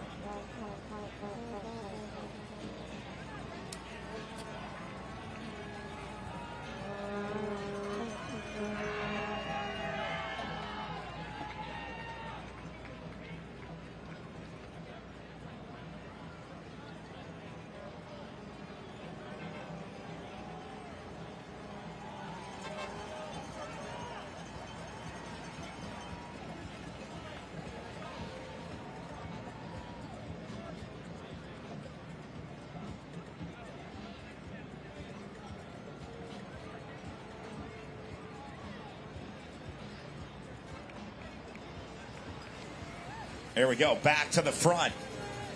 Breakaways, always a gamble in a Criterium race like this, but these guys liking their odds out here today as they have established the gap and now are all in on trying to roll this one.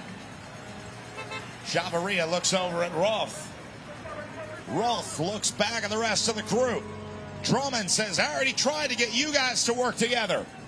And now Ryder's trying to bridge.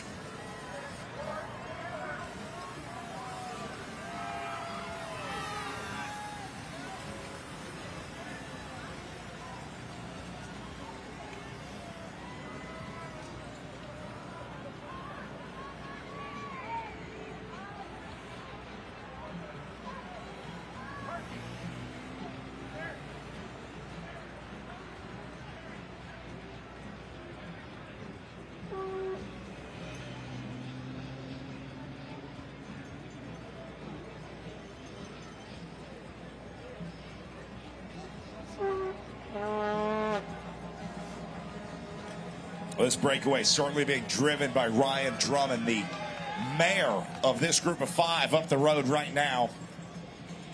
You can just see in the way that they're riding here that Drummond is the strongest out of these guys. He's gapped them almost every time he goes to the front and puts in an effort. He's having to temper his riding in order to keep the other guys with him. Now, Drummond wants to do that because he doesn't want to burn all of his energy too early here. He's trying to draft off of the other guys, let them contribute a little bit here. But unfortunately, there are not many guys able to contribute much left in this front group. Drummond keeping them afloat.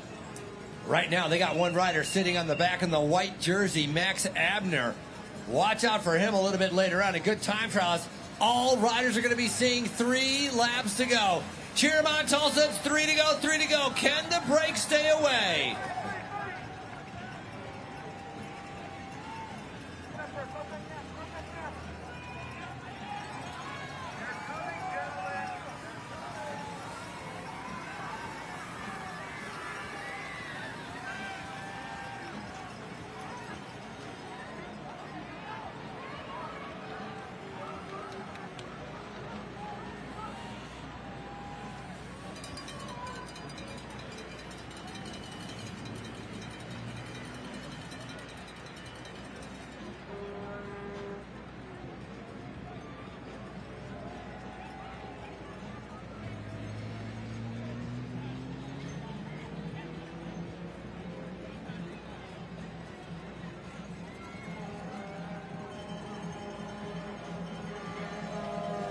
Well, breakaway looking better They're trying to time this one out perfectly to stay away into the last lap of racing. But this one is about to get very, very interesting into the last couple laps here, because Frankie has reached deep, deep into his wallet. We are sorting through Chuck E. Cheese tokens and Sound Pony golden tickets, and we found a crisp $500 bill that we're going to give out to these guys. It is legal tender, at least in Oklahoma, so they'll be able to make their way. You can buy a lot of beer at Sound Pony for $500. Bell is ready to go. Attention, riders. This is a $500 cash Pream. Ringing the bell for $500 cash on the line here, guys. Going full race. $500 cash. $500 cash Pream on the line. $500 cash up the road, gentlemen. Triad Bank throwing in $500. And now these guys in the breakaway have a big decision to make.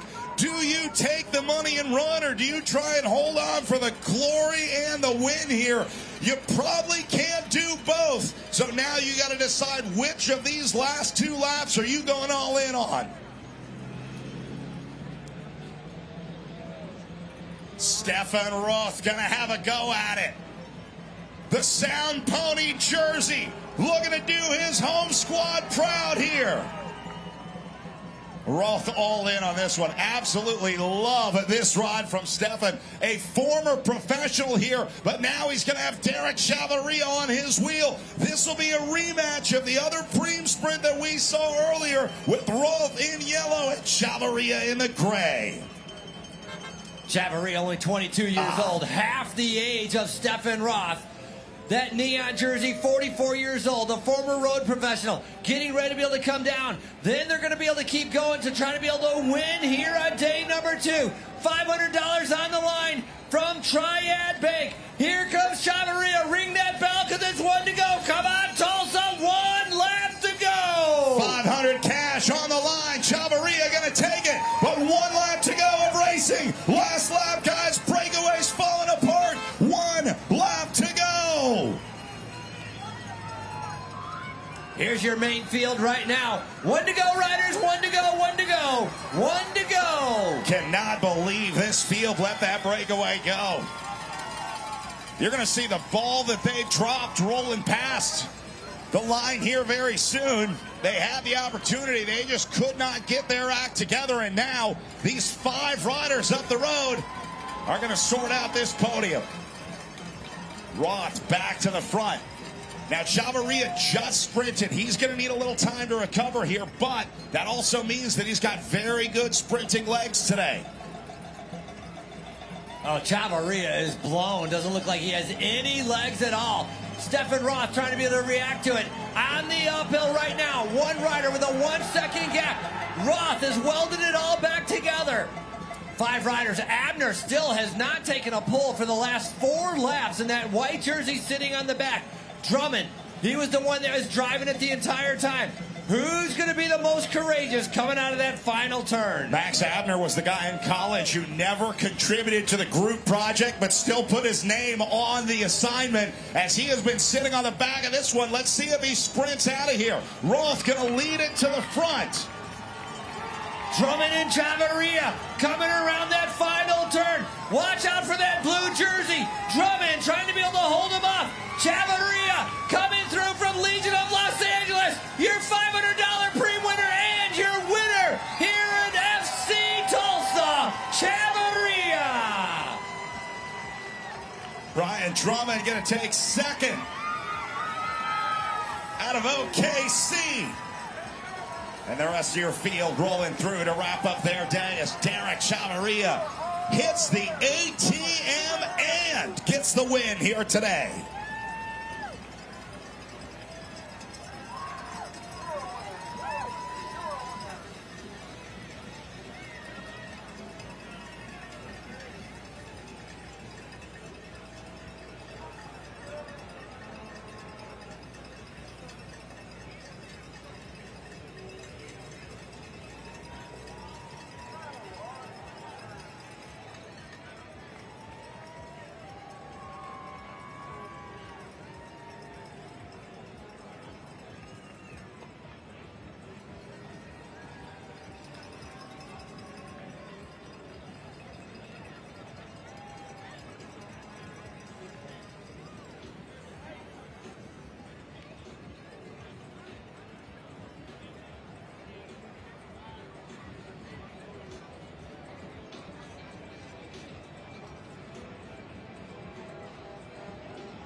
Another one of our races going away in the breakaway. Derek Chavarria picking that up. Hey, it's going to be our para-athletes coming up next as categories H1 through H5 as they get ready to tackle. 85 degrees out. Hand cyclists are up next as they're coming out on the course. Going to be let them do a warm-up lap, and then we're going to get the race underway with our H1s. Hey, as a reminder, podium coming up. Category 1, 2, top 3. Head over to the podium. Riders, you can take a lap, and then we'll start your race. Take a lap, and then we'll start your race. Last thing they probably want to do is go up that hill at extra time.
We are going to start staging our hand cyclists here, send them out for a lap. We get our pace car in place. Don Thornton Lexus. And get ready to get our next race underway. The hand cycle race, first year here at Tulsa Tough. Hosting our hand cyclists. We'll introduce you to some of the top riders in this group when they make their way back to the line and get ready to resume racing here at Tulsa Tough.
Good.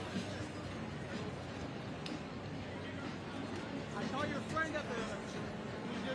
We got into the course. I didn't catch his name though.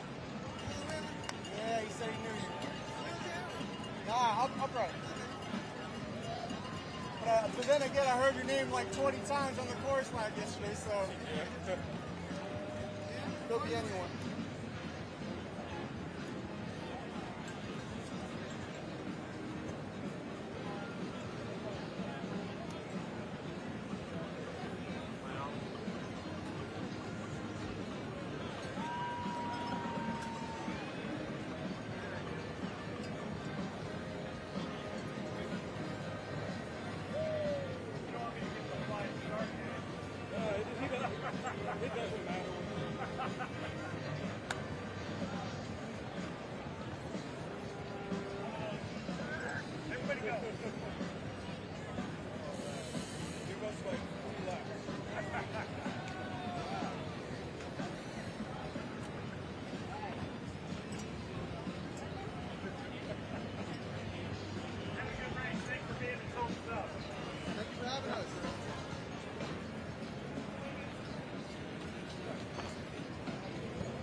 Champions and some hometown favorites. I'm going to start with a Tulsa native from right here in Tulsa, Oklahoma, your reigning road race and time trial national champion. Gabby, give us a wave. It's Gabrielle Platt. We also have your current road race national champion in the men's side for the Mary Free Bed hand cycling team. That's going to be 354 on the back of Casey Faulkner. Another road race national champion for 2025 coming out of South Carolina for Team Alive Day. It's number 361, Todd Richardson. And yesterday's winner, a dominant performance for the man out of Arizona. Give it up for yesterday's race winner and a big favorite today. It's 358, Ryan Penny. All right, looks like they are all checked in, and that means we are ready to go racing. Riders, this will be your 30-second warning to race start. We are inside of 30 seconds to getting our hand cycles underway here at Tulsa Tough for the FC Tulsa Arts District Criterium. There's the 15-second warning. Tulsa, let's send this race off in style. Give them a little Tulsa love here as we get ready to count down our hand cycle race start. We'll send them off in 5, 4, 3, 2, 1.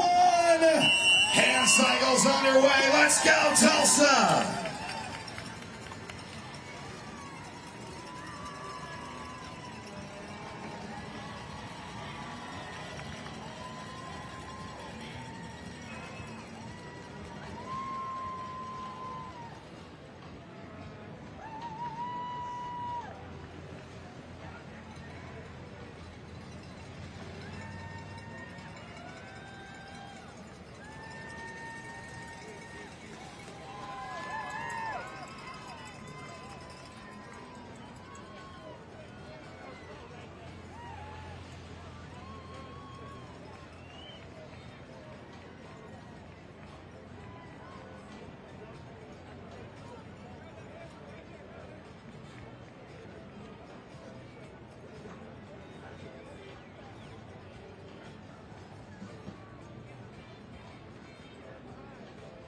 We're going to make a page for Stefan Roth to the podium, please. Stefan to the podium.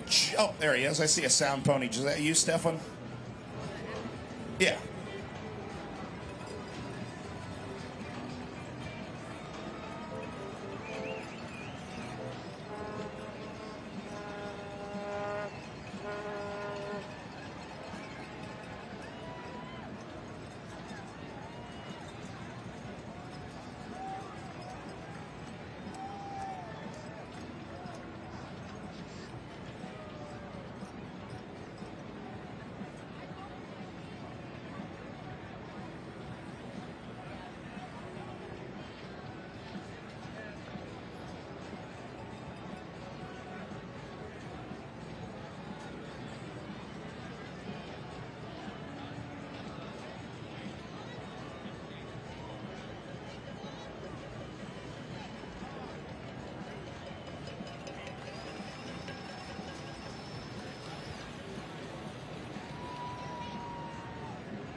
All right, here we go. One lap in. Good-looking group sticking together here. First lap through. This is going to be a fast one today, Tulsa, as we're underway and rolling with Ricardo Rincon on the front out of Texas.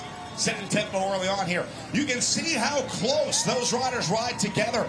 Take a look at the bar off the back of these bikes. You'll see that's a crossbar that goes across the two rear wheels. That is a free spinning metal bar. So if your front tire touches that bar in front of you, it just keeps spinning. They draft so close to each other that they put those spin bars, they call them bump bars, in the back because it is so common that they're going to make contact when they're riding in that close line together. They put that spinning bar. If you've ever drafted off of a moto, if you've ever done moto training at a high level, you can see how important that bar is. But it really speaks to how close these riders race together and the importance, once again, of drafting in bike racing here.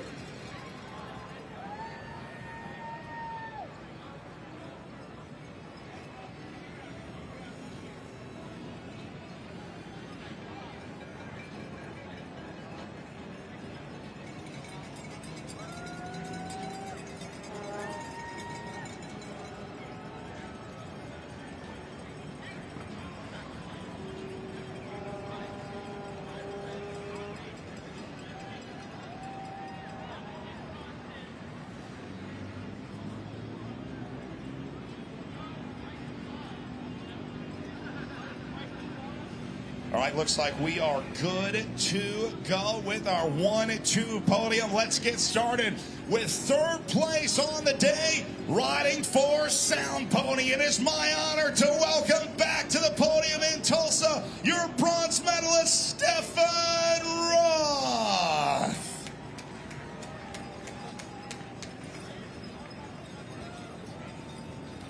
Second place, a great ride for this young man today. He'll have a silver medal coming his way. Let's hear it for second place today, Ryan Drummond.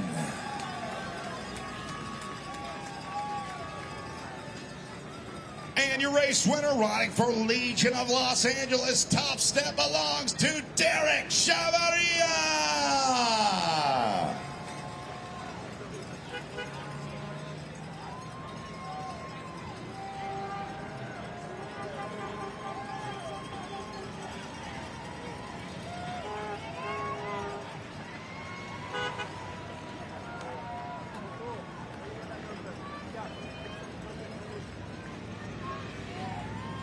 Derek gets the Moo Moo Apparel jersey, official jersey provider of Tulsa Tough. He'll zip that one up. And a great day at the bike races for Derek Chavarria, Ryan Drummond, and Stefan Roth. 1, 2, and 3 at the FC Tulsa Arts District Criterium. Well done, gentlemen.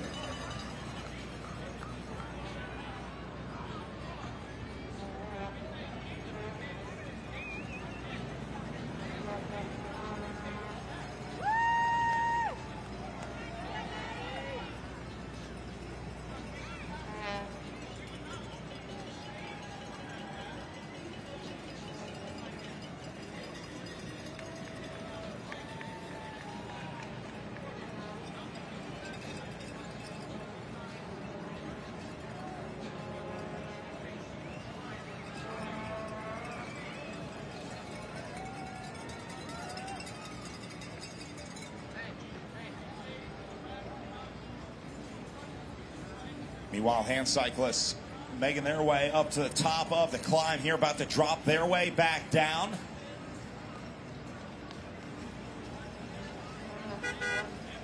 Looks like it is starting to separate up at the front now. If you were with us yesterday, you saw a dominant solo ride from a guy named Ryan Penny, number 358 out there. Was able to get away from everyone else. He rode solo for a good portion of the race, but he's going to have a big old bullseye on his back today. A big portion of his success yesterday was the ability to get away without riders really panicking. So we'll see if he's back for more today. Again, talking about Ryan Penny, 358, as we are going to get our first look at some separation up on the front. Let's make things interesting with some cash as well. I got $100 cash Pream riders, 100 cash on the line to the winner of the next lap. 100 cash on the line here, riders. That's Penny, third position, with 100 cash on the line to the winner of the next lap. Todd Richardson also in there, your road race national champion for his category here. It's going to be a very interesting front group here now with $100 to the winner of this lap.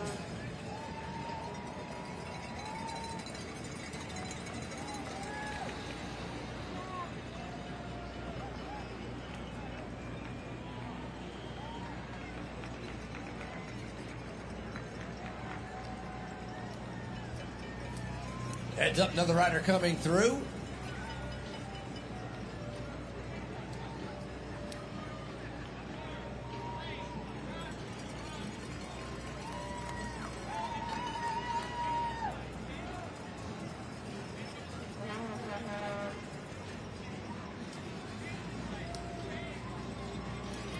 Right in that green jersey on the inside.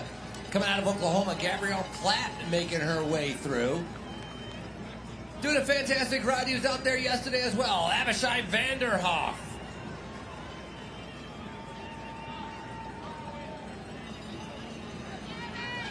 We noticed a few different bike styles out there. There are 5 different categories of hand cyclists out racing.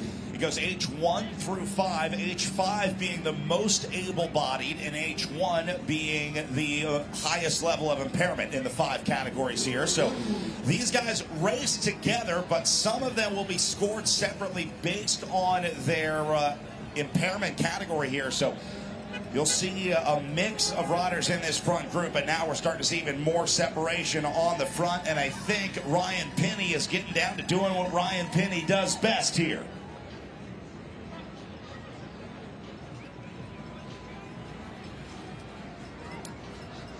$100 on the line. Coming from Bicycles of Tulsa, $100 cash. Look at that. He attacked and now he's going up the road. Meet the new boss, same as the old boss. That is Ryan Penny on the attack here, as Penny, yesterday's winner, has already opened his gap today. Casey Faulkner going to try and chase it back. Another current national champion out of Michigan. But Penny has been unstoppable this weekend.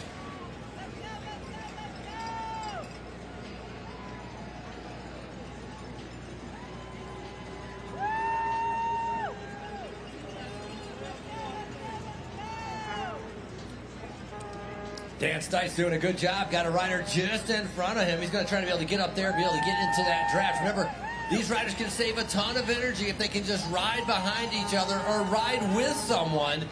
That's Andrew Hairston doing a fantastic ride as well. That backside hill's got to be super challenging for these hand cyclists trying to be able to make their way around. Multiple laps as they're out here racing for 30 minutes here at day number 2 of Tulsa Tough.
Penny went away solo, picked up the money, eased off a little bit to be able to rejoin with the other 3 riders are right behind him. Our hand cyclists now, 4 riders in the front group making their way around.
Look how both of these hand cyclists are in the same gear. Their hands going in the exact same motion. Sitting behind Gabby Platt in that green jersey, taking advantage of that draft. Here comes our Don Thornton automotive group. I believe it's going to be the black Audi is our pace car, making their way down. Has Penny gone away solo once again?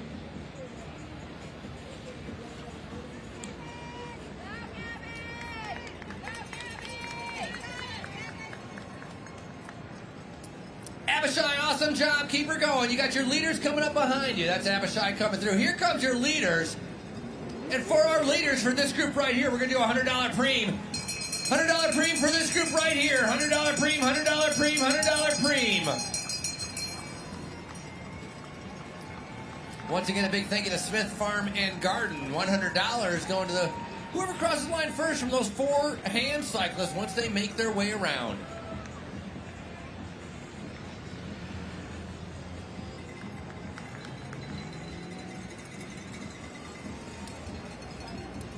Three laps to go, 3 to go. That's Jared Fitzgermacher, Team Skyline Cadence. 3 laps to go. Fitzgermacher coming out of Pennsylvania.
$100 up for grabs, 2 to go.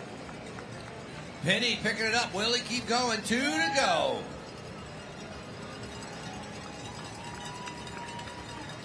Our former leaders right now mixed in with some riders that have been left. A great job coming through right there. That's going to be Ricardo Rincon coming out of Texas, a 28-year-old making his way through. All riders right now with 2 to go.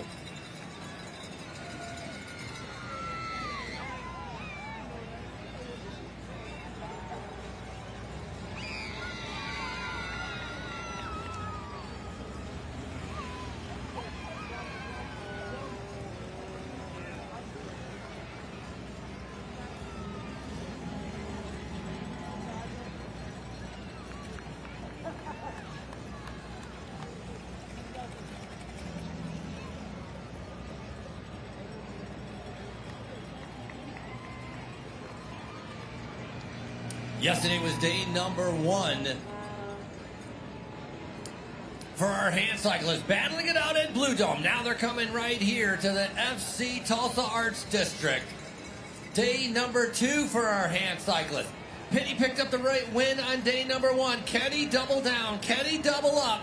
2 for 2 as Ryan Penny coming out of Arizona trying to be able to double up right now. Riders coming through with 2 to go, but we are moments away from bell lap. Moments away from 1 lap to go.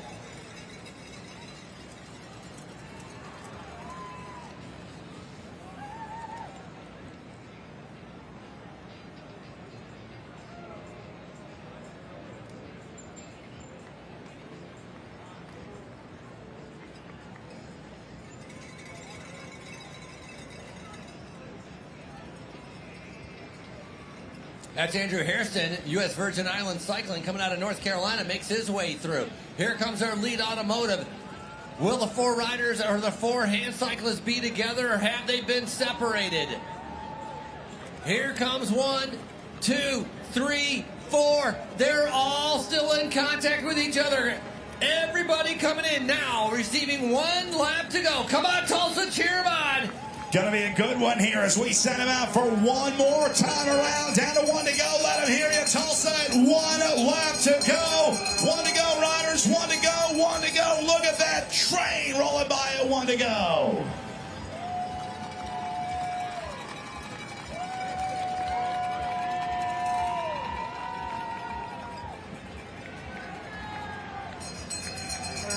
Riders, 1 lap to go. 1 to go. 1 to go.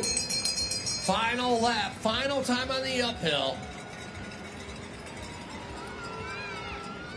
That downhill, these riders will hit speeds as fast as our cyclists were doing. The hand cyclists, they're so low to the ground, they're more aerodynamic than what the road cyclists are. So they'll actually can hit some higher speeds on that downhill going into that final turn. Lots of racing still to go. All riders finish on the same lap. That's why we're ringing the bell for everybody as it's their final lap here at our Tulsa Arts District Crit. 1 to go.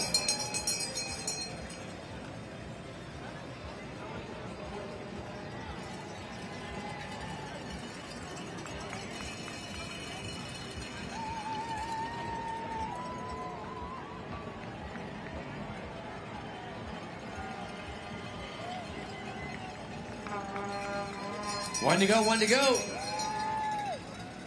That's Dan Stites coming out of Minnesota, making his way through.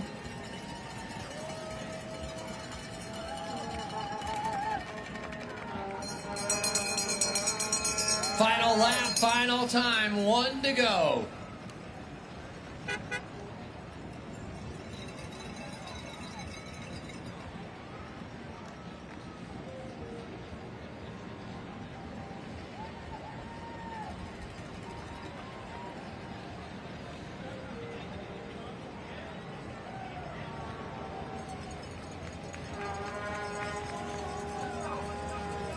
You're going to get 1 to go there as well. Pace car rolling through. That means you're going to have finishers on the way in. Make a little noise for him, Tulsa.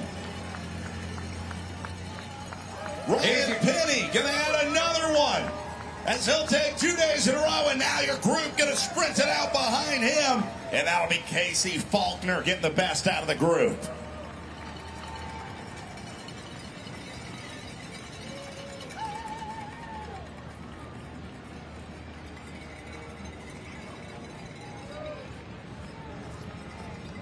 So that rider coming out of Arizona, winning on day number 1, coming back and winning on day number 2. Ring those bells. Let's welcome all of our hand cyclists back. Brand new event of St. Francis Tulsa Tough. Like I mentioned yesterday, was the first time we've had the hand cyclist part of Tulsa Tough. Glad to be able to have them on board. It was race number 1. Today is race number 2.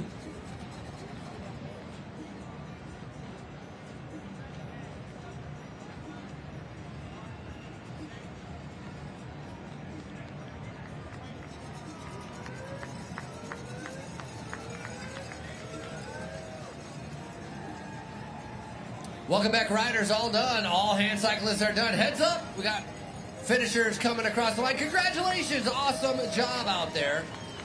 Todd Richardson and a Team Alive Day coming out of South Carolina.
wants this race win. Pelican is third wheel. Cassie Hickey is fourth wheel. Here's our final turn as we kick to the line. Big out of the saddle. Ryan now jumps. Ryan jumps out of the saddle to the head. She's got the head down. Real hard to that finish line's crossed, yeah. Green light, push it. Red zone, push it. 6 gear, push it. To the limit, push it. Good afternoon, everybody. I'm Gabe Lloyd. This is Daniel Holloway, and we are here at day number 2 of St. Francis Tulsa Tough here at the FC Tulsa Arts District Criterium. A fantastic night of racing last night at Blue Dome kicked us off for a fantastic Omnium here in Tulsa, Oklahoma for the Super Bowl of Criteriums. We're going to take a look at last night's recap right now. Kendall Ryan did a fantastic job staying patient. She did an amazing job staying up front and letting her team do all of that work because there was a huge breakaway threat in the middle of the race with Grace Arlinson and Bryony Botha. The two of them adding up to 35 seconds of their advantage. At one point, Daniel and I each thought that they had that thing locked up, but big turns at the front by Lauren Stevens etched out 16 seconds in one lap, and then from there it was Chloe from Siniska that edged out the rest of that break, and it was none other than the queen of crits herself, Kendall Ryan, who was able to finish off and repeat her feat at the McNally's Group Blue Dome Criterium once again. But tonight, we are here at the FC Tulsa Arts District Criterium, and this is a completely different course. Daniel, walk us through our 6-turn Criterium course tonight. Yeah, like you said, 6 corners out of corner 3, up the hill next to the Sound Pony, over the top, and down the hill. You know, traditionally it's a headwind. Tonight it's a headwind.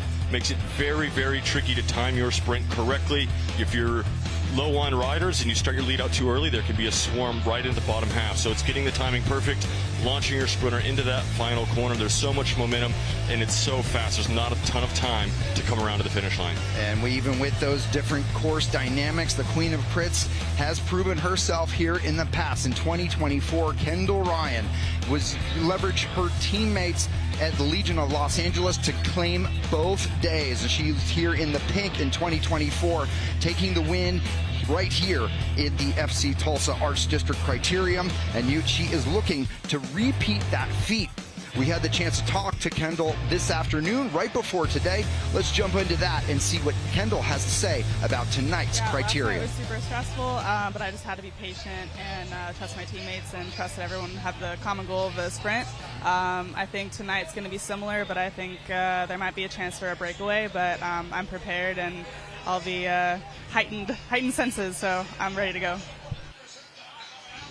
That's Kendall Ryan. She is now your leader of the St. Francis Tulsa Tough Omnium standings.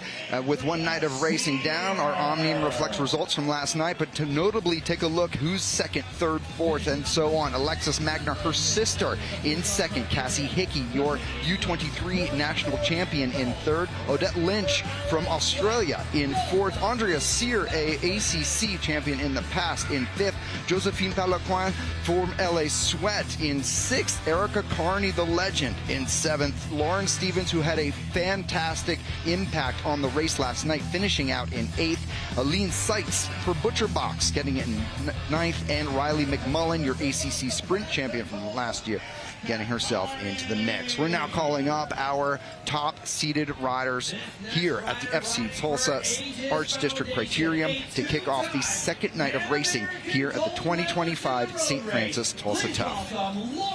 If you're just joining us, welcome to the broadcast. Again, my name is Gabe Lloyd, and I have 21-time national champion Daniel Holloway at my side, the expert in all things bike racing, to help make sure that we are calling it like it is. But if you are joining us on the internet, welcome.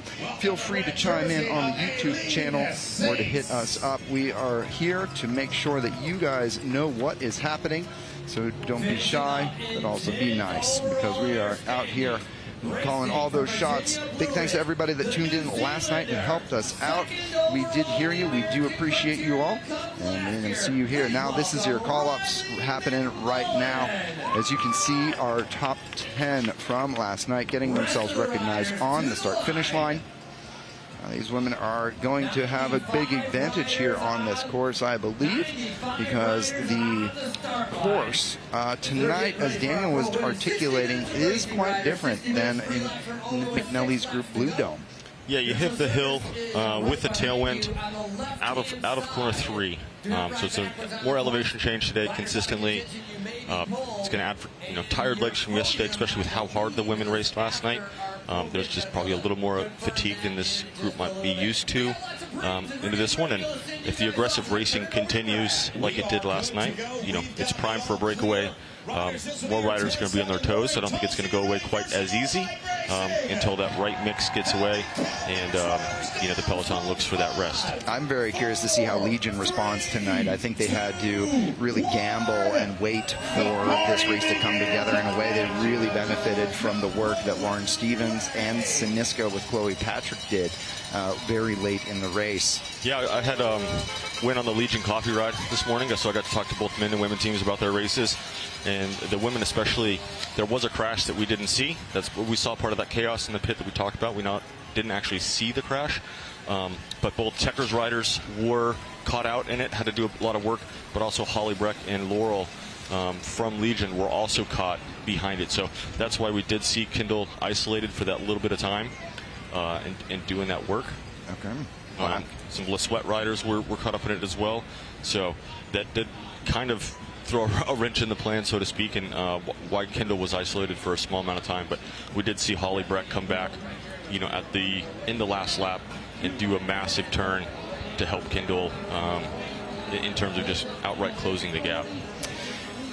Well, it'll be interesting to see how tonight plays out. This is a very different course overall, and it looks like you guys can see us here tonight. How about that? We're in the Zico broadcast tent. Thanks for tuning in. I'm Gabe, that's Daniel. We are right here. So again, you guys are welcome to chime in and help us out. But big thanks to Zico for sponsoring our broadcast booth. And don't forget about Quick Trip. They're more than just a gas station. They also make live streams happen here at St. Francis Tulsa Tough. We're in the first lap of our pro women's event tonight. Legion of Los Angeles already on the front. Laurel Stevens looks like they're just trying to control this. Now, I feel a little bit of wind. We just had a little bit of a gust in here that blew some papers around. So talk to us a little bit about what you felt in the 1-2 race that you just did here this afternoon. Yeah, again, it's on tradition. The wind is very consistent here. Tailwind up the climb, headwind down from corner 5 to corner 6. And it's not consistent. It's definitely kind of on and off. So it's one of the things the riders are going to have to kind of pay attention to.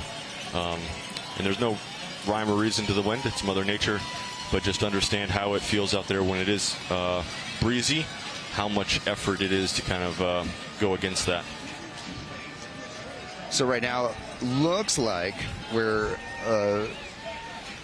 all staying together right now, as it were. It's hard to tell from these camera shots just what the effort is. Right? So while we can sit here and armchair quarterback what's going on, they're going easy, etc. Oftentimes we're very wrong in those assessments. I think that the rides that are occurring right now, there's still big efforts being put in, because as we make this right-hand turn to start to come up by Sound Pony and the big ride after party, that's actually a very challenging, very distinct lift of the elevation here. Yeah, and right where that shadow is, it kicks up again. So you're coming out of that corner, there's elevation, and then it gets a little bit steeper. Basically where we see that shadow, obviously that's going to change throughout the race, but it definitely ramps up and over the top.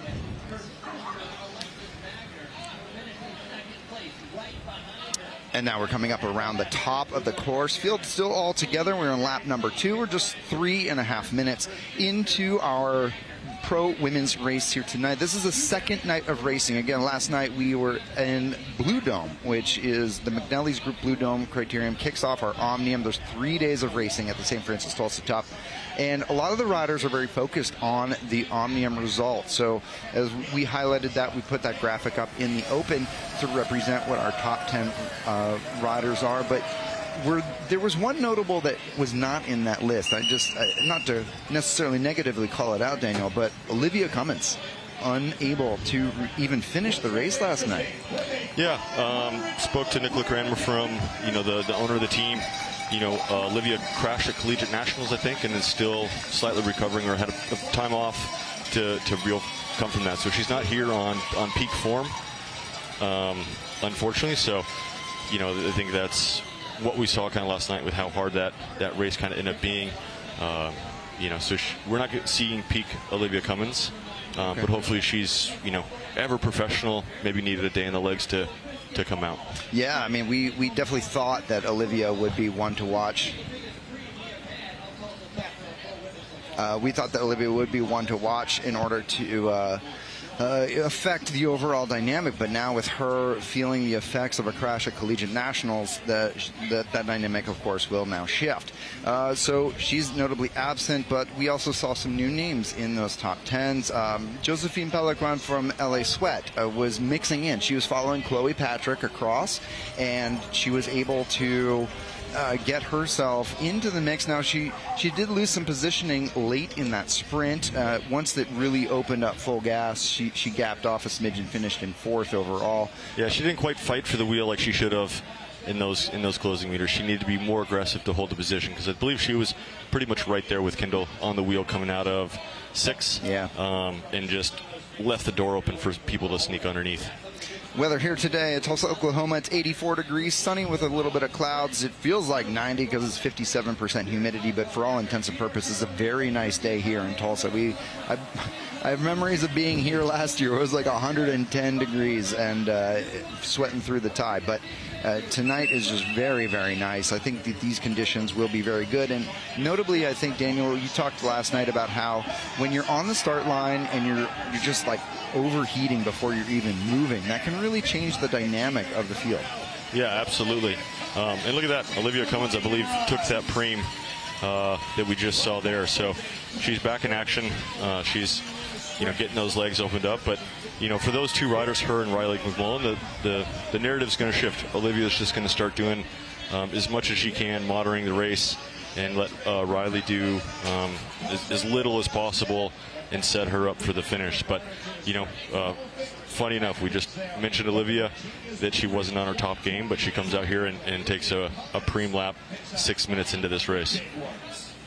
So Olivia, maybe it's a shift in tactics for that crew, right? So knowing that maybe she can't go quite as deep or as long into the race, they're going to reshuffle a bit. It's just the two of them with Olivia and Riley McMullen, so a little bit of Pream hunting. Yeah, just go win some money. Yeah. That's what you're here for. And so Riley will be certainly one to watch. She has her eyes on some victory results in this race. She thinks that she can do it. When we got a chance to speak to Olivia at Ride with the Pros the other night, and Olivia was articulating how the two of them had their eyes on getting some victories at this stage and tomorrow night. So they actually weren't quite as optimistic about Blue Dome, but of course they didn't count themselves out. Let's take a look at the screen right now. In the neon top, that's going to be the Techers kit, and you've got Meg Barker. She's a two-time world champion and Olympic silver medalist, and she's racing with us with Techers. It's really cool to have Techers coming across from Great Britain to represent that squad of Alec Briggs. Last night they factored into a bit of the lead out in our women's race. They didn't quite get the result they were hoping for. Yeah, they were involved in that crash, so they were behind that split. It was at a very weird time. It was kind of right at that 8-7 to go. So it's one of those things where you err on the side of caution to just close the gap instead of trying to go to the pit to get that free lap. So that's what happened. The big gap opened up from that crash, and with where it was in the race, they just decided to close it down. And I think that was a big amount of energy spent to do that they just enough to take him out of the final. And it was late, so late, yep, that it just nowhere to recover in that moment in time, because that was when the big ramp was occurring. That was the moment when Chloe Patrick and Josephine Pellequin were bridging across, and then the field was responding to it and trying to shut that gap back down. So many things were occurring, and meanwhile Meg and Josie were in arrears. So tonight, hopefully a little bit of a reset of dynamic for them, and maybe we'll be talking about them near the end of the race. Look at the pink shorts up near the front. Yeah, Erica Carney just keeping herself safe. Really probably just want to stay as much out of the washing machine as she can, and just become a familiar facet in that top 10. So as the other riders move around, see there she's in that bright kit. She'll soon become a familiar body that everybody can kind of trust and not fight her too much, because she's always going to be there. So she's just trying to kind of set her place in the top 10, top 20 there, so she doesn't have to fight as much as a single rider. Now we're coming downhill right now, and you were talking earlier about how there's a headwind on the downhill. Yep. So tell us a little bit about how that affects the lead up to the sprint, the setup to the sprint. Yeah, so when you're in the front coming down, I think in the men's race we were on average 50k an hour in the Cat 1-2 race. When it was going really fast, maybe 55. But if you're doing the lead out, you're not getting the help of the downhill and a tailwind or no wind. You have the wind in the face. So if you expend the energy at the top to do the lead out, you're gonna fade. And because the hill and you're taking a run, there's a lot of opportunity to take the run. The rider slowing down in front of you, so you can definitely kind of see a swarm potential happen if you don't get it right, or you don't have enough bodies coming out of that top corner. So you have to wait here, and that's but the road is wide, so you can wait because you can get around. Yeah, and if you're in the front, right, like the waiting is a ramp. Is when you come out of that top corner, it is a long acceleration versus just a big sprint, and then fatigue sets in. Is you want to kind of accelerate out of the corner and do this big, on the track we call it doing a razor, right? Just slowly increase the pace, up and up, basically never slowing down. But yeah, if you're in the back, it's okay to leave a bike length and have something to kind of run into and really monitor what's happening in front of you. So when that person in front of it does slow down, you're not immediately affected by it. You can have a bike length, maybe a half bike length to kind of see that deceleration, and then you have somewhere to go, whether it be left or right, and you just kind of take that slingshot. So you can always give yourself a little bit of room. Shout out to Zico for sponsoring our broadcast booth this year for the St. Francis Tulsa Tough. And thank you for joining us here. We're about 11 minutes into our pro women's race, and so far we're all together. But this is about the time last night when we started to see a little bit of a split. This is the moment, I believe, where we started to see Bryony Botha and Grace Arlinson start to separate themselves, and we're already now starting to see the lift thanks to Fount Cycling and Lauren Stevens up at the front. You can tell she's got the feed helmet on. Makes it easy to call her out. Yeah, we've been seeing some Preams to get some pace changes and increase in speed, and it was definitely maybe a little slower start, but we're starting to see riders start to get aggressive, make their moves. Fount is riding a little more of an aggressive race today than we saw yesterday, with more of their riders and not just Andrea Sear. Also, big thanks to Don Thornton Auto Group for bringing out the fast cars. Daniel and I are going to continue to try and let us drive these cars here. They have mostly the Blackwing. Yeah, they have a Cadillac Blackwing that they're going to be touring out right here. They got this Audi. Hopefully they have an RS wagon for us too to drive around. Good comparison. Yeah, we would need to do an honest test of it. Exactly. Really, if you can't smoke the tires, don't even bother. Exactly. But big thanks to Don Thornton Auto Group for supporting us here at the St. Francis Tulsa Tough, and we are now 13 minutes into our pro women's race here tonight, the second stage of racing here at the FC Tulsa Arts District Criterium.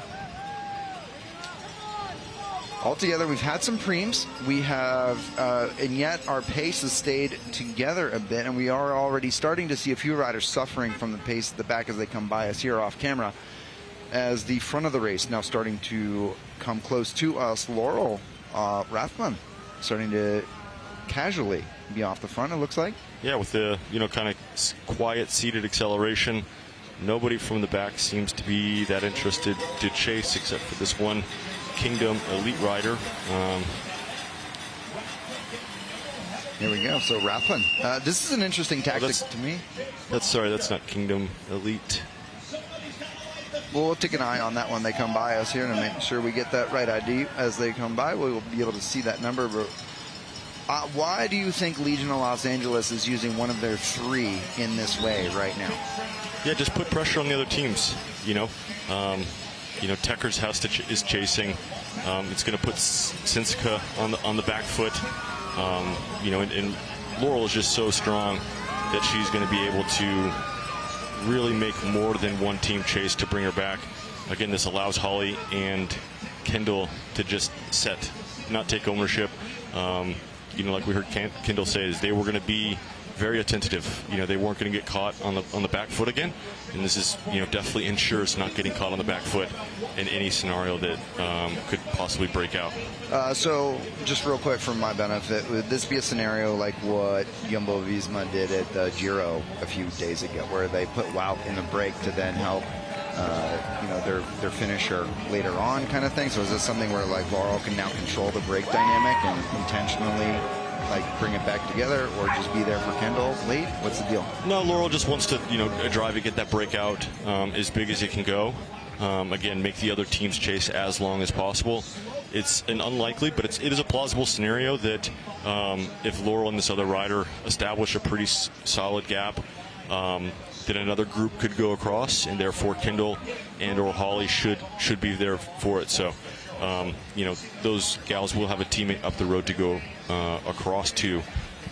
But it's mostly, I think, to just get the other teams to work. Fearless Femme has to do a turn. Lauren Stevens has to do a turn. Fount has to do work. Sensica has to do work. So it's just kind of, one of these things that death by 1,000 cuts is what Laurel's trying to do to these other teams. And just, chip away at the other riders that are going to be doing the lead out in the finale. So Aline Seitz is 96, but I don't know. Is that 96? Where's it 69 with Sam Quijano? Internet, we need your help. Who's with Laurel? Because it looks like a 69 or a 96. It's hard to tell from our vantage point.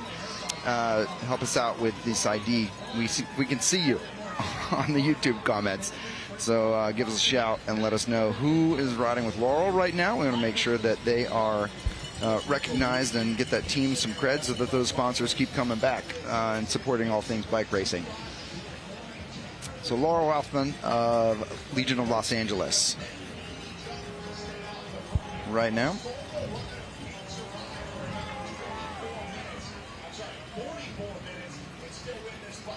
And we're calling that 96 Aline Seitz. So our start sheet is showing Aline Seitz of Butcher Box. 9-0. Emily Herfoss. Okay, there we go. Emily Herfoss. How about that? From Australia. So Emily Herfoss from Australia has been identified. YouTube, we beat you to it. Too bad. Next round is on you. So Herfoss is going to be up there with Rathbun. What do we think about Herfoss? Never heard of her. I'm not a familiar name. Don't know if she's a part of the younger rider, part of the track program down there, or just a young rider coming out here with some of the other Australians that are here. All right, so Internet, we're going to rely on you a little bit. Emily Herfoss from Australia, help us out. What she won, what she done, and we'll start to give her some cred where credit is due. Now bridging across to it, you're going to start to see Nicole LaRue from the Aegis Cycling Foundation, and it looks like there may be just too many people welding this thing back together, and I think that will be the end of that first initial separation. Yeah, so this is a good time for a counterattack from a rider that was able to kind of follow wheels efficiently, save some energy. But that was a pretty big chase from a majority of the group. So we should be seeing a counterattack ASAP. If it kind of goes anything further than the downhill, the final corner, it's kind of too much of a rest and take advantage of all that high set pace. And then there is Aline Seitz on the right side in that red jersey, the white helmet, moving up for ButcherBox. Swiss rider. Believe she's an Olympian. Rides the Madison endurance rider. So very good in her own right. But I think this is one of her first trips to the U.S. to race the crits. Well, speaking of Olympians making their first trip to the U.S. to race crits, it's going to be our Techers riders on the front. Both of them, this is their first time racing in the U.S., and nice to have them. This is going to be the Techers program on the front. take a look at this one. I think that is Meg, but we'll get some eyes on the front of the bike race here momentarily. Meanwhile, we've got our FPV drone. And then Alexi Costa, your Trinidad and Tobago national champion, in that distinctive Blazers kit. And Costa now coming through. Costa also a rider that races on the velodrome. And then Grace Arlinson of Automatic Racing now also back to the front. Arlinson having a fantastic ride last night. Unfortunately couldn't quite get to the finish line, but Arlinson, really a standout ride for her. And she should be very proud of that. Sounds like we got a Pream going, because $200 Pream now being called. $200 Pream. Yes, this is definitely going to ramp up the pace. There's going to be, Olivia Cummins right there behind Aline Seitz from Butcher Box. So she's won one Pream already today, and kind of following that thing of just out here to win some Preams and get some money. Aline is an Olympian, so yes. So you got that one right. Nicely done. And we got $200 cash Pream. Let's see how that's going to affect our overall here for our pro women's race here at the second day of racing here at the St. Francis Tulsa Tough. This is the FC Arts District Criterium. Now, as we're coming up past Sound Pony right now, it might look like it's a little bit of a reprieve, but here's that lift. It looks like Holly Breck from Legion of Los Angeles potentially coming up through. I think that is Holly. Yep. So Holly's got a little bit of daylight between herself. So Legion clearly proving that they're here to sort of shift the tone tonight compared to last night. Yeah, and it's going to keep all the other teams on their toes, right? Like Fount's going to have to come up and chase. Sinska's going to come have to chase. So everybody with, kind of more than 3 riders, 4 riders are going to have to follow Holly and Laurel when they decide to move. Let's see if Holly can hold this off, though, because she does have Fount cycling right behind her. Now Fount going to pull through. CCB also up there. CCB has strength in numbers and very strong squad, being backed by Cassie Hickey, who got 3rd last night. Nice to see her sprint to there. Let's see who gets this $200 Pream on the line. And he also looks like Olivia Cummins coming up on the outside, and Olivia going to go 2 for 2 on our Preams here tonight. Virginia Blue Ridge 2028 confirmed, and $200 more going to Olivia Cummins and Riley McMullen. $700 now in the pockets of Virginia Blue Ridge 2028, courtesy of Olivia Cummins. So real shift in tone for Olivia tonight, right? Last night, a little bit of a shock perhaps to her, but now she's really right back at it. $700 deep right now. Yeah, and this is the right way to bounce back from an off day, a bad day, or just kind of recognizing, hey, maybe I don't have the form for the finish, but I can still be very productive for herself, for her team, and for her teammates. By racing the way she's racing. It's a really good way to keep the momentum forward, into the, still plenty of racing left this season. So really professional job getting her head back in the game, not letting yesterday get to her in any capacity, and just racing forward. Found cycling on the front with Andrea Sear. Dr. Sear having won some jerseys in the ACC competitions in the past, and she is currently just keeping herself protected and waiting for a little bit of a pivot around, and that's going to be CCB. Now start to look through our FPV drone perspective as we come around. You can see Erica Carney there in the pink shorts on the right-hand side, moving herself up, just sort of staying clear of the washing machine effect. And then you can see in the middle of the field, we've got Legion hanging out, Blazers hanging out, the Kingdom Riders hanging out, keeping themselves safe at this point in time, because now 23 minutes in, we're now getting into the moment where we're going to pivot into the second third of the race. I think I'm starting to see a different dynamic play out here tonight compared to last night. Last night we saw a very excited group, and not that there's no excitement here right now, but I think the fatigue from last night, it was a big effort, right, from everybody all around. From this race last night, and now we're starting to see the fatigue of our field set in. The CCB trying to take some control. So Niska on the right side with Chloe Patrick. Patrick, again, such a phenomenal ride last night. She and the team should be very proud of all that effort that she did. I mean, Chloe Patrick really changed the race last night completely. Yeah, absolutely. But getting back to what you said about the dynamic of today's race, it's not that there's, I think, a lot of fatigue. I just think there's a lot more people being very attentive, right? They're locked in, they're focused, and it's not that they weren't yesterday, but I think it kind of caught the group off guard, kind of how traditionally the first day plays out. We've never really seen a breakaway establish that much of a gap, have that much potential going into it. And so now everybody's pretty much locked in saying, if that's going to happen again, I want to be a part of it. Or, hey, we can't let that get away from us and be so much work at the finale and cost us, a lead-out rider or two, something like that. And now we're seeing Fearless Femme presented by Robertet on the front with Bryony Botha, their New Zealand rider she has a silver medal from Paris, and then also their standout rider from that program was Kowski, I believe. She did a really fantastic job covering. So Erica Werski tonight, number 29, different number than last night. Werski having a very strong night last night, really shutting down a lot of the chases that were taking place behind that were trying to catch Botha and Arlinson when they were away.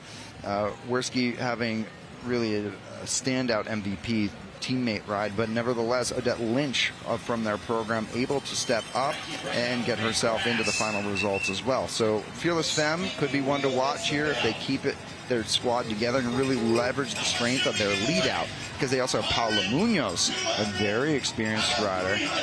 $200 Pream though now coming up 25 minutes in. We're going to ring that bell. $200 cash Pream or $300 cash Pream. Let's go. I'm about to kid up. LA Sweat on the front right now. Everybody wants this. So what do you think? You think Olivia's going to jump out and get the $300? Go $1,000 deep already? Yeah, but this is a big attack from number 54, Margie. So Margie Bemis, a very strong rider. She's actually one of the assistant coaches at Marian University. She has also done quite well for herself. She raced in Europe, I believe, last year. I'm sure Hoop can help me out with that one. But Margie, very strong rider. She's also won some races, won a race that I put on the East Coast, the Eastern Criterium. She won that race a few years ago. So Margie, definitely one to watch. She can definitely hold this effort, I believe, at least for the $300 Pream. Yeah, just going this early kind of catch the rest of the group off guard and just allows her to get those few extra seconds that she's going to be able to need to finish it off. And yeah, catching, Olivia's not going to go this long for the money. Nobody else really is. So she did a really good job with the timing of this effort. So she's probably got some information from the radio on how big the gap already is, and she should just start thinking about, kind of locking into a hard tempo, hard pace to establish this gap, and not just sit up after the Pream. Bemis coming through. Bemis going to get herself $300. Let's see if she can get all of it. She will. She will get $300 for LA Sweat here. Margie Bemis, nice ride here to get $300. Nice ride here. Now, what's going to be the counterpoint here? Because off camera, we just saw Paula Munoz coming off the back of the race. So big shift there. Usually Munoz is easily able to at least ride the pack, but Munoz potentially out unless she's going to the pit and we're unaware of it. This race dynamic is shifting, and I think that this race is certainly playing out to be start to ratchet up quite a bit. Will this be a moment where we think that Margie will start to draw out a potential separation, or do we think that the field will continue to be attentive, as you were saying earlier, and bring this all back? I think the most experienced riders are going to be patient, see if Marge, has the ability to hold this and establish this gap, something to bridge to, or, they're going to be looking to see if that gap, when they're riding just a strong tempo, if it's going to kind of go out or come back. Because really, you don't want to try to bridge to a rider that's already heavily fatigued and going to come back anyways. It's kind of a wasted effort, so to speak. Or is she just going to be a really strong rider that's going to be really stable and somebody that's going to ride once you get there? So experienced riders are going to say, let's let this just sit for a couple laps, see how strong this rider is, and if it's going to be kind of worth that effort to go across, or say, hey, she's going to come back naturally just with how hard the course is. I got a question from the YouTube to you, Daniel, asking about whether or not the current race dynamic at about 30 minutes in is enough to sort of stifle a lead out potential for Kendall. And is there any way that a different team could sort of upset the rhythm of a rider like Kendall Ryan? It's going to take a full team that's really, really organized, right? So the biggest team, or a couple of biggest teams, are really going to have to put the whole team on the front, really get their timing right, where it just, when they get on the front, it's just a big acceleration. It doesn't just get to a hard tempo and set, because it'll allow Kendall, she's so good, she'll find a place to float, she'll find a place to recover and take advantage of it. So if and when a team goes to the front, it needs to be the whole team, and it just needs to be turn and burn super, super fast, and ideally catch Kendall out of position and get some riders in between her and the back of that team's lead out, or that team sprinter.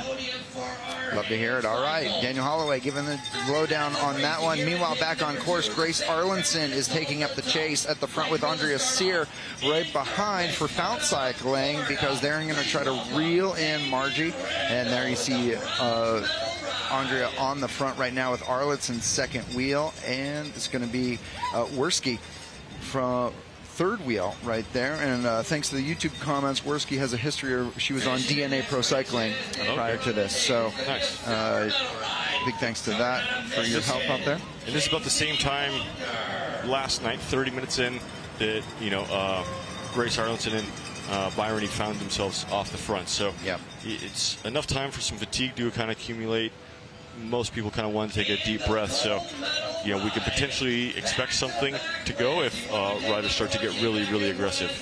And just a question for you about, just to set up the sort of the understanding of what we see on this. We have a headwind on the downhill, but it feels like a tailwind through the finish. Is that correct? Because the speeds that we're seeing through 1 into 2, from front of race to back to race, they're through both 1 and 2, indicating very high speed.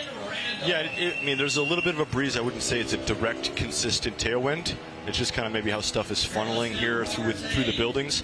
But again, from my race earlier, it's very much the same speed from 1 to 2 as it was from 5 to 6. That's how much the headwind is, how strong the headwind is on the hill, that even on the flat road, it's about the same speed as the downhill.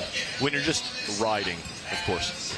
This is Canadian Alex Oberon on the front. Alex came here with some big ambitions. We talked to her at Ride with the Pros the other night, and she was very keen on today.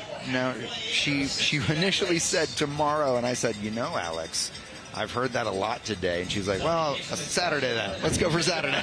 So Alex looking to at least set some tempo here and try to whittle down the strength of sprinters. And here's a nice counterattack by Worski as they come up off of the effort of Alex Obrand. All right, we're going to jump into the para podium here. Big shout out. So on the right-hand side of your screen, you're going to see the podium for our para H1 athletes. We did a full para race here on the course just before the pro women's race. So you can actually go back onto our YouTube and watch that whole thing. Ryan Penny, taking the win. Casey Faulkner in second, and David Randall in third. So congratulations to those three for their wins here at the FC Tulsa Arts District Criterium here at the St. Francis Tulsa Tough. Our pro women now coming into 32, or let's call it 33 minutes worth of racing.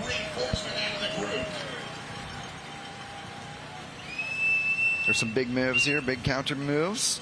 Tonight we haven't seen so much from KRT QRT. Looking through my sheet here. $200 Pream though. Let's get right back in it. So now $1,200 worth of Preams. You were in the wrong race today, my man. Yeah, I was.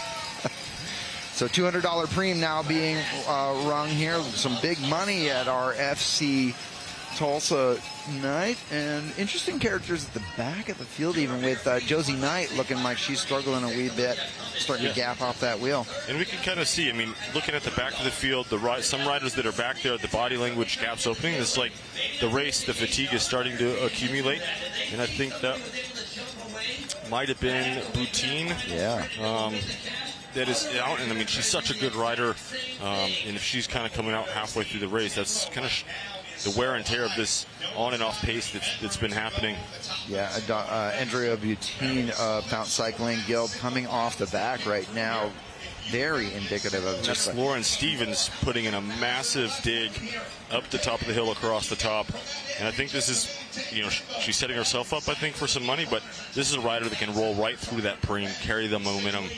I mean, look what she did last night, man. Like, Yeah. she took 16 seconds out in one lap. Yeah. That break.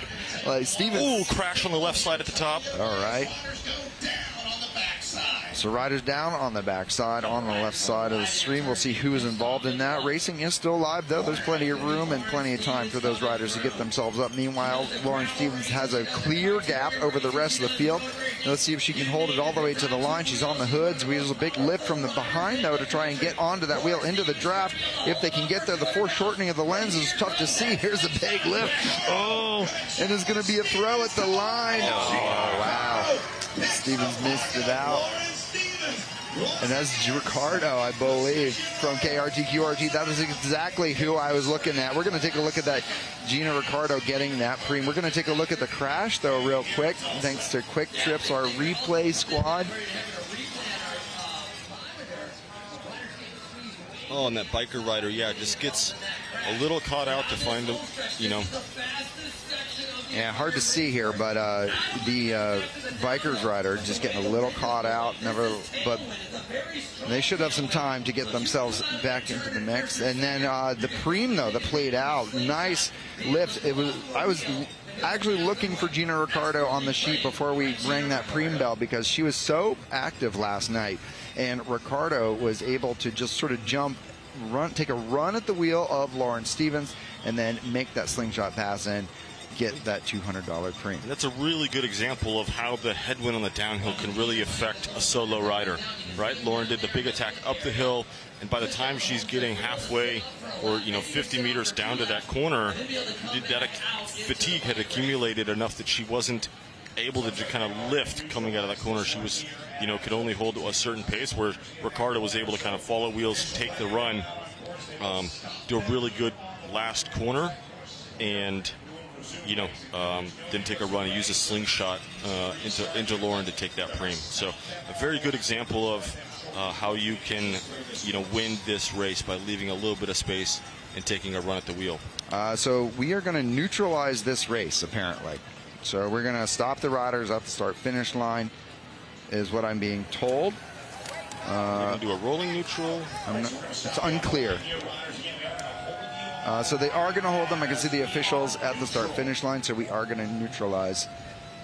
And course is going to be cleared up at the top, it sounds like. So race neutralization right now for our pro women's Criterium here at the FC Tulsa Arts District Criterium. Here on the second night of racing at St. Francis Tulsa Top. That's right at 11 laps to go. So, okay. Yeah, this really resets the race. Completely. It allows a lot of people to kind of recover. All their heart rate's going to drop. I mean, what does happen in this scenario is they've been racing for 40 minutes. Body heat is up, and now they've just stopped. You're not getting that evaporative cooling. You're not getting the air across the skin. Yep. So luckily, most of the gals are in the shade. That's going to help just a teeny bit. But it doesn't really feel good when you do that hard of racing and then just come to a stop. It's going to feel heat. Is going to feel quite oppressive to just sit there. So, although at least we're not looking at 110 again. Very true. But to them, it's going to feel that hot because they've just been racing for 40 minutes. Right. Like as soon as you have that moment in the break where you just really feel the sweat like coming down, it's mentally just such a break too, because you're like, oh no, my core is rising. Like all these things start going through your head as an athlete, and then you start to worry about the heaviness of the legs and all that stuff. The restart you're worried about. So there's a few factors here. It looks like in their pit there, DCC perhaps getting themselves sorted.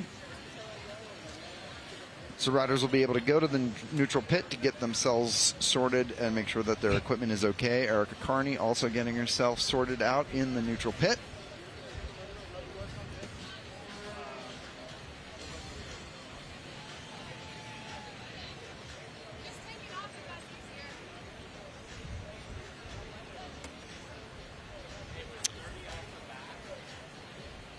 And thank you guys for joining us here tonight. We're going to be in the Zico broadcast booth here tonight. I'm Gabe Lloyd, and that's Daniel Holloway. We are calling the shots for you guys here tonight.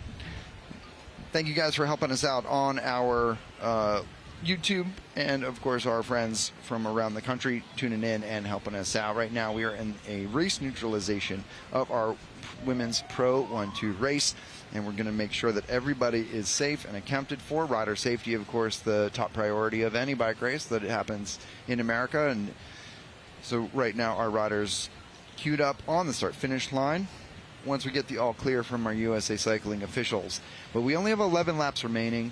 Daniel was just talking about how this is really a complete reset of this race. All that cumulative fatigue in legs of the riders now has a chance to reset, flush out. Do you think that this plays in favor for Ryan to go to repeat her win here from last year?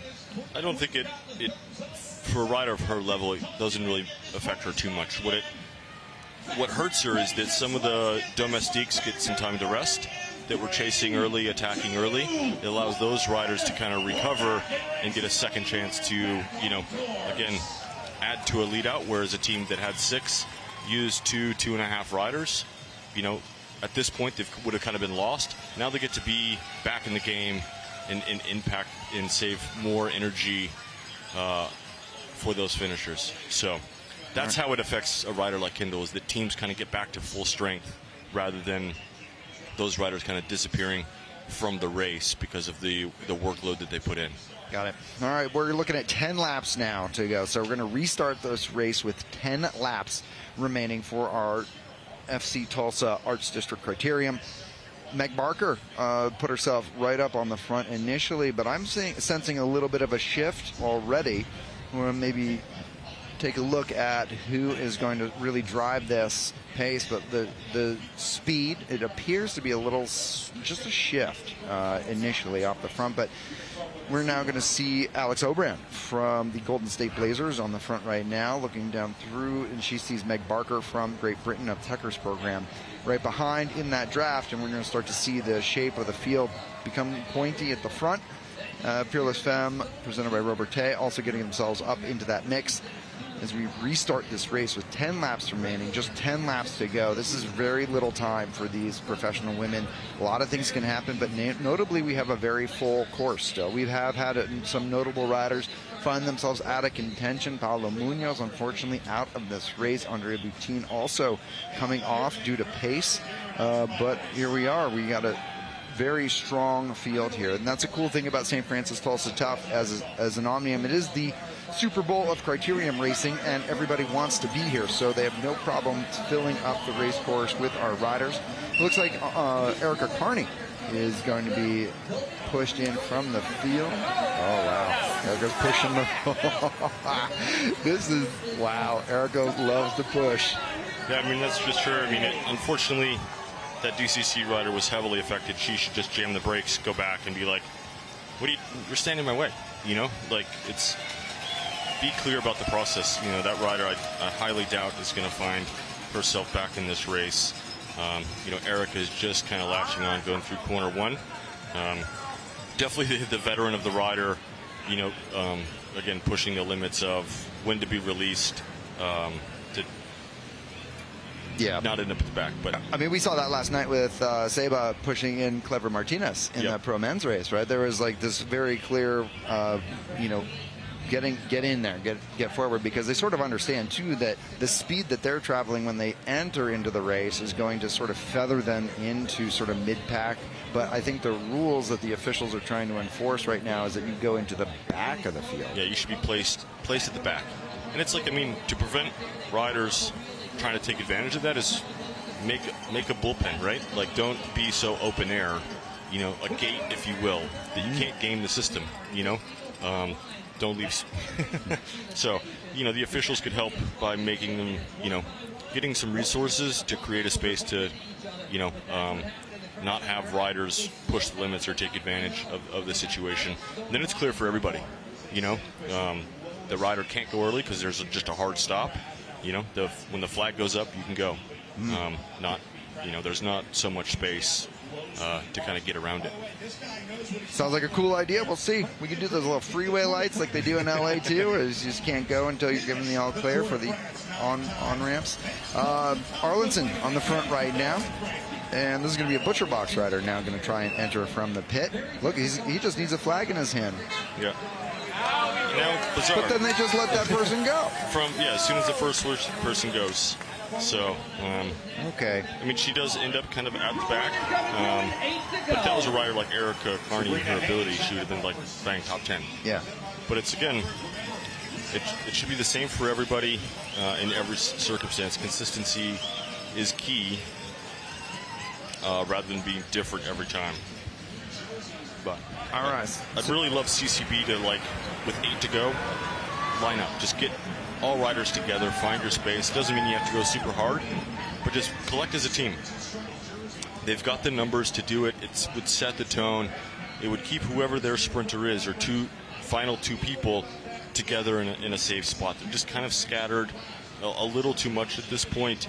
But, you know, they have one rider on the front. The rest of the team should really just go collect up there, just so they can protect each other, not have to deal with too much fighting or anything like that. Yeah, because this course length, what's the course length? Do you remember? I don't know the distance, but let's say, like, you know, in the earlier race, laps were like a minute 40. Okay. Something like that, a minute 30. Yeah, right, so we're within a few... with 12 minutes. 12 minutes of racing left. So, yeah, CCB get to the front to start, like, controlling, and start to really set tempo. But it sounds like over radio that we are going to start to change this dynamic again. They're going to ring the bell for a $500 Pream. Wow. Do you think the $500 Pream is going to set a dynamic shift up for anything? The bigger teams probably aren't going to go for it. Maybe Olivia Cummins, Rodrigo, you know, some individuals are going to go. But what everybody has to look out for is the counterattack. Yeah. You know, Lauren Stevens is a rider that could take really good advantage of this big momentum, this high speed lift for the Pream, and counterattack it with, you know, what would be six to go. And that is definitely a distance that if she gets a gap and the field hesitates because nobody wants to commit that early, could be a danger situation. But if Lauren goes with a rider like Grace, who we see is very strong, you know, that could put a lot of people on notice. But at that point, at 6 to go is all in. There's no pacing. It's just you kind of have to say it's all in or nothing. Oh, so here we go. So that bell has been rung. Garlitson on the front. Barker is there. Bemis is there. I believe that's going to be Worski also up there, and your front four. Fount looks to be patrolling the front right now, and I see some Blazers and Legion of Los Angeles jerseys also patrolling up near the front. I'm going to get kind of an overhead look here as we see, though, we're 3 wide as we make this right-hand turn to start to climb up past Sound Pony, past the Arts building. And we'll see with this, if this $500 is going to really shift. Will there be a big lift or a counter move to create a separation and give themselves an opportunity? The shadows really shifting here and making it a bit of a challenge to identify even the color of the riders as we sort of make this right-hand turn. Looking for the front of our race, though, as we are looking at a Pream lap with $500 to go. And we've got now a big ride with a little bit of a gap 4 wheels back as we're going to start to see. It's Herfoss with Rodrigo. Okay. Some of this Australian wink, nod going on. That's Aline Seitz, I believe, 4th wheel. It's hard to tell exactly who the 3rd rider is at the moment, but 29. So 29 would be Worski. So out of Fearless Femme, but this is going to be Gina Ricardo now making the lift for KRT QRT with that red jersey. As she lifts up, she's going to try and get $500. She's already got one Pream tonight. It looks like she's going to get a second one. $500 for Gina Ricardo of KRT QRT, another Australian rider, showing us what she's got. She got Preams last night. This is her second Pream tonight, and Ricardo now showing us what she's got. She was a rider that we have our eyes on for our East and Somerville weekend 2 weeks ago, and then she raced well at the Armed Forces Cycling Classic last week, and now here the cap of the 3-week block of racing, finishing out here at the Super Bowl of Criteriums of the St. Francis Tulsa Tough. Ricardo bringing that form home. She's getting these Preams and representing a very cool program, KRT QRT Racing, which is both East Coast and West Coast. So 2 things to know. Fearless Femme has all 4 riders at the front, but I believe Grace Arlenson just launched a really good, well-timed counter move, bringing out Laurel Rathbun in one of the CCB riders. Lauren Stevens is there to cover it with a teammate on the wheel, and LeSuet there covering it up. But we'll see, again, with the lens, how far this out. We don't know exactly how big gaps are going. There we go. That's Arlenson, though. So remember, Arlenson has no teammates. Arlenson is solo here, and she's been very proactive. I mean, obviously last night, being off the front for more than half the race, she was super proactive, and that made sense. Now she has no help out here. So what's her strategy as a solo rider in the front of the Legion train? She's just got to keep trying to break the elastic. I mean, obviously, Laura was on to Grace right away. They obviously missed her yesterday, and they weren't going to allow that mistake to happen twice. So clearly marked, but Grace, I think, just has to not get frustrated, not get discouraged, but just keep putting in big digs and see if that, whatever potential mixture works out from that effort, it might be the right thing that works out. But she's not one to want to take it to the field sprint, so she's just kind of keep pressing on, keep trying. If not, she's just going to kind of get washed back in the finish. But you can see that. But this is a big reset right now, right? Yeah, I mean, it's spread across the road completely. With no team really wants to take it up with 5 to go. But Fearless Femme has a couple riders. Andrea Sear moving up next to Erica Carney. But again, no full team completely at the front. It's just 2Zs, 3Zs. I mean, we can see the pink helmets of the CCB team. They're there, but just not quite. They need to be the whole unit at front. It doesn't mean that they have to go ride 60K an hour, but at least place your team on the front. Keep your sprinter out of the mess. Keep them from doing any kind of micro accelerations or needing to fight with any other rider or teams out there. We like seeing this drone shot from above. It helps us understand sort of the field dynamic that's occurring as we see the field with 1 or 2 from Fearless Femme really starting to try and take control. Worski's been a great teammate for this program. I believe Botha would be your other rider, and therefore you're going to see Odette Lynch. Last we saw, Paulo Munoz was not in the race any longer. That may not. We will get some verification on that, but that is going to be Worski and Botha at the front of the field. Now, Botha has a Olympic silver medal from Paris in the team pursuit for New Zealand, and that pursuit discipline it's time trial, right? It's a time trial on the velodrome, and so she's got that. Worski, having raced for DNA Pro Cycling in the past and has a very strong pedigree, she will be able to also help set tempo. But is this a little too early to start setting that tempo? It's weird, right? We got like, what, 8 to 9 minutes of racing left? It's, again, if you do it very craftily, you don't have to keep the pace hard. You can find a lot of, like on this course, there's a lot of space to rest between corners. And again, yeah, you can be at the front and not be spending a ton of energy if you're a crafty rider, know where to find all the rest. You don't, if you're the first rider out of the corner, you get to dictate the pace. You get to dictate how fast the acceleration is, and all she's doing is protecting her teammate, even though it's 5 to go. Siniska now finding themselves up to the front and helping out with the pace setting. Of course, they're going to be trying to help out some of their finishers with Alexis Magner. Magner currently second in the Omnium standings behind her sister, Kendall Ryan. They also have Chloe Patrick up there that can definitely help out. But I think CCB should also start to put themselves up there. I mean, Michaela McPherson is a fierce finisher. And, of course, Cassie Hickey, your U23 Criterium national champion. She got 3rd last night in a strong strong sprint. I believe that the CCB could start to get themselves up into this mix as well, but they're midfield right now. Yeah, Fountain needs to put a rider or a couple riders up there.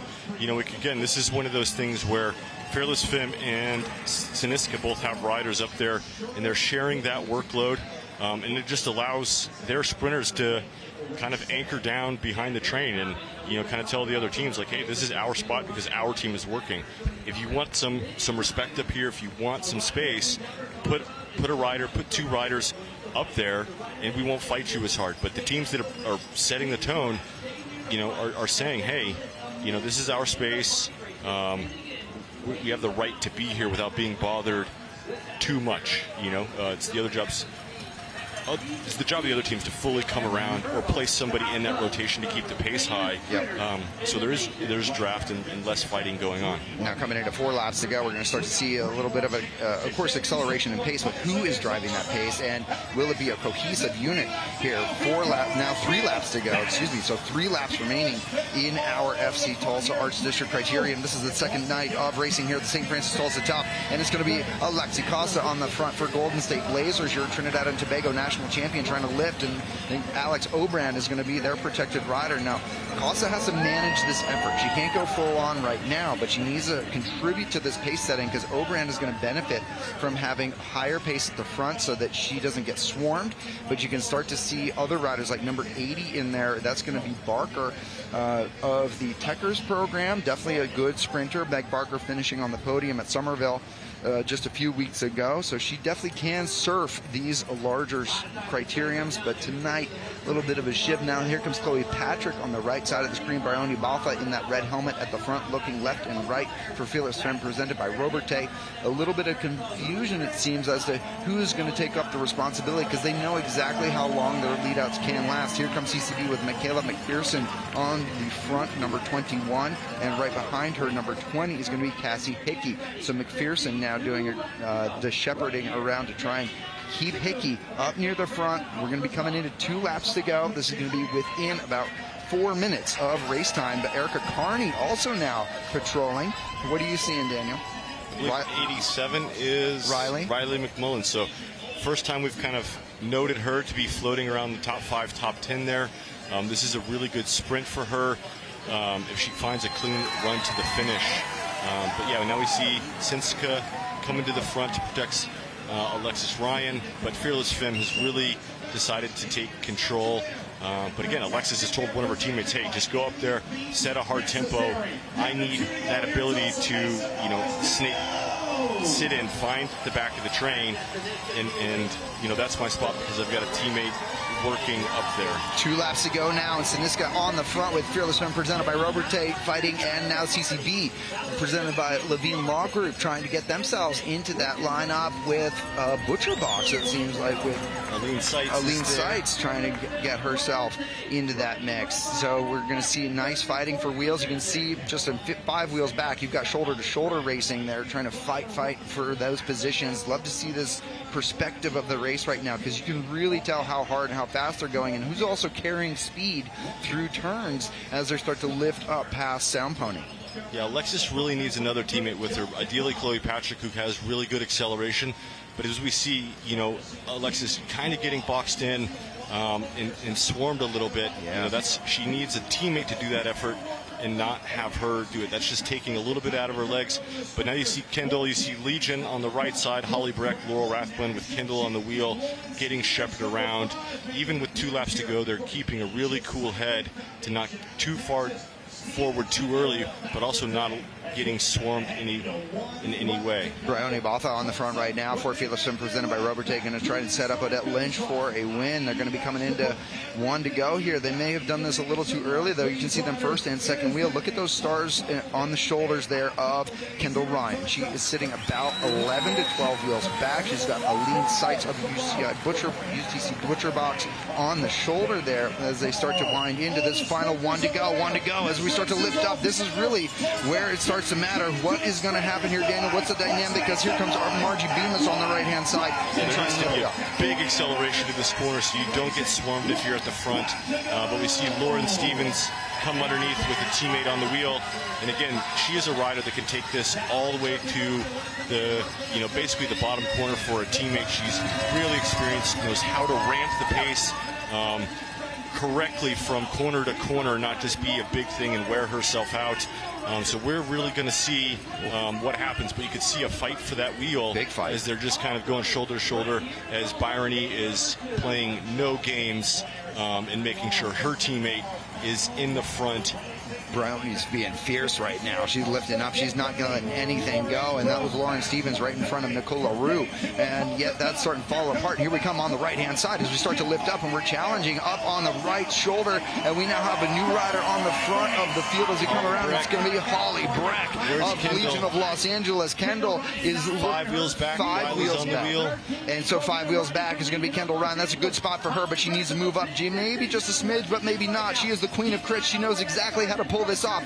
Breck pulls off, and Botha now takes over with Odette Lynch on the wheel. But now look at the stars on the shoulders in 4th position behind Alexis Magner. Magner now lifts. Magner now is going to try and lead out, and there comes Kendall Ryan coming into this final turn. Magner's going to lead through the final turn on the inside. There is going to be the lift on the right side. Big sprint out of the corner by Alexis Magner. Odette Lynch is trying to get there, but here comes Kendall Ryan. But Magner's looking strong. Magner's trying to get there. Magner may be able to hold on, and Alexis Magner takes the sprint tonight at the FC Tulsa Arts District Criteria.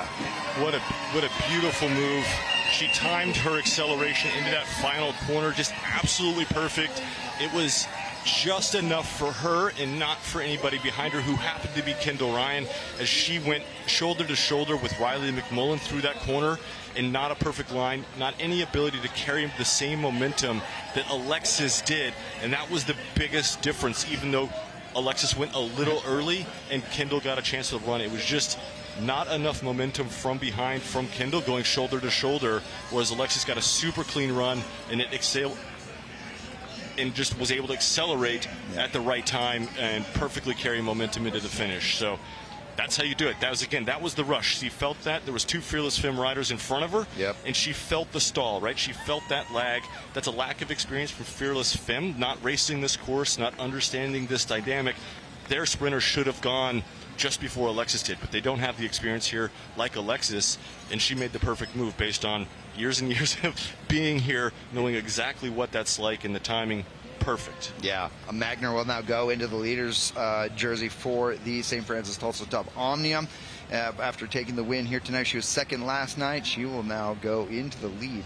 There's Kendall Ryan. She was your winner last night. She's your U.S. national champion. She gets second here tonight to her sister, and which is bittersweet as it stands. But Kendall will be disappointed not to take a win. She's a very competitive rider and fierce in some of those moments, but she is going to go home. And let's take a look, though, back at this sprint. Thanks to Quick Trip for the rollback.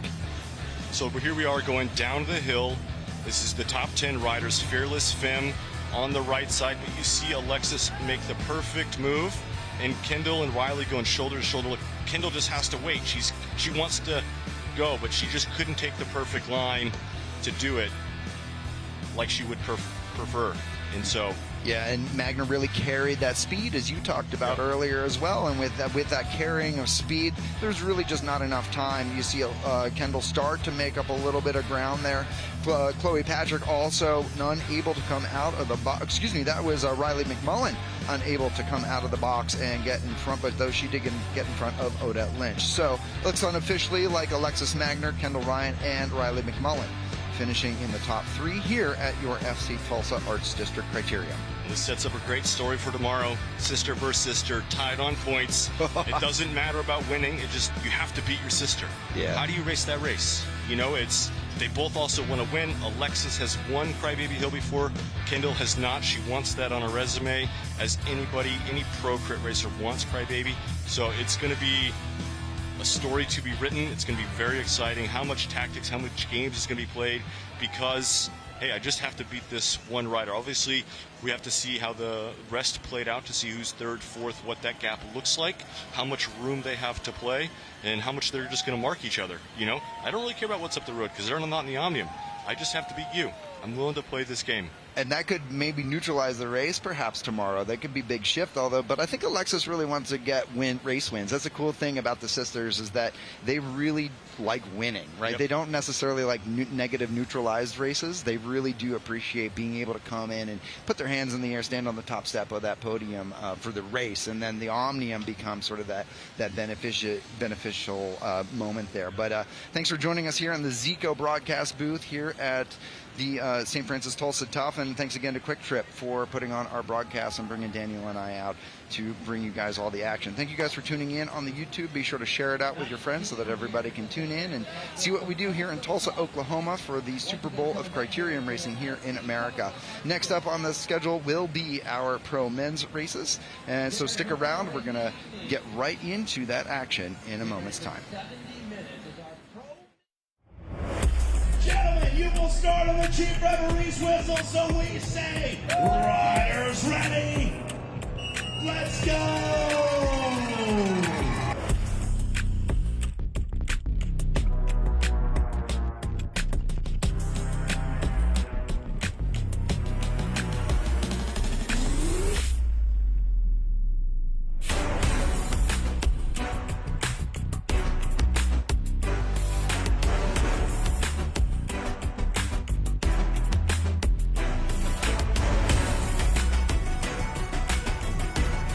Hold it all the way to the line. He'll come to the finish, and Dario Raps takes it in front of Tortora.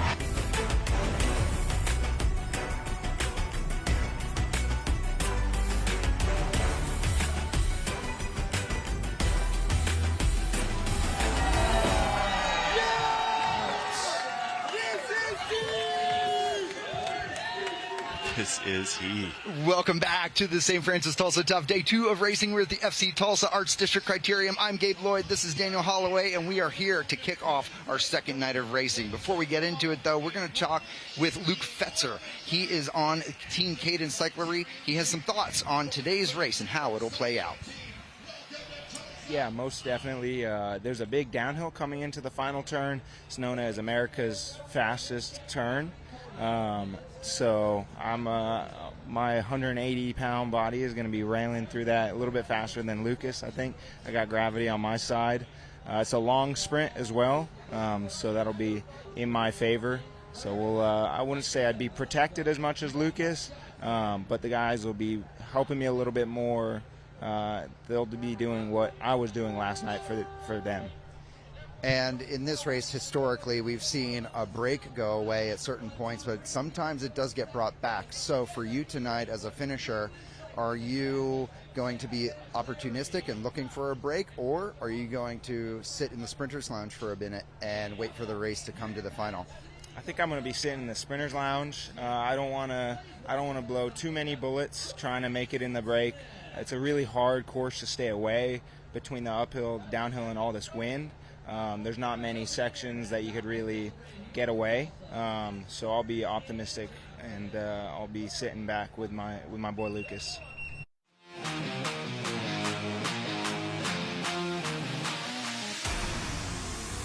Our weekend of racing last night with the McNally's Group Blue Dome race, and it was a fantastic event for our pro men. We had full gas racing from start to finish last night here we had a little bit of separations occur. Michael Garrison, a big factor in the front, but in the end of the night, we were all back together, and it became down to a very textbook sprint as we saw Dario Raps overcoming Techers with 2 turns to go. Raps makes the early jumps, and our German national champion was able to hold off the rest of the field, including Jordan Parra, and Raps taking an emphatic victory at the McNally's Group Blue Dome finish last night. This is one of Raps' biggest finishes to date. Let's hear from what Dario Raps had to say at the end of last night's race. Oh, I can't even describe it. I never thought that I'd win such a big race. You guys are awesome. This atmosphere, I never could imagine that. It is so amazing. Oh my God, and I'm so happy. Dario, you guys came to America with one goal for your campaign, and I think that was to get a win here at Tulsa Tough. Now that you have done that, what remains for you this weekend? Can you do this again at Tulsa this weekend? I will give my very, very best. You can believe that. I don't know if I can do it again, but let's see what the next days will bring. And we are so hot for the next races. We can't, we just can't wait for it. You guys, thank you, everyone. Thank you. That was Dario Raps, an emphatic win. He was so happy last night, and for good reason. This is the Super Bowl of crits, and he took the biggest win of his career so far, including what he would say his national championship win. It was awesome to hear. Raps going to be in the leader's jersey tonight, so you will not see the German national champion jersey tonight, as you will be seeing him in that pink top this evening. Our men have been called up per the order of the Omnium standings from last night. One night of racing down. We are in race number 2, and so Omniums will start to shake out. Our race about to begin here for the FC Tulsa Arts District Criterium event to kick off our second night of racing. We got ourselves the top 10 here. Dario Raps going to be in the pink leader's jersey here this evening. Course conditions here tonight, absolutely ideal for Tulsa, Oklahoma. We've been here in the past when it's been over 100 degrees. Tonight it is beautiful. Here we go. These boys are getting the countdown on the mic. And we're going to get ourselves rolling. I'm Gabe Lloyd. This is Daniel Holloway. Welcome to night number 2 at St. Francis Tulsa Tough. Yeah, I'm really excited to see him. He was super aggressive racing yesterday. Here we see Danny Summerhill from Legion right there, missing from yesterday's sprint. Come to find out, he got a broken wheel in the last couple laps. So he's hoping to stay out of trouble. I mean, this is a really good course for him. I think he's won here before. He's learned from the best. He knows how to take that last corner from his time on Texas Roadhouse. So again, it's the guys that have a little bit of inside knowledge going into that final corner could potentially have a leg up to, you know, guys like Ollie Wood, Alex, you know, the Techers team, or even DCC. Obviously, you know, Raps can handle his bike. He ripped last night's final corners, but this, again, fastest corner in American crit racing is just a little different. And if you know the little bit of secrets about it, like Alexis just showed us, you know, you can use that to your advantage. And again, we're looking for just 1%, 0.5% margins. And if at this level somebody's able to carry 1K an hour faster through that final corner, that's the edge these top sprinters need. Last night, Dario carried so much speed out of that final turn that nobody was able to come around it.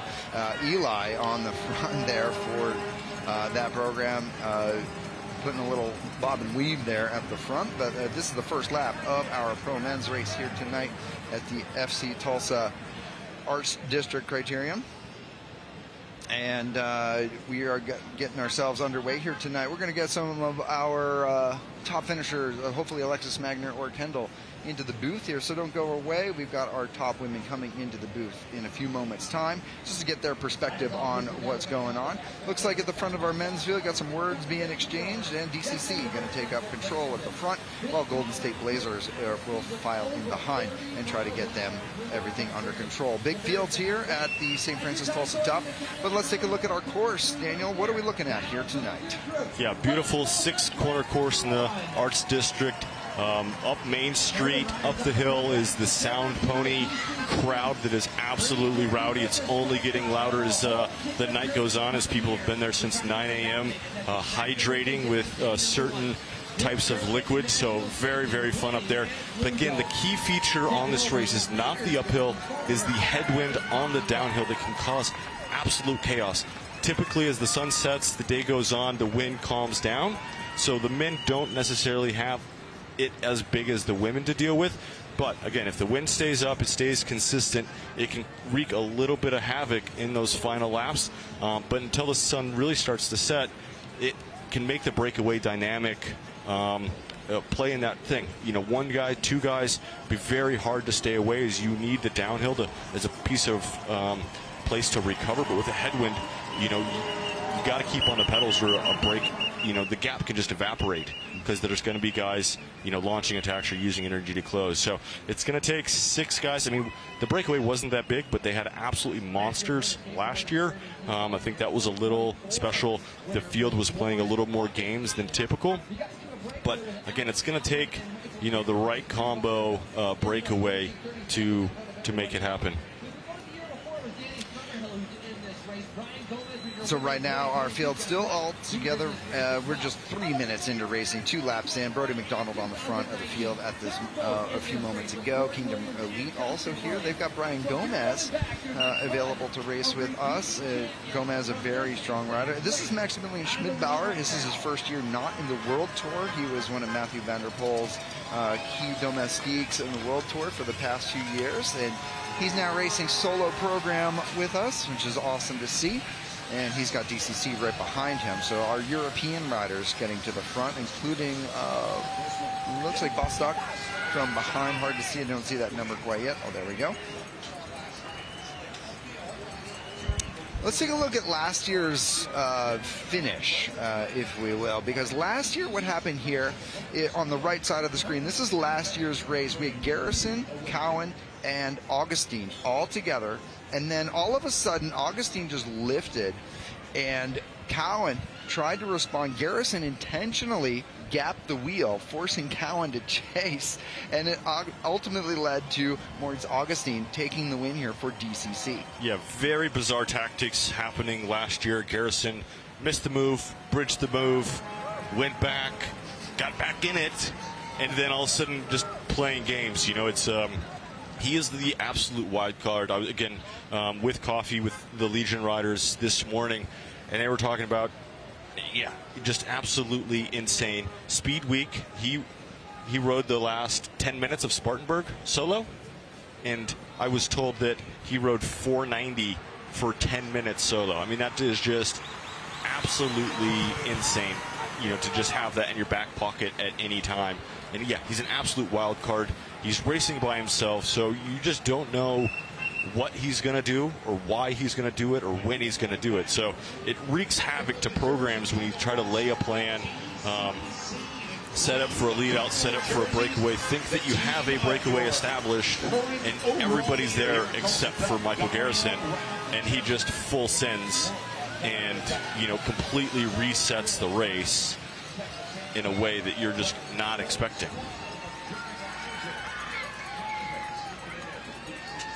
So DCC on the front right now as we are seeing them take control. Now, they did this last night, did they not? Yeah, and again, it lulled everybody into a false comfort of, we have this, really strong team that's going to set tempo, a la Legion of past. But again, it's only just 2 riders, whereas Legion would put the whole team up there, which is a different thing. And the Legion tempo was quite high comparatively to what DCC is doing. All right, so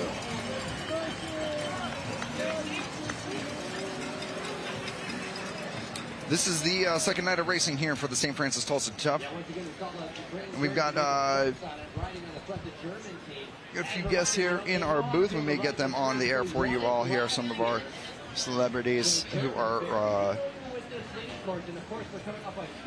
coming in, but we got a lot of characters here at the Super Bowl of Criterium Racing here in Tulsa, Oklahoma. So we will keep you guys posted. Meanwhile, the race is still all together. DCC doing a lot of that pace setting early on, and we're just going to keep an eye on how that race is playing out. They won't let the riders know. $200 cash free. Attention riders. And so here we go. We have in the booth here, in our Zico broadcast booth, we have none other than Malcolm McCollum hanging out with us here tonight. Malcolm, welcome to the party, my man. How you feeling right now? A little tired, but things are going well today, so, great day in downtown Tulsa. It sure is. No thanks to you, my man, putting on a great show. We've had a great afternoon of racing. We start off with amateur races and categorized races. You also had a para race jumping in here. That's very cool. It's the first time we've seen that. Is that right? I was so excited to see those guys race. It's the first time we've done that, and I was up on San Pony Hill when they came through, and I think the para athletes got probably more cheering than any race I've ever seen up there. So it was a beautiful thing to see. Yeah, it's awesome. I mean, it's hard enough going around able-bodied up that thing. Let these, armchair athletes go up there, not slow by any means. You couldn't even run and keep up. That's how fast they're going. It's very, very impressive what they're doing, and it's incredible that the team at Tulsa Tough has been able to showcase that level of athlete. Yeah, I mean, you said it right. Athlete's the key word, and those guys are athletes too. So it was fun to see. I'm glad we could have this opportunity to provide to them, and I'm sure we'll keep doing this, and it's exciting. Yeah, and I'm sure that whole community is going to see this, and it's going to just get even bigger. Like just how Tulsa Tough got bigger by just word of mouth experience. Those athletes are going to go home, tell their friends, they're going to see it, and I'm looking forward to next year and the platform that you provide, all of those athletes, and watch it grow. Funny story, we created the category and we didn't know if people would be interested in participating in it, and so we set a goal that we needed to have at least 10 athletes to be able to produce the race and put the time in, the schedule and everything to make it work. So we put the word out to the para community that we needed to have at least 10 people, and the next day we had 12. That's awesome. And we actually can see it on our screen here on the right-hand side, some of the para athletes, and it's very cool. These are like Formula One chassis out there. These bikes can really carve through these turns, carrying a ton of speed. And the strength and resiliency of these riders is just unmatched to be able to execute us, because that's a climb going up Sound Pony Hill. I've seen some of those bikes in person. I had the opportunity to assist a colleague of mine to help produce a para-athlete qualifier, Olympic qualifier event that included time trials, road racing, Criterium, and the athletes themselves, the equipment they used, so they were going to be right through it, and there's a lot of carbon fiber. Yeah, those are super machines, a lot of engineering going into them. Very, very cool. I mean, I'd love to ride one, but I couldn't even probably do it justice. I couldn't even produce enough speed or power to have that thing ride like it's supposed to ride. So, yeah, just absolutely incredible. Whole different set. And, I don't know if you saw any of the tight shots or not, but they get so close with the front wheel, in between those two back wheels tucked in. Some of those bikes even have roll bars. Oh, wow. Seen that on track? Yeah, when you come up and they'll bump. It's like NASCAR, just bump draft. If you're not rubbing, you're not racing. There, yeah. And, yeah, Malcolm, I really appreciate you guys spending the expense on the weather, the AC bill here in Tulsa, compared to years past. So we appreciate it here, even though we're just sitting here. But I think everybody, the whole community, just really is embracing this 80-degree weather for the first time. It's not 7 a.m. Once every 20 years, Daniel. Once every 20 years, you will die. Hey, Yeah, we'll take it. Absolutely. Oh, that's great. Well, this is Malcolm McCollum. He's your title Executive Director of the St. Francis Tulsa Tough. He is the mastermind behind making all these beautiful things happen here and really turning out our community. We're going to have Malcolm on tomorrow before our Sunday coverage at Crybaby Hill at the McElroy Riverfront Criterium, as it's better known. But Malcolm, thank you so much for being here today, and congratulations again on another fantastic 19th edition of the St. Francis Tulsa Tough. Can you give us any insight to what your 20 is going to be? Color scheme, special edition, any kind of Easter eggs? I know this weekend's not even done, but I know your team, I know you. The 20th anniversary is on your mind. Do I have to start training for what the GC prize is going to be? You better. Oh, you man. better. So I'll give you a little bit of a clue. First of all, yes, you're right. We are working on that. So not only is next year the 20th anniversary of the St. Francis Tulsa Tough, but it's the 100th anniversary of Route 66. Oh, my goodness. Probably all you need to know. Very cool. Oh man, well we can't wait to see it. But we still have a day and a half, or a pro men's race here tonight, and then a full day of racing tomorrow, where the whole town comes out. At the hotel that we're staying at downtown, there's a cafe on the first floor. I went in for a sandwich, and they're like, "Oh, Crybaby Hill, we take that day off." And I was like, everybody takes that day off. And they're like, we take Monday off too. I was like, yeah, everybody takes Monday off in Tulsa. Every restaurant owner in or near downtown Tulsa knows, just close the doors on Saturday, because if the staff that you've given the time off, well, first of all, they're not going to show up because they got the time off. And it doesn't matter. The rest of your staff is going to call in sick anyway. So you have zero staff to run an establishment. So they gave up on that years ago. Pretty much every restaurant down here just shuts down.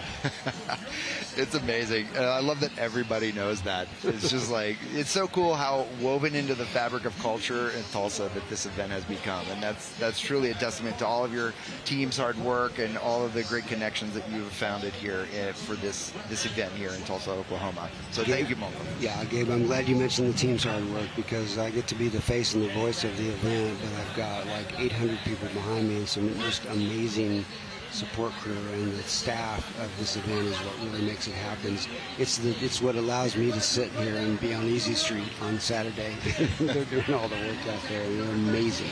They really are. They really are truly amazing, and that's why we have such amazing bike racing here as well, because the world has turned out for the St. Francis Tulsa Tough, and they're putting on a show. And as we see Alfredo Bueno off the front of this race going full gas and really starting to wind up the speed and intensity of our pro men's race, with Legion of Los Angeles trying to set the tone and get themselves a win here tonight. Looking forward to seeing how this evolves tonight. I mean, you saw last night you had an all-international podium here in Tulsa. So is that the first time that it's American has been locked out of the men's podium? Good question. I'd have to go back and do some research on that. You might be right about that. Yeah, so very, very cool to see how the race has expanded, how much international talent comes.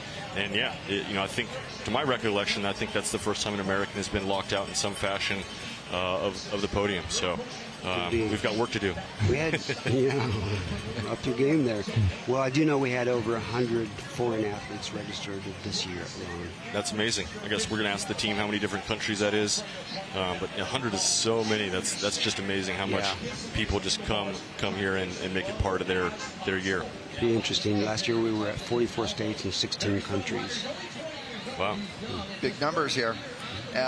If you're interested in checking out more about what Malcolm's talking about, definitely check out TulsaTough.com. I know if you're on the YouTube channel, you probably came through TulsaTough.com. There are a lot of activities you can participate in as a rider. We have fondos, we have group rides, we have charity events. There's all sorts of ways of becoming involved. You don't necessarily have to just be a pro in order to come out and celebrate with us here in Tulsa, Oklahoma, to be part of the St. Francis Tulsa Tough. So we got the executive director, Malcolm McCollum, right here in the Zico broadcast booth tent, and we are about 15 minutes into our pro men's race here on the second day of racing, which is the FC Tulsa Arts District Criterium. Here, the second stage of our 2025 Omnium event. And some of this race starting to change on the front right now. Alfredo Bueno has now been off the front. He's number 73 for Legion of Los Angeles for a few laps now, and we're starting to see looks like Brian Gomez bridging him across to that move. Yeah, this is definitely, Brian Gomez was in a motorcycle accident earlier this year, so he's coming back from a pretty big injury. He's not Gomez of the past. Doesn't mean he's not strong, but he would probably favor a smaller group sprint rather than just outright field sprinting that he's been used to. But it's kind of coming back together.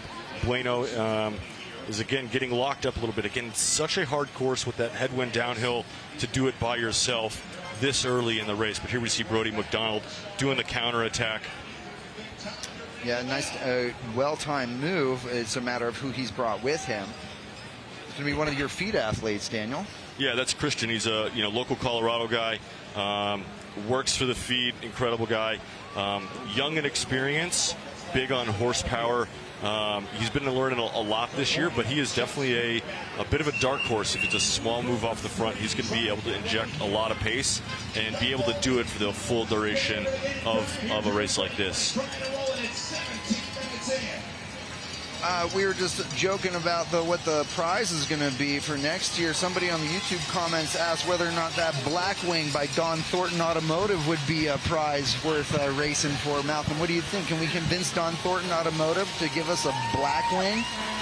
I know they would tell me that everything's for sale. So is there going to be enough prize money to purchase a Blackwing? We should have started the fundraising in 2001. Yeah. Well, big thanks to the Don Thornton Auto Group and bringing out that Blackwing for the pace vehicle for our pro men's race.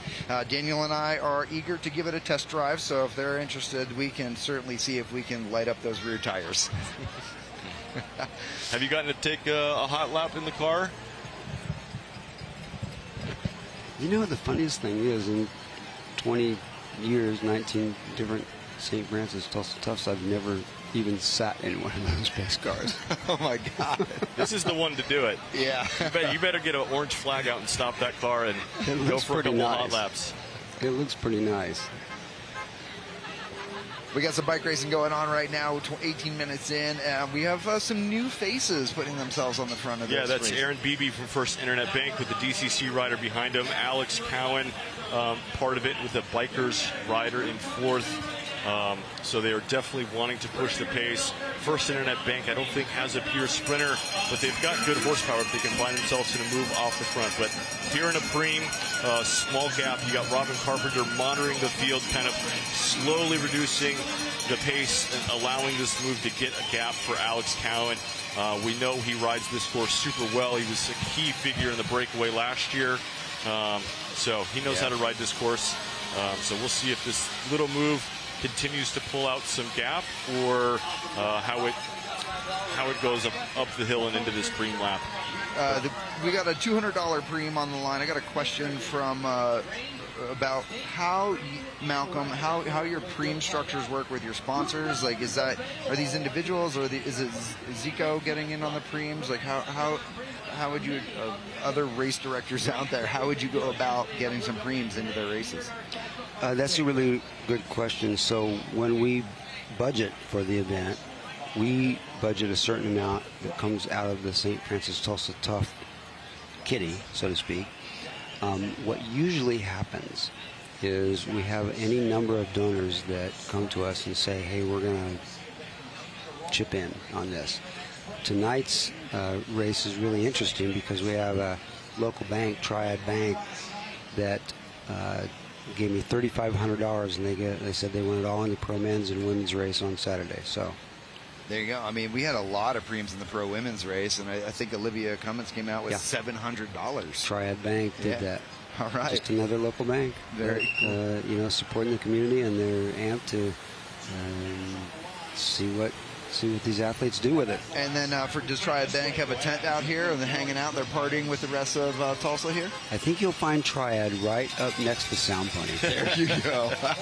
Yeah, big relationship between Sound Pony and Triad Bank, and everything that the Sound Pony does, not just on that hill, but what they do in the cycling community here in Tulsa. Two important figures that have really helped be a part of Tulsa and Tulsa Tough. There they are. They're hanging out. That's Sound Pony.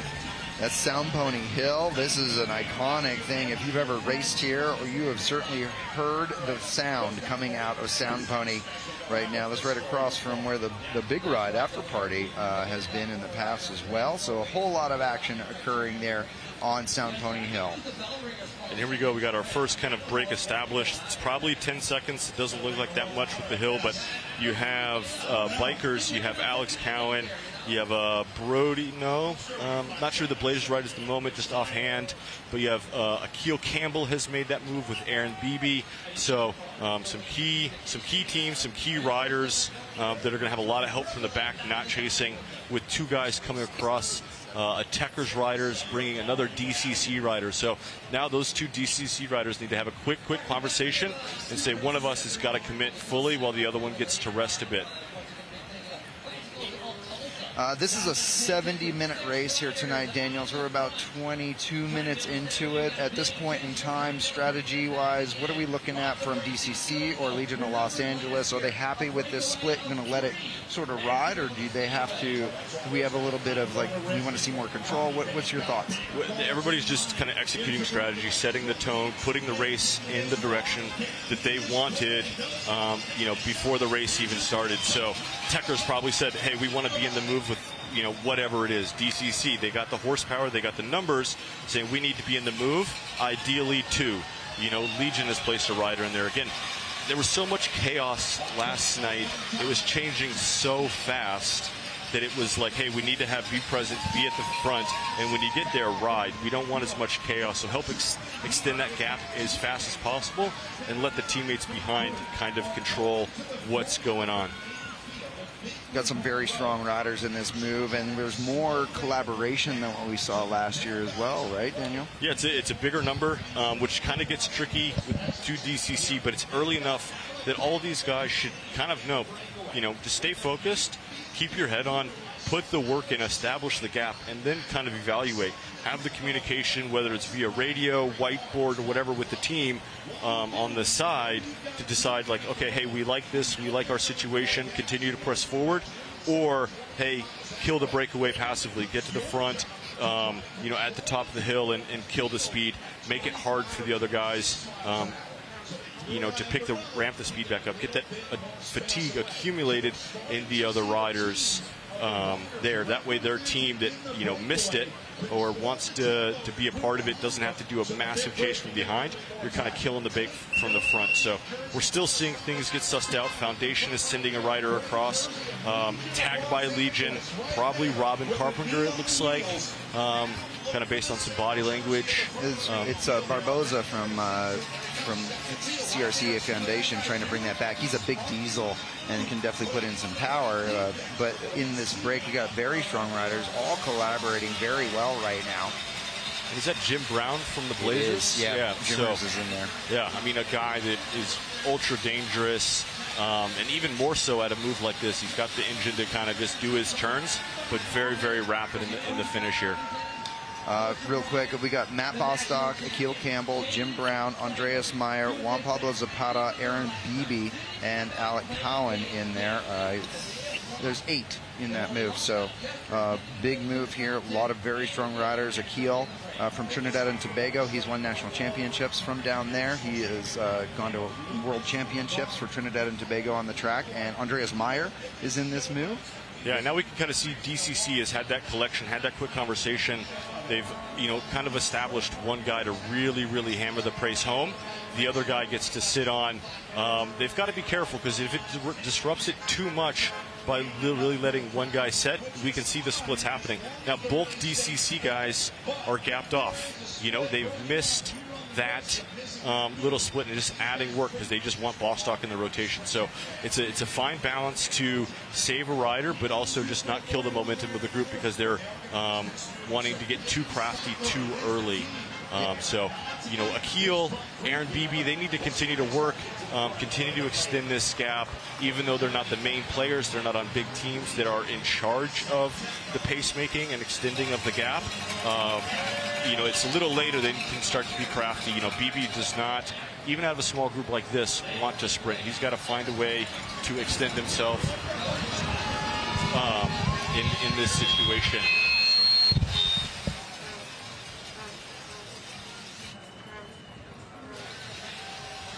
Yeah, those, Aaron Beebe and Akil need to just keep the rotation going to keep everybody happy, but not do anything too much or too long in this breakaway. So again, we got Juan Pablo Zapata, Andreas Meyer, Jonas Schmeiser, Aaron Beebe, Jim Brown, Akil Campbell, Alec Cowan, and Matt Bostock in this breakaway. That's Zapata on the front. He is a very strong rider. He has mountain biking is actually where he got started. He's been on the podium at the Tour of Somerville, and definitely a very strong finisher for the biker cycling program. So nice to see him up there. We got a rider in the pit right now. Kyle Perry from First Internet Bank. Again, he's been around for a decade plus. Look just how calm and chill he is. letting the mechanics do the work, having a drink, having a gel when it's easy. And that is the perfect example of how you handle yourself in a pit. So while Mr. Kyle Perry gets himself set and sorted there in the pit, when we have our breakaway with 8 strong going through, we're going to jump back into our Zico broadcast booth with Australian rider Odette Lynch. Hello, everyone. Hi, Odette. Welcome to our Zico broadcast booth tent. So you're racing for Fearless Femme, presented by Robertet, and so far in 2 days of racing here at St. Francis Tulsa Tough, what's your initial takeaway of just like what this event is and just sort of the vibe? It's because this is a big one.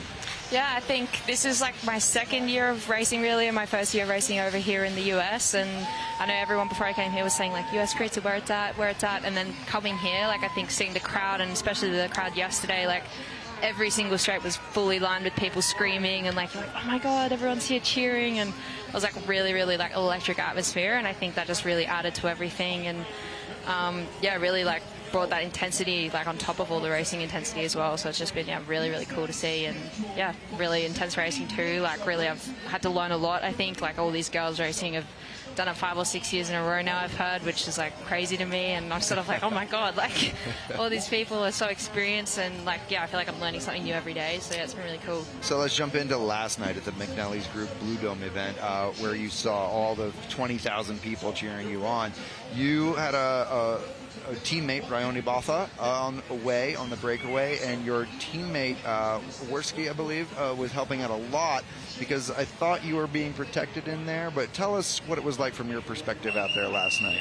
Yeah, well, I think obviously Bryony, she's an absolute diesel, and usually she's kind of like my person in the bunch. Like today I was just following her, and it's usually my goal, and then having her up the road, I was like really, really hoping to stay away for her, because she's an absolute gun and really wanted that for her. But then it did mean I didn't really have my person in the bunch, so that also added a little bit of an elephant to me to kind of navigate too.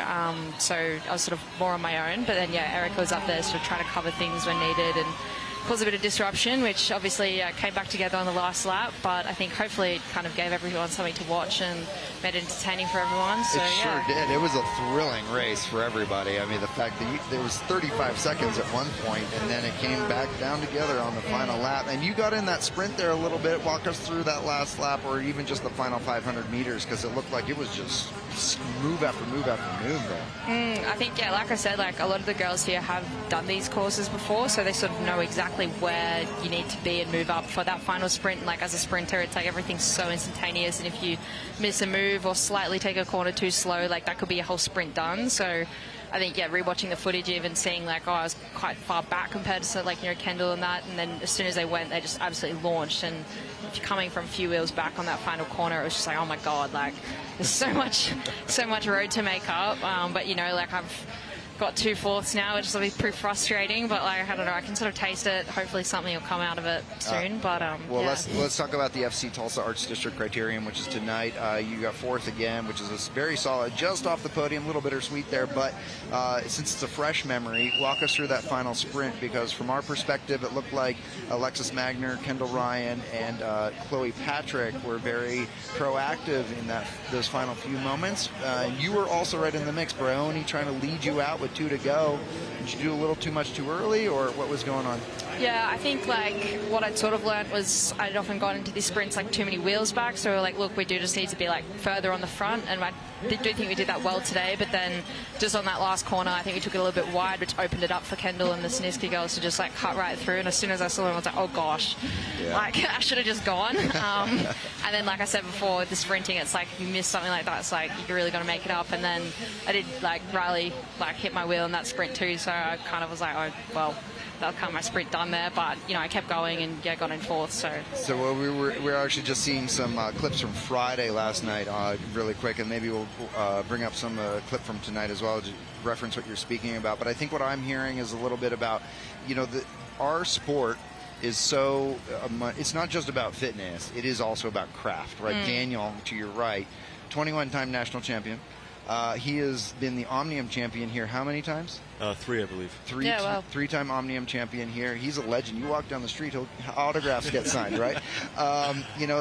His craft is something that is really still people trying to learn it, right? And I think that if you could just speak a little bit, because you're very new to our sport in a way. Ex-rower. Yeah, you're a rower. This is your second year racing, I believe, and you're already in the hunt for podiums at the Super Bowl of bike races. Talk us through what your learning curve has been and where you sort of see yourself in next year or maybe 2 years out. Yeah, well, I think, like I said, sort of last year was my first year racing consistently. In Australia, there isn't really as much racing. We've got the Pro Velo Super League, which I just came off January to March before I came over here, which is sort of growing, but it's still nothing like the US crit scene here.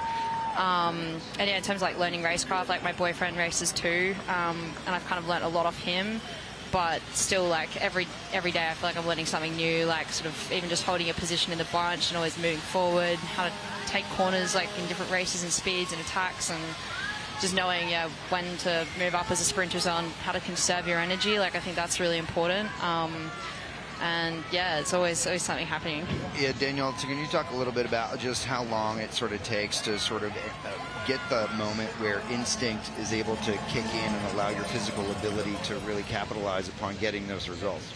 I mean, everybody's different. When you're young, and it's just if you just keep an open mind, don't get locked into too much ideology, you'll be able to absorb that much more, learn that much more quick. I mean, you'll never make the mistake you did today on hesitating because you thought you were in the chair. Yeah. You're I'm in the lounge, I just got to get through this corner and then I can launch. And you've never been here before, right? But no. the sisters had, right? They knew exactly what to do and when to do it, and that was just a world-class show by Alexis on timing, because she didn't even let her sister through the door, right? And she kept the momentum. And so you'll be able to rewatch that, experience that, and put those pieces together of this million-piece puzzle on how to win bike races and apply that experience today and yesterday into any crit and how you see it and how it laid out. So just be elastic, keep the mind just open to any and every opportunity to learn, and you'll be great. I mean, it's just, this is just mind-blowing. This is your second year in the sport at this level, punching with heavyweights. I mean, you're one decision, just one decision after 70 minutes of chaos into winning one of these things, which is crazy impressive. It's so fun to watch, and hopefully you guys keep coming back and we keep to experience more of what you have to give, and hopefully you bring more Aussies here. You guys, the Aussies have history here. Scotty Law has brought guys over and raced. So you guys have a big culture. We just love to see more of it come over, because you guys are, your mentality is very aggressive, and we could definitely use some of that racing. Yeah, for sure. And I've also just started on the track. I had my first track season over the summer, and hopefully maybe I can make the Olympic team on that. So I think the crits have really, you can combine a lot from the track and the road. And again, I'm learning a lot on the track, learning a lot in the crits, but I think it sort of, it does complement each other nicely. And my coach on the track, Asha Kudanov, she's done a lot of racing here, back with Fearless Femmes as well, and got some podiums, which is pretty awesome. So got a lot of people to learn from.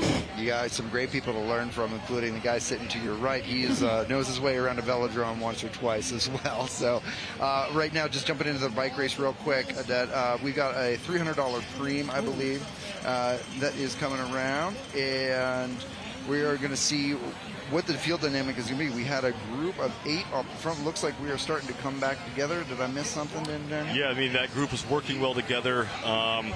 But what they didn't do, I think, fully is really commit to blowing out the gap as big as possible really quick. It allowed Cadence to, again, foolishly sitting at the back, playing that game of being too relaxed. But because they're so strong, Luke Fetzer just did an absolute ripper to reset this race, really extend the pace, make it super, super hard, and then Garrison just doubles down on that effort after sitting in, and you can see that it's single file front to back, very little 2x, and we see this chaos kind of play out in this race, but Fetzer's up there more or less by himself. Where's Bourgogne to take advantage of all that work and the potential reset that's going to happen? I mean, you can expect Garrison to launch again. Here goes Alec Cowan again, countering out of that move. But look at, the race is split. That's there's a split and then a split and then a split. It's who's in the very back completely missing out? This is absolute chaos. I mean, I talked to the Legion guys this morning about, like, the race can go in half, and when it does, the front, even though you're tired, it has to keep going because these guys have no idea who's up there, who's attacking, who's fresh, and by the time it may even come back together, there's so much communication that even has to happen to be like, who's off the front by how much, whatever else. I mean, the race is split in half, though, completely. Yeah. And like, look at Cowan, though. He's just pedaling down. These guys are tossing. They have no idea that this race is just split in half. And look at behind. It's a fierce chase right now. So much energy is being burned just to get in. This would be a cool opportunity for somebody just to smack it right now and jump around. Yeah, if Summerhill's up here, he needs to go. Robin Carpenter, this is a perfect time to pull out a few people. We see the muck-off helmet of Alex Cowan there. He's got teammates kind of trying to come across, but this is super important for the guys that have any kind of energy. Keep pushing forward.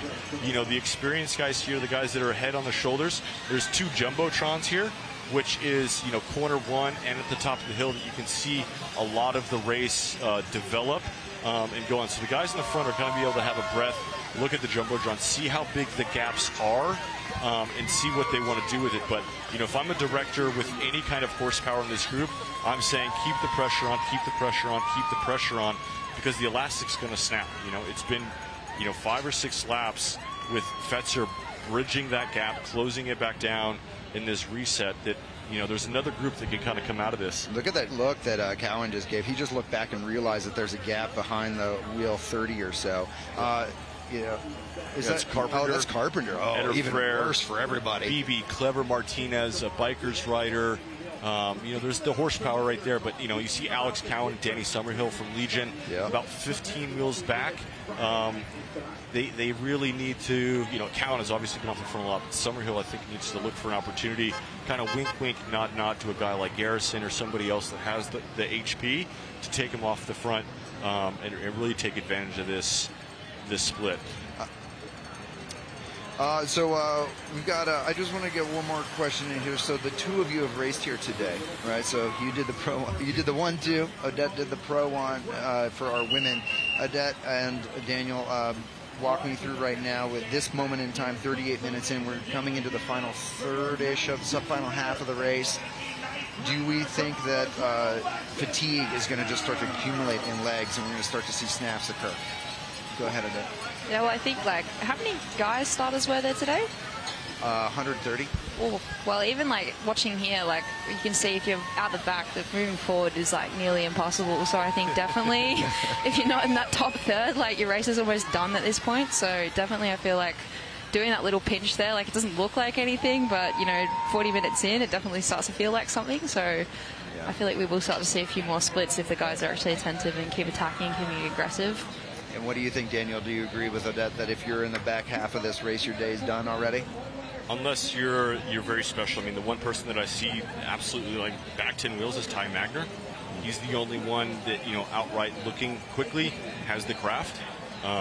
You know, his fitness I don't think is what it was a few years ago, but again, when you have that supreme racecraft and you're tuned in and you're locked in, all of a sudden in 3 laps we could be like, why, Magner's off the front? You know, he's just that type of rider, but it's going to take somebody that special to be able to kind of right the ship and get into it. But we can see that it's ballooning at the front. It's going to come back together unless, again, guys really commit to making this race ultra hard. But I think there's still a split coming out of the back. Guys, you know, are just feeling the pace. There's so much whip back there as well. Yeah. All right. Well, Odette Lynch of Fearless Trim, presented by Robert Tay. Thank you for coming into the booth here for the Zico broadcast booth. It's been an honor talking to you. Good luck tomorrow at Crybaby Hill. Real quick before you leave us, what's the strategy tomorrow? Are you going to be on those steps? Oh, we'll see. Like, we're actually staying right next to the hill, so we got to have a bit of a look at it the other day, and I was like, oh, I can see why people call it Crybaby Hill.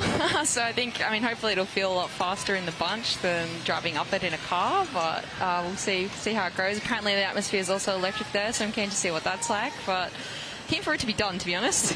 All right. Well, Odette Lynch of Fearless Swimmer, presented by Robert Tay. Thank you very much for being here today, and congratulations on 2 fourth places in our first 2 days of St. Francis Tulsa Tough. Awesome. Thanks for having me, guys. Absolutely. All right. So we've got our full race here tonight, and as Odette and Daniel were just talking about, if you're not really in the front half of this race, you are playing with fire because this thing is starting to come undone. And it looks like we're going to have another guest coming into the booth here momentarily. Meanwhile, on our cameras, we have our DCC rider. It's going to be Jonas Schmeiser. Jonas racing a very unique setup, a 62-tooth front chain ring with a very tight lock in the rear. One of the few riders, we talked about that last night. Daniel was talking about chain alignment and all sorts of nuanced things that go into those decisions. But 62-tooth chain ring, I don't know if I could even get that thing up to speed. My goodness. Yeah, you need a 20% downhill. Yeah, I would. I just need to start up at the Art Museum to get that thing up to speed. Joining us here, though, in the booth, none other than Alexis Magner, your winner here today, and now our Omnium leader in the St. Francis Tulsa Tough, I believe. Alexis, welcome to the Zico broadcast booth. Thank you for being here. Thank you. Good to be here. How are you feeling right now? I mean, that looked like a fantastic race from our perspective, but you were in it, and we were just talking to a new rider, Odette Lynch. She got 4th today, and Daniel was articulating with her about how your experience here seemed to really help play to your favor. But tell us like it is from your perspective. Yeah, I mean, I think as with all crits, like if you've won them before or if your teammates won them before and you know how to win them, you have an upper hand on the competition. And I raced for Legion for the last couple of years, and I've led Kendall out to many wins, so I knew that I needed to lead through that last corner to have any chance of winning. And to be honest, I was expecting to get second. So you didn't think you thought Kendall would come around you? I thought she'd come around me, but I was happy with that because I'd like to win the overall. That's our big goal on Siniska this weekend. So, and I know that tomorrow I won the race last year, and it's a great race for me. Not the best race for Kendall, so I knew that even if she won both days, I'd probably have a good chance at winning the overall if I stayed up there in the results the first 2 days. Well, you've definitely stayed in the results. I mean, now, so you got second last night, win tonight, leading out. Does that take pressure off of you for tomorrow? But also, then, does that change your tactic or approach anymore? I think it takes the pressure off a little bit. Have a little bit more wiggle room, but I don't think it's going to change the approach to the race. I mean, Crybaby is it's hard, and you've got to be at the front, and you've got to be in that breakaway because it's going to happen at some point. Talk to us a little bit about the field dynamic that's been happening out in the women's field this season. I mean, Chloe Patrick last night, my goodness, she was such a teammate. Holy smokes, right? And then the rest of your squad has stepped up. They've shut things down. They've kept things controlled. But, you know, you're racing against your old teammates. We have the CCB here has done a really nice job. Bounce had a few moments of being aggressive. So do you feel like our race dynamic this year at St. Francis Tulsa Tough has been another elevation in our pro women's field? Yeah, I think so. I mean, the last few years, especially being on Legion, we were kind of the dominant team. And now this year, there isn't really a dominant team. There's 3 or 4 strong teams that are all kind of up in the mix. And obviously you saw tonight, like there really wasn't one team that took over the lead out. Fearless Femme was definitely up there in the most dominant, but it was a washing machine in the last 5 laps. What happens in this moment on screen right now? You're talking to your sister. Are you saying good job, sorry about that? Or yeah, I'm saying good job. She wasn't very happy. I think it was a bit sloppy there on that downhill run into the final corner. So she was happy for me to take the win, but obviously she's still a fierce competitor and wants to win herself. So yeah, you can be frustrated about moments that happen in the race. That's okay. Have you got to watch it back yourself on the final corner and how you set it up? I haven't actually, but I think you're going to be... I ripped that turn. You ripped it, and I mean, we talked about it in the broadcast, how it was just... You know, I would imagine a lot of that was just instinct in the moment. Again, having so much experience here, and you know, you thinking, "Oh my God, I'm doing this. I'm going to get second." But you timed it so perfect that Kendall just got jammed up. She didn't keep the momentum that she would want to, you know, and you immediately just got enough room that she just wasn't able to close it in that. So just super impressive to see all that experience in just the moment. And again, we talked to Odette Lynch, and you know, it was like, oh, you probably felt you were in the lounge chair. You just needed to get through the corner because your lead out was there. And she had that mindset, and because of the experience, you just ducked underneath perfectly, and it caught her off guard. Yeah, which is like amazing to see. You're just such a classy rider. Come out and do it just the way you did, and just how fast you can, you know, go through these corners. You'd probably put a lot of the 1-2 men to shame for sure. They'd be surprised and have probably no for the most part keeping up in the pro race for a bit of time. I have a question actually from the YouTube comments that we got going here about that moment. Is that instinct or like a calculation? I think it's both. I mean, Holly had hit it up the climb on the backside of the course, and I didn't really want to be second wheel going over the top. I knew that was too far forward, and so I just let the Fearless Femme girls in again. And Holly kind of died going through the top corner. Fearless Femme girls took over going down the hill, and at the top of the hill, in my mind, I was just going to stay on their wheel through the last corner. And then, about 150 meters from the corner, I thought, nah, I don't think so. I got to go. And I went and I took the corners so fast. I mean, I exited and I didn't realize there was dirt on the exit of the corner because I hadn't gone through the corner that fast all race. Wow. And I was like, oh, well, hopefully I don't skirt this too hard. Skirt.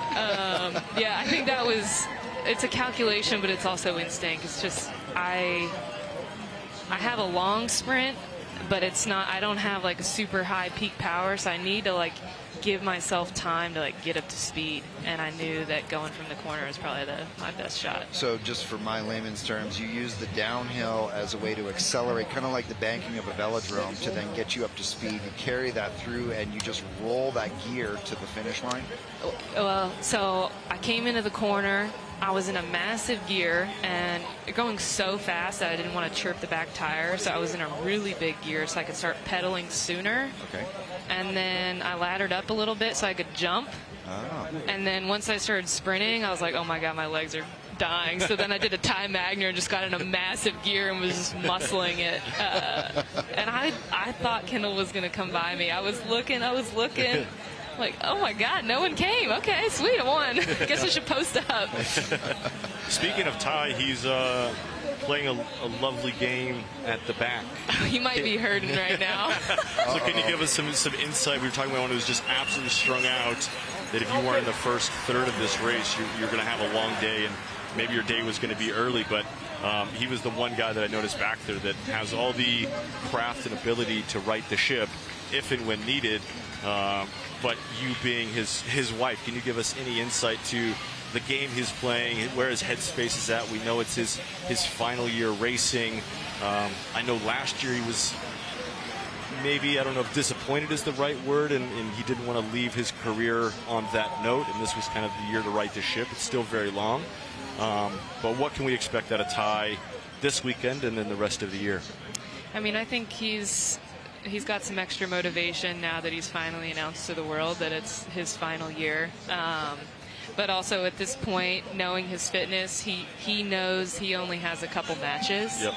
And so I'm sure that he may seem to be sitting kind of far back, but he knows that he's conserving energy, and when he needs to get to the front, he'll do it in between corners, and he'll do his job when he needs to do his job. So him kind of being the guy to follow all these moves is just, it's not a good use of his skill and his experience. So I'm sure he's saving his matches for getting Danny and Justin in position for the sprint. All right, well, we've got 12 laps of racing coming up here. So, Alexis Magner, thank you very much for being with us. Congratulations on a great race here today, and best of luck tomorrow at Crybaby Hill. I'm sure we'll talk to you before tomorrow's racing, but thanks again for coming into the Zico broadcast booth here, and get those feet up. We'll see you tomorrow. Thank you. Bye. All right, 12 laps of racing here, and we've got ourselves some action at the front. Very interesting dynamics have been playing out here the last few laps, where we have one rider off the front, and look at the field. We're a fence to fence here on this field, but we have a lot of major players up at the front right now. This one rider taking the opportunity to play advantage runner on the front right now, but who is in the middle?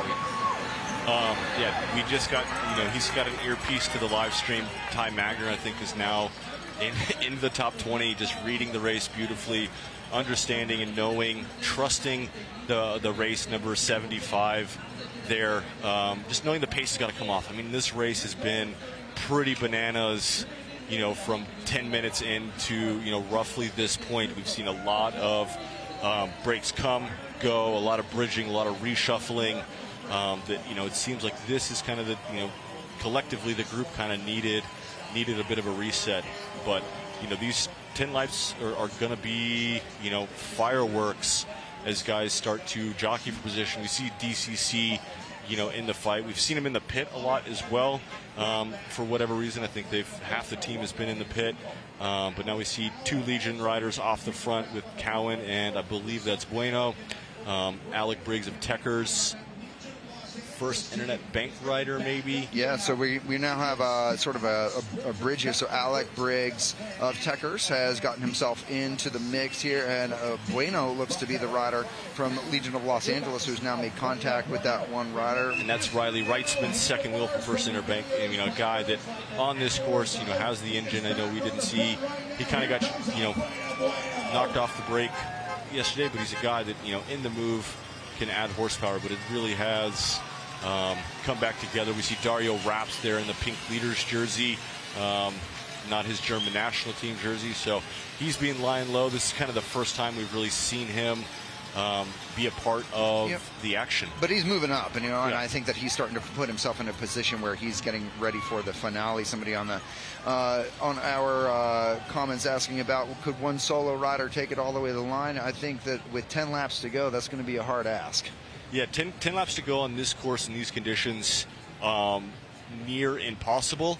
There's, one guy that could do something. Who? 5 to go, would be Michael Garrison.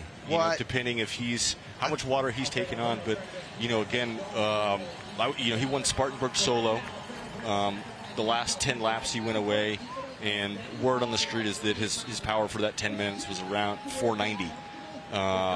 So just absolutely just bananas. And Spartanburg's not flat, it's on a rectangle on a hill. But they did have 130 guys who are some of the best. I mean, it was a pretty stellar field. It definitely wasn't Tulsa deep, but it wasn't racing against juniors. So just again, regardless of who's in the field, just 490 watts. My motorcycle for 10 minutes. That's easily, depending on his weight, in plus or minus the 6 watts per kilo range. Just absolutely incredible ability there. And so again, he's such a wild card, racing for himself, that you just have no idea what he wants to do, when he's going to do it, why he's doing it. What's on that iPad from DCC? What's he doing there? There's no break. What's the communication going to be? I missed it. We might have to see a replay, or well, we couldn't see the front of the screen, so we're just wondering sort of like, what's he drawing on there? Is he putting smiley face on there or what? Could be. We just got to have that cameraman tap him on the shoulder and just show us the iPad. In these situations with the screen that size and the team, they probably have. So he's got right there in red, he's got a start list, it looks like, or he's got names with numbers, that they've highlighted in this race of who the key players are, who to watch for. He's probably got on another sheet kind of the Omnium standings potentially to understand, kind of who the dangerous guys. I mean, look how small this field is. Ooh, and we've got a crash with a couple riders. A biker's rider, that's a Para. cadence rider. Is that Para? No. Oh, is that Castaneda? It looks like Castaneda. Yeah. I think he does have time to get back to the pit. Well, it's 9 to go. Pit should still be open. I believe this race in particular, it's open until 7 to go. Oh, it's closed at 6. So pit closes at 6. At the front. That's a weird moment to go down. Very, very weird moment. Did he overlap, it looked like? it's really hard, you know. And Castanedo is probably just absolutely confused why that happened, especially at the speed and, you know, the position they were in. That, you know, that shouldn't have been there. Castanedo frustrated right now. You can see that. I mean, he's riding at the front of the pro bike race, and he got taken out. Yeah, and he's already got road rash on that side. So definitely not ideal. $500 Pream coming right up. $500 Pream from our friends at the Trident Bank. What's the bank? Triad Bank. Big thanks to those guys for hanging out at Sound Pony today.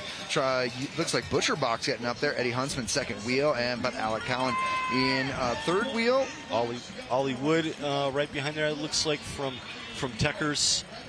You know, Eddie's is quick in his own right, but I think he needs a lot of things to go in his favor to pull out a result in this deep of the field. But Garrison in the purple jersey moving out the side, you know, he could just be, again, an absolute ringer. You know, he'd be like, I want $500 today. Why not? Well, we'll see. I mean, so this late in the race, does that change any dynamic? I mean, so here's some of the guys on the pit cam real quick, just getting themselves sorted, and they'll be pushed in to the back of this field, which is unfortunate. Meanwhile, at the front of the field, you got Alec Cowan and Garrison in the purple and white, and right next to them at 102 is going to be Alec Briggs, owner of the Techers Cycling Program. Nice to have him here. So the Techers boys might be wanting those $500. Or just starting to establish their position in the front, right? Similar to kind of what they did yesterday. Again, they don't have to set a super hard tempo or anything, but it's if all four are lined up, you just kind of protect your position, everything else. But now we see Eric Bruner on the left side of the field. You know, he's active a little, you know, maybe 10 laps ago. But, you know, this is $500. This pays for a decent amount of his weekend entry fees and some food. So, you know, this is... Maybe some tubulars for cross season. Yeah, well, hopefully not. Hopefully people should be paying him to ride those things. So, I hope so. Yeah, this is his ability. But, again, Alec Cowan follows him, a couple other guys. They could get four guys fully committed to this thing and reset, you know, add some chaos to this. But Michael Garrison, I think he may have had a conversation or two with somebody or some team. Okay. Why? Because he's looking chill? He's not being the aggressive Garrison we saw last year. Yeah. So, you know, it's, again, but you never know with him what he wants to do, when he wants to do it, etc. So he is a wild card. But I'm looking at this drone shot right now, and we've got a little bit of pit cam here for the Skyline rider who instigated the crash a few laps ago. But on the drone shot, we're seeing a lot of swarming here with only 7 laps to go in a post $500 Pream moment. We're not seeing any counterattacks. We're not seeing another team sort of take control here. So is that showing fatigue in the field? Yeah, two things. Either like, you know, the hard pace, the chaos has, you know, just added enough fatigue that, you know, nobody's looking to be aggressive at this time. And it's still too far out. No team has the depth to really want to take control. You know, again, we're missing cadence, right? We see one guy with the, green jersey and kind of pink highlight. I think that's Holek. You know, they really need to establish their place with the whole team. You know, Fetzer had to burn a massive match earlier in the race to right that. Ooh, and there's a crash that just happened going into that final corner. Okay. This is the dangerous thing right now with no team taking a lot of control and really setting the pace. It's getting too swarmy. It's allowing riders to move around too much, and those things can kind of happen.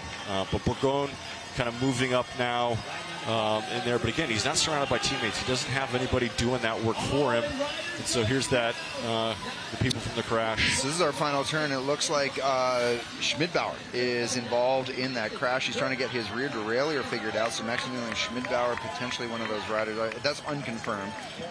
It just looks like him real quick. I can't quite get that number. That's him. So Schmidbauer. He's on the rose bike and the all-black kit. There we go. So... excuse me, I'm totally wrong on that. That was Maurice Ballerstedt, excuse me. So Ballerstedt, actually the rider going down there, I believe. And another crash has just occurred. That's massive. Absolutely massive. Look at all these riders. This is big. Ollie Wood is down. Legion is fully blocked up. This is going to neutralize the race. Yeah. This is absolutely bananas. This is so massive. I mean, again, I was just saying when there's no team that wants to take control and really set a high pace, this is the outcome. You know, this is kind of what happens to it. Justin Williams caught up in this. The Techers team, Ollie with the limp. You know, it's Ty's in there. Justin's in there. You know, Justin's trying Justin lost a seat. No, that was somebody else's bike. I think what Justin's trying to do is he doesn't want to see the race neutralized. He wants to help. Okay. Within reason, you can't just pick somebody up off the ground, but Justin is really trying to help clear the course so the race can go on. He knows that, you know, a neutralization with 6 laps to go has a big impact, and it's still like and a big negative impact. Yeah, right? yeah. And so but we're still racing. You know, Yeah. the lead car, the moto, has not backed into the field. They have not waved them down. So we're going to take a look here from quick trip rollback and just see what this crash is. A bit of a move here. Somebody in the middle of the front. Hard to really tell what's going on, but from that angle. But the Carpenter's involved in that. Like some very big names. Yeah, I mean, this is going to be a very strange end to the race with how many hitters, but it looks like I can see Luke Fetzer, Clever Martinez there with the GoPro. Yep. Has made it through there. Eddie Huntsman over there. Corey Williams is still in the mix there. I'm not seeing Burgoyne, though. Have we seen Lucas? I mean, this was He's a not little smaller rider, right? He's pretty low, so in some of those shots, it's pretty low. But he's near the he's back. caught out. Yeah. What is, again, this is, again, we don't have a head-on shot. Garrison is out. Chasing, and he's chasing with Juan Arango. Yeah. That's massive right there. These boys are all being forced to chase right now because the pit is closed. Neutral pit is closed. Everybody now being forced to chase. Number 38 is going to be Andreas Meyer leading a DCC contingency to try and bring up. Let's see if the Omnium leader. They have 3 guys. It's the only team with bikers. Only has 2 right now that we can see. You know, it's their job to kind of keep this going again, but nobody's fully committing to this. Bostock is in chase right now. Mike Morales chasing. Look at this. Oh, no. Yeah. This will completely change this final kick to the line. Yeah, I mean, it plays into a guy like Corey Williams' favor. You know, there's nobody to really put the pace on me. Yeah, he doesn't have a teammate to take care of him. Yep. But the pace isn't going to be super ramped for him by himself to take a ton of load. So he could be an absolute dark horse here tonight. Summy may be in here, though. Yeah, I mean, regardless of crash, I would always consider Summy to be a part of the field sprint. But he's a guy that has the motor to take care of himself these last 5 laps.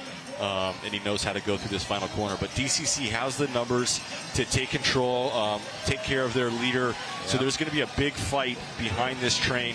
Somebody does have 2 teammates. He's got Alex Cowan and I believe Bueno with him, which is going to be really key. They've got to get together. They've got to communicate and execute a plan. It's for them. It's a lap and a half to go, maybe through 1 and 2 or just after 2 to get into position. And Bueno to launch, or Alec Cowan to launch Bueno and Summy up the hill and around the corner. So just trying to answer some questions here. That is Clever Martinez up at the front with the GoPro on the helmet. Preston I is no longer in the race. He was taken out in that crash. Jordan Parra he's in there. Yep, he's in there right on the right side of the screen with a teammate taking care of him. Yep. So it's absolute chaos. Tecker, Alec Briggs is there. Teckers, I mean, this is, you know, talk about a guy that can slice dice with the best of them, has the skill set to do it and thrive. It's not the most technical course for him, but when it starts getting slicey, he's a very good guy to be able to do that with him. This is Bueno on the front right now. He goes 3rd at Nationals on U23 Road just 2 weeks ago. So he's certainly coming into this block of racing with some good fitness, and he's been very proactive throughout the entire night. But here comes Brody McDonald. Burgoyne has made it. Burgoyne. When and where did he come from? He hit the teleport button. Absolute wild that he's made it. In this situation, though, we have, you know, it's coming into 3 laps to go. Yep. Such a small group, not anybody with the super deep team. This is, you know, if Aaron Beebe is in there feeling any kind of good, if anybody that's that type of rider, Eric Bruner, for instance, he's a guy that, you know, with 2 laps to go, can cause a ton of chaos by just launching. There's not enough depth. You know, there could be a hesitation if he's feeling good to just absolutely let it fly and take a big risk. I think that's something he should do. This is Park Firm All-Stars on the front right now. Felix Fontes, I believe, perhaps the rider that is on the front at the moment. They've got Dushan Kalaba, who could be their good finisher, so we're going to try and keep an eye on this field. But a lot of riders still in chase. A number of riders out of this race due to a late race crash up at the front when the pit was already closed. Clever Martinez now floating up near the front, but Dario Raps is tucked in. He is looking comfortable. He's got the pink jersey in the middle, sitting right behind his teammate. He's number 40. He won last night, but right on his wheel is Luke Fetzer. Fetzer, one of the riders that we thought has a chance for tonight. He is the U23 Criterium national champion. Can he get himself into the position? We're now looking at about 2.5 laps remaining here tonight for our FC Tulsa Arts District Criterium. Yeah, and it's, unfortunate that Luke doesn't have at least one guy taking care of him. He's still young, maybe a little bit inexperienced on how to really manage his energy at this level, taking care of himself.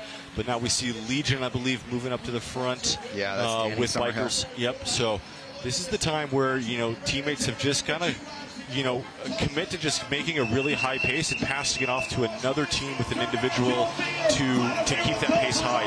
It's better for your sprinter to have it just strung out, and everybody can kind of hold place rather than not commit to a pace that swarms and let a silly crash or let your teammate get too swarmed. And we see guys banging barriers coming out of corner one. Fatigue is set in, the pace is high. Everybody is kind of on the limits, but Clever Martinez is here with that GoPro. I think I saw him have one teammate trying to make it. He definitely needs one guy to do a flyer. Because, again, look how much swarming is happening here. Clever just got shuffled back dramatically in that when he was riding through wheels. But we have Fetzer. This is Fetzer now coming over the top and now trying to drive this pace, but maybe a little bit too early. We've got a lap and a half to go, and he's very exposed. Corey Williams now in third position there, and second wheel, I believe, is that rider who was But off he's the got front earlier. Bourgogne 15 wheels back. He's got communication that it's his time to just, hey, man, line this thing out. When you do that, you actually give Bourgogne a little more space to kind of move around, find a wheel to follow, and not get jammed up too much. But we see Corey Williams, 10th wheel in that white kit with it's be blue and red here. It looks black. Clever Martinez has found himself position, but again, that headwind, there's a lot of movement can happen from here. Garrison in the purple jersey there on the left by the yellow line, moving to that fifth. 15, 20 wheels back. It's, how much energy was that chase? How much room can he make up with nobody committed to the full lead out? We're now coming into 1 lap to go. Malcolm McCollum on the bell as we see 1 lap to go here for our final men's race here, lap of the night. 1 lap to go, 1 to go. Who's going to be your winner here at the FC Tulsa Arts District Criterium? Danny Summerhill could get himself up near the front, but Team Cadence is on the front. They've got Fetzer protected at the front right now with Holek leading this thing out. Will it be Bourgogne jumping to a winner? Will it be Jordan Parra who gets himself a win here tonight? Or will Dario Raps go 2 for 2 here at St. Francis Tulsa Tough? Is that Bourgogne 5th wheel on the inside, rubbing shoulders with DCC? It's hard to tell. Oh, he's getting jammed up. Or was that Fetzer? Very hard to tell exactly what that was, but very argy-bargy there going into the finale. Brody McDonald fighting with the rider there. Team Cadence, though, is absolutely lighting this thing up as we now come up to the top of Sound Pony Hill. We're now alongside the Arts Museum at the top. We're single file with Team Cadence doing a ton of that work, and Fetzer is second wheel. Brody McDonald, are they DCC, riding for Fetzer right now? Summerhill. It seems that way, but here comes DCC on the left-hand side, and Summerhill is trying to get himself in there. Brody McDonald also fighting for that position as we're going to be coming downhill right now. What a save by Alec Briggs as we come out. Here's the final left-hand turn. Summerhill is second wheel. Can Summerhill win here again? He's a little jammed up. Here's a big turn out of the final turn by our DCC rider as we're coming to the final kick to the line. We're trying to get an ID on this DC rider as we come to the line, and it's going to be Dario Raps going 2 for 2 here at St. Francis Tulsa Tough. What bananas finish. I mean, so much movement between individual riders fighting for position. DCC had the team, total number of riders to put Dario Raps in that position, but all the individuals absolutely fighting. Alec Briggs had an absolute beautiful run until the door closed. What an incredible save. There's nobody else in this peloton that would have kept that up, no doubt in my mind. just absolutely incredible save by Alec Briggs in the finale there. Holy moly. Wow, that was a fantastic sprint, and Raps did it again. He carried that speed that we saw him do last night in Nelly's Blue Dome, right, where he pushed that back. Here's your quick trip, roll it back. This is from the finish line perspective. Now you see Raps leading out of the finish line. Summerhill trying to get there, trying to get into that draft, but Raps furious on that gear, stomping that pedals, and he gets himself to the finish line for a second victory here at St. Francis Tulsa Tough.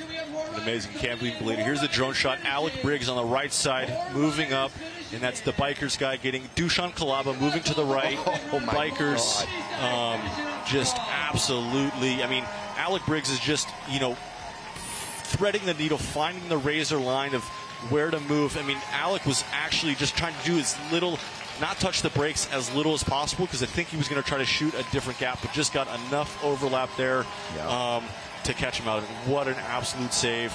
You know, Dario Raps incredibly fast, but, you know, he wins this by carrying so much more momentum than Summerhill and Brody McDonald there in the finish. And I think Brody ends up second here. I think he gets Danny right at the line with the bike throw. Yeah. And so Summerhill, I think, unofficially holding on to third. Raps, your winner, though, in that Tulsa Tough Leaders jersey. He is a German national champion, and he gets himself a second win for the. So, of course, he's now leading the Omnium coming into Crybaby Hill, the McElroy Riverfront Park. You think he's going to go for 3? Oh, man, we'll see. I mean, you know, these DCC guys, again, I think they're on the larger side for Crybaby Hill. You know, I don't know if Raps has raced that race. I think a couple of his teammates have, so they're going to have some insight on what it's going to take. We're going to have to see. That was a big shakeup in the just sprint in the GC, you know, the overall standing. So he's likely to have a little room to play, but they're going to have to ride a really controlled race. He's obviously on amazing form, super rapid, you know, and all that. So it's going to be a good showdown. The other teams are going to have to be super aggressive to either get their own stage win, obviously, because nobody else has won except for DCC, or find some space and disrupt the GC. All right, so I think we got perhaps a photo. Nice to see Corey Williams and Dario Raps able to talk to each other. Love the Swedish fish and bananas getting ready to be tossed out there. These guys getting it's the minis though. It's the mini Swedish fish. Nice.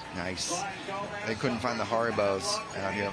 We're gonna look for photo finish here though, if we can get it. So photo finish shots coming right up, so we can see how that played out. So let's roll that back from Quick Trip. And here's Raps, but the second to the line here, if we can see it, looks like McDonald. Yeah, so I don't know. It's blurry. That's very blurry, so it's hard to say. I mean, I think that Lynx camera may actually keep Summerhill on the second step of the podium. They're going to play that. Yeah, have to play that back. Yeah, it's impressive ride from Garrison to come back into this. Yeah, but we're going to roll that back real quick one more time. Raps is already celebrating, and Brody throws the bike, and as Summerhill has already sort of relinquished the win.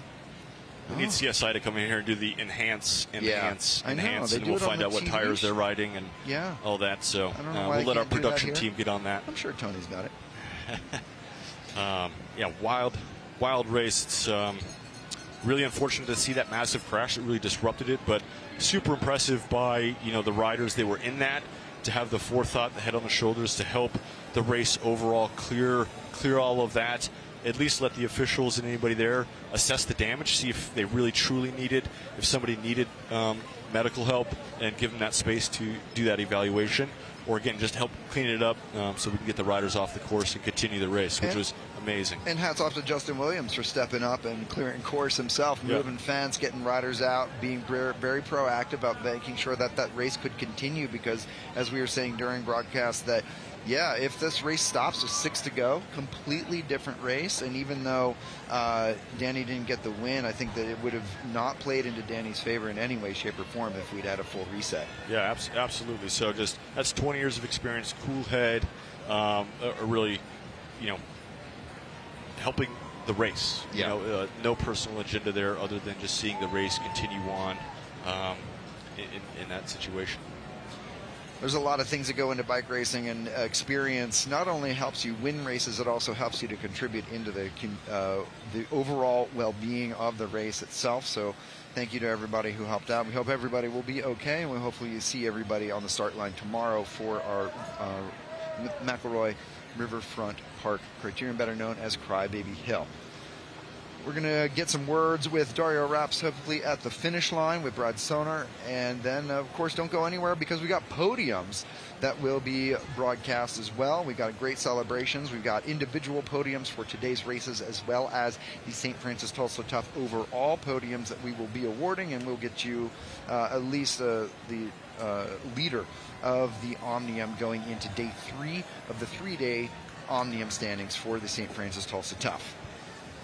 Thank you guys for tuning in and helping us out with the YouTube comments. It certainly help inform us. Thank you to our friends who have been helping us with some messages and whatnot to make sure that we're helping to keep you guys up to date and answer any of the questions that you might have had out there today. We certainly appreciate all of that, all of you tuning in. And please remember to share the YouTube feed with all of your friends so that more people see all the amazing things that happen here in Tulsa, Oklahoma for the Super Bowl of Criterium Racing here at the St. Francis Tulsa Tough.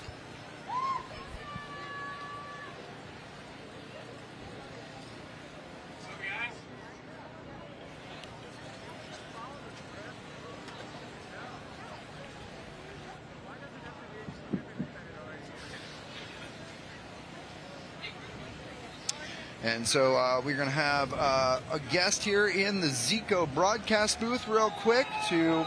Ladies and gentlemen! Oh, but here, before we get into that, we have Dario Raps on the finish line. We want to get a few words from your champion, two-time champion here tonight. Unbelievable ride, 2 in a row for DCC. I know you felt the confidence out there tonight. Did this one feel any different than night 1 for you? Yeah, that was just so... I didn't expect it to win today, honestly, because I didn't feel that good, but I was so surprised how strong Jonas Schmeisser was. So my teammate, he made a lead out. I never experienced that in my life. And thanks to him, I won today, really. I just thank you, and thank you to the crowd. You're awesome how you cheers. The best spectators in the world. There's no question about it. You guys have raced your bike all over the globe. Tell me about what makes American racing special. What do we do here that they don't do anywhere else in the world? I think it's the level, the niveau, the riders, they are so strong. You never experienced that somewhere else, and that makes the race so fast, and it's also very aggressive. Position is just key. You have to stay on your position, otherwise you don't have any chance. We're known for high-level racing, but Tulsa Tough is also known for a good party as well. Have you had a chance to experience that this weekend yet? Yeah, for sure. I mean, it's not important how we do it tomorrow. We will party so hard because we have 2 wins, and we are so proud of that. You can party with these guys on Crybaby Hill tomorrow. Let's hear it for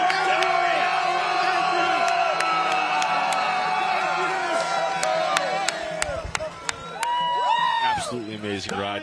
Yeah, amazing, fantastic ride, and great to hear his enthusiasm for this. The emotion that Dario Raps exudes is just so amazing. I love it. You can feel how excited he is through those interviews with Brad on the finish line. Love to hear it. Well, we are here in the booth. We've got a guest. It's Aaron Beebe. Welcome to the Zico broadcast booth, Aaron. Racing for First Internet Bank now, I believe, and you had a little bit of time off the front of the race here tonight. Talk to us a little bit about what the dynamic was for you. Yeah, the dynamic was, it was kind of weird at first. For a second, I thought of actually attacking the break because one of the DCC fellows was just kind of sitting on, and it felt like there wasn't going to be any cooperation. And then when the second one bridged up, then it actually gelled pretty good, but I don't think anyone was fully committed to it. So I had this weird kind of place where I thought, this is like the best scenario for our team here because we didn't think we'd have a great luck in the finish. So you're tempted to really just go all in and commit to driving it, but then you kind of shoot yourself in the foot either way with that. What do you think the field dynamic was such that they didn't want that break to go? What do you feel like the reason was? I mean, well, for DCC, I mean, obviously Dario wins anyway, so for them it doesn't matter if it comes back. And I think the other teams might have, felt kind of the same. Bikers guys, they've got some fast finishers. Legion has a number of ways they can win the race, so 1 out of 8 for them isn't really great odds, I think. Okay, so odds playing not in their favor. So in your instance, what does your team try to do? They try to reset and counter that, or...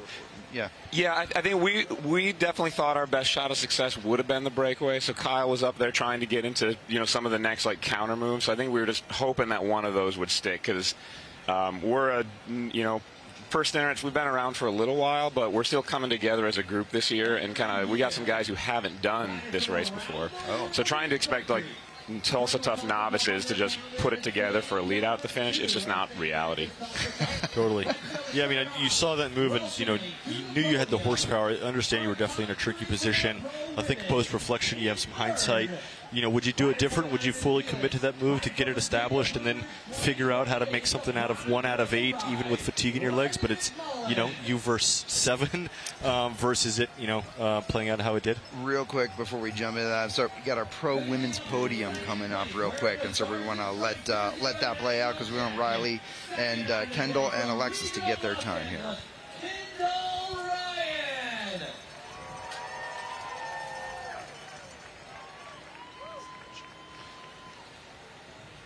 And showing she had the fastest legs on the day, please welcome to the top step your Siniska cycling rider, Alexis Magner.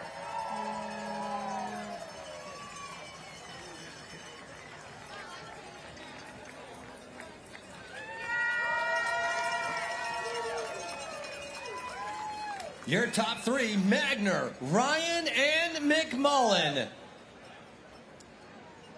Alexis now being presented with your winner's jersey from day number 2 of the St. Francis Health System.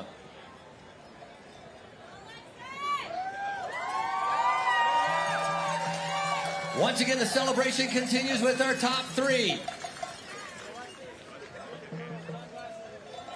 Also, as all of our winners do, Kuro Athletic Sunglasses. A sporty look and keeping them protective on the way. Now being presented also, our official sponsor, FC Tulsa. Getting ready to spray the champagne. Part of the celebration here in Tulsa for our winner.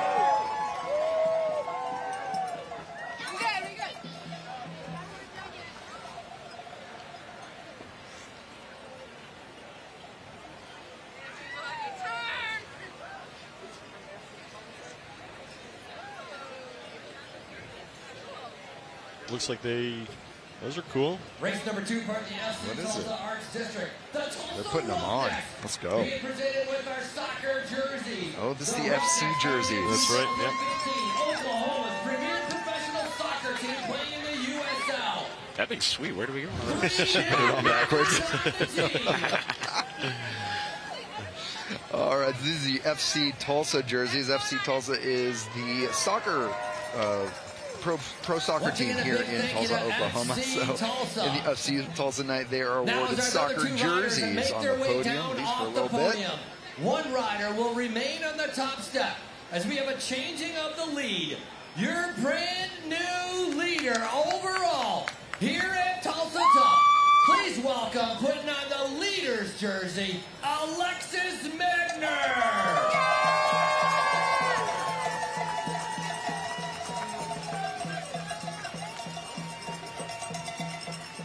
And so going with second last night, a win tonight, she gets herself the leader's jersey going into day number 3. We had Alexis in the booth earlier on talking about that and some of her strategies. So go back in the YouTube feed and check that out. She had some great insights when we had her in the booth early on in the men's race. So Aaron, going back to that question, post-race reflection, going all in to make that move stick, kind of regardless of what the things you know, the dynamic there, but for your team and you as a rider making that happen.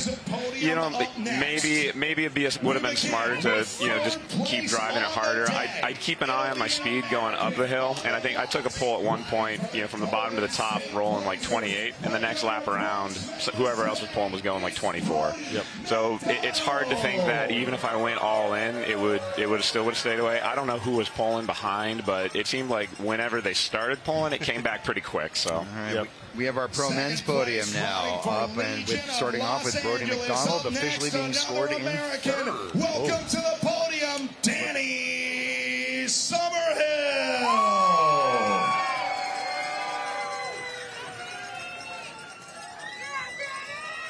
And your men's champion tonight, the reigning German national champion and overall leader of Tulsa Tough, riding for DCC. Give it up for Dario Rouse.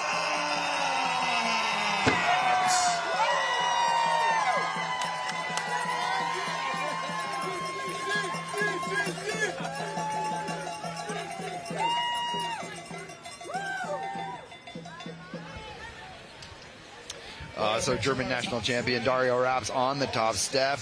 Danny Summerhill finding himself in second place here. He's won this race before, so a little bittersweet to be on the second step tonight, yet still a solid result for our man from Colorado. And then Brody McDonald.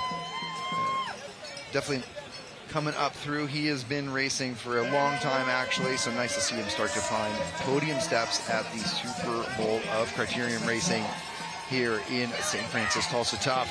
This is your top three for today. And Dario getting the winner's jersey, the sunglasses, and then Danny and Brody. We're then going to present them with their champagne sprays. He's quite good at this. That's why we back the cameras up. Yeah, we have to back way out because we don't want our fancy camera to get soaked up. Look.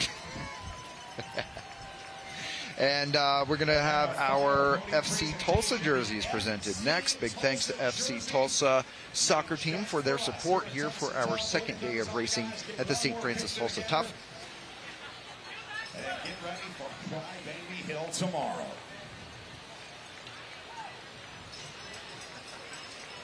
There you go, one more time. And so one more time, they've got the FC Tulsa jerseys holding those things up. Big thanks again. Love those graphics on those. Daniel wants one. Of course. I was Summerhill treated me to a previous year's version. Thanks for being here. Tulsa, you guys are awesome. You got a great thing going here, and we cannot wait to see you on Crybaby Hill tomorrow.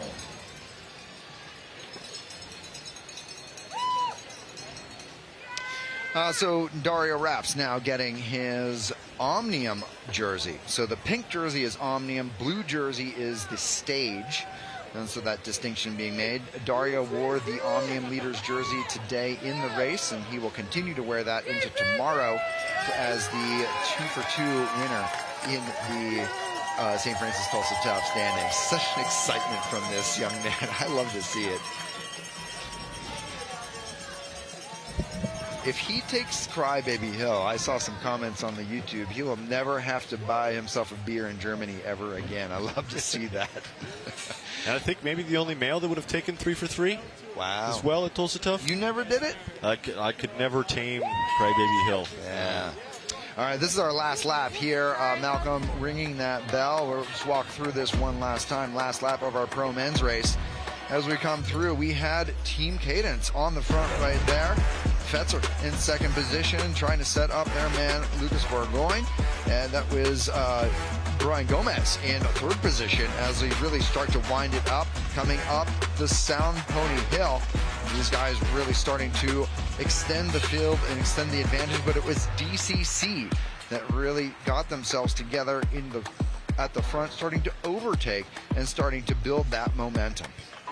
You can see DCC here starting to lift, as Dario was talking about. Schmeiser had never really given that amount of a lead out before, as we're coming downhill into the final turn right now. We had a moment of scariness with Alec Briggs as Jordan Parra shut the door on him.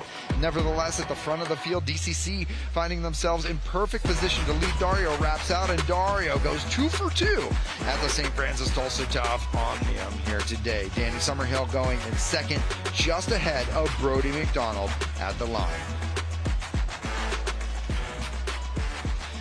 And joining us in the booth one more time is U.S. Elite National Champion Lucas Burgoyne. Lucas, welcome back to our Zico broadcast booth. Now, difficult night out there for the boys a little bit. It seemed like the pace was high from the start to the finish. Walk us through how it was for you guys. Yeah, we definitely rode the tactic a little bit different today. We knew we had to kind of split teams and send a few guys forward to cover because there'd be a lot of people going up the road. Me, Fetzer, and Gabe stayed back. Hollick, Flanagan, and Greg rode forward, trying to cover moves. About halfway through the race, you saw it really split with a huge 8-man break that was lethal, and then that's when I kind of opened the throttle up, told the boys stay on the back foot. No one's going to ride with us. We're not gonna ride this back. We're going to attack this back, basically. And that's when you saw me go, Fetzer follow, countered my move, and then I recountered Fetzer, and then I think Hollick brought it all together back in the end. And then, yeah, it kind of set up from there for a field sprint, and then there was a massive crash with about 6 to go that I was caught up in. I went down. I think Justin Williams may have fallen on top of me or something like that. Luckily, my bike was okay. I got back up and had a few friendly faces in there that kind of helped ride me back in. I hopped back in on the back, maybe 4 to go. But it was carnage and chaos having to try to ride back in, especially on this hot and pretty decently hard course. Not the crazy hardest course, but yeah. Walk us through here real quick, just to wrap us out, where your team is on the front, really showing control and dominance. Yep. I think that's a good strategy. How would you sort of tweak this a bit to find success? Had I been on their wheel as I should have been, I think it would have been all she wrote from there. But that this is the part of Tulsa Tough, is it's gnarly crashes in gnarly places. Everyone gets really excited because they think at 19 laps to go it's the end of the race, and gnarly stuff happens. It's a part of the game, and we really gave it our all again today. It's disappointing to kind of see the way it played out. I know Hollick and Luke, I told them if I wasn't there to make sure that they checked their wheels and went full tilt. Luke looked a little flat in the finale, but he's a big man on a course with a hill, so the Germans, hats off to them again. They're on another level right now, and they seem to have the timing just right, and we seem to be just a tad off the mark. If we can put it together, I think we could put some good battles, but right now they've got our number picked, and we got to get our heads back in the game. All right, fair enough. Well, Lucas Burgoyne, your U.S. Elite National Champion, here with us in the Zico broadcast booth, and we're going to wrap out for today. We're going to see you guys tomorrow at the McElroy Riverfront Park to finish out 3 days of racing at the 2025 edition of St. Francis Tulsa Tough. My name is Gabe Lloyd. That's Daniel Holloway. This is Lucas Burgoyne. Thank you guys for joining us here. Big thanks to Quick Trip for helping us out and being part of our St. Francis Tulsa Tough. Tune in tomorrow for our live broadcast at the McElroy Riverfront Park, where we will conclude our 2025 Omnium of the St. Francis Tulsa Tough. Thank you so much for joining us. We'll see you tomorrow, and we'll see you at the next one. Thanks, everybody. Yo, we in Tulsa, heat rising in June, St. Francis stamp on it, bikes going boom, crank it up, clip in, yeah, we riding with pride, from Riverside Drive to the downtown vibe, 2 wheels, big dreams, fast lanes we chase, St. Francis Tulsa Tough, not your average race, peloton tight like a school of sharks, spinning through the city, leaving tire marks, St. Francis Tulsa Tough, bring the heart, bring the grit, from the grits to the climbs, we don't ever quit, Cry Baby Hill where the real ones ride, sweat dripping, crowd wild, ain't no place to hide, spin fast, ride clean, show them what you're made of, St. Francis Tulsa Tough, we were born for the love. Yo, Cry Baby Hill, that party is real, costumes, beer spray, got that carnival feel, fans yelling loud, ringing cowbells tight, if your legs ain't burning, you ain't doing it right, 3 days, 3 ways, Chris back to back, speeding through corners, never looking back. We got locals and pros, kids and the vets. Tulsa on fire, nobody forgets. Crits, grand final fixies rolling deep. From the sunrise grind to the late night sweep. You can feel the thunder down in your soul. St. Francis, Tulsa tough, yeah, that's the goal. St. Francis, Tulsa tough, bring the heart, bring the grit. From the crits to the climbs, we don't ever quit. Cry baby hill where the real ones ride. Sweat dripping, crowd wild, ain't no place to hide. Spin fast, ride clean, show them what you made of. St. Francis, Tulsa tough, we were born for the love. Here's to the riders, the fans, the crew. To Tulsa, the grit and the breaking through. Pedal to the metal, feel the crowd erupt. This ain't just a race, it's St. Francis, Tulsa tough.